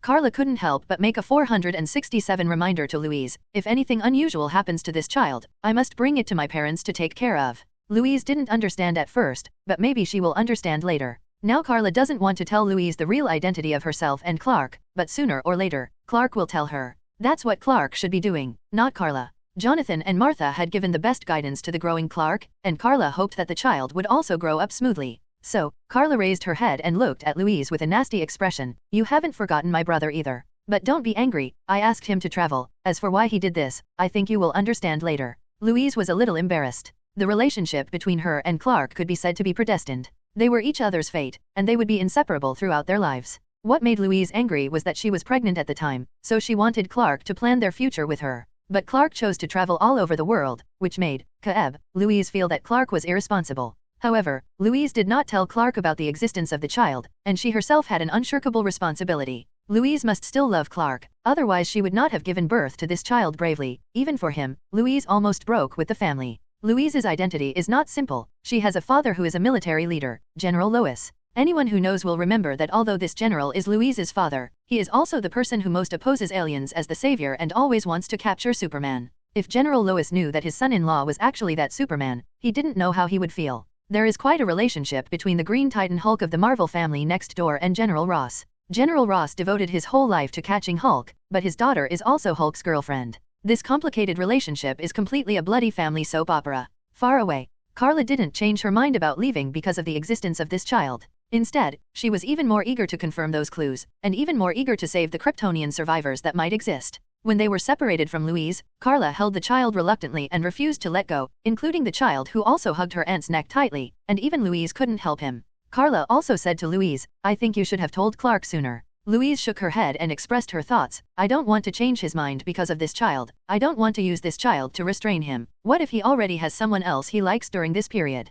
Then just let him change his mind. Unless he has not changed his mind as you said, I will find a chance to tell him. No wonder Louise would bring this child here. In fact, it was mainly because Karla said before that unless Louise already had someone else in her heart, Clark still loved her all to pursue her again as soon as he came back. And Louise is now proving that there is no one else in her heart, only Clark. Okay, little Chiao, it's time for you to go home with Mom. Karla patted his nephew's junior gently, and kindly gave him a nickname. But little Jonathan shook his head, and whispered in Karla's ear, no. Karla was shocked because it was Kryptonian? How did this kid learn it? Was it born? He might be a genius. Karla wanted to hug him more, but in the end she handed him over to Louise to take him back. Before leaving, little Jonathan couldn't help turning his head to look at Karla. Karla's heart was broken by that little aggrieved look of reluctance. Taking a deep breath, Karla made a decision. Mom and Dad, I decided to leave tonight. Martha was surprised, so anxious. Karla said without turning her head, I want to follow those clues to find the truth as soon as possible. No matter what, I want to solve this matter as soon as possible so that I can rush back to accompany the child.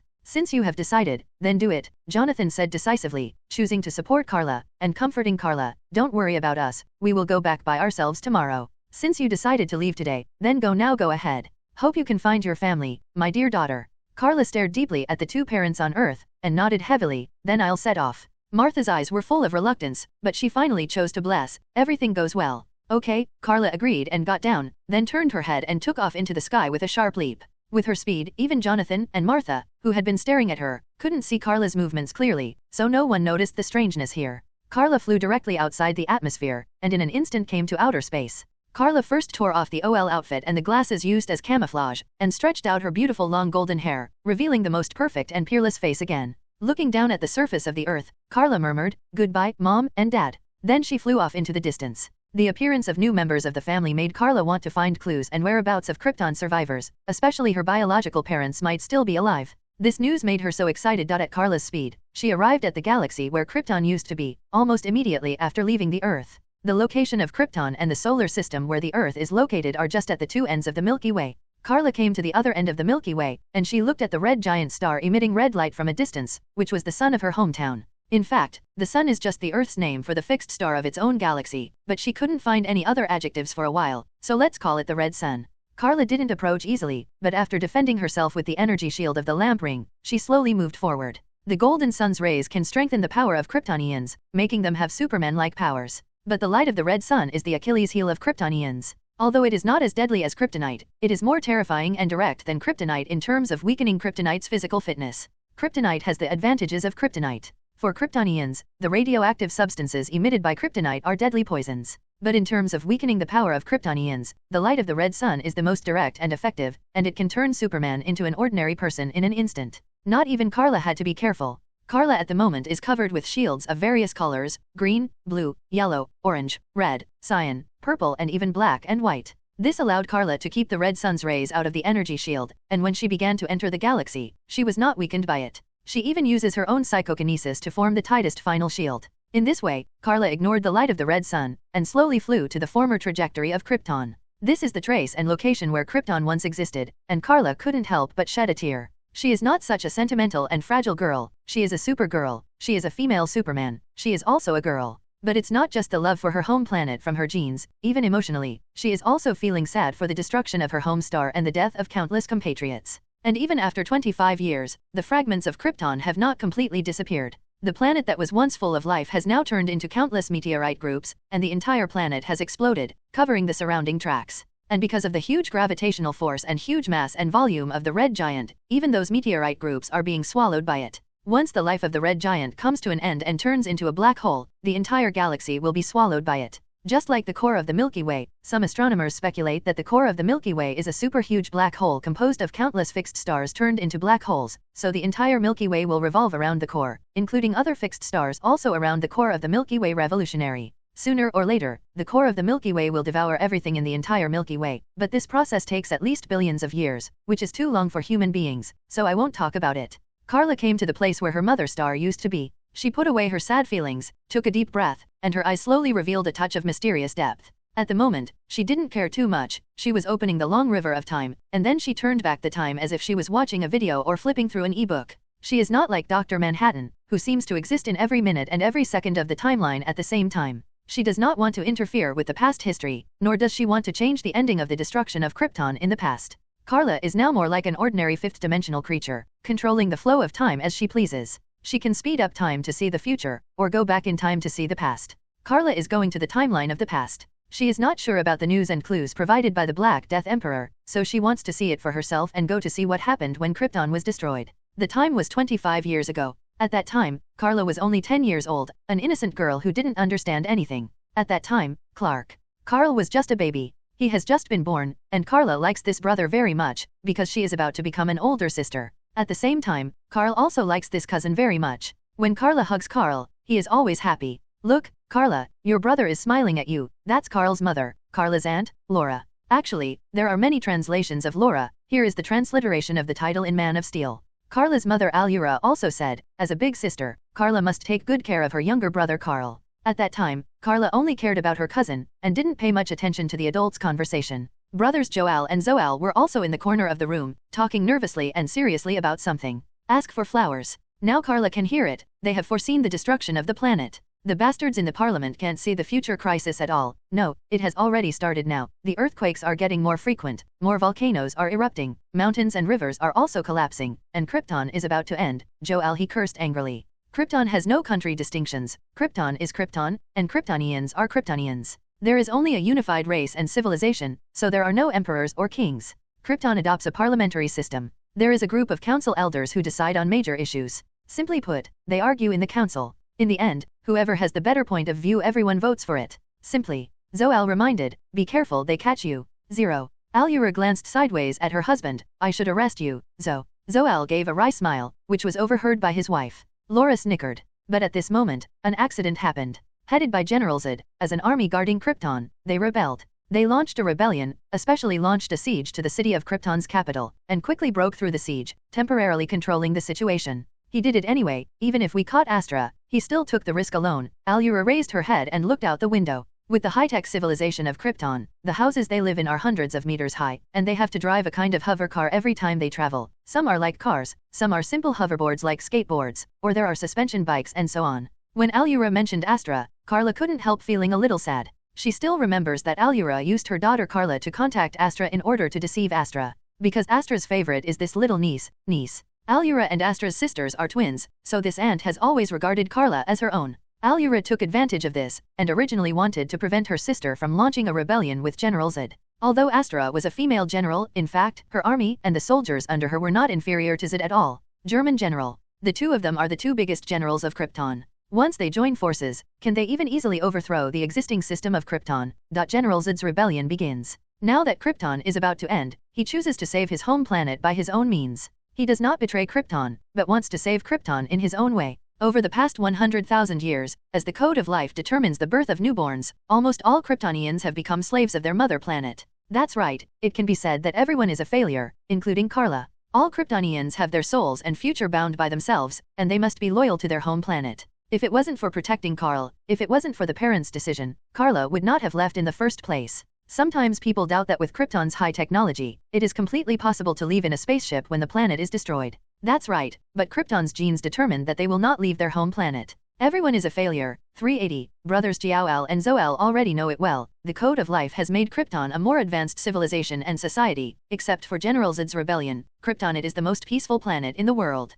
Kryptonians will not fight with their own people, let alone have any disputes, and there will be no crimes, no thieves, no robberies, and no bad things. Because everything is decided from birth, and there is no possibility of becoming a bad person. Everything seems to be perfect, but there are huge amounts of flaws hidden in it. Kryptonians are robbed of their own future and unpredictable potential. Only Karl, the first natural birth in 100,000 years, is special. Karla doesn't envy jealousy, that's her brother. And Karla has now returned to 25 years ago, and in front of her, the destruction of Krypton happened again. Karla also knew more clearly what happened back then. General Zod's rebellion failed in the end, because he lost the assistance of General Astra, and his army alone was surrounded and suppressed by other generals who responded later. And taking advantage of the chaos, Jor-El stole the code of life and stored it in Karl's genes. Karl alone is equivalent to the entire Krypton, and his genes are equivalent to the genes of all the people who have lived on Krypton for 100,000 years. He is Krypton's last hope. Later, General Zod was sentenced to exile, and he and his confidants were all imprisoned in the cell of the Phantom Space, and General Astra and her confidants were also there. As a result, they never expected that they survived the destruction of Krypton after being exiled, but they could only watch the destruction of the parent star outside the Phantom Zone, but they could do nothing. The Phantom Zone is a domain independent of space and time, in which many criminals from other cosmic races are imprisoned, and it is the strictest prison cell. That's why Tomare said that there is cooperation between him and Krypton. Many prisoners were captured with the help of Kryptonians, including many dangerous people he captured. In the end, Krypton exploded, and such an advanced civilization was destroyed. Karla clenched her fists tightly. She was afraid that she couldn't help rushing out to change this history, but she also understood the danger of doing so. Once the past history is easily changed, everything in the future will cease to exist and will also be rewritten. If Krypton does not perish, naturally there is no need to send Karla and Karl to Earth, so that everything Karla experiences will never exist. In fact, this will also cause a paradox. Since Karla has never been to the Earth, many things will not happen later. She will not meet Dr. Manhattan, and she will not be selected and recognized by the Ring of 10 Lights. Just an ordinary person. Then naturally the current situation will not happen, and she does not have enough strength to travel back to the present through time. Even Karla's soul can make mistakes. When she escaped from her home planet, she integrated with the soul of a traveler, or the soul of a traveler integrated Karla. In short, if she rewrites the current history, then everything will cease to exist. Karla had to endure not to change the tragedy that was happening before her eyes. Until Krypton began to collapse, first the core of the planet could not bear the increasing mining of Krypton, and the exhaustion of energy sources, and finally collapsed. Then it was conveyed to the surface, and the composition and structure of a large number of planets were collapsing, turning into countless fragments and drifting away into the distance. Finally, the gravity of Krypton disappeared completely, because the atmosphere also lost control in an instant. That day was a nightmare and doomsday for Kryptonians. When Karla saw this, her heart ached like a knife, but she could only watch and do nothing. The entire planet Krypton is collapsing, cities are collapsing, volcanoes are erupting, and even the core of Krypton is exploding. But Karla noticed something strange, that is, the capital of Krypton was the last to be affected. Even when the entire capital began to shake, starting from the foundation of the entire city, a huge city suddenly rose out of thin air, as if it had been dug out of the ground by an invisible hand. This is what Karla has been waiting for. Suddenly looks in the direction of the city flying up. Karla saw that a spaceship with huge amounts of appeared at some point in the sky above the city. From the outside, the shape of the spaceship seemed to be the head of an unknown alien with huge amounts of. At the moment, 2 huge amounts of light clusters burst out from the eyes of the alien's brain to cover the entire city. As the Kryptonian capital got closer to the spaceship, its volume suddenly began to shrink, and finally turned into a sandbox file size. Then it was taken away by the spaceship. Next, Krypton finally completely exploded into countless fragments. A powerful civilized race that was once incomparably brilliant and even had the opportunity to replace Apocalypse as the new Protoss finally died completely. Karla didn't care about this anymore. She saw that the spaceship immediately left at superluminal speed after taking away her hometown, and hurriedly followed. Karla's current state is very special, unless she wants 0.4 to intervene in this timeline, otherwise she is more detached now, as if someone is watching a movie outside the screen. It is impossible for the characters in the movie to spot her. This is the high-dimensional dimensionality reduction strike. Unless Karla is willing to show up, no one will be able to spot her even if she walks in front of others. Naturally, the spaceship did not find Karla either. Karla abandoned her home planet and easily caught up with the spaceship. She wanted to see where it was going, and pay attention to what happened to the city that was taken away, including her parents' home. People. Later Karla found out that the person who took the city and the owner of the spaceship was named Brainiac, and the reason why he did this was for no other purpose. It is to make cities smaller and put them in bottles as collectibles. The city in a bottle for short. Brainiac, a bald alien with green skin. I don't know when it started. It seems that a bald head represents a symbol of great strength. For example, Dr. Manhattan. For example, a certain punch Superman, and this Brainiac also has good strength. The first is wisdom, and Brainiac is known as the smartest person. There is no doubt that there are several people with such titles, such as Pharaoh, Batman, etc., including Superman, who also claimed to have the smartest brain in a certain period.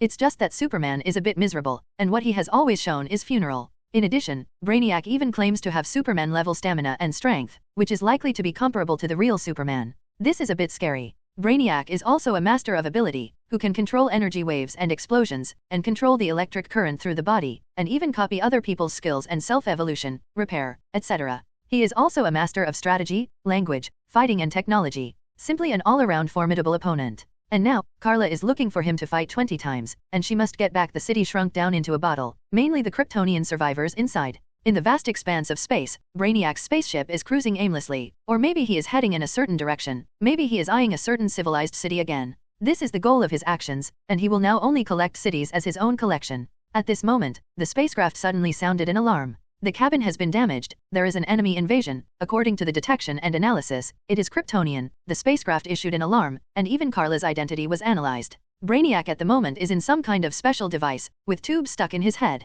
It was actually the device he used to download the data. No matter how smart Brainiac was, he couldn't learn all the information of civilization in a short time. So Brainiac has a special method. He can let the robot collect the information of various civilizations, then upload it to the server, and finally input it into his own brain. This kind of technological means is already very high level. Doesn't it mean that as long as they have this kind of device, everyone can become a scholar? Brainiac was indifferent at first, but said silently, "Send troops to suppress." Brainiac has an army of steel robots he built, controlled by the ship's intelligence system. And those robots are helping Brainiac collect data and intelligence, equipped with certain special devices. For example, they can shoot weapons that can easily penetrate the human body and reveal them from the palm of their hands, and then forcibly absorb the memory of the other party, and then upload them to the spaceship server. This is how Brainiac got the information he needed. And now, Karla, who broke into the spaceship, has been attacked by robots. Karla tracked Brainiac's spaceship from the past timeline all the way to here. She followed it for a full 25 years and then broke in after confirming that she had returned to the present timeline.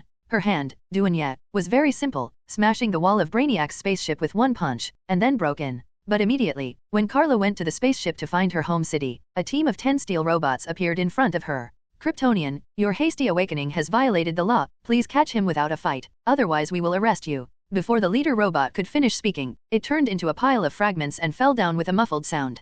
Karla didn't even bother to make a move herself, raised her hand to those robots, and used quantum mechanics to break them down into atoms and molecules, then squeezed them into iron lumps and threw them on the ground, and then continued walking forward. But at the next corner, more than a dozen robots came oncoming, and this time they stopped talking nonsense, and raised their arms to Karla one by one, releasing long string-like weapons from the palms of their hands, with a sharp, like spikes or arrow feathers. Karla snorted coldly, her body turned into a phantom and disappeared. Almost instantly, all the robots turned into a pile of parts. This time it was Karla who did it herself. At an unknown number of times faster than the speed of light, and then with a Planck-level reaction, she dismantled all the robots as she passed them. In this way, Karla broke into Brainiac's spaceship and rushed straight to the main drive room of the spaceship, where Brainiac placed the city in a bottle, and it was also where Brainiac was. Location. As Karla goes deeper, she encounters more and more robot obstacles in the spaceship. In the end, there was a passage full of robots. As soon as Karla appeared, he was locked on the whole body by them, and then he was attacked by concentrated fire.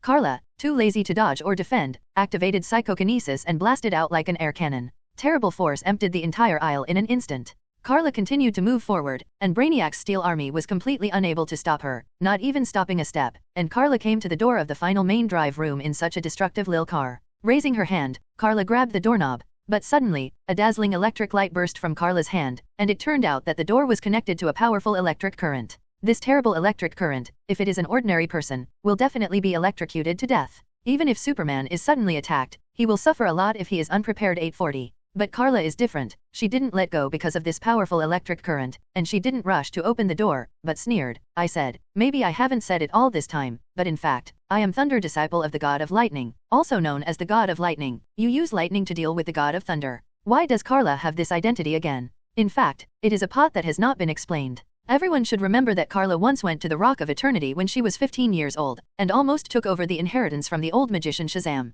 However, in the end Karla chose to give up, because the so-called power of the six gods didn't matter to her at all, and she even beat Yuga-Khan violently, although she took advantage of others' danger. But when he left, the necromancer Shazam gave Karla the magic book, which is equivalent to having a master-student relationship. However, few people know that necromancer Shazam's real name is Mama Lagang, who is known as the Australian god of lightning. After the big event in the comics, the Dark Side War, because the old gods were replaced, in order to retain the power of Shazam, the necromancer Shazam had to find the power of 6 new gods for him. Among them, the necromancer Shazam is the power that Mama Lagan lent to Shazam, which is the power of the thunder and lightning. And the reason why Shazam is also called Thunder Shazam is because whenever he calls Shazam's name, magic spell, he will transform with a flash of lightning.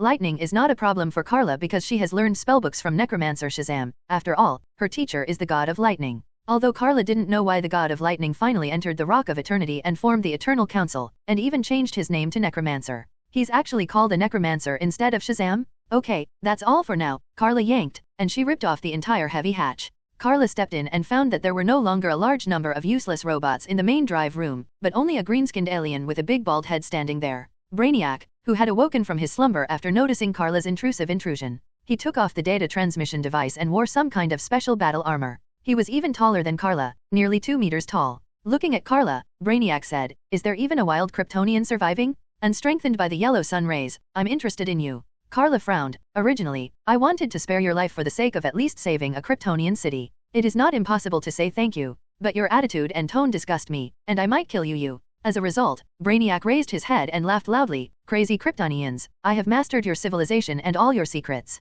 I know why you are so powerful, and I also know your Achilles heel. Let's talk nonsense. Tell me, I want to know what you have been through these years. As he said that, Brainiac controlled the spaceship with his thoughts, and a special device suddenly activated around him, and 10 sturdy ministers shot out to catch Karla. But that won't catch Karla. She showed a disgusted expression. As a girl, she must feel disgusted when she sees things like tentacles. At that moment, Karla raised her hand, activated the power of the quantum realm, and split all the tentacles into atoms and molecules in an instant. Brainiac was taken aback for a moment, but he calmed down immediately, and went straight to Karla with open big hands. Brainiac's strength and physical fitness are very strong, and his speed is not slow. It gives Karla the feeling that if the current Clark is against him, it is likely that Clark will lose. But Karla is no Clark. Boom, Karla bumped into Brainiac head-on, and the two hands pressed against each other, conducting the most primitive and direct contest of strength. That's all. Karla's expression was very relaxed. She looked at Brainiac and sneered, and began to exert force little by little. Not all of a sudden let Brainiac feel the huge gap between the two. Instead, let him gradually feel hopeless. In the end, Karla grabbed Brainiac's hand violently and exerted force that he could not resist, like carrying a sandbag and smashing him down on the spaceship deck under his feet. Have you seen the clip where the Green Titan beats Odin's Mori brothers? Although Loki was picked up, he has always been the adopted son of the Odin Mori family in the movie, and this remains the same. That's the situation. Karla took Brainiac and smashed it hard, once, twice. If at the moment looks at the spaceship from the outside, you will find that the entire spaceship is vibrating, and there is a terrible sound, as if someone is using a sledgehammer for decoration. In the end, Karla almost smashed through the solid deck of the main drive room, and then threw Brainiac out, hitting the far wall and falling slowly. Competing strength with my sister? Are you looking for death? Karla clapped her hands. So far, no one can surprise her on the Imperial side except Dr. Manhattan and Yuga-Khan. Not even Brainiac.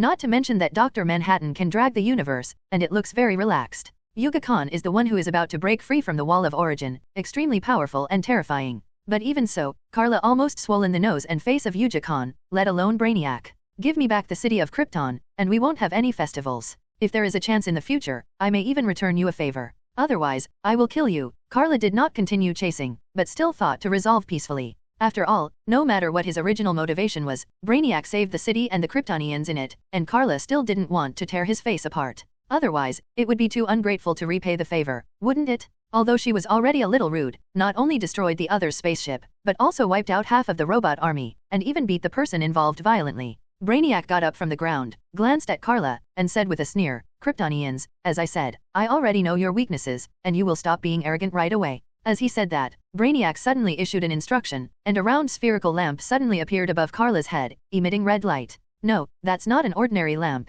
it's the sun that Brainiac built based on the principle of fixed star, which can simulate the red sunlight of a red giant star. Just like the Kryptonians once created an artificial golden sun, this is an artificial red sun imitated by Brainiac. It turns out that he has been saying that he knows the Kryptonians' weakness. Karla thought in her heart, cooperated with her hands, raised her hands to cover her head, squatted down, pretended to be weak and shouted, "Ah, my head, my strength, I am so weak, I lied to you." Not even willing to perform a full set of acting, Karla stood up indifferently, with her left hand on her hips, tilted her head to the left, and raised her right hand in a palm gesture. I said, "What can such a small fixed star do? It can even be used for lighting. None of them work. Why don't you get a bigger one? No matter how big it is, it's useless. Can't the artificial fixed star compare with the real fixed star?" And Karla has tried it before. She is under the protection of various ability shields, even her own psychokinesis, even under the irradiation of the red sun, she is no longer indifferent. How should I put it? It's like some kind of glass that can cut off ultraviolet, Deleuze, rays, and it cuts off certain ultraviolet rays, so that even vampires are not afraid of the sun.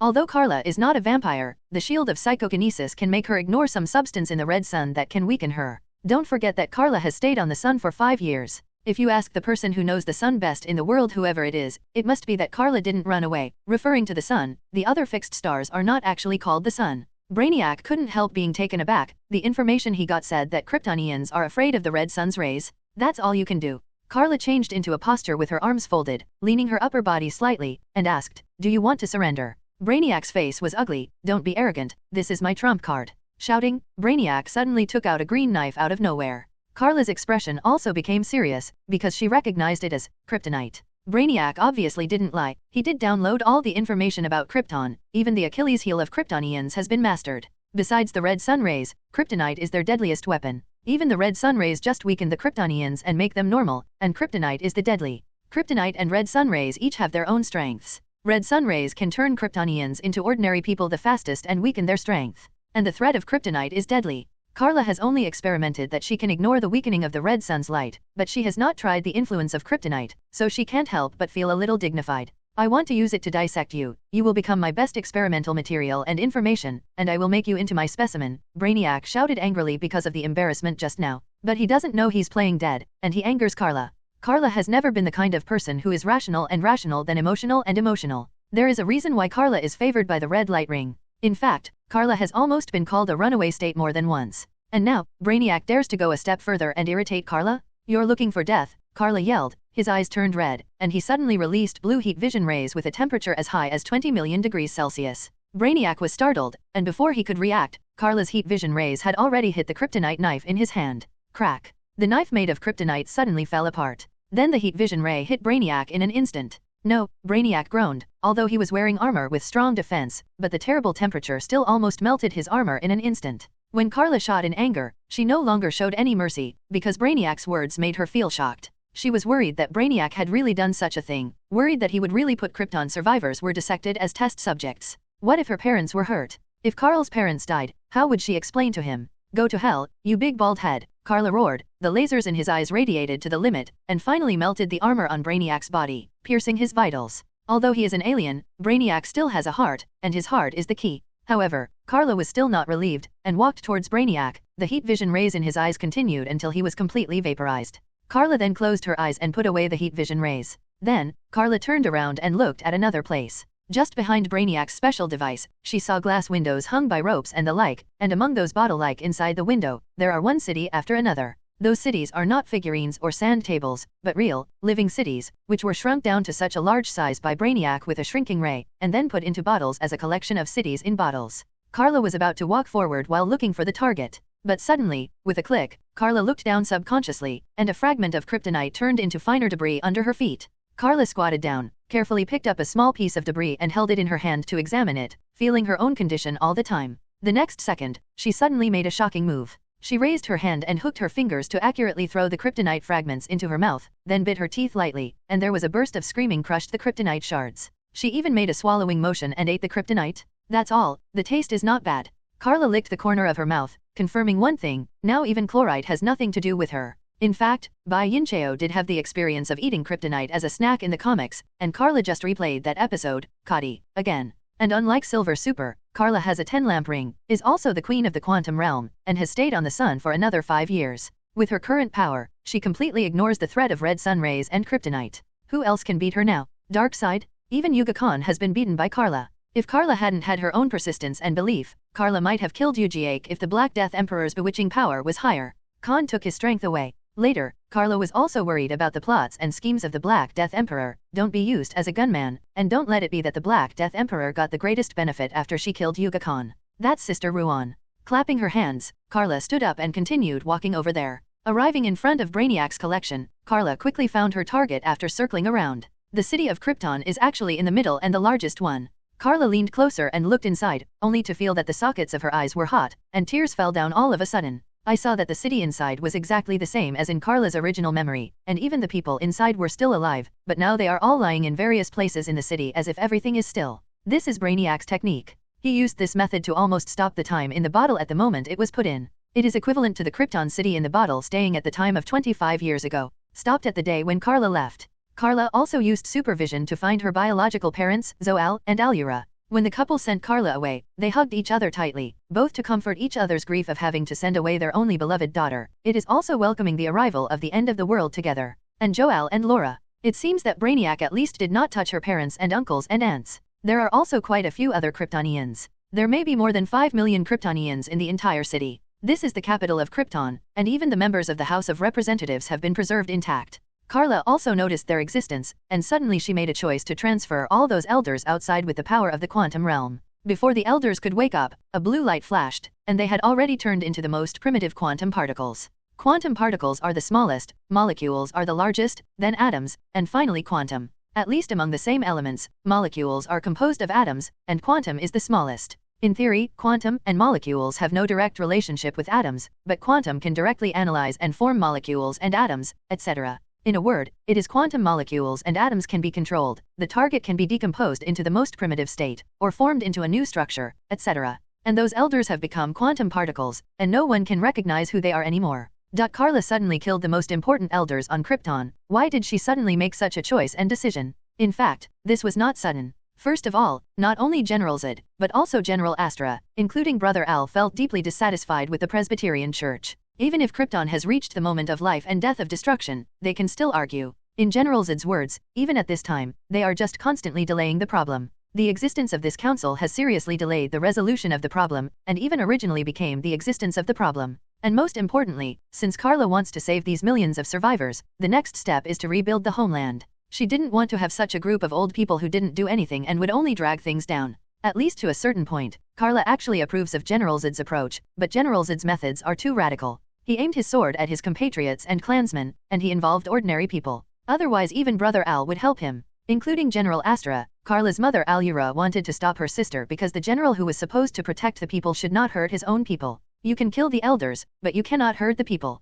If all the Kryptonians are wiped out, why stop the destruction of Krypton? Karla won't admit that because her favorite aunt was judged by these old guys who don't do anything, there is absolutely no selfishness. She's not avenging herself, absolutely not. Then Karla looked at the city in a bottle in front of her. Apart from the capital of Krypton, there were many cities from other civilizations and planets around, and Karla did not abandon them. Opening her hands, Karla's body began to grow bigger, while using psychokinesis to gather all the cities in the bottle into her hands. In the end, Karla turned into a titan with a height of 1,000 meters. At the moment, her palm can hold all the cities in bottles. Among them, Karla's huge body inevitably caused damage to the interior of the spaceship that cannot be ignored. Even after Karla got all the cities in the bottle, he simply used huge amounts of body and fists to start destroying the entire spaceship. With every punch, she can easily destroy the spaceship with huge amounts of holes, and destroy the entire spaceship to pieces in a short while. Then Karla jumped out, turned her head and aimed her eyes at the huge amounts of spaceship, and released 2 terrifying heat vision rays. No matter in size or power, they were enough to completely vaporize the spaceship.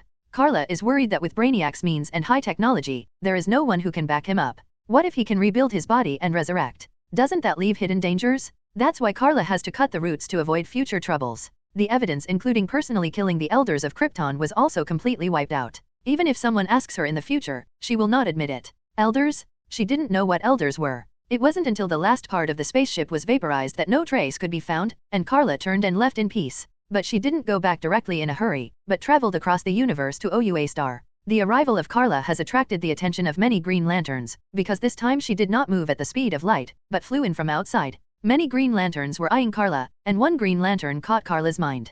Karla opened her mouth wide and stared at the above of Oua Star in astonishment, only to see a big guy with a green light all over his body and a pattern of the Green Lantern Corps logo clearly standing there. She is too huge, because she is simply a planet. That's Green Lantern Mago. Don't look at her as a planet. She is actually alive, even in terms of life level. It is higher than humans on Earth, and even many races in the universe, said Tamare greeted. West Karla introduced Mose. Mago's voice directly reached Karla's heart. Hi Karla, I've heard about your deeds. You're amazing. You're great. It was a clear, pleasant, and gentle voice, and it was a girl. Hi girl, hello, Karla echoed. It's just that her address made everyone around have weird expressions. Moge also muttered, in fact, if you calculate my age according to the time of the Earth, how old are you? Comparing the age with a planet? I'm afraid it's not a pit in the head.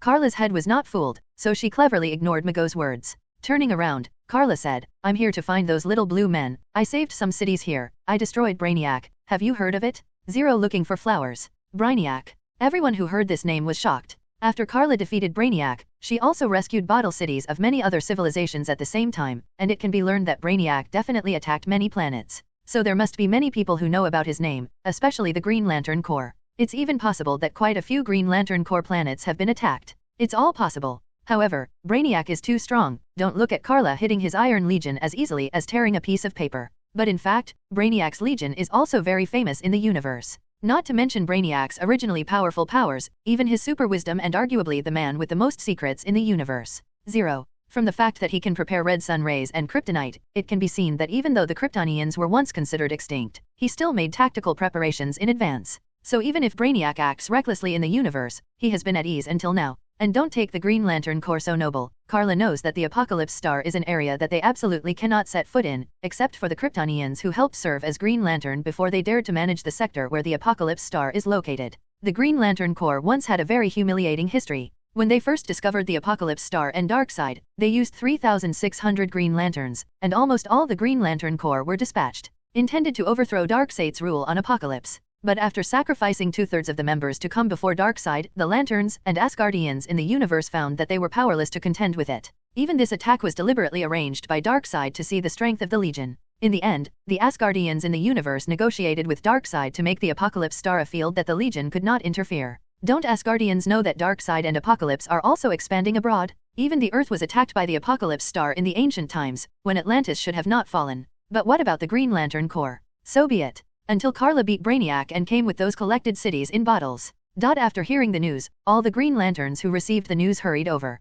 Again, when Karla came to the holy place, the surrounding sky was filled with Green Lanterns. Some of them looked excited, some showed admiration, and many Green Lanterns looked at Karla with respectful eyes. At the moment, Karla slowly shrinks to a file size of more than 100 meters high, and still holds the cities that have been shrunk into the bottle in the palm of her hand. In addition to the city of Krypton's capital city, those cities in bottles also include civilizations from many planets, as well as many aliens of various kinds living in those cities. Now Karla has given everything to the Asgardians except the bottle from her hometown. I will trouble you to arrange them properly, and the life in the bottle is obviously in a special state, and I also need to know how to wake them up from 903. Karla looked down at the hometown in her hand. Although the people inside can preserve their physical state in a state similar to deep sleep or hibernation, it is not an option to continue like this. But Karla didn't know how to wake up the people inside. She also thought about interrogating Brainiac before, but she gave up after thinking about it. She was worried that Brainiac was playing some tricks. The main reason is that she understands that the other party will definitely not tell her, and even if she does, she will not believe it easily, so it is better to simply kill the enemy, and then come to OUA scene to ask these little blue people who claim to be the most intelligent in the world. That's right, when it comes to the smartest people in the world, these little blue people also have such a title. I don't even know what most means. Facing Karla's inquiry, the Asgardians gave an answer. Actually, Brainiac's device switch is in these bottle cities. If we guessed correctly, as long as you break the bottle, everyone can be revived. It's just that we still need to study how to crack Brainiac's shrinking ray. Karla was relieved now. And Karla even, don't look at these little blue people as unreliable, they always make all kinds of big incidents. But at least their technology and technological level can still be believed, including this OUA star, which is actually full of high technology. In fact, even OU Asing's method of using the power of the emotional spectrum is on the scientific side, not the magical or mysterious side. As I said before, the Green Lantern ring has many functions that even Green Lantern is not familiar with. Even the green light ring can be used as a semi-automatic computer, like a translator for various alien languages in the universe and so on. These are the most basic functions. Now that they said so, Karla didn't want to bother. Otherwise, with her own gradual control of the quantum realm, she could also master the ability to zoom in and out. For example, technology like PIM particles. Although the technology of PIM particles comes from the Marvel universe next door, since it can make people bigger and smaller, even subatomic file size, and even enter the quantum realm. That being the case, Karla naturally has the opportunity to deduce the effect of enlargement, not to mention that she originally has the ability to become larger and smaller. But that would obviously take a long time. Karla thought about it. It would be better to wait for the little blue people to study for her. What's more, there are so many cities in bottles that can be experimented with. She is definitely not in a hurry or worried. In this way, Karla had to stay in OA Star. The Asgardians were going to arrange a room for Karla, but Karla ran to Mago in the outer space of OA Star. Green Lantern Mago, its body turned out to be a planet, but this planet produced self-awareness. Because the Green Lantern ring represents the power of will, as long as it has its own will, it may become a Green Lantern. Undoubtedly, Mago is a planet with the will of justice and fraternity. When it comes to a planet with life and self-awareness, perhaps the first thing that comes to mind is Ego from Marvel Next Door, who is the father of Star-Lord who appeared in Guardians of Galaxy 2.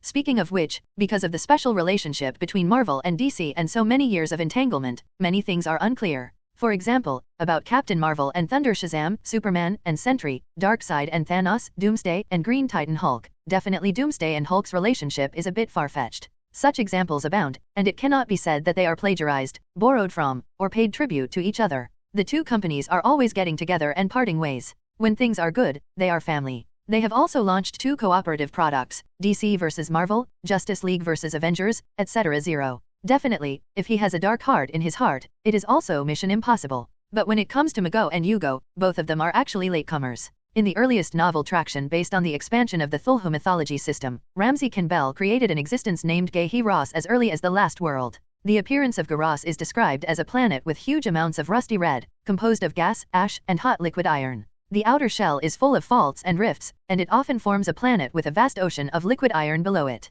Giant eyes. Definitely, the main thing mentioned here must be Mago. She is a huge planet, even in front of OUA seeing. Because of the huge amounts of body troubles, Mago could only stay outside OA Star. After all, OA Star couldn't provide her with a place to rest. When Karla came to Mago, she found that Mago was a young planet full of life and vitality. According to the human concept, she was about 18 or 19 years old. Relatively speaking, the Earth is about to enter the middle age stage. Instead, the Sun is still young. No way, the lifespan of a planet cannot be calculated from the perspective of human beings. Mago also welcomed Karla's arrival, and said happily, "I'll build you a house." Talking 5.8, in front of Karla, Mago built a huge amount of palace on his own surface out of thin air, like a royal palace. Karla was speechless secretly, and felt a little weird. She always felt as if a human being said to the bird, "Come on, let me build you a nest with my hair." Speaking of which, Mago might as well give us Yuxing as our home planet. Karla said suddenly. Unexpectedly, Mago agreed without any hesitation, "Okay, but because I am an Asgardian in our sector, I may have to move around.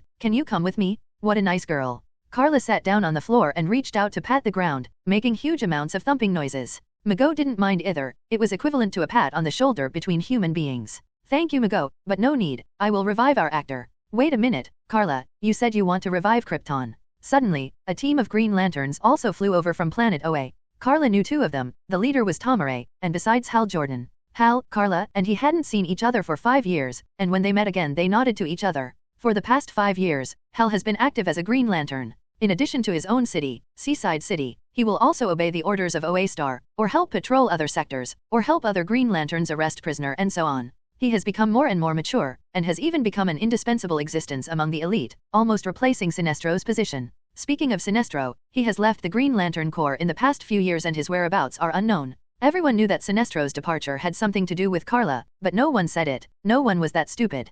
Karla didn't care about Sinestro's news. It was Tomare who asked the question just now, and he exclaimed, 20 Karla, are you going to rewrite the history of the destruction of Krypton? Are you going to overthrow everything that happened before? That is very dangerous, and it will even endanger to the entire universe. Even the other Green Lanterns were surprised. Karla rolled her eyes angrily. I'm not crazy yet. If I change the history of the past, wouldn't it be equal to self-denial? Changing my past is also equivalent to completely denying my own past. Why would I do that? She hadn't gotten to the point of self-denial yet. Don't worry, what I mean by resurrecting Krypton is literally, I want to repair the destroyed Krypton, or even recreate a new Krypton. Karla originally planned in this way, but her words are even more frightening. She wants to create a new planet? And a planet with life? Is this possible? This is definitely no problem. Don't forget that Karla did create a fixed star in front of the wall of origin. In fact, fixed star is more difficult to create than planet, and what is Karla coming to Mago for? She has mastered some understanding of planet through doing calculations. Even Karla said to Mago, if you have time in the future, why not help me create Krypton together? I like your style and the appearance of your planet.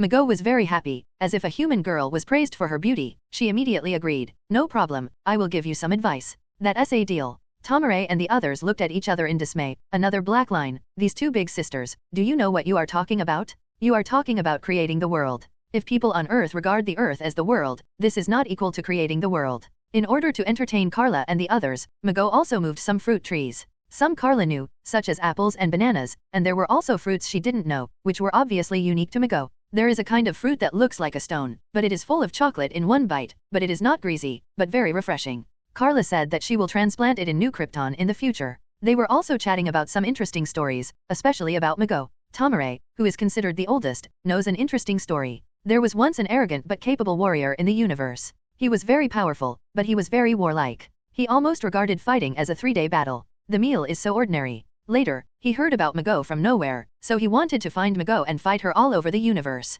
Mago ignored it at first, but somehow, that arrogant warrior still found Mago, and ran on Mago's planet to wreak havoc. It turned out that that person didn't know Mago's true face at all. He mistakenly thought that Mago lived on this planet. How could he know that this planet was Mago? Later, Moge couldn't stand his harassment, and shot him to death as soon as he thought of it. Remember that the setting of the green light ring is that the stronger the will, the stronger the power exerted. So with the will of a planet, how powerful is Mago? This story has been around for a long time, but it has always been a story that people still talk about and explain to newcomers when they talk about Mago. Mago was a little embarrassed. If planets also have gender, Mago is a girl, Ego must be a boy, and her character is very docile and shy. This makes Karla like her very much, and the last thing Karla likes is the kind of guy who is like a bluffing neurotic, Harley Quinn, or a green tea whore, Rachel. Mago was the type she would like to befriend. So Karla and Mago quickly became friends. After that, Karla also met another little girl under the introduction of Moge, who was a real girl. A bee becomes a Green Lantern, and her figure is no different from that of a normal bee. The two of them are still partners, and they are in charge of a sector together.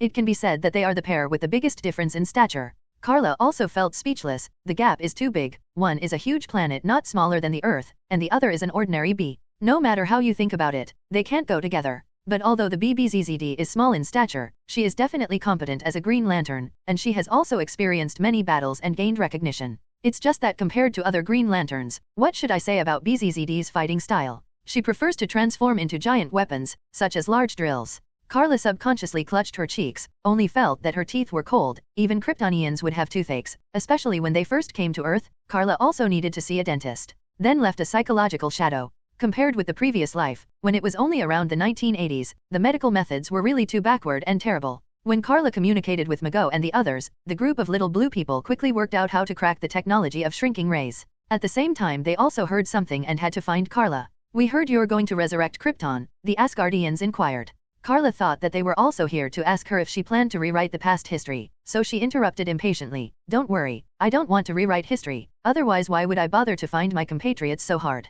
The Asgardians explained, we've definitely heard about your decision not to rewrite history, and we wanted to say, since you already have the Ring of Lights, why not become an Asgardian in the sector where Krypton is? We want you to be with Tomare, form a partner to guard and manage that sector together. Some Green Lanterns are partners in groups of 2, such as Mago and BZZD, and Sinestro and Abinsu used to be partners, even mentors and apprentices. And Tomare has only one person, so when Krypton was destroyed, he was the only one who was trying to save it, but the result was still. So if Karla wants to, she can officially become a member of the Green Lantern Corps at any time. But Karla refused without even thinking about it. But come on, I have to obey your orders and work for you? I can't use a fatal attack easily? Don't be kidding, I won't do it. In the Battle of Green Lantern, it is not allowed to use fatal attacks, otherwise you will be judged by the Asgardians in the universe. Karla is because she holds the original lamp ring, so she can completely ignore the wishes of Asgardian and Oua seeing. But other people can't, even if they have lanterns. The total energy comes from the total battery of Ostar after all. Once they are judged by the Asgardians, they will no longer be supported by power. Even the Asgardians can strip Green Lantern of his ring at will. Only Karla is helpless even to them. They want to bring Karla into submission now? Karla is not fooled. I heard that you have developed the technology to decipher the shrinking rays? Then give it to me. I have to go back. There are still many things to do. The city finds a new home, and even rebuilds the ruined planet Krypton. With Karla's current power, it's nothing to rebuild the destroyed Krypton. To be honest, even if the Earth is destroyed, she can recreate it in the next second. Karla's power is getting more and more terrifying, because she has personally seen the Wall of Origin, and finally knows that the emotional spectrum is actually a kind of power of origin. The power including the quantum field can build all physical things in the world, and even build proteins, and single cells can then develop life on this basis. Dr. Manhattan has also passed this level 1 section, and now it has been conveyed to Karla. Karla is still not as good as Dr. Manhattan in some respects. For example, Karla does not have a quantum body, and her body is still her own flesh and blood, which is the body and genes of Kryptonians. But Karla has surpassed Dr. Manhattan in more aspects, and she is already a real fifth-dimensional person. So Karla bid farewell to Oua seeing, and finally chose to leave. Also leaving with Karla are Tomare, Mago and BZZD, who left together. Karla also took her hometown and sat on Mago, allowing Mago to travel faster than the speed of light and open the door of space jump to the galaxy on the other side of the Earth. This is the hometown of Karla and the Kryptonians, but now it seems to be dead. Because of the tragedy of that year, except for the red giant star, the current galaxy is still intact, and the other planets are damaged. Even if there may have been living planets, they are almost extinct now. Karla returned to the fragmented meteorite group of Krypton, still showing a touch of sadness. But she quickly calmed down, turned around, and came to the city in a bottle. Karla took a deep breath, suddenly tensed up. But now that the Asgardians had promised, Karla reached out and lightly smashed the bottle outside the city in a bottle, trying not to hurt anything inside. With the rupture of the bottle, the sleeping people in the city woke up one after another. Karla also noticed that above the city, there was a small man-made simulated sun emitting red light, which was crushed neatly in his hand. Karla's move also shocked the compatriots who just woke up and were at a loss, because now they only have a super mini file size, maybe not as big as an ant. Many people are exclaiming, thinking that the end of the world has arrived. Karla smiled secretly, the end of the world has passed. Smiling and laughing, she shed tears, reached out from above the city, and carefully picked up the two little people. Karla. In Karla's hands, Zo-El and Allura exclaimed in disbelief. They even recognized their grown-up daughter right away. But that doesn't seem to be surprising. Karla lowered her head and buried her face in front of her parents in the palm of her hand. Mom and Dad, we finally meet again. It's so good that you didn't die. I really want to thank that damn Brainiac, that dead bald, thank him for saving you. When Karla mentioned Brainiac, the Kryptonians in the city below finally remembered. By the way, when Krypton was about to perish, we were captured by Brainiac who suddenly appeared. He shrunk us down with the city and bottled us up for his collection. Damn it, where is that guy? We're going to fight him. As the capital of Krypton, this city has a population of at least 5 million people, and there are many brave fighters among them. After all, this was the Guardian army that defeated General Zod's rebellion, and most of them were General Astra's troops. It can be seen how much General Zod lost the support of General Astra. Originally, if they joined forces, they could completely overthrow the previous Kryptonian parliament.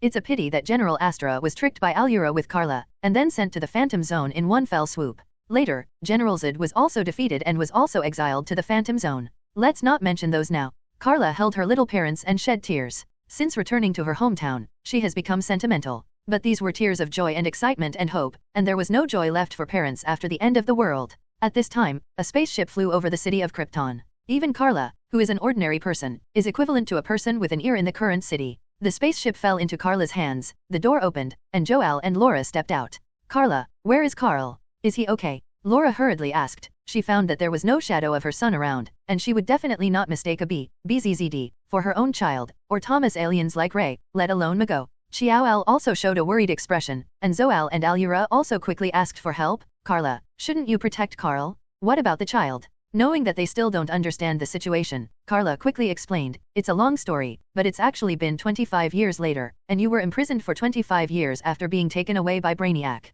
It was only recently that I found out about your clues and rescued you. Don't worry, Uncle, Karl's child is fine, and he may even have his child. You are going to have a grandson, and our Al family will also have one. There is a new generation. Next, Karla briefly told them what she saw later, the scene when Krypton was destroyed and what happened after that, mainly because of her and Karl's wait after they arrived on Earth. Karla didn't want to tell everything in detail. In that case, 3 days would not be enough. She just picked some important periods and told the elders in the family that she and Karl met a kind couple on Earth who adopted them, and they became the children of Earthlings. And they've verified that Kryptonians can get Superman's physical fitness under the golden sun's rays. So I plan to rebuild Krypton, and then rejuvenate our red sun, and make Krypton's sun turn into a golden light. I want to make Kryptonians the Superman of all people. Karla suddenly gave birth to an extremely bold, even daring idea, that is, Superman for all, definitely not Hancock. Since Kryptonians have such powerful genes, as long as they shine on the golden sun, they can improve their overall physical fitness and even reach the Superman level. And Karla's current power is simply at the level of the creator, within the 3rd or 4th dimension, and she can also rewrite reality. Why not do that?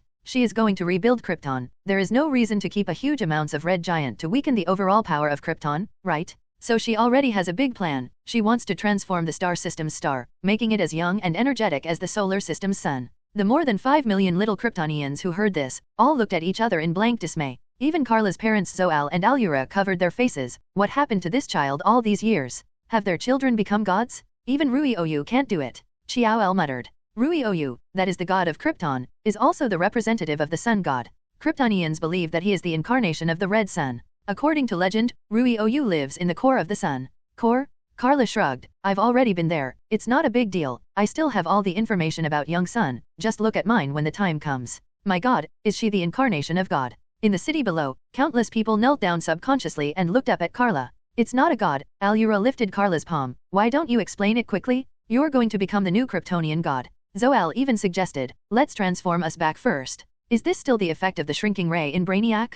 If you move, it is equivalent to an earthquake for us, and I feel dizzy. Because Karla shrugged just now, the family elders in the palm of the hand almost fell down. Karla just remembered, quickly put them down gently, then turned her head and said to Tomare, trouble you. The device is in the hands of Tormer. Karla has to take care of her compatriots after all. Tomare was also unambiguous, nodded and agreed, no problem. Karla greeted Mago again. Mago, let my compatriots live with you for a while, is it okay? Mago's thoughts directly conveyed to everyone's heart. No problem, even if you can let everyone live on my body. Karla, we are already friends, aren't we? Karla smiled wryly and said hastily, let's forget it. You don't, Kadk, know how advanced the technology of my civilization is, and if you're so impatient, you'll even dig out the ley lines and the core of the earth for you to use as energy. In the end, the destruction of Krypton had a lot of credit because the Kryptonians highly excavated and developed energy, which finally destroyed Krypton. Mago hesitated for a moment, then, forget it. 1. Sometimes humans don't mind letting an ant crawl around on their body, but the premise is that they can't bite themselves. If they are bitten, they will definitely slap them. The conversation between Karla and Mago made the Kryptonians feel shocked and miraculous, and even more impressed with Karla. Not everyone knows Karla, but at least knows that Karla saved everyone. So people's mentality has undergone some wonderful changes. At least everyone is full of gratitude to Karla. Under the reminder of Tomare, Karla and BZZD left the city limits first. This city can accommodate 5 million people, so one can imagine how huge it is. If Karla stays where she is, even she will be affected by then. But BZZD has hesitation before. Why don't you try to be irradiated, and then test whether it can become bigger? It was later stopped by Karla. Small bodies have small benefits. The main reason is that Karla is worried that if it can't bear it and the body collapses, she can't explain it. How unlucky it would be if he was charged with killing his companion. Today was a good day. When everything was ready, Tomare took out a device similar to a laser gun and flew into the sky, and then irradiated the city of Krypton. In a special light curtain, the city that was shrunk enough to fit into a bottle began to grow larger at a speed visible to the naked eye, and was returning to its original appearance. And as the familiar city gradually returned to its original state, Karla finally recalled the name of the city. Kandor City. This is my home. Karla finally called out the name of his hometown. In the end, Kandor City completely restored the original file size, including everyone in it. A total of 5 million Kryptonians who survived, at the moment, looked at each other in dismay, and then embraced with the family members who gathered around when the disaster struck. For Karla, the end of Krypton was 25 years ago, but for them, everything seems to be in the last second, including being attacked by Brainiac at the end. Karla, Alula's voice suddenly came from the city. After the city returned to its original file size and scale, the distance between Karla and them was infinitely widened. Alura was worried. She was afraid that her daughter, who was in front of her eyes 1 second, would disappear the next. But suddenly, Karla's big face reappeared above the city. The people of Krypton were surprised. Didn't the city return to the original file size? Did it fail? It's not like that, it's just that I've grown bigger. I'm 20,000 meters tall now, that's why I'm so big, Karla explained to everyone in the city. While carefully stretching her hand into the city again, she was too lazy to fly in then fly out, so use this method to bring out parents and uncles and aunts in the palm of your hand. When the elders of the family came out of the city, Karla changed back to the original file size. Mom Karla threw herself into Alura's arms. Alura was taken down by Karla without realizing it, and the mother and daughter fell to the ground. Really, my little cutie has grown up, even this outfit is qualified to wear it. Alu stretched his hand and patted Karla's back, intending to get her up. But it turned into hugging her daughter's back tightly. Just to say that for them trapped in Kandor City, it seems that all the disasters happened in the last second, so how could they not be excited? Jor-El on the side also secretly shed a few tears, muttering, everything is over, it's all over. Jor-El and Laura also embraced each other, but their families Karl was not around, and only Karla rescued everyone. By the way, after a while, Karla pulled her mother to stand up and introduced Tomare and BZZD who came before them. They are my friends. I know, Green Lantern Tomare. He is also a friend of our family, although he is better with your Aunt Astra, Alura said first. This is not referring to the Al family, but Alura's family. Don't underestimate Karla's mother. One of their sisters is one of the highest judges, and the other is one of the highest generals. Tomare did not deceive Karla at the beginning, and definitely Karla confirmed it later, but she still has some doubts about the history and documents of the Green Lantern Corps. Until the mother personally confirmed, Karla, you were supposed to take over your aunt's job and become the commander of Kandor City, guarding Kandor City, and I will let you know Tomare. Unexpectedly, you got to know each other first. No, Alura, I won't let my daughter become a general. What she should inherit is the will of the Al family and bring hope to Krypton, instead of guarding those rotten things, Zo said. Al suddenly interrupted Alura. Things? Zo, you're exaggerating, Laura questioned before Alura could refute. As a result, Zo-El retorted, don't forget what you did, isn't Karl exactly what you hoped for? The first child born naturally on Krypton in 100,000 years. But you've done it too, Zo, what's the matter with Karla's genes? Even if I don't tell you, you know, we know very well, Jor-El is not to be outdone.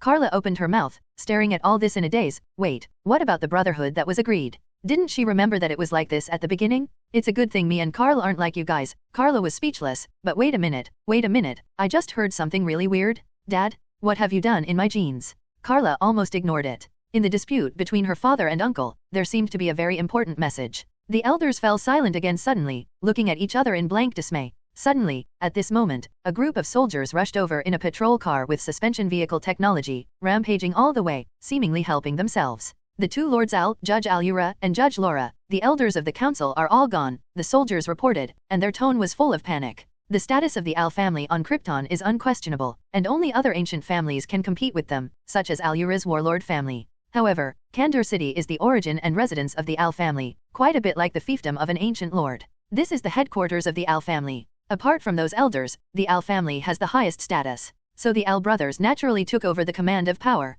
Jor-El asked, has the city been searched yet? Yes, everyone has been mobilized at the first time, but the whereabouts of the elders have not been found in every corner, said the leading soldier, wiping his cold sweat. It seems that the status of those elders and the council is beyond doubt in the hearts of the Kryptonians. Karla turned away, with a casual expression, and pretended to be relaxed and chatted with Tomare and the others about some insignificant topics. But Karla may be too obvious. Alura glanced at her daughter's back thoughtfully, especially Zo-El, who frowned deeply. It seems to be worried. Jor-El is still making arrangements for the soldiers to continue searching to find the whereabouts of the elders. Damn brainiac, he must have done something to the elders. I heard that he can seize the history and information of other civilizations. Could it be that he has murdered the elders? Laura gritted her teeth and clenched her fists. Scolded. Karla's eyes lit up. Speaking of which, when I was fighting Brainiac, I did see some dissecting table-like things, and some aliens made into specimens. Maybe there really existed the elders? I don't know them, so I don't know very well. Alura came to Karla's side and stared at her with serious eyes. Karla panicked inexplicably.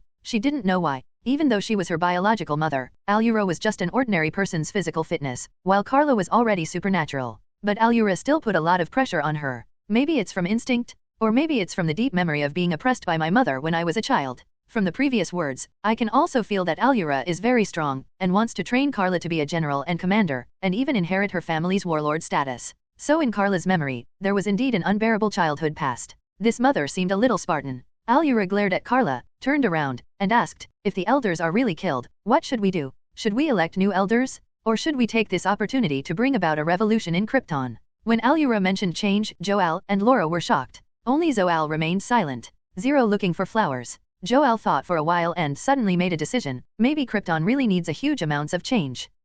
Laura exclaimed, do you think so too? I know that you and General Zod have always been good friends, and you have even been congenial since childhood, and have long been dissatisfied with the procrastination of the parliament. But this kind of thing is not it can be decided with one sentence, and the tradition that has not changed for tens of thousands of years, can it be changed just by saying it? It seems that Laura is a conservative. Jor-El raised his hand, pointing at Karla. Karla was puzzled. Why was she pointing at herself? She didn't speak. Did she expose herself? I heard Jor-El say again, this is the opportunity. Karla saved all of us like a savior, at least she saved the survivors of this city, and kept us Kryptonians from being completely wiped out. We still have hope and can reproduce our descendants. We can even take this opportunity to completely get rid of the code of life, and we can lead all Kryptonians to get rid of the defects in the genes. Laura was shocked. After all, she was Karl's mother, and she also gave birth to Karl herself, and decided to be the first mother who gave birth naturally in 100,000 years. So when Jor-El said that, she couldn't refute it. And the most important thing is, Jor-El looked at his younger brother Zo-Al again. This bastard, the genes he set for Karla include everything: workers, scholars, scientists, and even soldiers, generals, leaders, and even those who have already the queen gene that has never appeared in thousands of years. Zo-Al remained silent with his head bowed.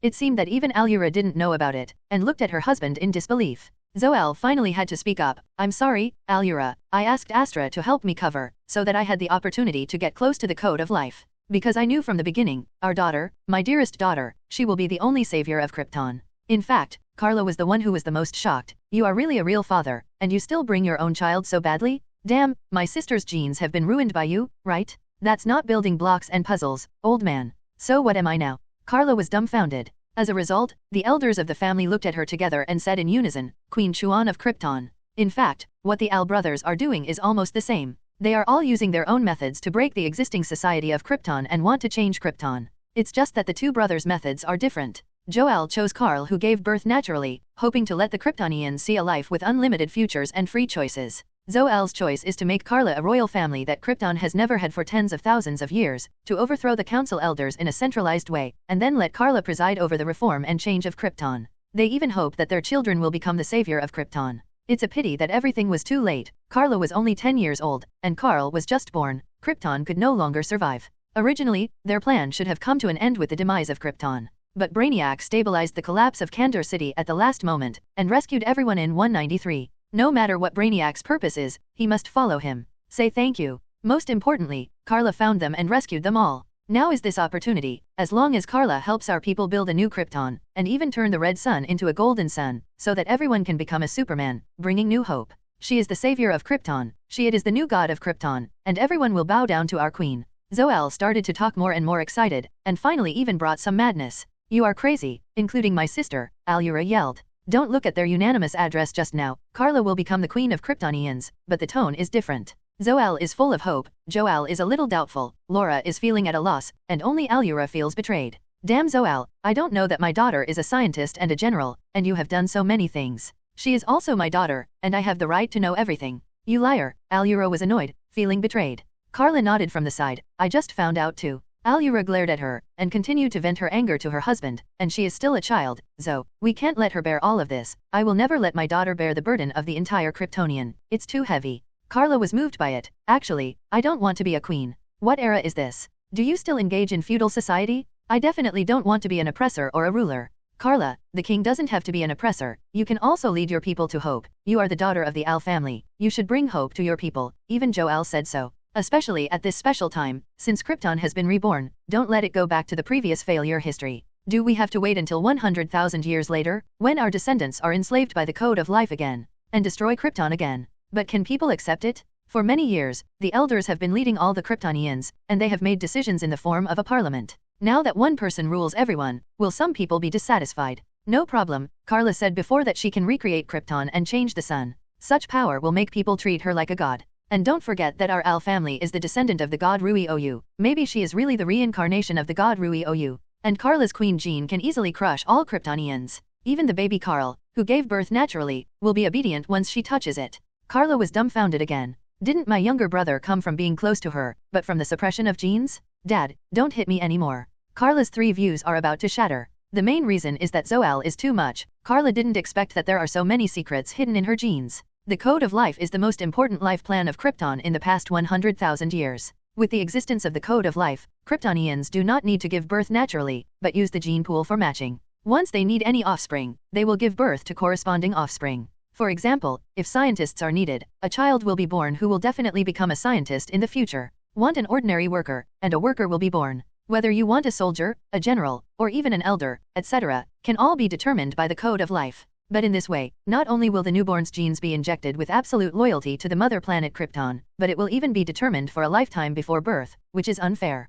But this also facilitates the planning of the child's future. For example, Karla Zo-Al sneaked into the control room where the code of life was located with the assistance of Astra, and then easily injected all possibilities into Karla's genes. 0. If Karl's future is an unpredictable and infinite future, there will be countless variables in the growth process, and even a small matter will have a great impact. Then Karla's future is an infinite future that can be confirmed, because she is destined to become the best warrior, the best general, the best scientist, the best scholar, the best worker, and even the best queen. It's just that Karla was hit hard. She wanted to be quiet, and turned around resolutely, walked aside, and squatted on the ground, drawing circles on Mago's body, surface, with her hands. It is absolutely unacceptable. Is this too exaggerated? In other words, it's no wonder Aunt Astra loves her since she was a child. In other words, do her genes belong to her mother, Allura, or Astra's? Karla didn't dare to ask, for fear of being beaten to death by her mother who was about to run away. In fact, there is no doubt about the genetic inheritance from parents, but adjustments have been made to Karla's future, so that she can more easily fulfill the mission entrusted by the code of life. It's just that Karla remembers a dark history about Superman. For example, General Zod replaced Jor-El's gene, making Superman in a comic book the son of General Zod.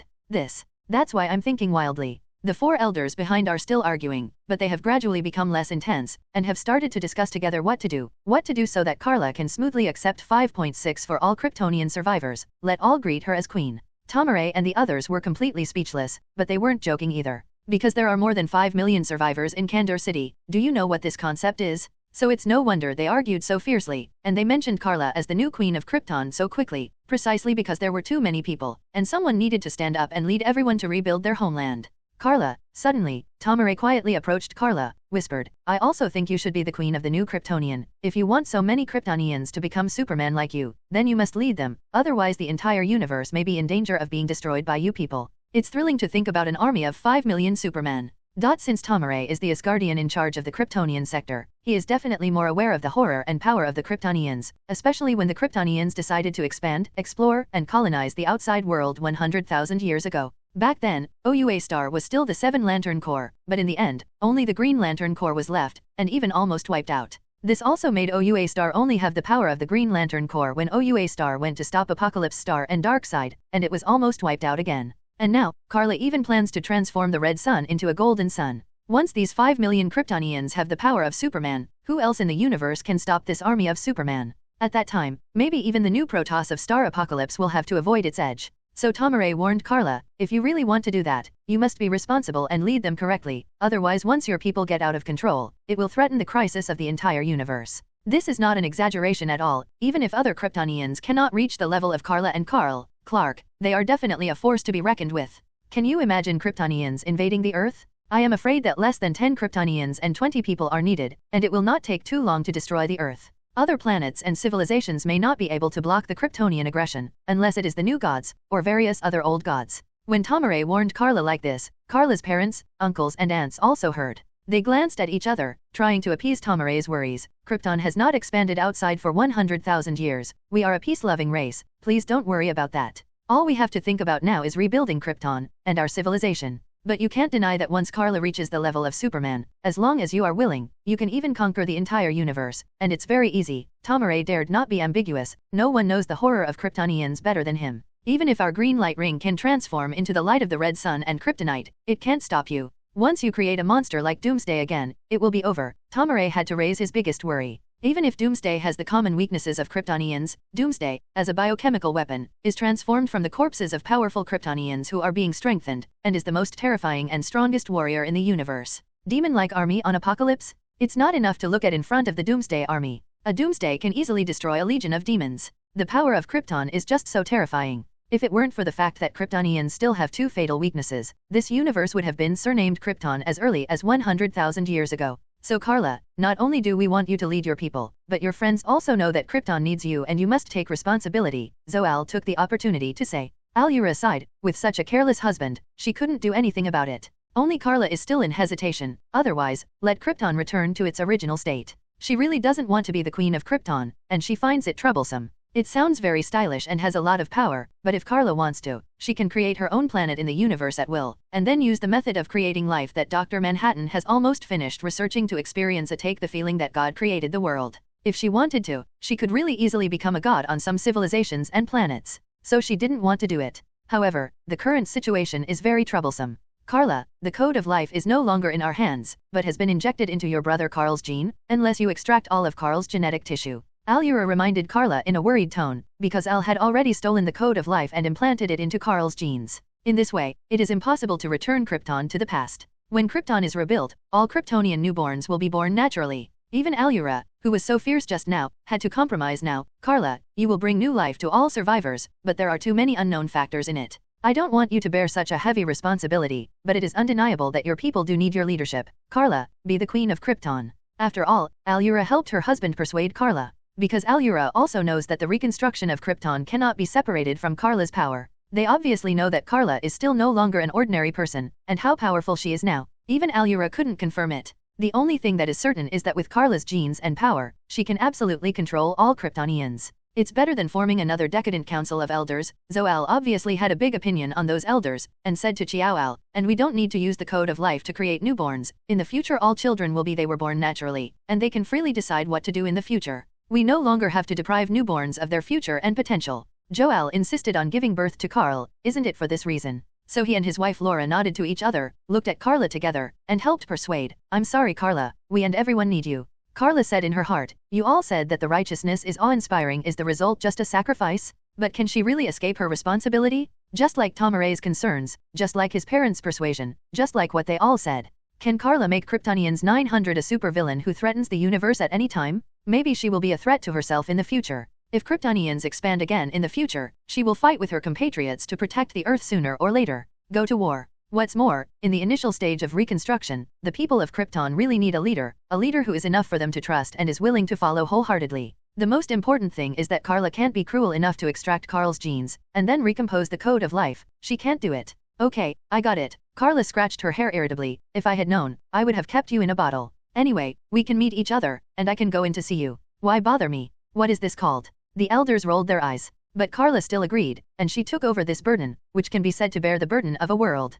From now on, she may be the queen of the new planet Krypton, and there may be many troublesome and important issues to deal with next. Let's go and inform everyone first. Zo-El couldn't wait to inform everyone that his daughter Karla was about to become the new queen. Jor-El and Laura also went back together, and only Allura came to Karla and said, you killed those elders, didn't you? Karla, when did you become so cruel? Faced with Allura's questioning, Karla wanted to defend herself at first, but Allura's words made her give up the idea of doing that. You are my daughter, Karla. I can tell when you are lying or trying to avoid something since you were young, even if you just move your eyelids. I know what you look like when your grades are poor. I remember you can't finish eating. Do you want to deceive me by stealthily dumping the rice? It's still hundreds of years earlier. Allura showed her majesty as a mother. Karla suddenly lost her temper. Why did you do that? Allura frowned deeply, and couldn't help but said, so I didn't want you to get too close to Astra. It must be influenced by my sister. She has always been reckless, and even once planned to rebel with General Zod. She is the general who guards Krypton. How can she point her sword at her own people? It is simply absurd.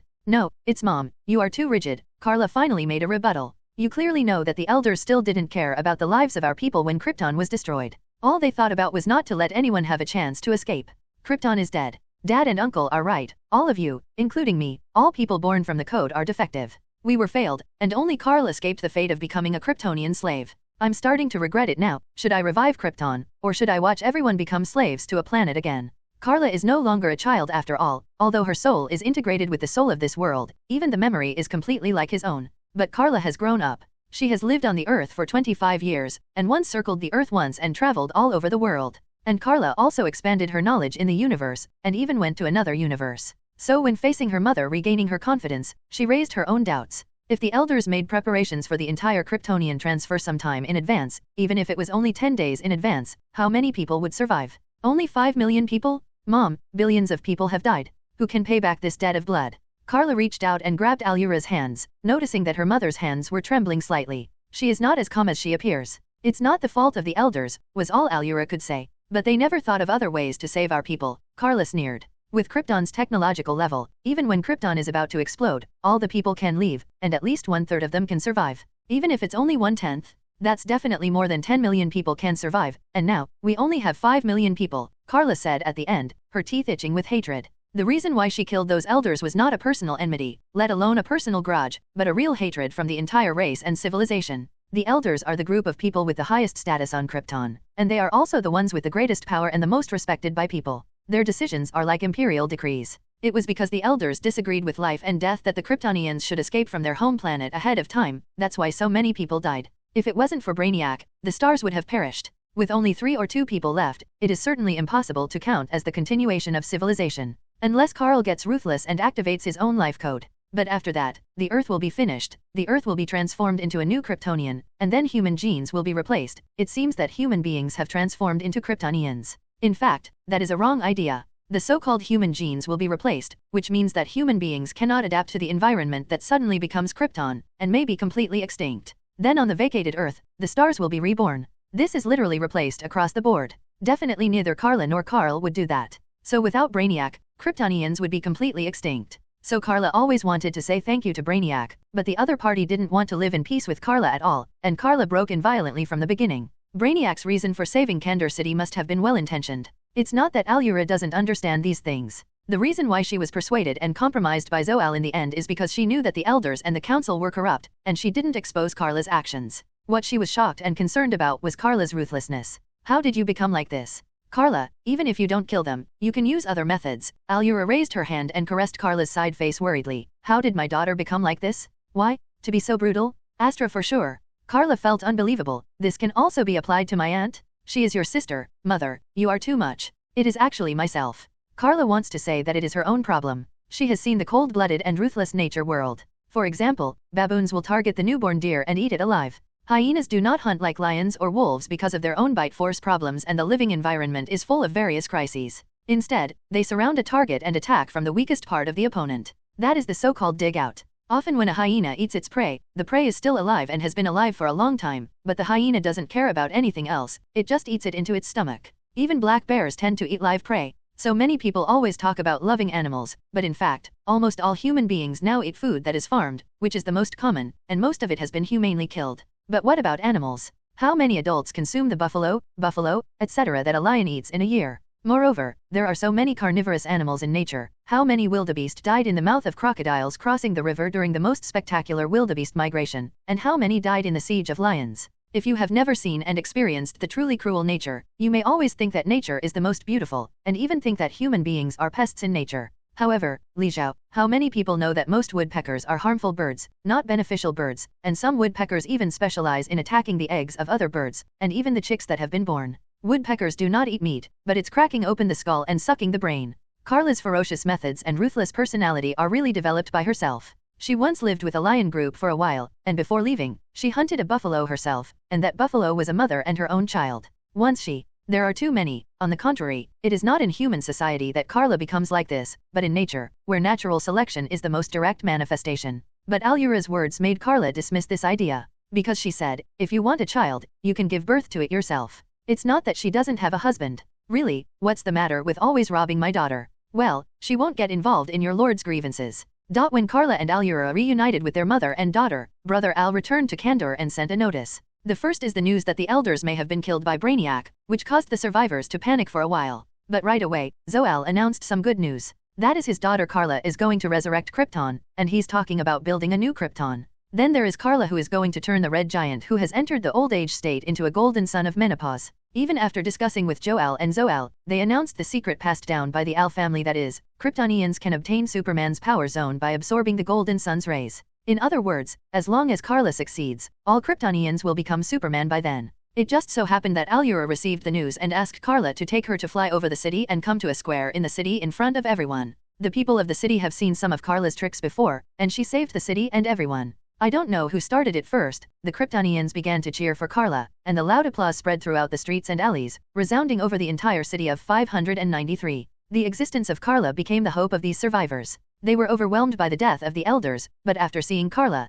they all calmed down. And everyone's eyes are full of hope. Because Karla promised to rebuild a new Krypton, and transform the red sun's light. They are no longer just survivors who have lost their homeland, but have become hopeful pioneers of the future. Kryptonian civilization has not perished, because we are still there. As long as we work together, we can reproduce the glory of Kryptonian civilization. Under this, my daughter Karla Zo-Al, she will lead. We hold on to hope, and she will lead us to create a better future. Now I declare that Karla Zo-Al, the savior of Krypton, will become the new queen of Krypton. Zo-Al's voice was transmitted to everyone's ears through high-tech equipment, and he was the first to kneel down on one knee in front of his daughter. Karla was about to reach out subconsciously to stop her father, but immediately, Alura also bowed her head and knelt down. Then Jor-El and Laura. Around the square, almost everyone gathered together, 5 million people, occupying all the space around here as the center. One by one, the Kryptonians knelt down on one knee, led by Zo-Al. Kryptonian hail, Queen Karla hail. People were calling and Karla was easily accepted. Karla's heart was shaking, and she flew up slowly unconsciously, flying in midair, scanning everyone condescendingly. She's looking, if ever, to find someone who isn't happy with it. But no, everyone is looking up at Karla with fanatical and expectant eyes. Good for her to wear safety pants. Karla, she is now the savior of these people, even she is their god, even if she has not started to show more powerful and invincible power. In fact, it has nothing to do with strength. People need a sustenance and faith, and she is their savior. Among them, definitely also came from the crushing of genes. At this moment, Karla finally felt that there was an out-and-out kingly aura in her genes that was slowly rising and stirring. The crushing from genes made all Kryptonians welcome their queen willingly, even with some fanaticism. Karla looked away, opened her mouth lightly, and said, Kryptonians, our civilization is far from ending. Even if there are gods who want to stop us and destroy us, I will lead you to defeat the gods too. Karla's voice is not loud, but it can be clearly heard by everyone. She didn't deliberately say some passionate words, but just promised everyone that even the gods would definitely not be able to prevent the re-emergence of Kryptonian civilization. For this reason, in order to protect New Krypton, in order to protect you, I can give my life to fight and fight for it. Karla shouted, this is her promise, unless they betrayed herself. She would never betray herself, citizen, since she has accepted this identity.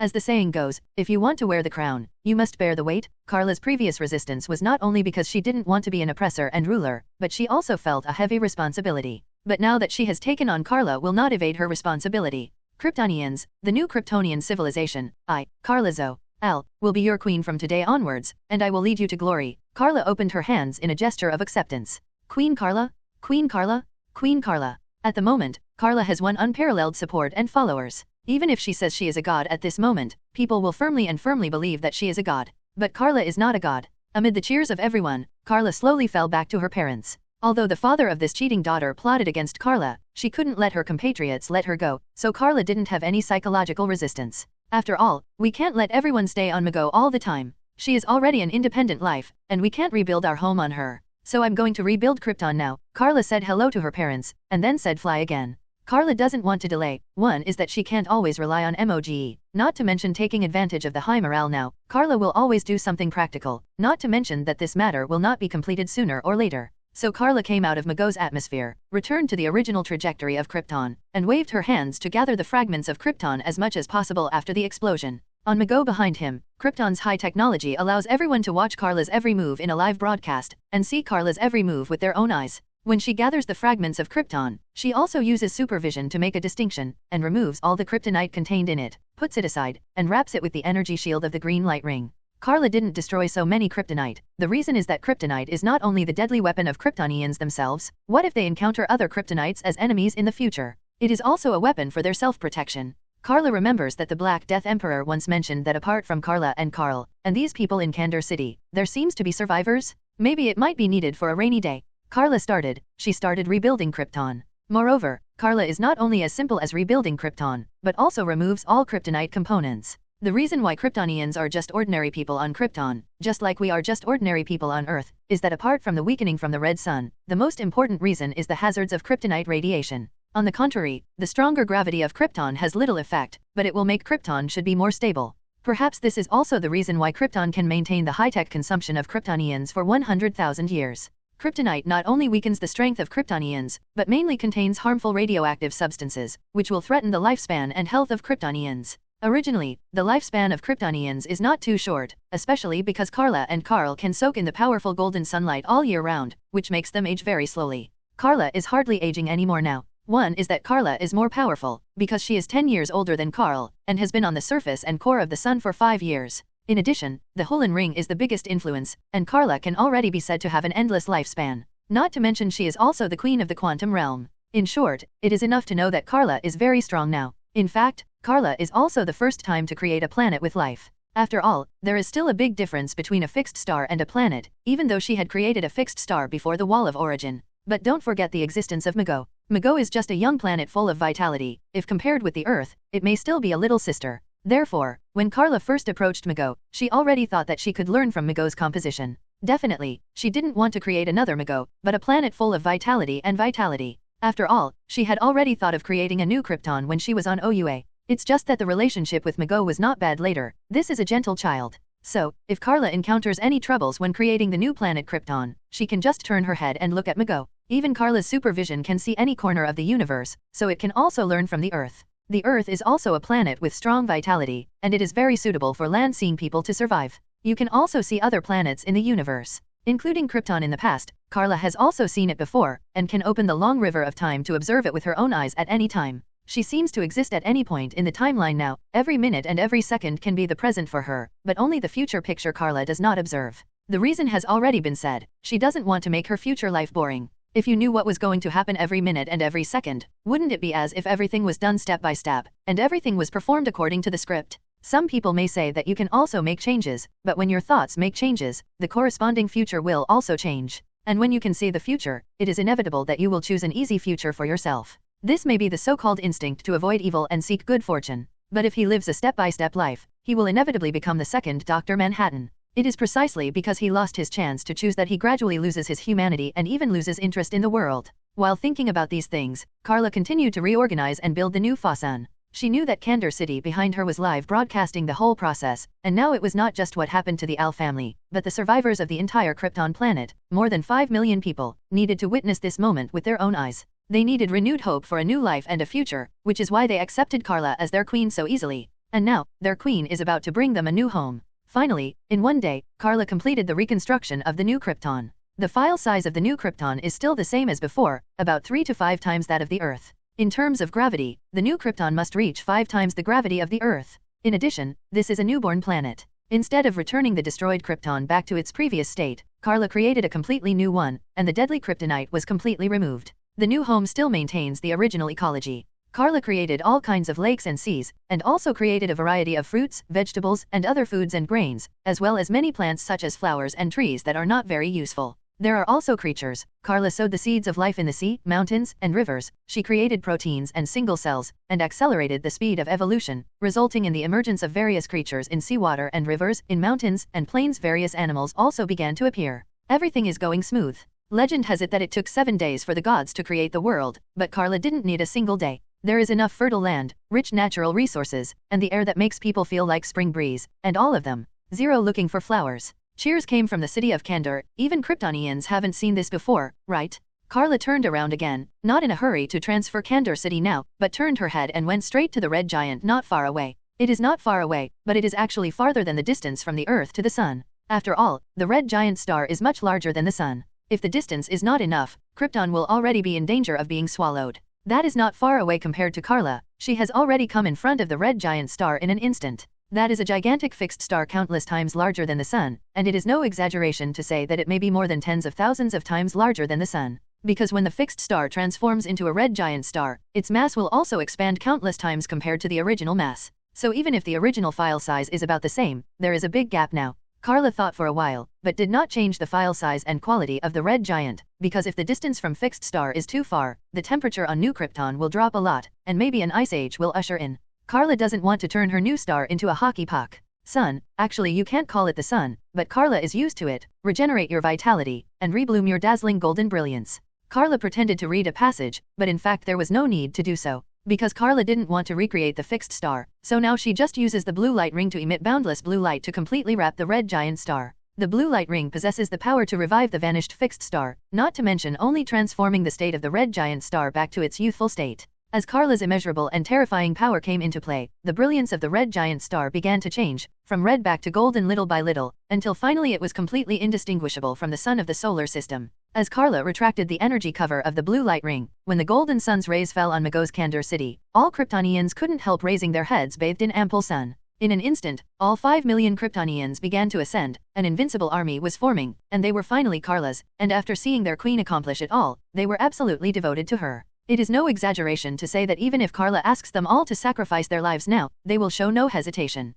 The premise is that Karla will not ask them to do that. Krypton was finally rebuilt, and with Karla's transformation of the Red Sun, all 5 million Kryptonian survivors felt a sea change. Under the brilliance of the sun, everyone is rapidly becoming stronger, gaining incredible power that can be called Superman. Even when Karla returned to Mago, 5 million Kryptonians floated into the sky, and they met their queen. Please let us contribute too, her lady queen, someone said impatiently. Especially those soldiers, they came to Karla's side spontaneously, posing as a dedicated guard. But Karla shook her head amusedly. You just got strengthening, and you haven't even mastered this strength yet. So let me do it. Saying that, Karla turned into a ray of light and disappeared. No one in 987 could keep up with Karla's speed, and they couldn't even see her trajectory. At this moment, Kandor City suddenly shook violently, and in the next second, the entire city rose into the sky. It turned out that Karla flew to the ground and lifted the whole city up. In Karla's eyes, even the quality of a city with a population of 5 million is not a problem. The key to the problem is how to lift a city. Fortunately, Karla has her own biological position. She can wrap the whole city, which makes her not grab a certain part of the city alone, but is equivalent to holding the whole city in her hands. The next moment, Karla flew up with Kandor City. The Kryptonians above the city fell back to the streets of the city without noticing for a while, and then they were easily held by Karla, and went straight to the new Krypton not far away. During this process, because it left Mago's atmosphere, it also entered a section of vacuum space. But it doesn't matter, all 5 million Kryptonians have started to become Superman, and it is not fatal to enter outer space for a short time. Perhaps this is why Karla is in a hurry to transform the sun. Before Kryptonian people feel uncomfortable, Karla has brought them into the atmosphere of New Kryptonian. Everyone was looking at the ground that was getting closer and closer, and couldn't help but get excited. For them, the thinking still stays in the memory of the Kryptonian explosion. 25 years of freezing and hibernation made them seem to have just slept. So no one is more excited than them. Karla is equivalent to the savior who saved Krypton, especially for those of them who seem to have experienced the end of the world in the last second and ushered in a new life. Karla found a suitable location to put Kandor City down, and no one can transfer the whole city by this method. Because Brainiac's method can shrink the entire city of Kandor away, without destroying the integrity of the city, but only destroying the roads leading to other cities around the city. This allows Kandor City to maintain the greatest integrity, such as electricity, network, and even various things. Even the water sources, such as the drinking water and other tap water stored in Kandor City on weekdays, can last at least a month without worrying about it. There is also food, and the storage in many cities is enough to support 5 million people for a year. Regarding these matters, Karla's parents and the Jor-El couple have found someone to help Karla deal with them. Karla is the queen, not a storage official. With the social structure of Krypton, all walks of life have their own professionals, and Karla doesn't even need to worry about how to manage them. Soon, Kryptonian people began to adapt to the new life, while continuing to feel the improvement and strengthening brought by the golden sunshine, while returning to the original work position and life rhythm. The whole city seemed to come alive. In the sky and on the streets, suspension vehicles passed quickly, and people became busy, especially the construction team and engineering department. The edge of the city is inevitably damaged, and Brainiac dug the entire city out of thin air, resulting in no connection between the city ground and the ground below. It's okay now. If there is an earthquake or something, the whole city will be shaken away. What's more, there are all kinds of underground pipes and water pipes that draw water from the ground, including solid foundations. In short, there are all kinds of problems that need to be dealt with. But the most important thing at present is still related to Karla, that is to find a time for her to officially ascend the throne. Karla is only a verbal queen now. If there is no ceremony, it would be too pitiful. Now is the critical period when all businesses are waiting for prosperity. Don't waste time because of such insignificant matters. Let everyone settle down in the new home first. After a month, when everything is stable, let's talk. Karla, this is how it was decided. 0. Alura patted Karla on the head with relief, and realized that the daughter in front of her was no longer a 10-year-old child. Even at Karla's current age, she is almost catching up with her parents. If Alura gave birth to Karla at the age of 20, when Karla was 10 years old, Alura was only 30 years old. And Karla is 35 now. As soon as Alura and Zo-El are 40 years old, Karla will catch up. It always feels weird to be caught up to my own age by my own children. And Karla has become the queen of the new planet Krypton, and Alura should pay attention to it, so she opened her arms and hugged Karla instead. Zo-El was responsible for conveying Karla's words, which immediately attracted cheers of "The Queen is wise." The Kryptonians began to unite and work together to repair and rebuild Kandor City. There is no need to worry about the buildings in the city for the time being, but they must fit the city's foundation and surface perfectly as soon as possible. There is also the understanding and construction of the new Krypton, which requires manpower, material resources, and time. Even all the things they need are very urgent. Now they can only consume the original reserves in the city, but sooner or later they will be empty. Standing on a tall building, Karla looked at the scene where the whole city was busy, and felt a ray of peace and comfort 5.0 in her heart. At this moment, a crooked figure flew over quickly from a distance. It was a girl with beautiful pink hair who looked only about 10 years old. Karla was surprised at first, then delighted, then lowered her head with black hair, and shook her head with her hands on her forehead. Karla? Is it really Karla? The girl has come to the front. Maybe she has just mastered the flight ability, and she almost fell. Karla quickly grabbed the girl's little hand, sighed, raised her head with a smile. Terry. The girl's name is Terry, a girl from Krypton, and she is also Karla's good friend. I mean, she used to be Karla's classmate and best friend. It's just that one is 35 years old and the other is 10 years old. It's back. It's all back. Karla looked at the familiar city in front of her eyes. This was her hometown, her family, and a friend who was a 10-year-old child. Karla. Terry hugged Karla and shouted excitedly, I thought I would never see you again. I thought everyone was going to die, but after awakening came, you became the savior of all of us. You come save us. Oh Rio, god of Krypton, I can't believe this is real. Speaking of Karla, how did you become an adult? Tari clearly had a lot to say, but Karla didn't know where to start. Terry, I'm 35 years old now, and 25 years have passed while you were sleeping. Oh, what a tragedy, Tari murmured, before suddenly asking, so you missed your match. Adaptation? Karla thought about it for a while, and couldn't help but frown. It is the most advanced technology on Krypton. It is adapted based on each person's genes, and the system selects the right partner, so that the two become partners. Definitely, for Krypton executives, if you have someone you like, you don't need 20 adaptations. Karla shook her head, I don't need any suitable partners, and now I just want to lead everyone to rebuild their homes. Taylai, we still have a lot to do. Taylai looked up at Karla and said sincerely, Karla, you have become a real adult, and you have also become our queen. Karla smiled, but I'm still your friend. The premise is that you have to grow up quickly in Taylai, and then you can help me. No problem, Taylai agreed with a sweet smile. After that, Karla bid farewell to Terry and flew from New Krypton to Mago. It would be rude to leave them alone all the time, and the New Kryptonian and Kandor things don't require Karla to do everything herself. Sorry, I left you aside. Karla apologized to Tomare and BZZD, and reached out to pat Fear Mago's surface. Thank you, Mago. Karla threw Kandor City on Mago before, and most people can't bear this. Mago's voice came, it's okay Karla, if you need my help, please don't hesitate. Karla agreed, I understand. If Mago needs my help, you must tell me. If anyone dares to play Mago's idea, I will kill him. Tomare reminded with a black line, we are the Green Lantern Corps, and Green Lantern's code of conduct prohibits easy murder of other lives. Karla shrugged, that's why she didn't want to be Green Lantern, the color alone made her very uncomfortable. So, Karla, you're going to be enthroned soon. BZZD, who didn't have too much sense of presence, flew in front of Karla, landed on her shoulder, and congratulated Karla, among our race, the queen is very important. Importantly, it can lead a group to glory. If there is no queen, the group will also perish. She is a bee after all. Karla was amused, even though that wasn't the case. By the way, if you are free, you will come to the ceremony at that time. 1 month later, Karla extended an invitation to them. Karla doesn't have many friends, and almost all of them are from the Earth, but she can't reveal her identity. I'm sorry for Jennifer, Danny, and Bruce. Having said that, Karla thought of Karl. Such a big event happened on Krypton, and Karl must not be kept from it. It seems that we have to find a chance to return to Earth. There are also the parents of the Earth, and even Karl's children and so on. But what about Louise? I always feel that it is very annoying, or should I not disturb the Earth for the time being? Although Krypton has been revived, Karla does not plan to bring Karl back immediately. Compared to Krypton, Karl is obviously more familiar with life on Earth. What's more, Krypton doesn't have to have Karl, on the contrary, Karl can't help much. It seems that I have to discuss it with my uncle. Instead of making the decision herself, Karla plans to talk to Karl's parents. Then Karla chatted with Mago and the others for a while, and Tomare also said that if Krypton needs help, he will bring assistance from his own planet. As the Asgardian of this sector, Tomare was originally a member of this sector, and his planet seems to be in a nearby fixed star galaxy. Generally speaking, the choice of Green Lantern will be selected from the sector, and some have even become exclusive to a certain family, and they aim to be Green Lantern and feel honored for it. Tomare is both the Asgardian and the alien of this sector, and his family has been Green Lantern for generations. The manga included Tomare's son who later became his successor. In the Green Lantern Corps before, there was no setting of Earthlings.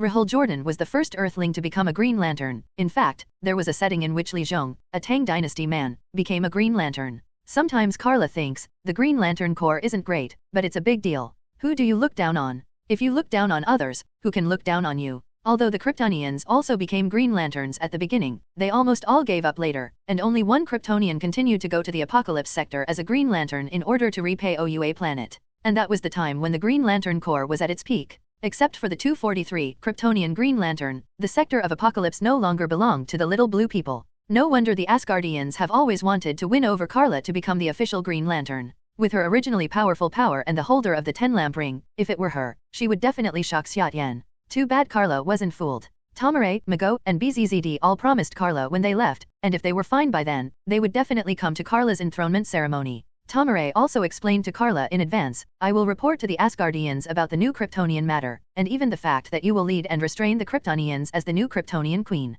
Please understand. After all, you almost all of the 5 million Kryptonians have the power of Superman, and even the Red Sun is gone, and if there is another conflict, you can easily destroy the entire universe. This is not an exaggeration at all. 100,000 years ago, the Seven Lantern Corps was destroyed by the Kryptonians. The little blue people have always boasted that their legions and rings are the most powerful armies and weapons in the world. As a result, the Kryptonian army was stronger than them, and Doomsday, as a biochemical weapon, also made them terrified. So Tomare and the others may have been entrusted by the little blue people from the very beginning. Maybe they came to witness the whole process. After a busy day, Karla is not tired, but when night falls, she always has to go home. That's right, just go home. But instead of returning to the home on Earth, it is to return to the place of one's own biological parents, to return to the real, original home. New Krypton will also revolve and rotate, so New Krypton will definitely have day and night. When the first night of the new Kryptonian fell, many Kryptonians did not rest, but continued to rebuild their homeland in full swing. And because of being strengthened by the golden sunshine this day, almost everyone has become a Superman, and this exhaustion is nothing.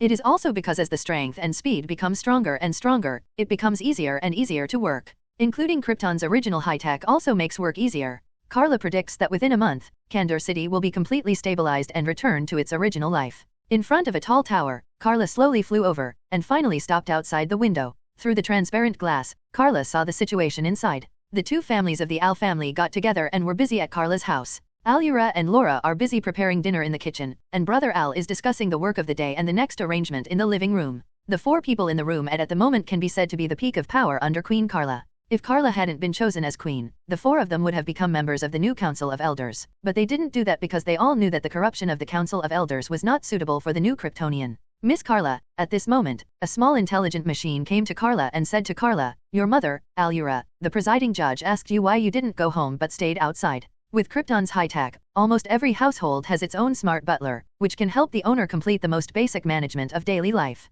In addition, if the authority is high enough, these smart housekeepers also have the authority to call Krypton's general database, which contains many materials and information. Even the smart housekeeper also has various functions such as games and players, and even assists in learning and so on. Now even helping Alura take on the task of bringing her daughter home. Karla felt speechless, she just wanted to take a look outside first, but she didn't say she couldn't come back. Help me open the window, Karla said. The smart housekeeper acted immediately and opened the smart window for Karla, and Karla flew in through the window. Karla, why don't you go through the door? Alura's question came from the direction of the kitchen immediately. As mentioned earlier, in Karla's memory, this mother has always been a Spartan education method, which is simply very sturdy. Karla said casually, don't you know I'm outside? Isn't it that Alura asked the smart housekeeper to call Karla in? But I didn't let you in through the window either. Do I have to go out again? Are you starting to talk back to me? Alura poked her head out of the kitchen door with an incredulous expression on her face. Karla reminded, Mom, I'm 35 years old. She's not a kid anymore, okay? Then you are also my daughter, don't think that you can resist me just because you are the queen. Alura snorted, and went back to take care of the kitchen. Karla is very helpless, it seems that her mother is a very serious control freak. Turning around, Karla came to her father and uncle. I don't want to tell Karl the news about the new Krypton, and I don't want to disturb his life on Earth. At least for now, it's better not to let him come back, Karla said after all about his previous hesitation. Karl has gotten used to life on Earth, and even he is slowly accepting the world, and the world is about to be ready for the birth of Superman. If we bring Karl back now, wouldn't all previous efforts be wasted? Can't do that, that's too selfish. In fact, the reconstruction of New Krypton does not need Karl at all, and the only benefit of bringing him back is that it can completely reunite the Al family, which can only be for their own selfishness. But that's not fair to Karl. Zo-El glared at Karla. Jor-El looked at Karla and reminded his niece, but you said that Karl already has his child, that is the descendant of our Al family, and also the descendant of Krypton. How can we keep our child on Earth? Karla wants to ask, who sent their children to the Earth? What happened to the Earth? Did you eat your rice? But Karla understands in her heart that the Kryptonians actually look down on the Earth, not the people on Earth, but the technology of the Earth. As early as 100,000 years ago, the Kryptonians had already entered the cosmic era, and even explored and almost colonized the Earth and the Moon. Including now, the old outposts left by the Kryptonians can be found somewhere on the Moon and the Earth. With Earth's technology, it won't be able to reach the level of Krypton in another 100 years. Among other things, Krypton has even mastered the technology of the Phantom Zone. The Phantom Zone is a special area that transcends time and space, and Krypton built a Rodsburg in the Phantom Zone, where many dangerous cosmic prisoners were held, and most of them were sent by Karla's mother, Allura. Went in. Karla, Mom has offended many people. Now even General Zod and General Astra are imprisoned there. There are many, many more. The Earth can't even explore the moon clearly, let alone the technology of the distant universe. When the Earth can develop the technology that can send people to other planets, or even exceed the speed of light, it will be possible to be compared with Iron Star. Jor-El was worried about nothing else. He wanted to bring his own grandson back to Krypton to raise him himself. At least bring that kid back. I don't know what his name is yet. Jor-El just remembered that he didn't even know his own grandson's name. Karla said the child's name. His Earth name is Jonathan Kent Jr., and I gave him, Zhao, another Kryptonian name, Kent Clark. Alba. Jor-El didn't know the meaning of these two names, but at least he knew what Al meant, and Jor-El looked at each other and nodded in satisfaction. At least Karla hasn't forgotten that she's from the Al family. Because he is a child of the Al family, he was brought back to receive the most elite education in Krypton, said Jor-El, who still seemed unwilling to compromise easily. Karla was very helpless. You guys are really stubborn. It's not that Karl can't raise his own child, it's his son, Uncle Joe. Can you stop meddling? What is this called? Zo-Al rolled her eyes. Did this girl count herself in? Allura in the kitchen yelled even more. Are you taking the opportunity to complain about me? Huh? Miss Karla? I have time to exercise in the evening. Mom, don't meddle. Now you can't beat me again. What? In order to help Karl continue to live his life on Earth, and to protect his children from being robbed by these family elders, Karla fought hard with reason. But this topic has not been recognized by the elders. Karla had a headache, and she couldn't convince the elders until the end. She was even worried that Jor-El and his wife might fly to the Earth in a spaceship overnight. Thankfully they didn't. In the evening, after the family dinner was over, Karla changed her clothes into Kryptonian-style pajamas, and went back to her previous room to rest. At this time, the door of the room was opened and Alla walked in. Karla is very helpless. In this family, the authority of her parents is definitely much higher than her. Karla does not have the authority to lock her parents out. But she also needs privacy and personal space. You seem very dissatisfied with me coming to sleep with you. Allura walked over angrily and stretched out her hand to push Karla, letting her go to the seat inside. Then she lay on the side by herself, and hugged Karla. My little cutie has grown up, said Allura, until this time showing her love for her daughter and her gentle side as a mother. When she is in front of outsiders during the day, she has always been a strong image of the presiding judge. She needs to do that. Only if they are more determined, the people below will have more confidence. If even they are full of confusion about the future of 803, how can people believe them? But Allura is also a mother, and it was only then that she hugged Karla tightly and showed her truest feelings. Karla closed her eyes comfortably too. It's time for you to find a boyfriend. No. Karla opened her eyes again. Only this point she will not compromise, and I am the queen now. This is the only point I have the final say. Don't even think about it. Arola pinched Karla's cheek. I don't know how you have lived these years, but you dare to confront me. You really deserve to be my daughter. It's a lot of flaws. Karla wanted to ask if her mother was so rebellious too, but it cannot be said to be rebellious. Don't blame your uncle and the others. After all, they sent Karla way out of helplessness. Now that you are back with us, they must also want to bring back their own children, especially when they suddenly learned that Karl has not even had children. It's all there. You have to understand their feelings and mood. Allura suddenly mentioned the controversy at the previous family gathering. Karla turned around and faced her mother. Karla said, but you also have to understand.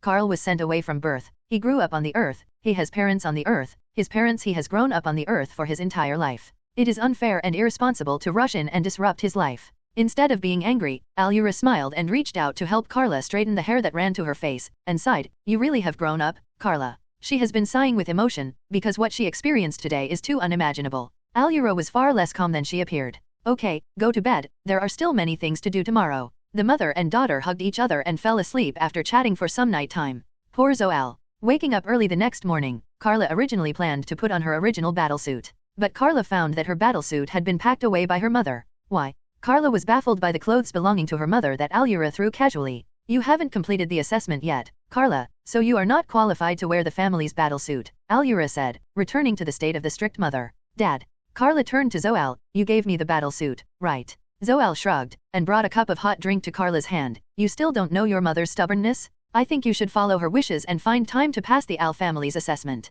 Karla's shoulders drooped. Their family's food chain was already very clear, and Allura was at the top. In order to meet her mother's so-called qualifications, Karla had to follow Allura to a certain facility after breakfast. This was originally a place to provide assessments for those fighters. Although the code of life can determine the genes of newborns, they still need to grow up after all. Therefore, only after passing the assessment can one officially become a qualified fighter. Karla now also has to participate in the assessment here. First of all, warrior, Karla, since your genes have all the qualifications, I hope you are the most perfect. As a queen, you must have the ability to protect your people, Allura told Karla. Karla is very helpless, but at the same time, she doesn't take it seriously. With her strength, will she care about a mere assessment? What's more, don't forget that Kryptonians were just ordinary people on Krypton before, so she didn't take the assessment seriously at all. When the mother and daughter found the person in charge of the facility, the other party knelt down on one knee and gave a big gift to Karla. See Her Majesty. Karla was in a trance for a while, not fully adapting to her current identity. I should cancel this outdated way of saluting. Karla made a decision, and when she was enthroned, she absolutely must announce the news. She didn't want others to kneel in front of her.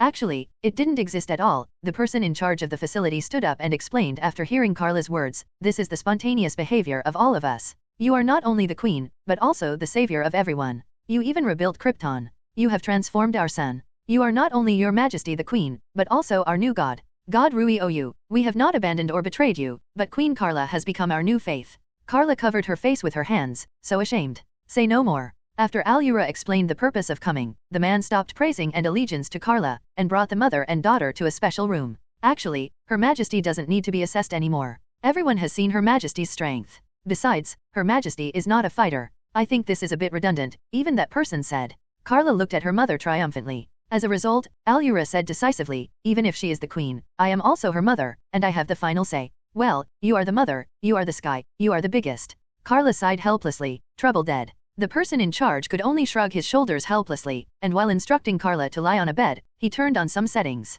Karla was also held on the head by the man with a helmet-like thing. Karla thought about it, and it seemed that she had participated in such an assessment in her memory. She remembered that this helmet seemed to come from a virtual device. It's like the one in the online novels of all virtual games, which can make people's spirits plunge into a virtual reality world. The advantage of doing so is that even if they die there, they will only wake up in a dream. But wait a minute, in this way, wouldn't it be meaningless no matter how much power you have on your body? Karla still underestimated her mother too much, and Allura also became stronger because of the light of the golden sun, and also possessed the power of Superman. How could she not know what Karla was thinking, and couldn't help snickering several times along the way? At the moment, on the wall of the room, the original wall suddenly turned into a screen, and the picture played was exactly what Karla was experiencing now. Karla's spirit has been immersed in the virtual world, which is an extremely real world, at least in Karla's sense of body, that world is very real. The only thing that allows her to tell that this is not the real world is that she has lost her super ability now. That's right, Karla suddenly became an ordinary person. All the power she was accustomed to disappeared, and the 10-lamp ring on her hand also disappeared.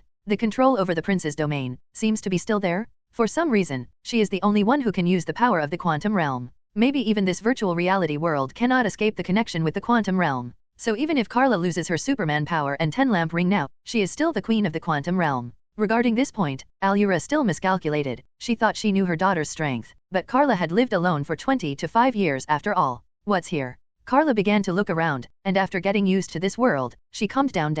In fact, even without the power of the quantum realm, Karla didn't panic at all, because she knew that her mother would not harm her, and she was even more aware that this was just a false world, and she could go back anytime if she wanted. This world can't trap her, and there is no setting that can trap her. It's not that kind of death game. This is just a mock assessment. The main purpose is to let the soldiers complete the assessment, so the people inside can decide whether to stay or not, and one thought can be the end. In Karla's eyes, this is a huge amounts of space, surrounded by a piece of white ground, white roof, and even white walls. Suddenly, a row of weapon walls appeared in front of Karla, and a wall full of various weapons appeared in front of Karla out of thin air. Those weapons are all high-tech future weapons, laser guns with nuclear kinetic energy, electric sniper rifles that can easily provide the power consumption of the entire Earth for a day, and so on.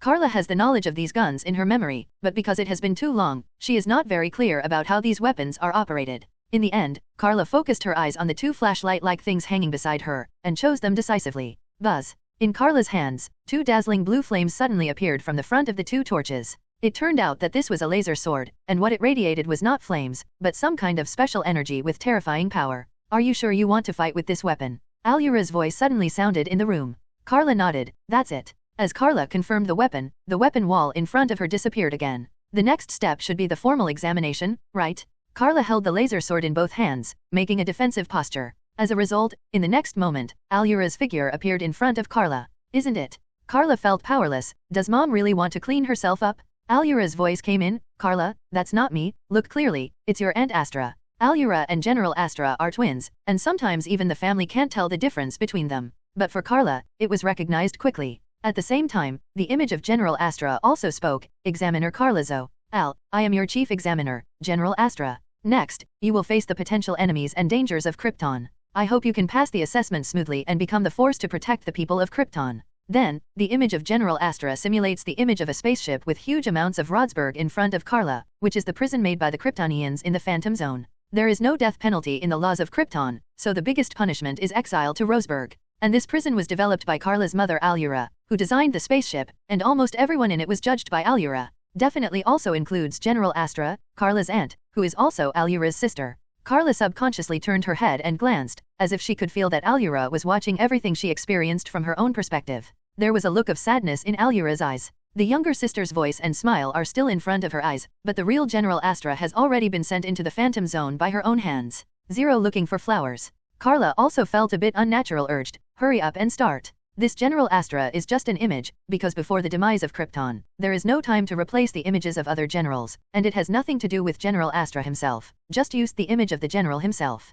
Then, the image of General Astra began to introduce Karla to the people in Rodsburg, where the most brutal prisoners in the galaxy were imprisoned, and they and their civilization were the potential enemies and threats of Krypton and Kryptonians. As for Karla's assessment, apart from understanding these, the most important thing is to fight them. What Karla is facing is not real criminals, but simulated virtual opponents. What Karla has to do now is to defeat them. 0. In the absence of super ability, Karla didn't panic, and when her enemies started appearing one by one, Karla sprang into action. Under normal circumstances, ordinary soldiers only need to defeat one enemy in a one-on-one situation to pass, defeat 2 enemies to be excellent, and defeat 3 or more enemies to get an excellent evaluation. But Karla is different here. She has met almost all the enemies in Roseburg. In Roseburg, there are various races from all over the galaxy, some with powerful physical strength, some with high-tech cash weapons, and even mind control with super ability. Alura is right, if the Kryptonians are just ordinary people, it will be very difficult to deal with those people. I really don't know how they were captured in the first place. It seems that Alura is not easy.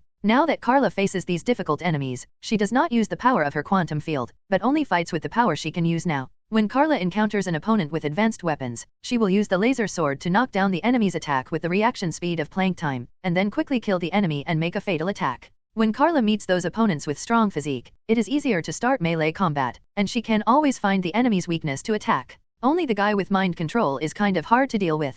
But Karla also has psychokinesis. After offsetting and shielding the enemy's attack, the battle is easily ended. That's it. In fact, Kryptonians do not have super ability under the original Krypton and red sunlight. They are just ordinary people just like the Earthlings on the Earth. But there are many capable people and aliens in Fort Rose, that is to say, many aliens have super abilities. One thing to take into consideration, though, is that Krypton's gravity is 5 times that of Earth's. Someone once made such a bold guess that if the Earthlings find a planet with a gravity much lower than that of the Earth, then the Earthlings can also become Superman. So when aliens come into contact with the strong gravity of Krypton, some will be greatly affected, which also allows Karla to successfully end all enemies without using super ability. Don't forget that she has mastered almost all fighting techniques and kung fu on Earth. There is also Karla's super reaction. She can even split the attack of 590 with a weapon far exceeding the speed of the fastest bullet with a laser sword. This kind of assessment couldn't be easier for her. When Karla woke up from the virtual reality world, Alura also had to say, Karla, you are far more than I expected.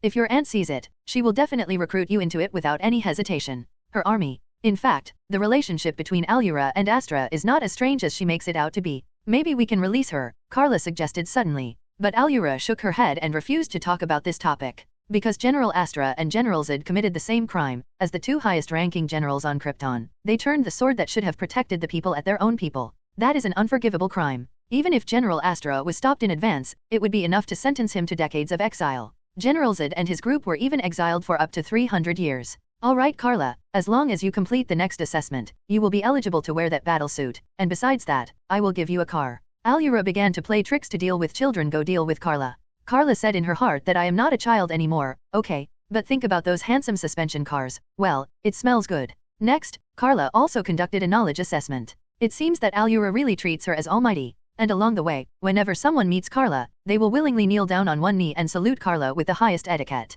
Karla has said countless times that she doesn't want this, and she doesn't like it. But at least in a short period of time, she is unable to stop the piety of the people. Because Karla is more than just a queen, almost everyone regards her as the new god of the new Kryptonian. Thinking about Karla creating the world in one day, it seems to be tantamount to being a god. On the way, Alla took Karla to pick out some clothes. Because Kandor City still retains its integrity, many things in the city remain the same, even the shops are still intact. And Karla found that the clothing style of Krypton is actually not too different from that of Earth, but there are differences in details. After all, the appearance of Kryptonians is almost exactly the same as that of Earthlings. If you don't consider the difference in genes, you can't tell the difference at all. Even Kryptonians and Earthlings can give birth to hybrid offspring, which shows that there is a certain connection between the two races, and it may be distant relatives. So the aesthetics are similar, good-looking things are good-looking. They didn't spend any money on the things they bought. When they saw that the queen was coming, everyone wished they could kneel down to greet her, and they did, so they didn't even ask for money. With the technological level of Kryptonians, they have already achieved the level of virtual currency.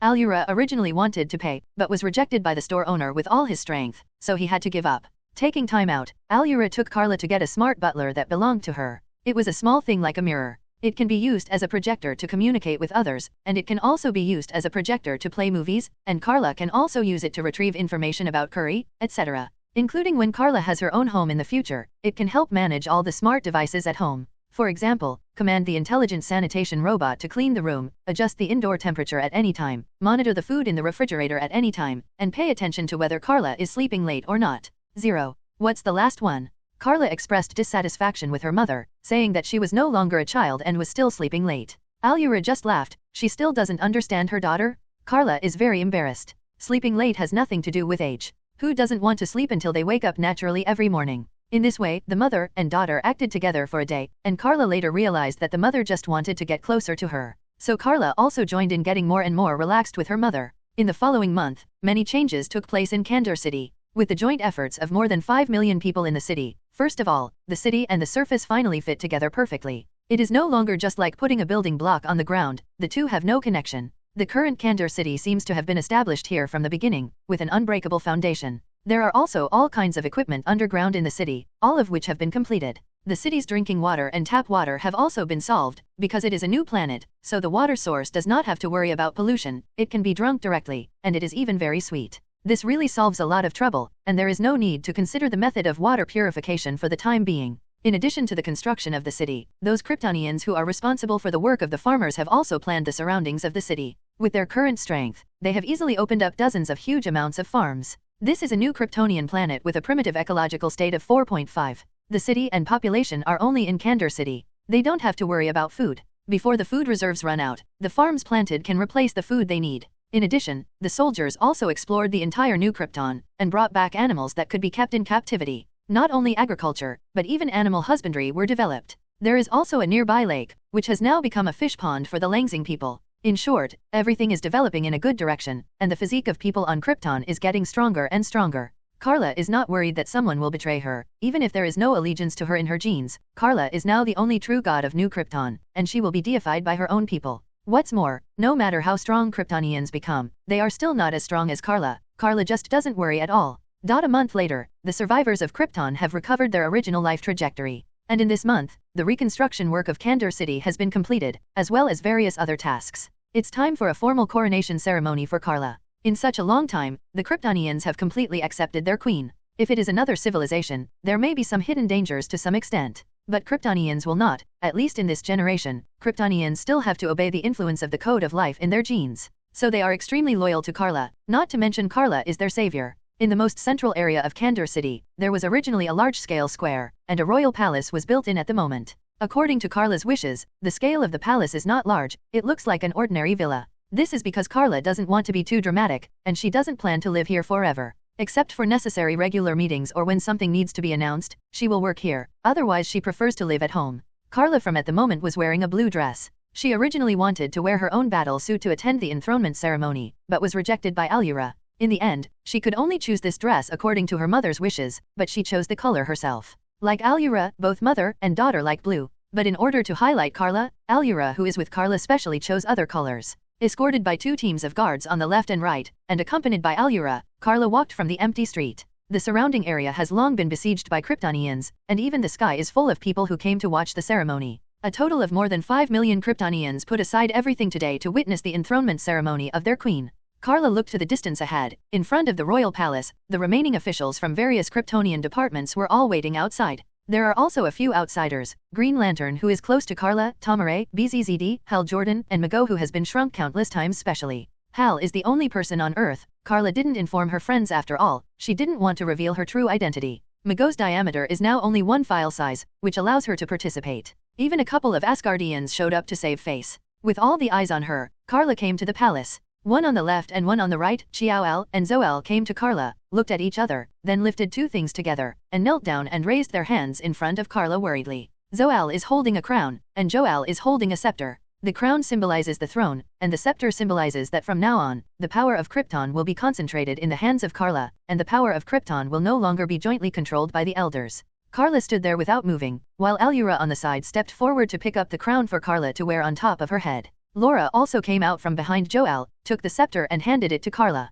Karla took the scepter and walked on. This time, she was the only one left to walk up the steps by herself. In front of the palace there is a very high step, and one. Karla came to the top platform, and then turned around abruptly. Her fluttering long skirt and long hair made her look so beautiful. Karla couldn't help getting a little excited, looking at the pair of hopeful and loyal eyes, holding the scepter in her right hand and raising it high, she shouted, "Starting today, I announce that Kryptonian civilization has entered a new, higher era. Karla Queen hail, nitrogen hail." The city suddenly sounded like a mountain roar and a tsunami. With such firm faith and loyalty, the two Asgardians looked at each other, and both saw the worry in each other's eyes. They came here in person to witness the situation of New Krypton and these Krypton survivors. They are very worried that Karla is too ambitious and will not be satisfied after becoming the queen of the New Krypton, and may launch an invasion of other civilizations. There are many civilized races in the Milky Way alone. For example, the hometown of Abinsu and Tomare are both in the Milky Way. There is also a civilization that exists on a planet called Black Dwarf. 1. The Asgardians know that once the current Kryptonians are allowed to rush out, the Milky Way is basically hopeless.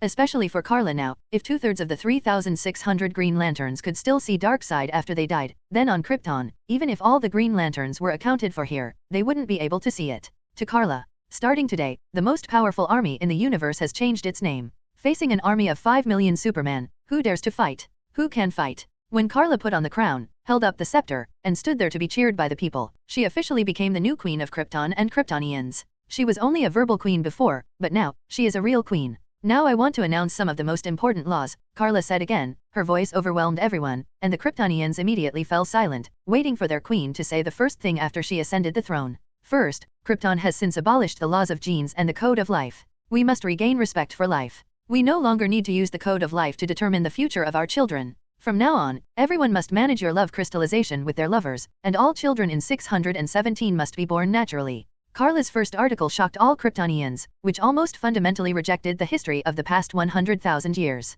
But immediately, the people of Kryptonian cheered even louder. Their generation is the representative of the victims. Who wants to be determined from the first day of birth? To put it bluntly, who doesn't want to be a general? Why are they just workers? Karla's announcement is tantamount to completely liberating the fate and shackles of the Kryptonians. Second, Krypton abolishes the kneeling rule. Even if you see me, you don't need to kneel. Even if you see me, it doesn't matter if you don't say hello. There is no need for someone superior to others. Even if I am your queen, I won't either. Higher level than you. The Kryptonians were all quiet again, and they had never seen anyone who voluntarily gave up the corresponding privileges after gaining a higher status and power. But in this way, Karla won the hearts of the people even more. Third, Karla continued her efforts, saying the third, "We have obtained the new Krypton. We have a young son. We don't need to expand outward, at least until the new Krypton is in danger of extinction. All manual work is prohibited. The act of invading other civilizations. Definitely if someone wants to bully us, that's another matter." Karla looked at the two Asgardians. "Now you can rest assured." After Karla took the throne, she took the lead in issuing 3 declarations.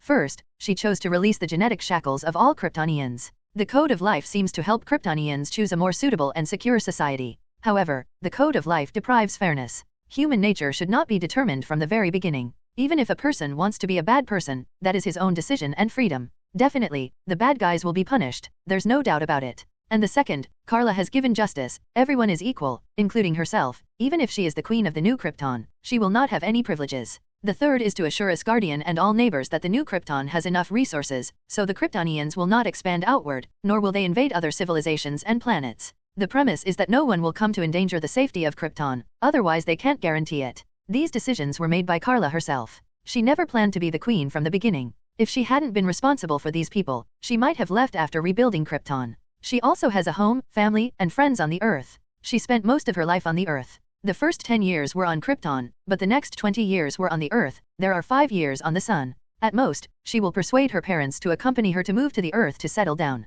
But it's not going to work now, she has to be responsible to her own people. Except for these 3 items, Karla did not overhaul the original laws and rules of Krypton. As a developed civilization and society, Krypton's laws are still very sound. Although Karla also wanted to propose the restoration of the death penalty, her parents stopped her in the end. But Karla will not give up. The death penalty is indispensable for a truly sound law. Otherwise, it will fall into a vortex like Gotham City. Prisoners are arrested for crimes, then escape, and then get caught for crimes, and then escape again. As a result, people have been injured all the time, and many people have even died. Most importantly, if killing is not illegal, who will uphold justice for those who died? For example, Joker killed dozens of people and was arrested, then he escaped, and because he killed dozens of people, he was arrested again, escaped again, and killed again. Only innocent people are punished? What are you guys playing? Karla didn't want that, and sooner or later she would resume execution, sooner or later. When it comes to the issue of punishment, Karla took the initiative to bring up the issue of fort rods on the 3rd day after assuming the throne. Alura knew why Karla suddenly asked Rodsburg.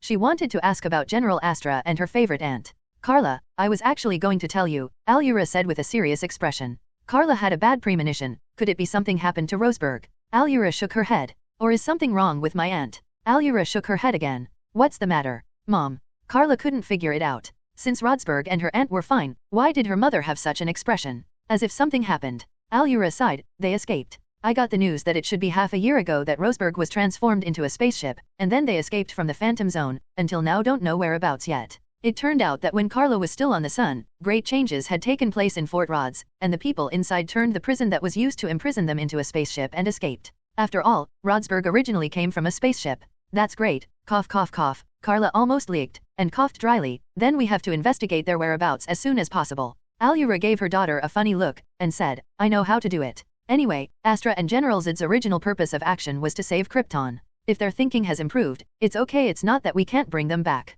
After all, we also need to have their rich experience to lead the army. Krypton has just been rebuilt, and in fact, it is not very comprehensive in terms of planetary defense. It is better to say that it is an undefended primitive planet. Only Kandor City still retains various high-tech products. If it weren't for the mighty power of the Kryptonians, the Asgardians wouldn't be worried about them invading others, but they should be worried about whether the new Kryptonian would be bullied by other civilizations. So General Astra and General Zod became important again. Karla nodded, but she didn't take it seriously in her heart. She didn't have to worry about anything. After that, Karla followed Alura to complete some documents and other approvals. In fact, Karla's work is very simple to say. This is the modern, even surreal future era of technology, and it is certainly not like the ancient emperors who have endless memorials every day. And at least in this generation of Kryptonian society, everyone has their own responsibilities and jobs, and there is nothing to worry about or deal with at ordinary times. Coupled with the help of Karla and her parents and others, there is no work. If it weren't for the fact that the little sister in Taylai was too young, Karla could go to play with her every day.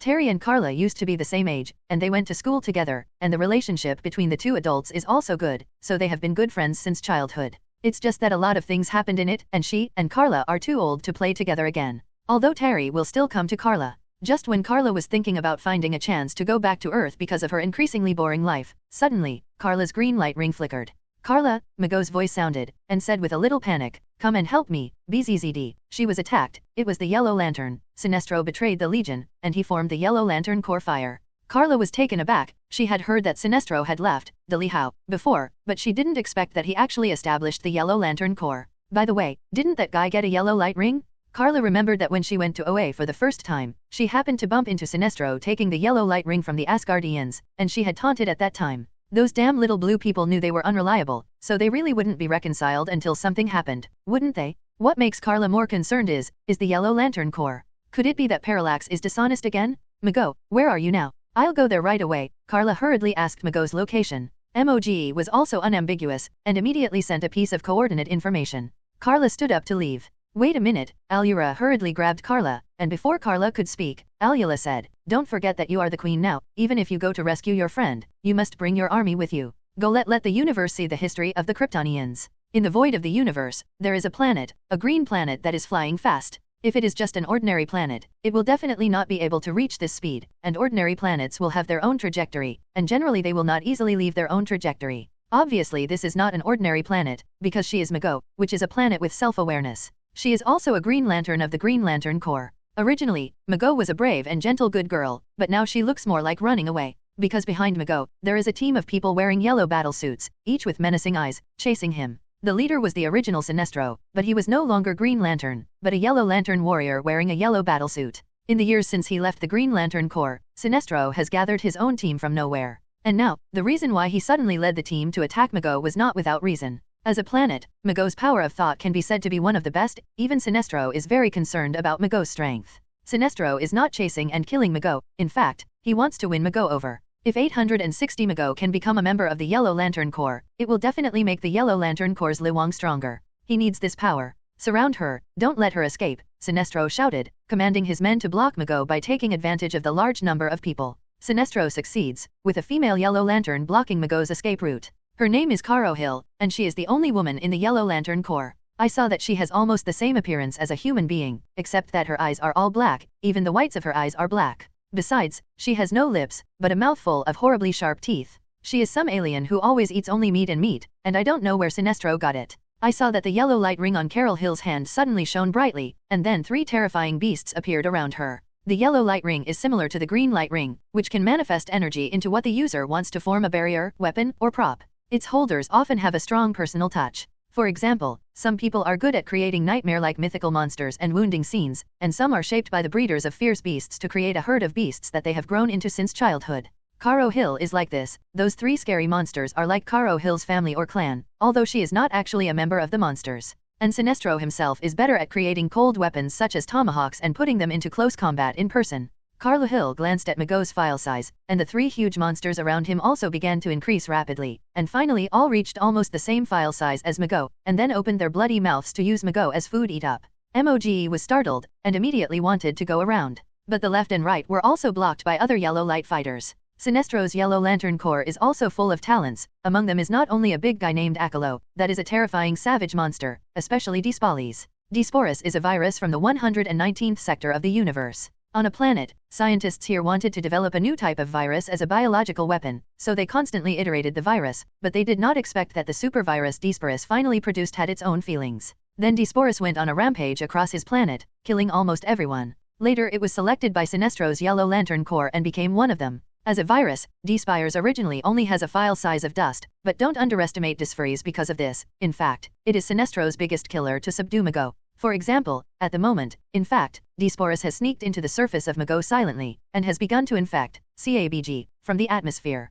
By the time Mago notices, it may be too late. Mago, we need your strength, join us, Sinestro loudly issued an invitation to Mago. But Mago didn't even think about it, and directly refused. Sinestro, I will not join you, and you betrayed the Green Lantern Corps. Guardian will not let you live happily ever after. Ha ha ha ha, Sinestro raised his head and let out a burst of laughter. Are you talking about those cowardly people? It's so funny. Originally, I still respected them and thought they were noble Asgardians in the universe. But since I've seen it clearly in that, and they have fears too. When faced with a powerful force, it turned out that they would also compromise and show contemptible behavior. From then on, I understood that power is everything, power is truth, and power is justice, said Sergei. Nistiko shouted frantically. Sinestro, are you holding grudges against Karla? Mago suddenly asked with emotion. Don't mention that woman to me, Sinestro roared. The humiliation she gave me, I will take revenge one day, and I will make her kneel down and beg for mercy. Ho! At this moment, a door of space suddenly opened beside Mago, and Karla put on the battlesuit of the female Superman again, stepping out step by step through the void.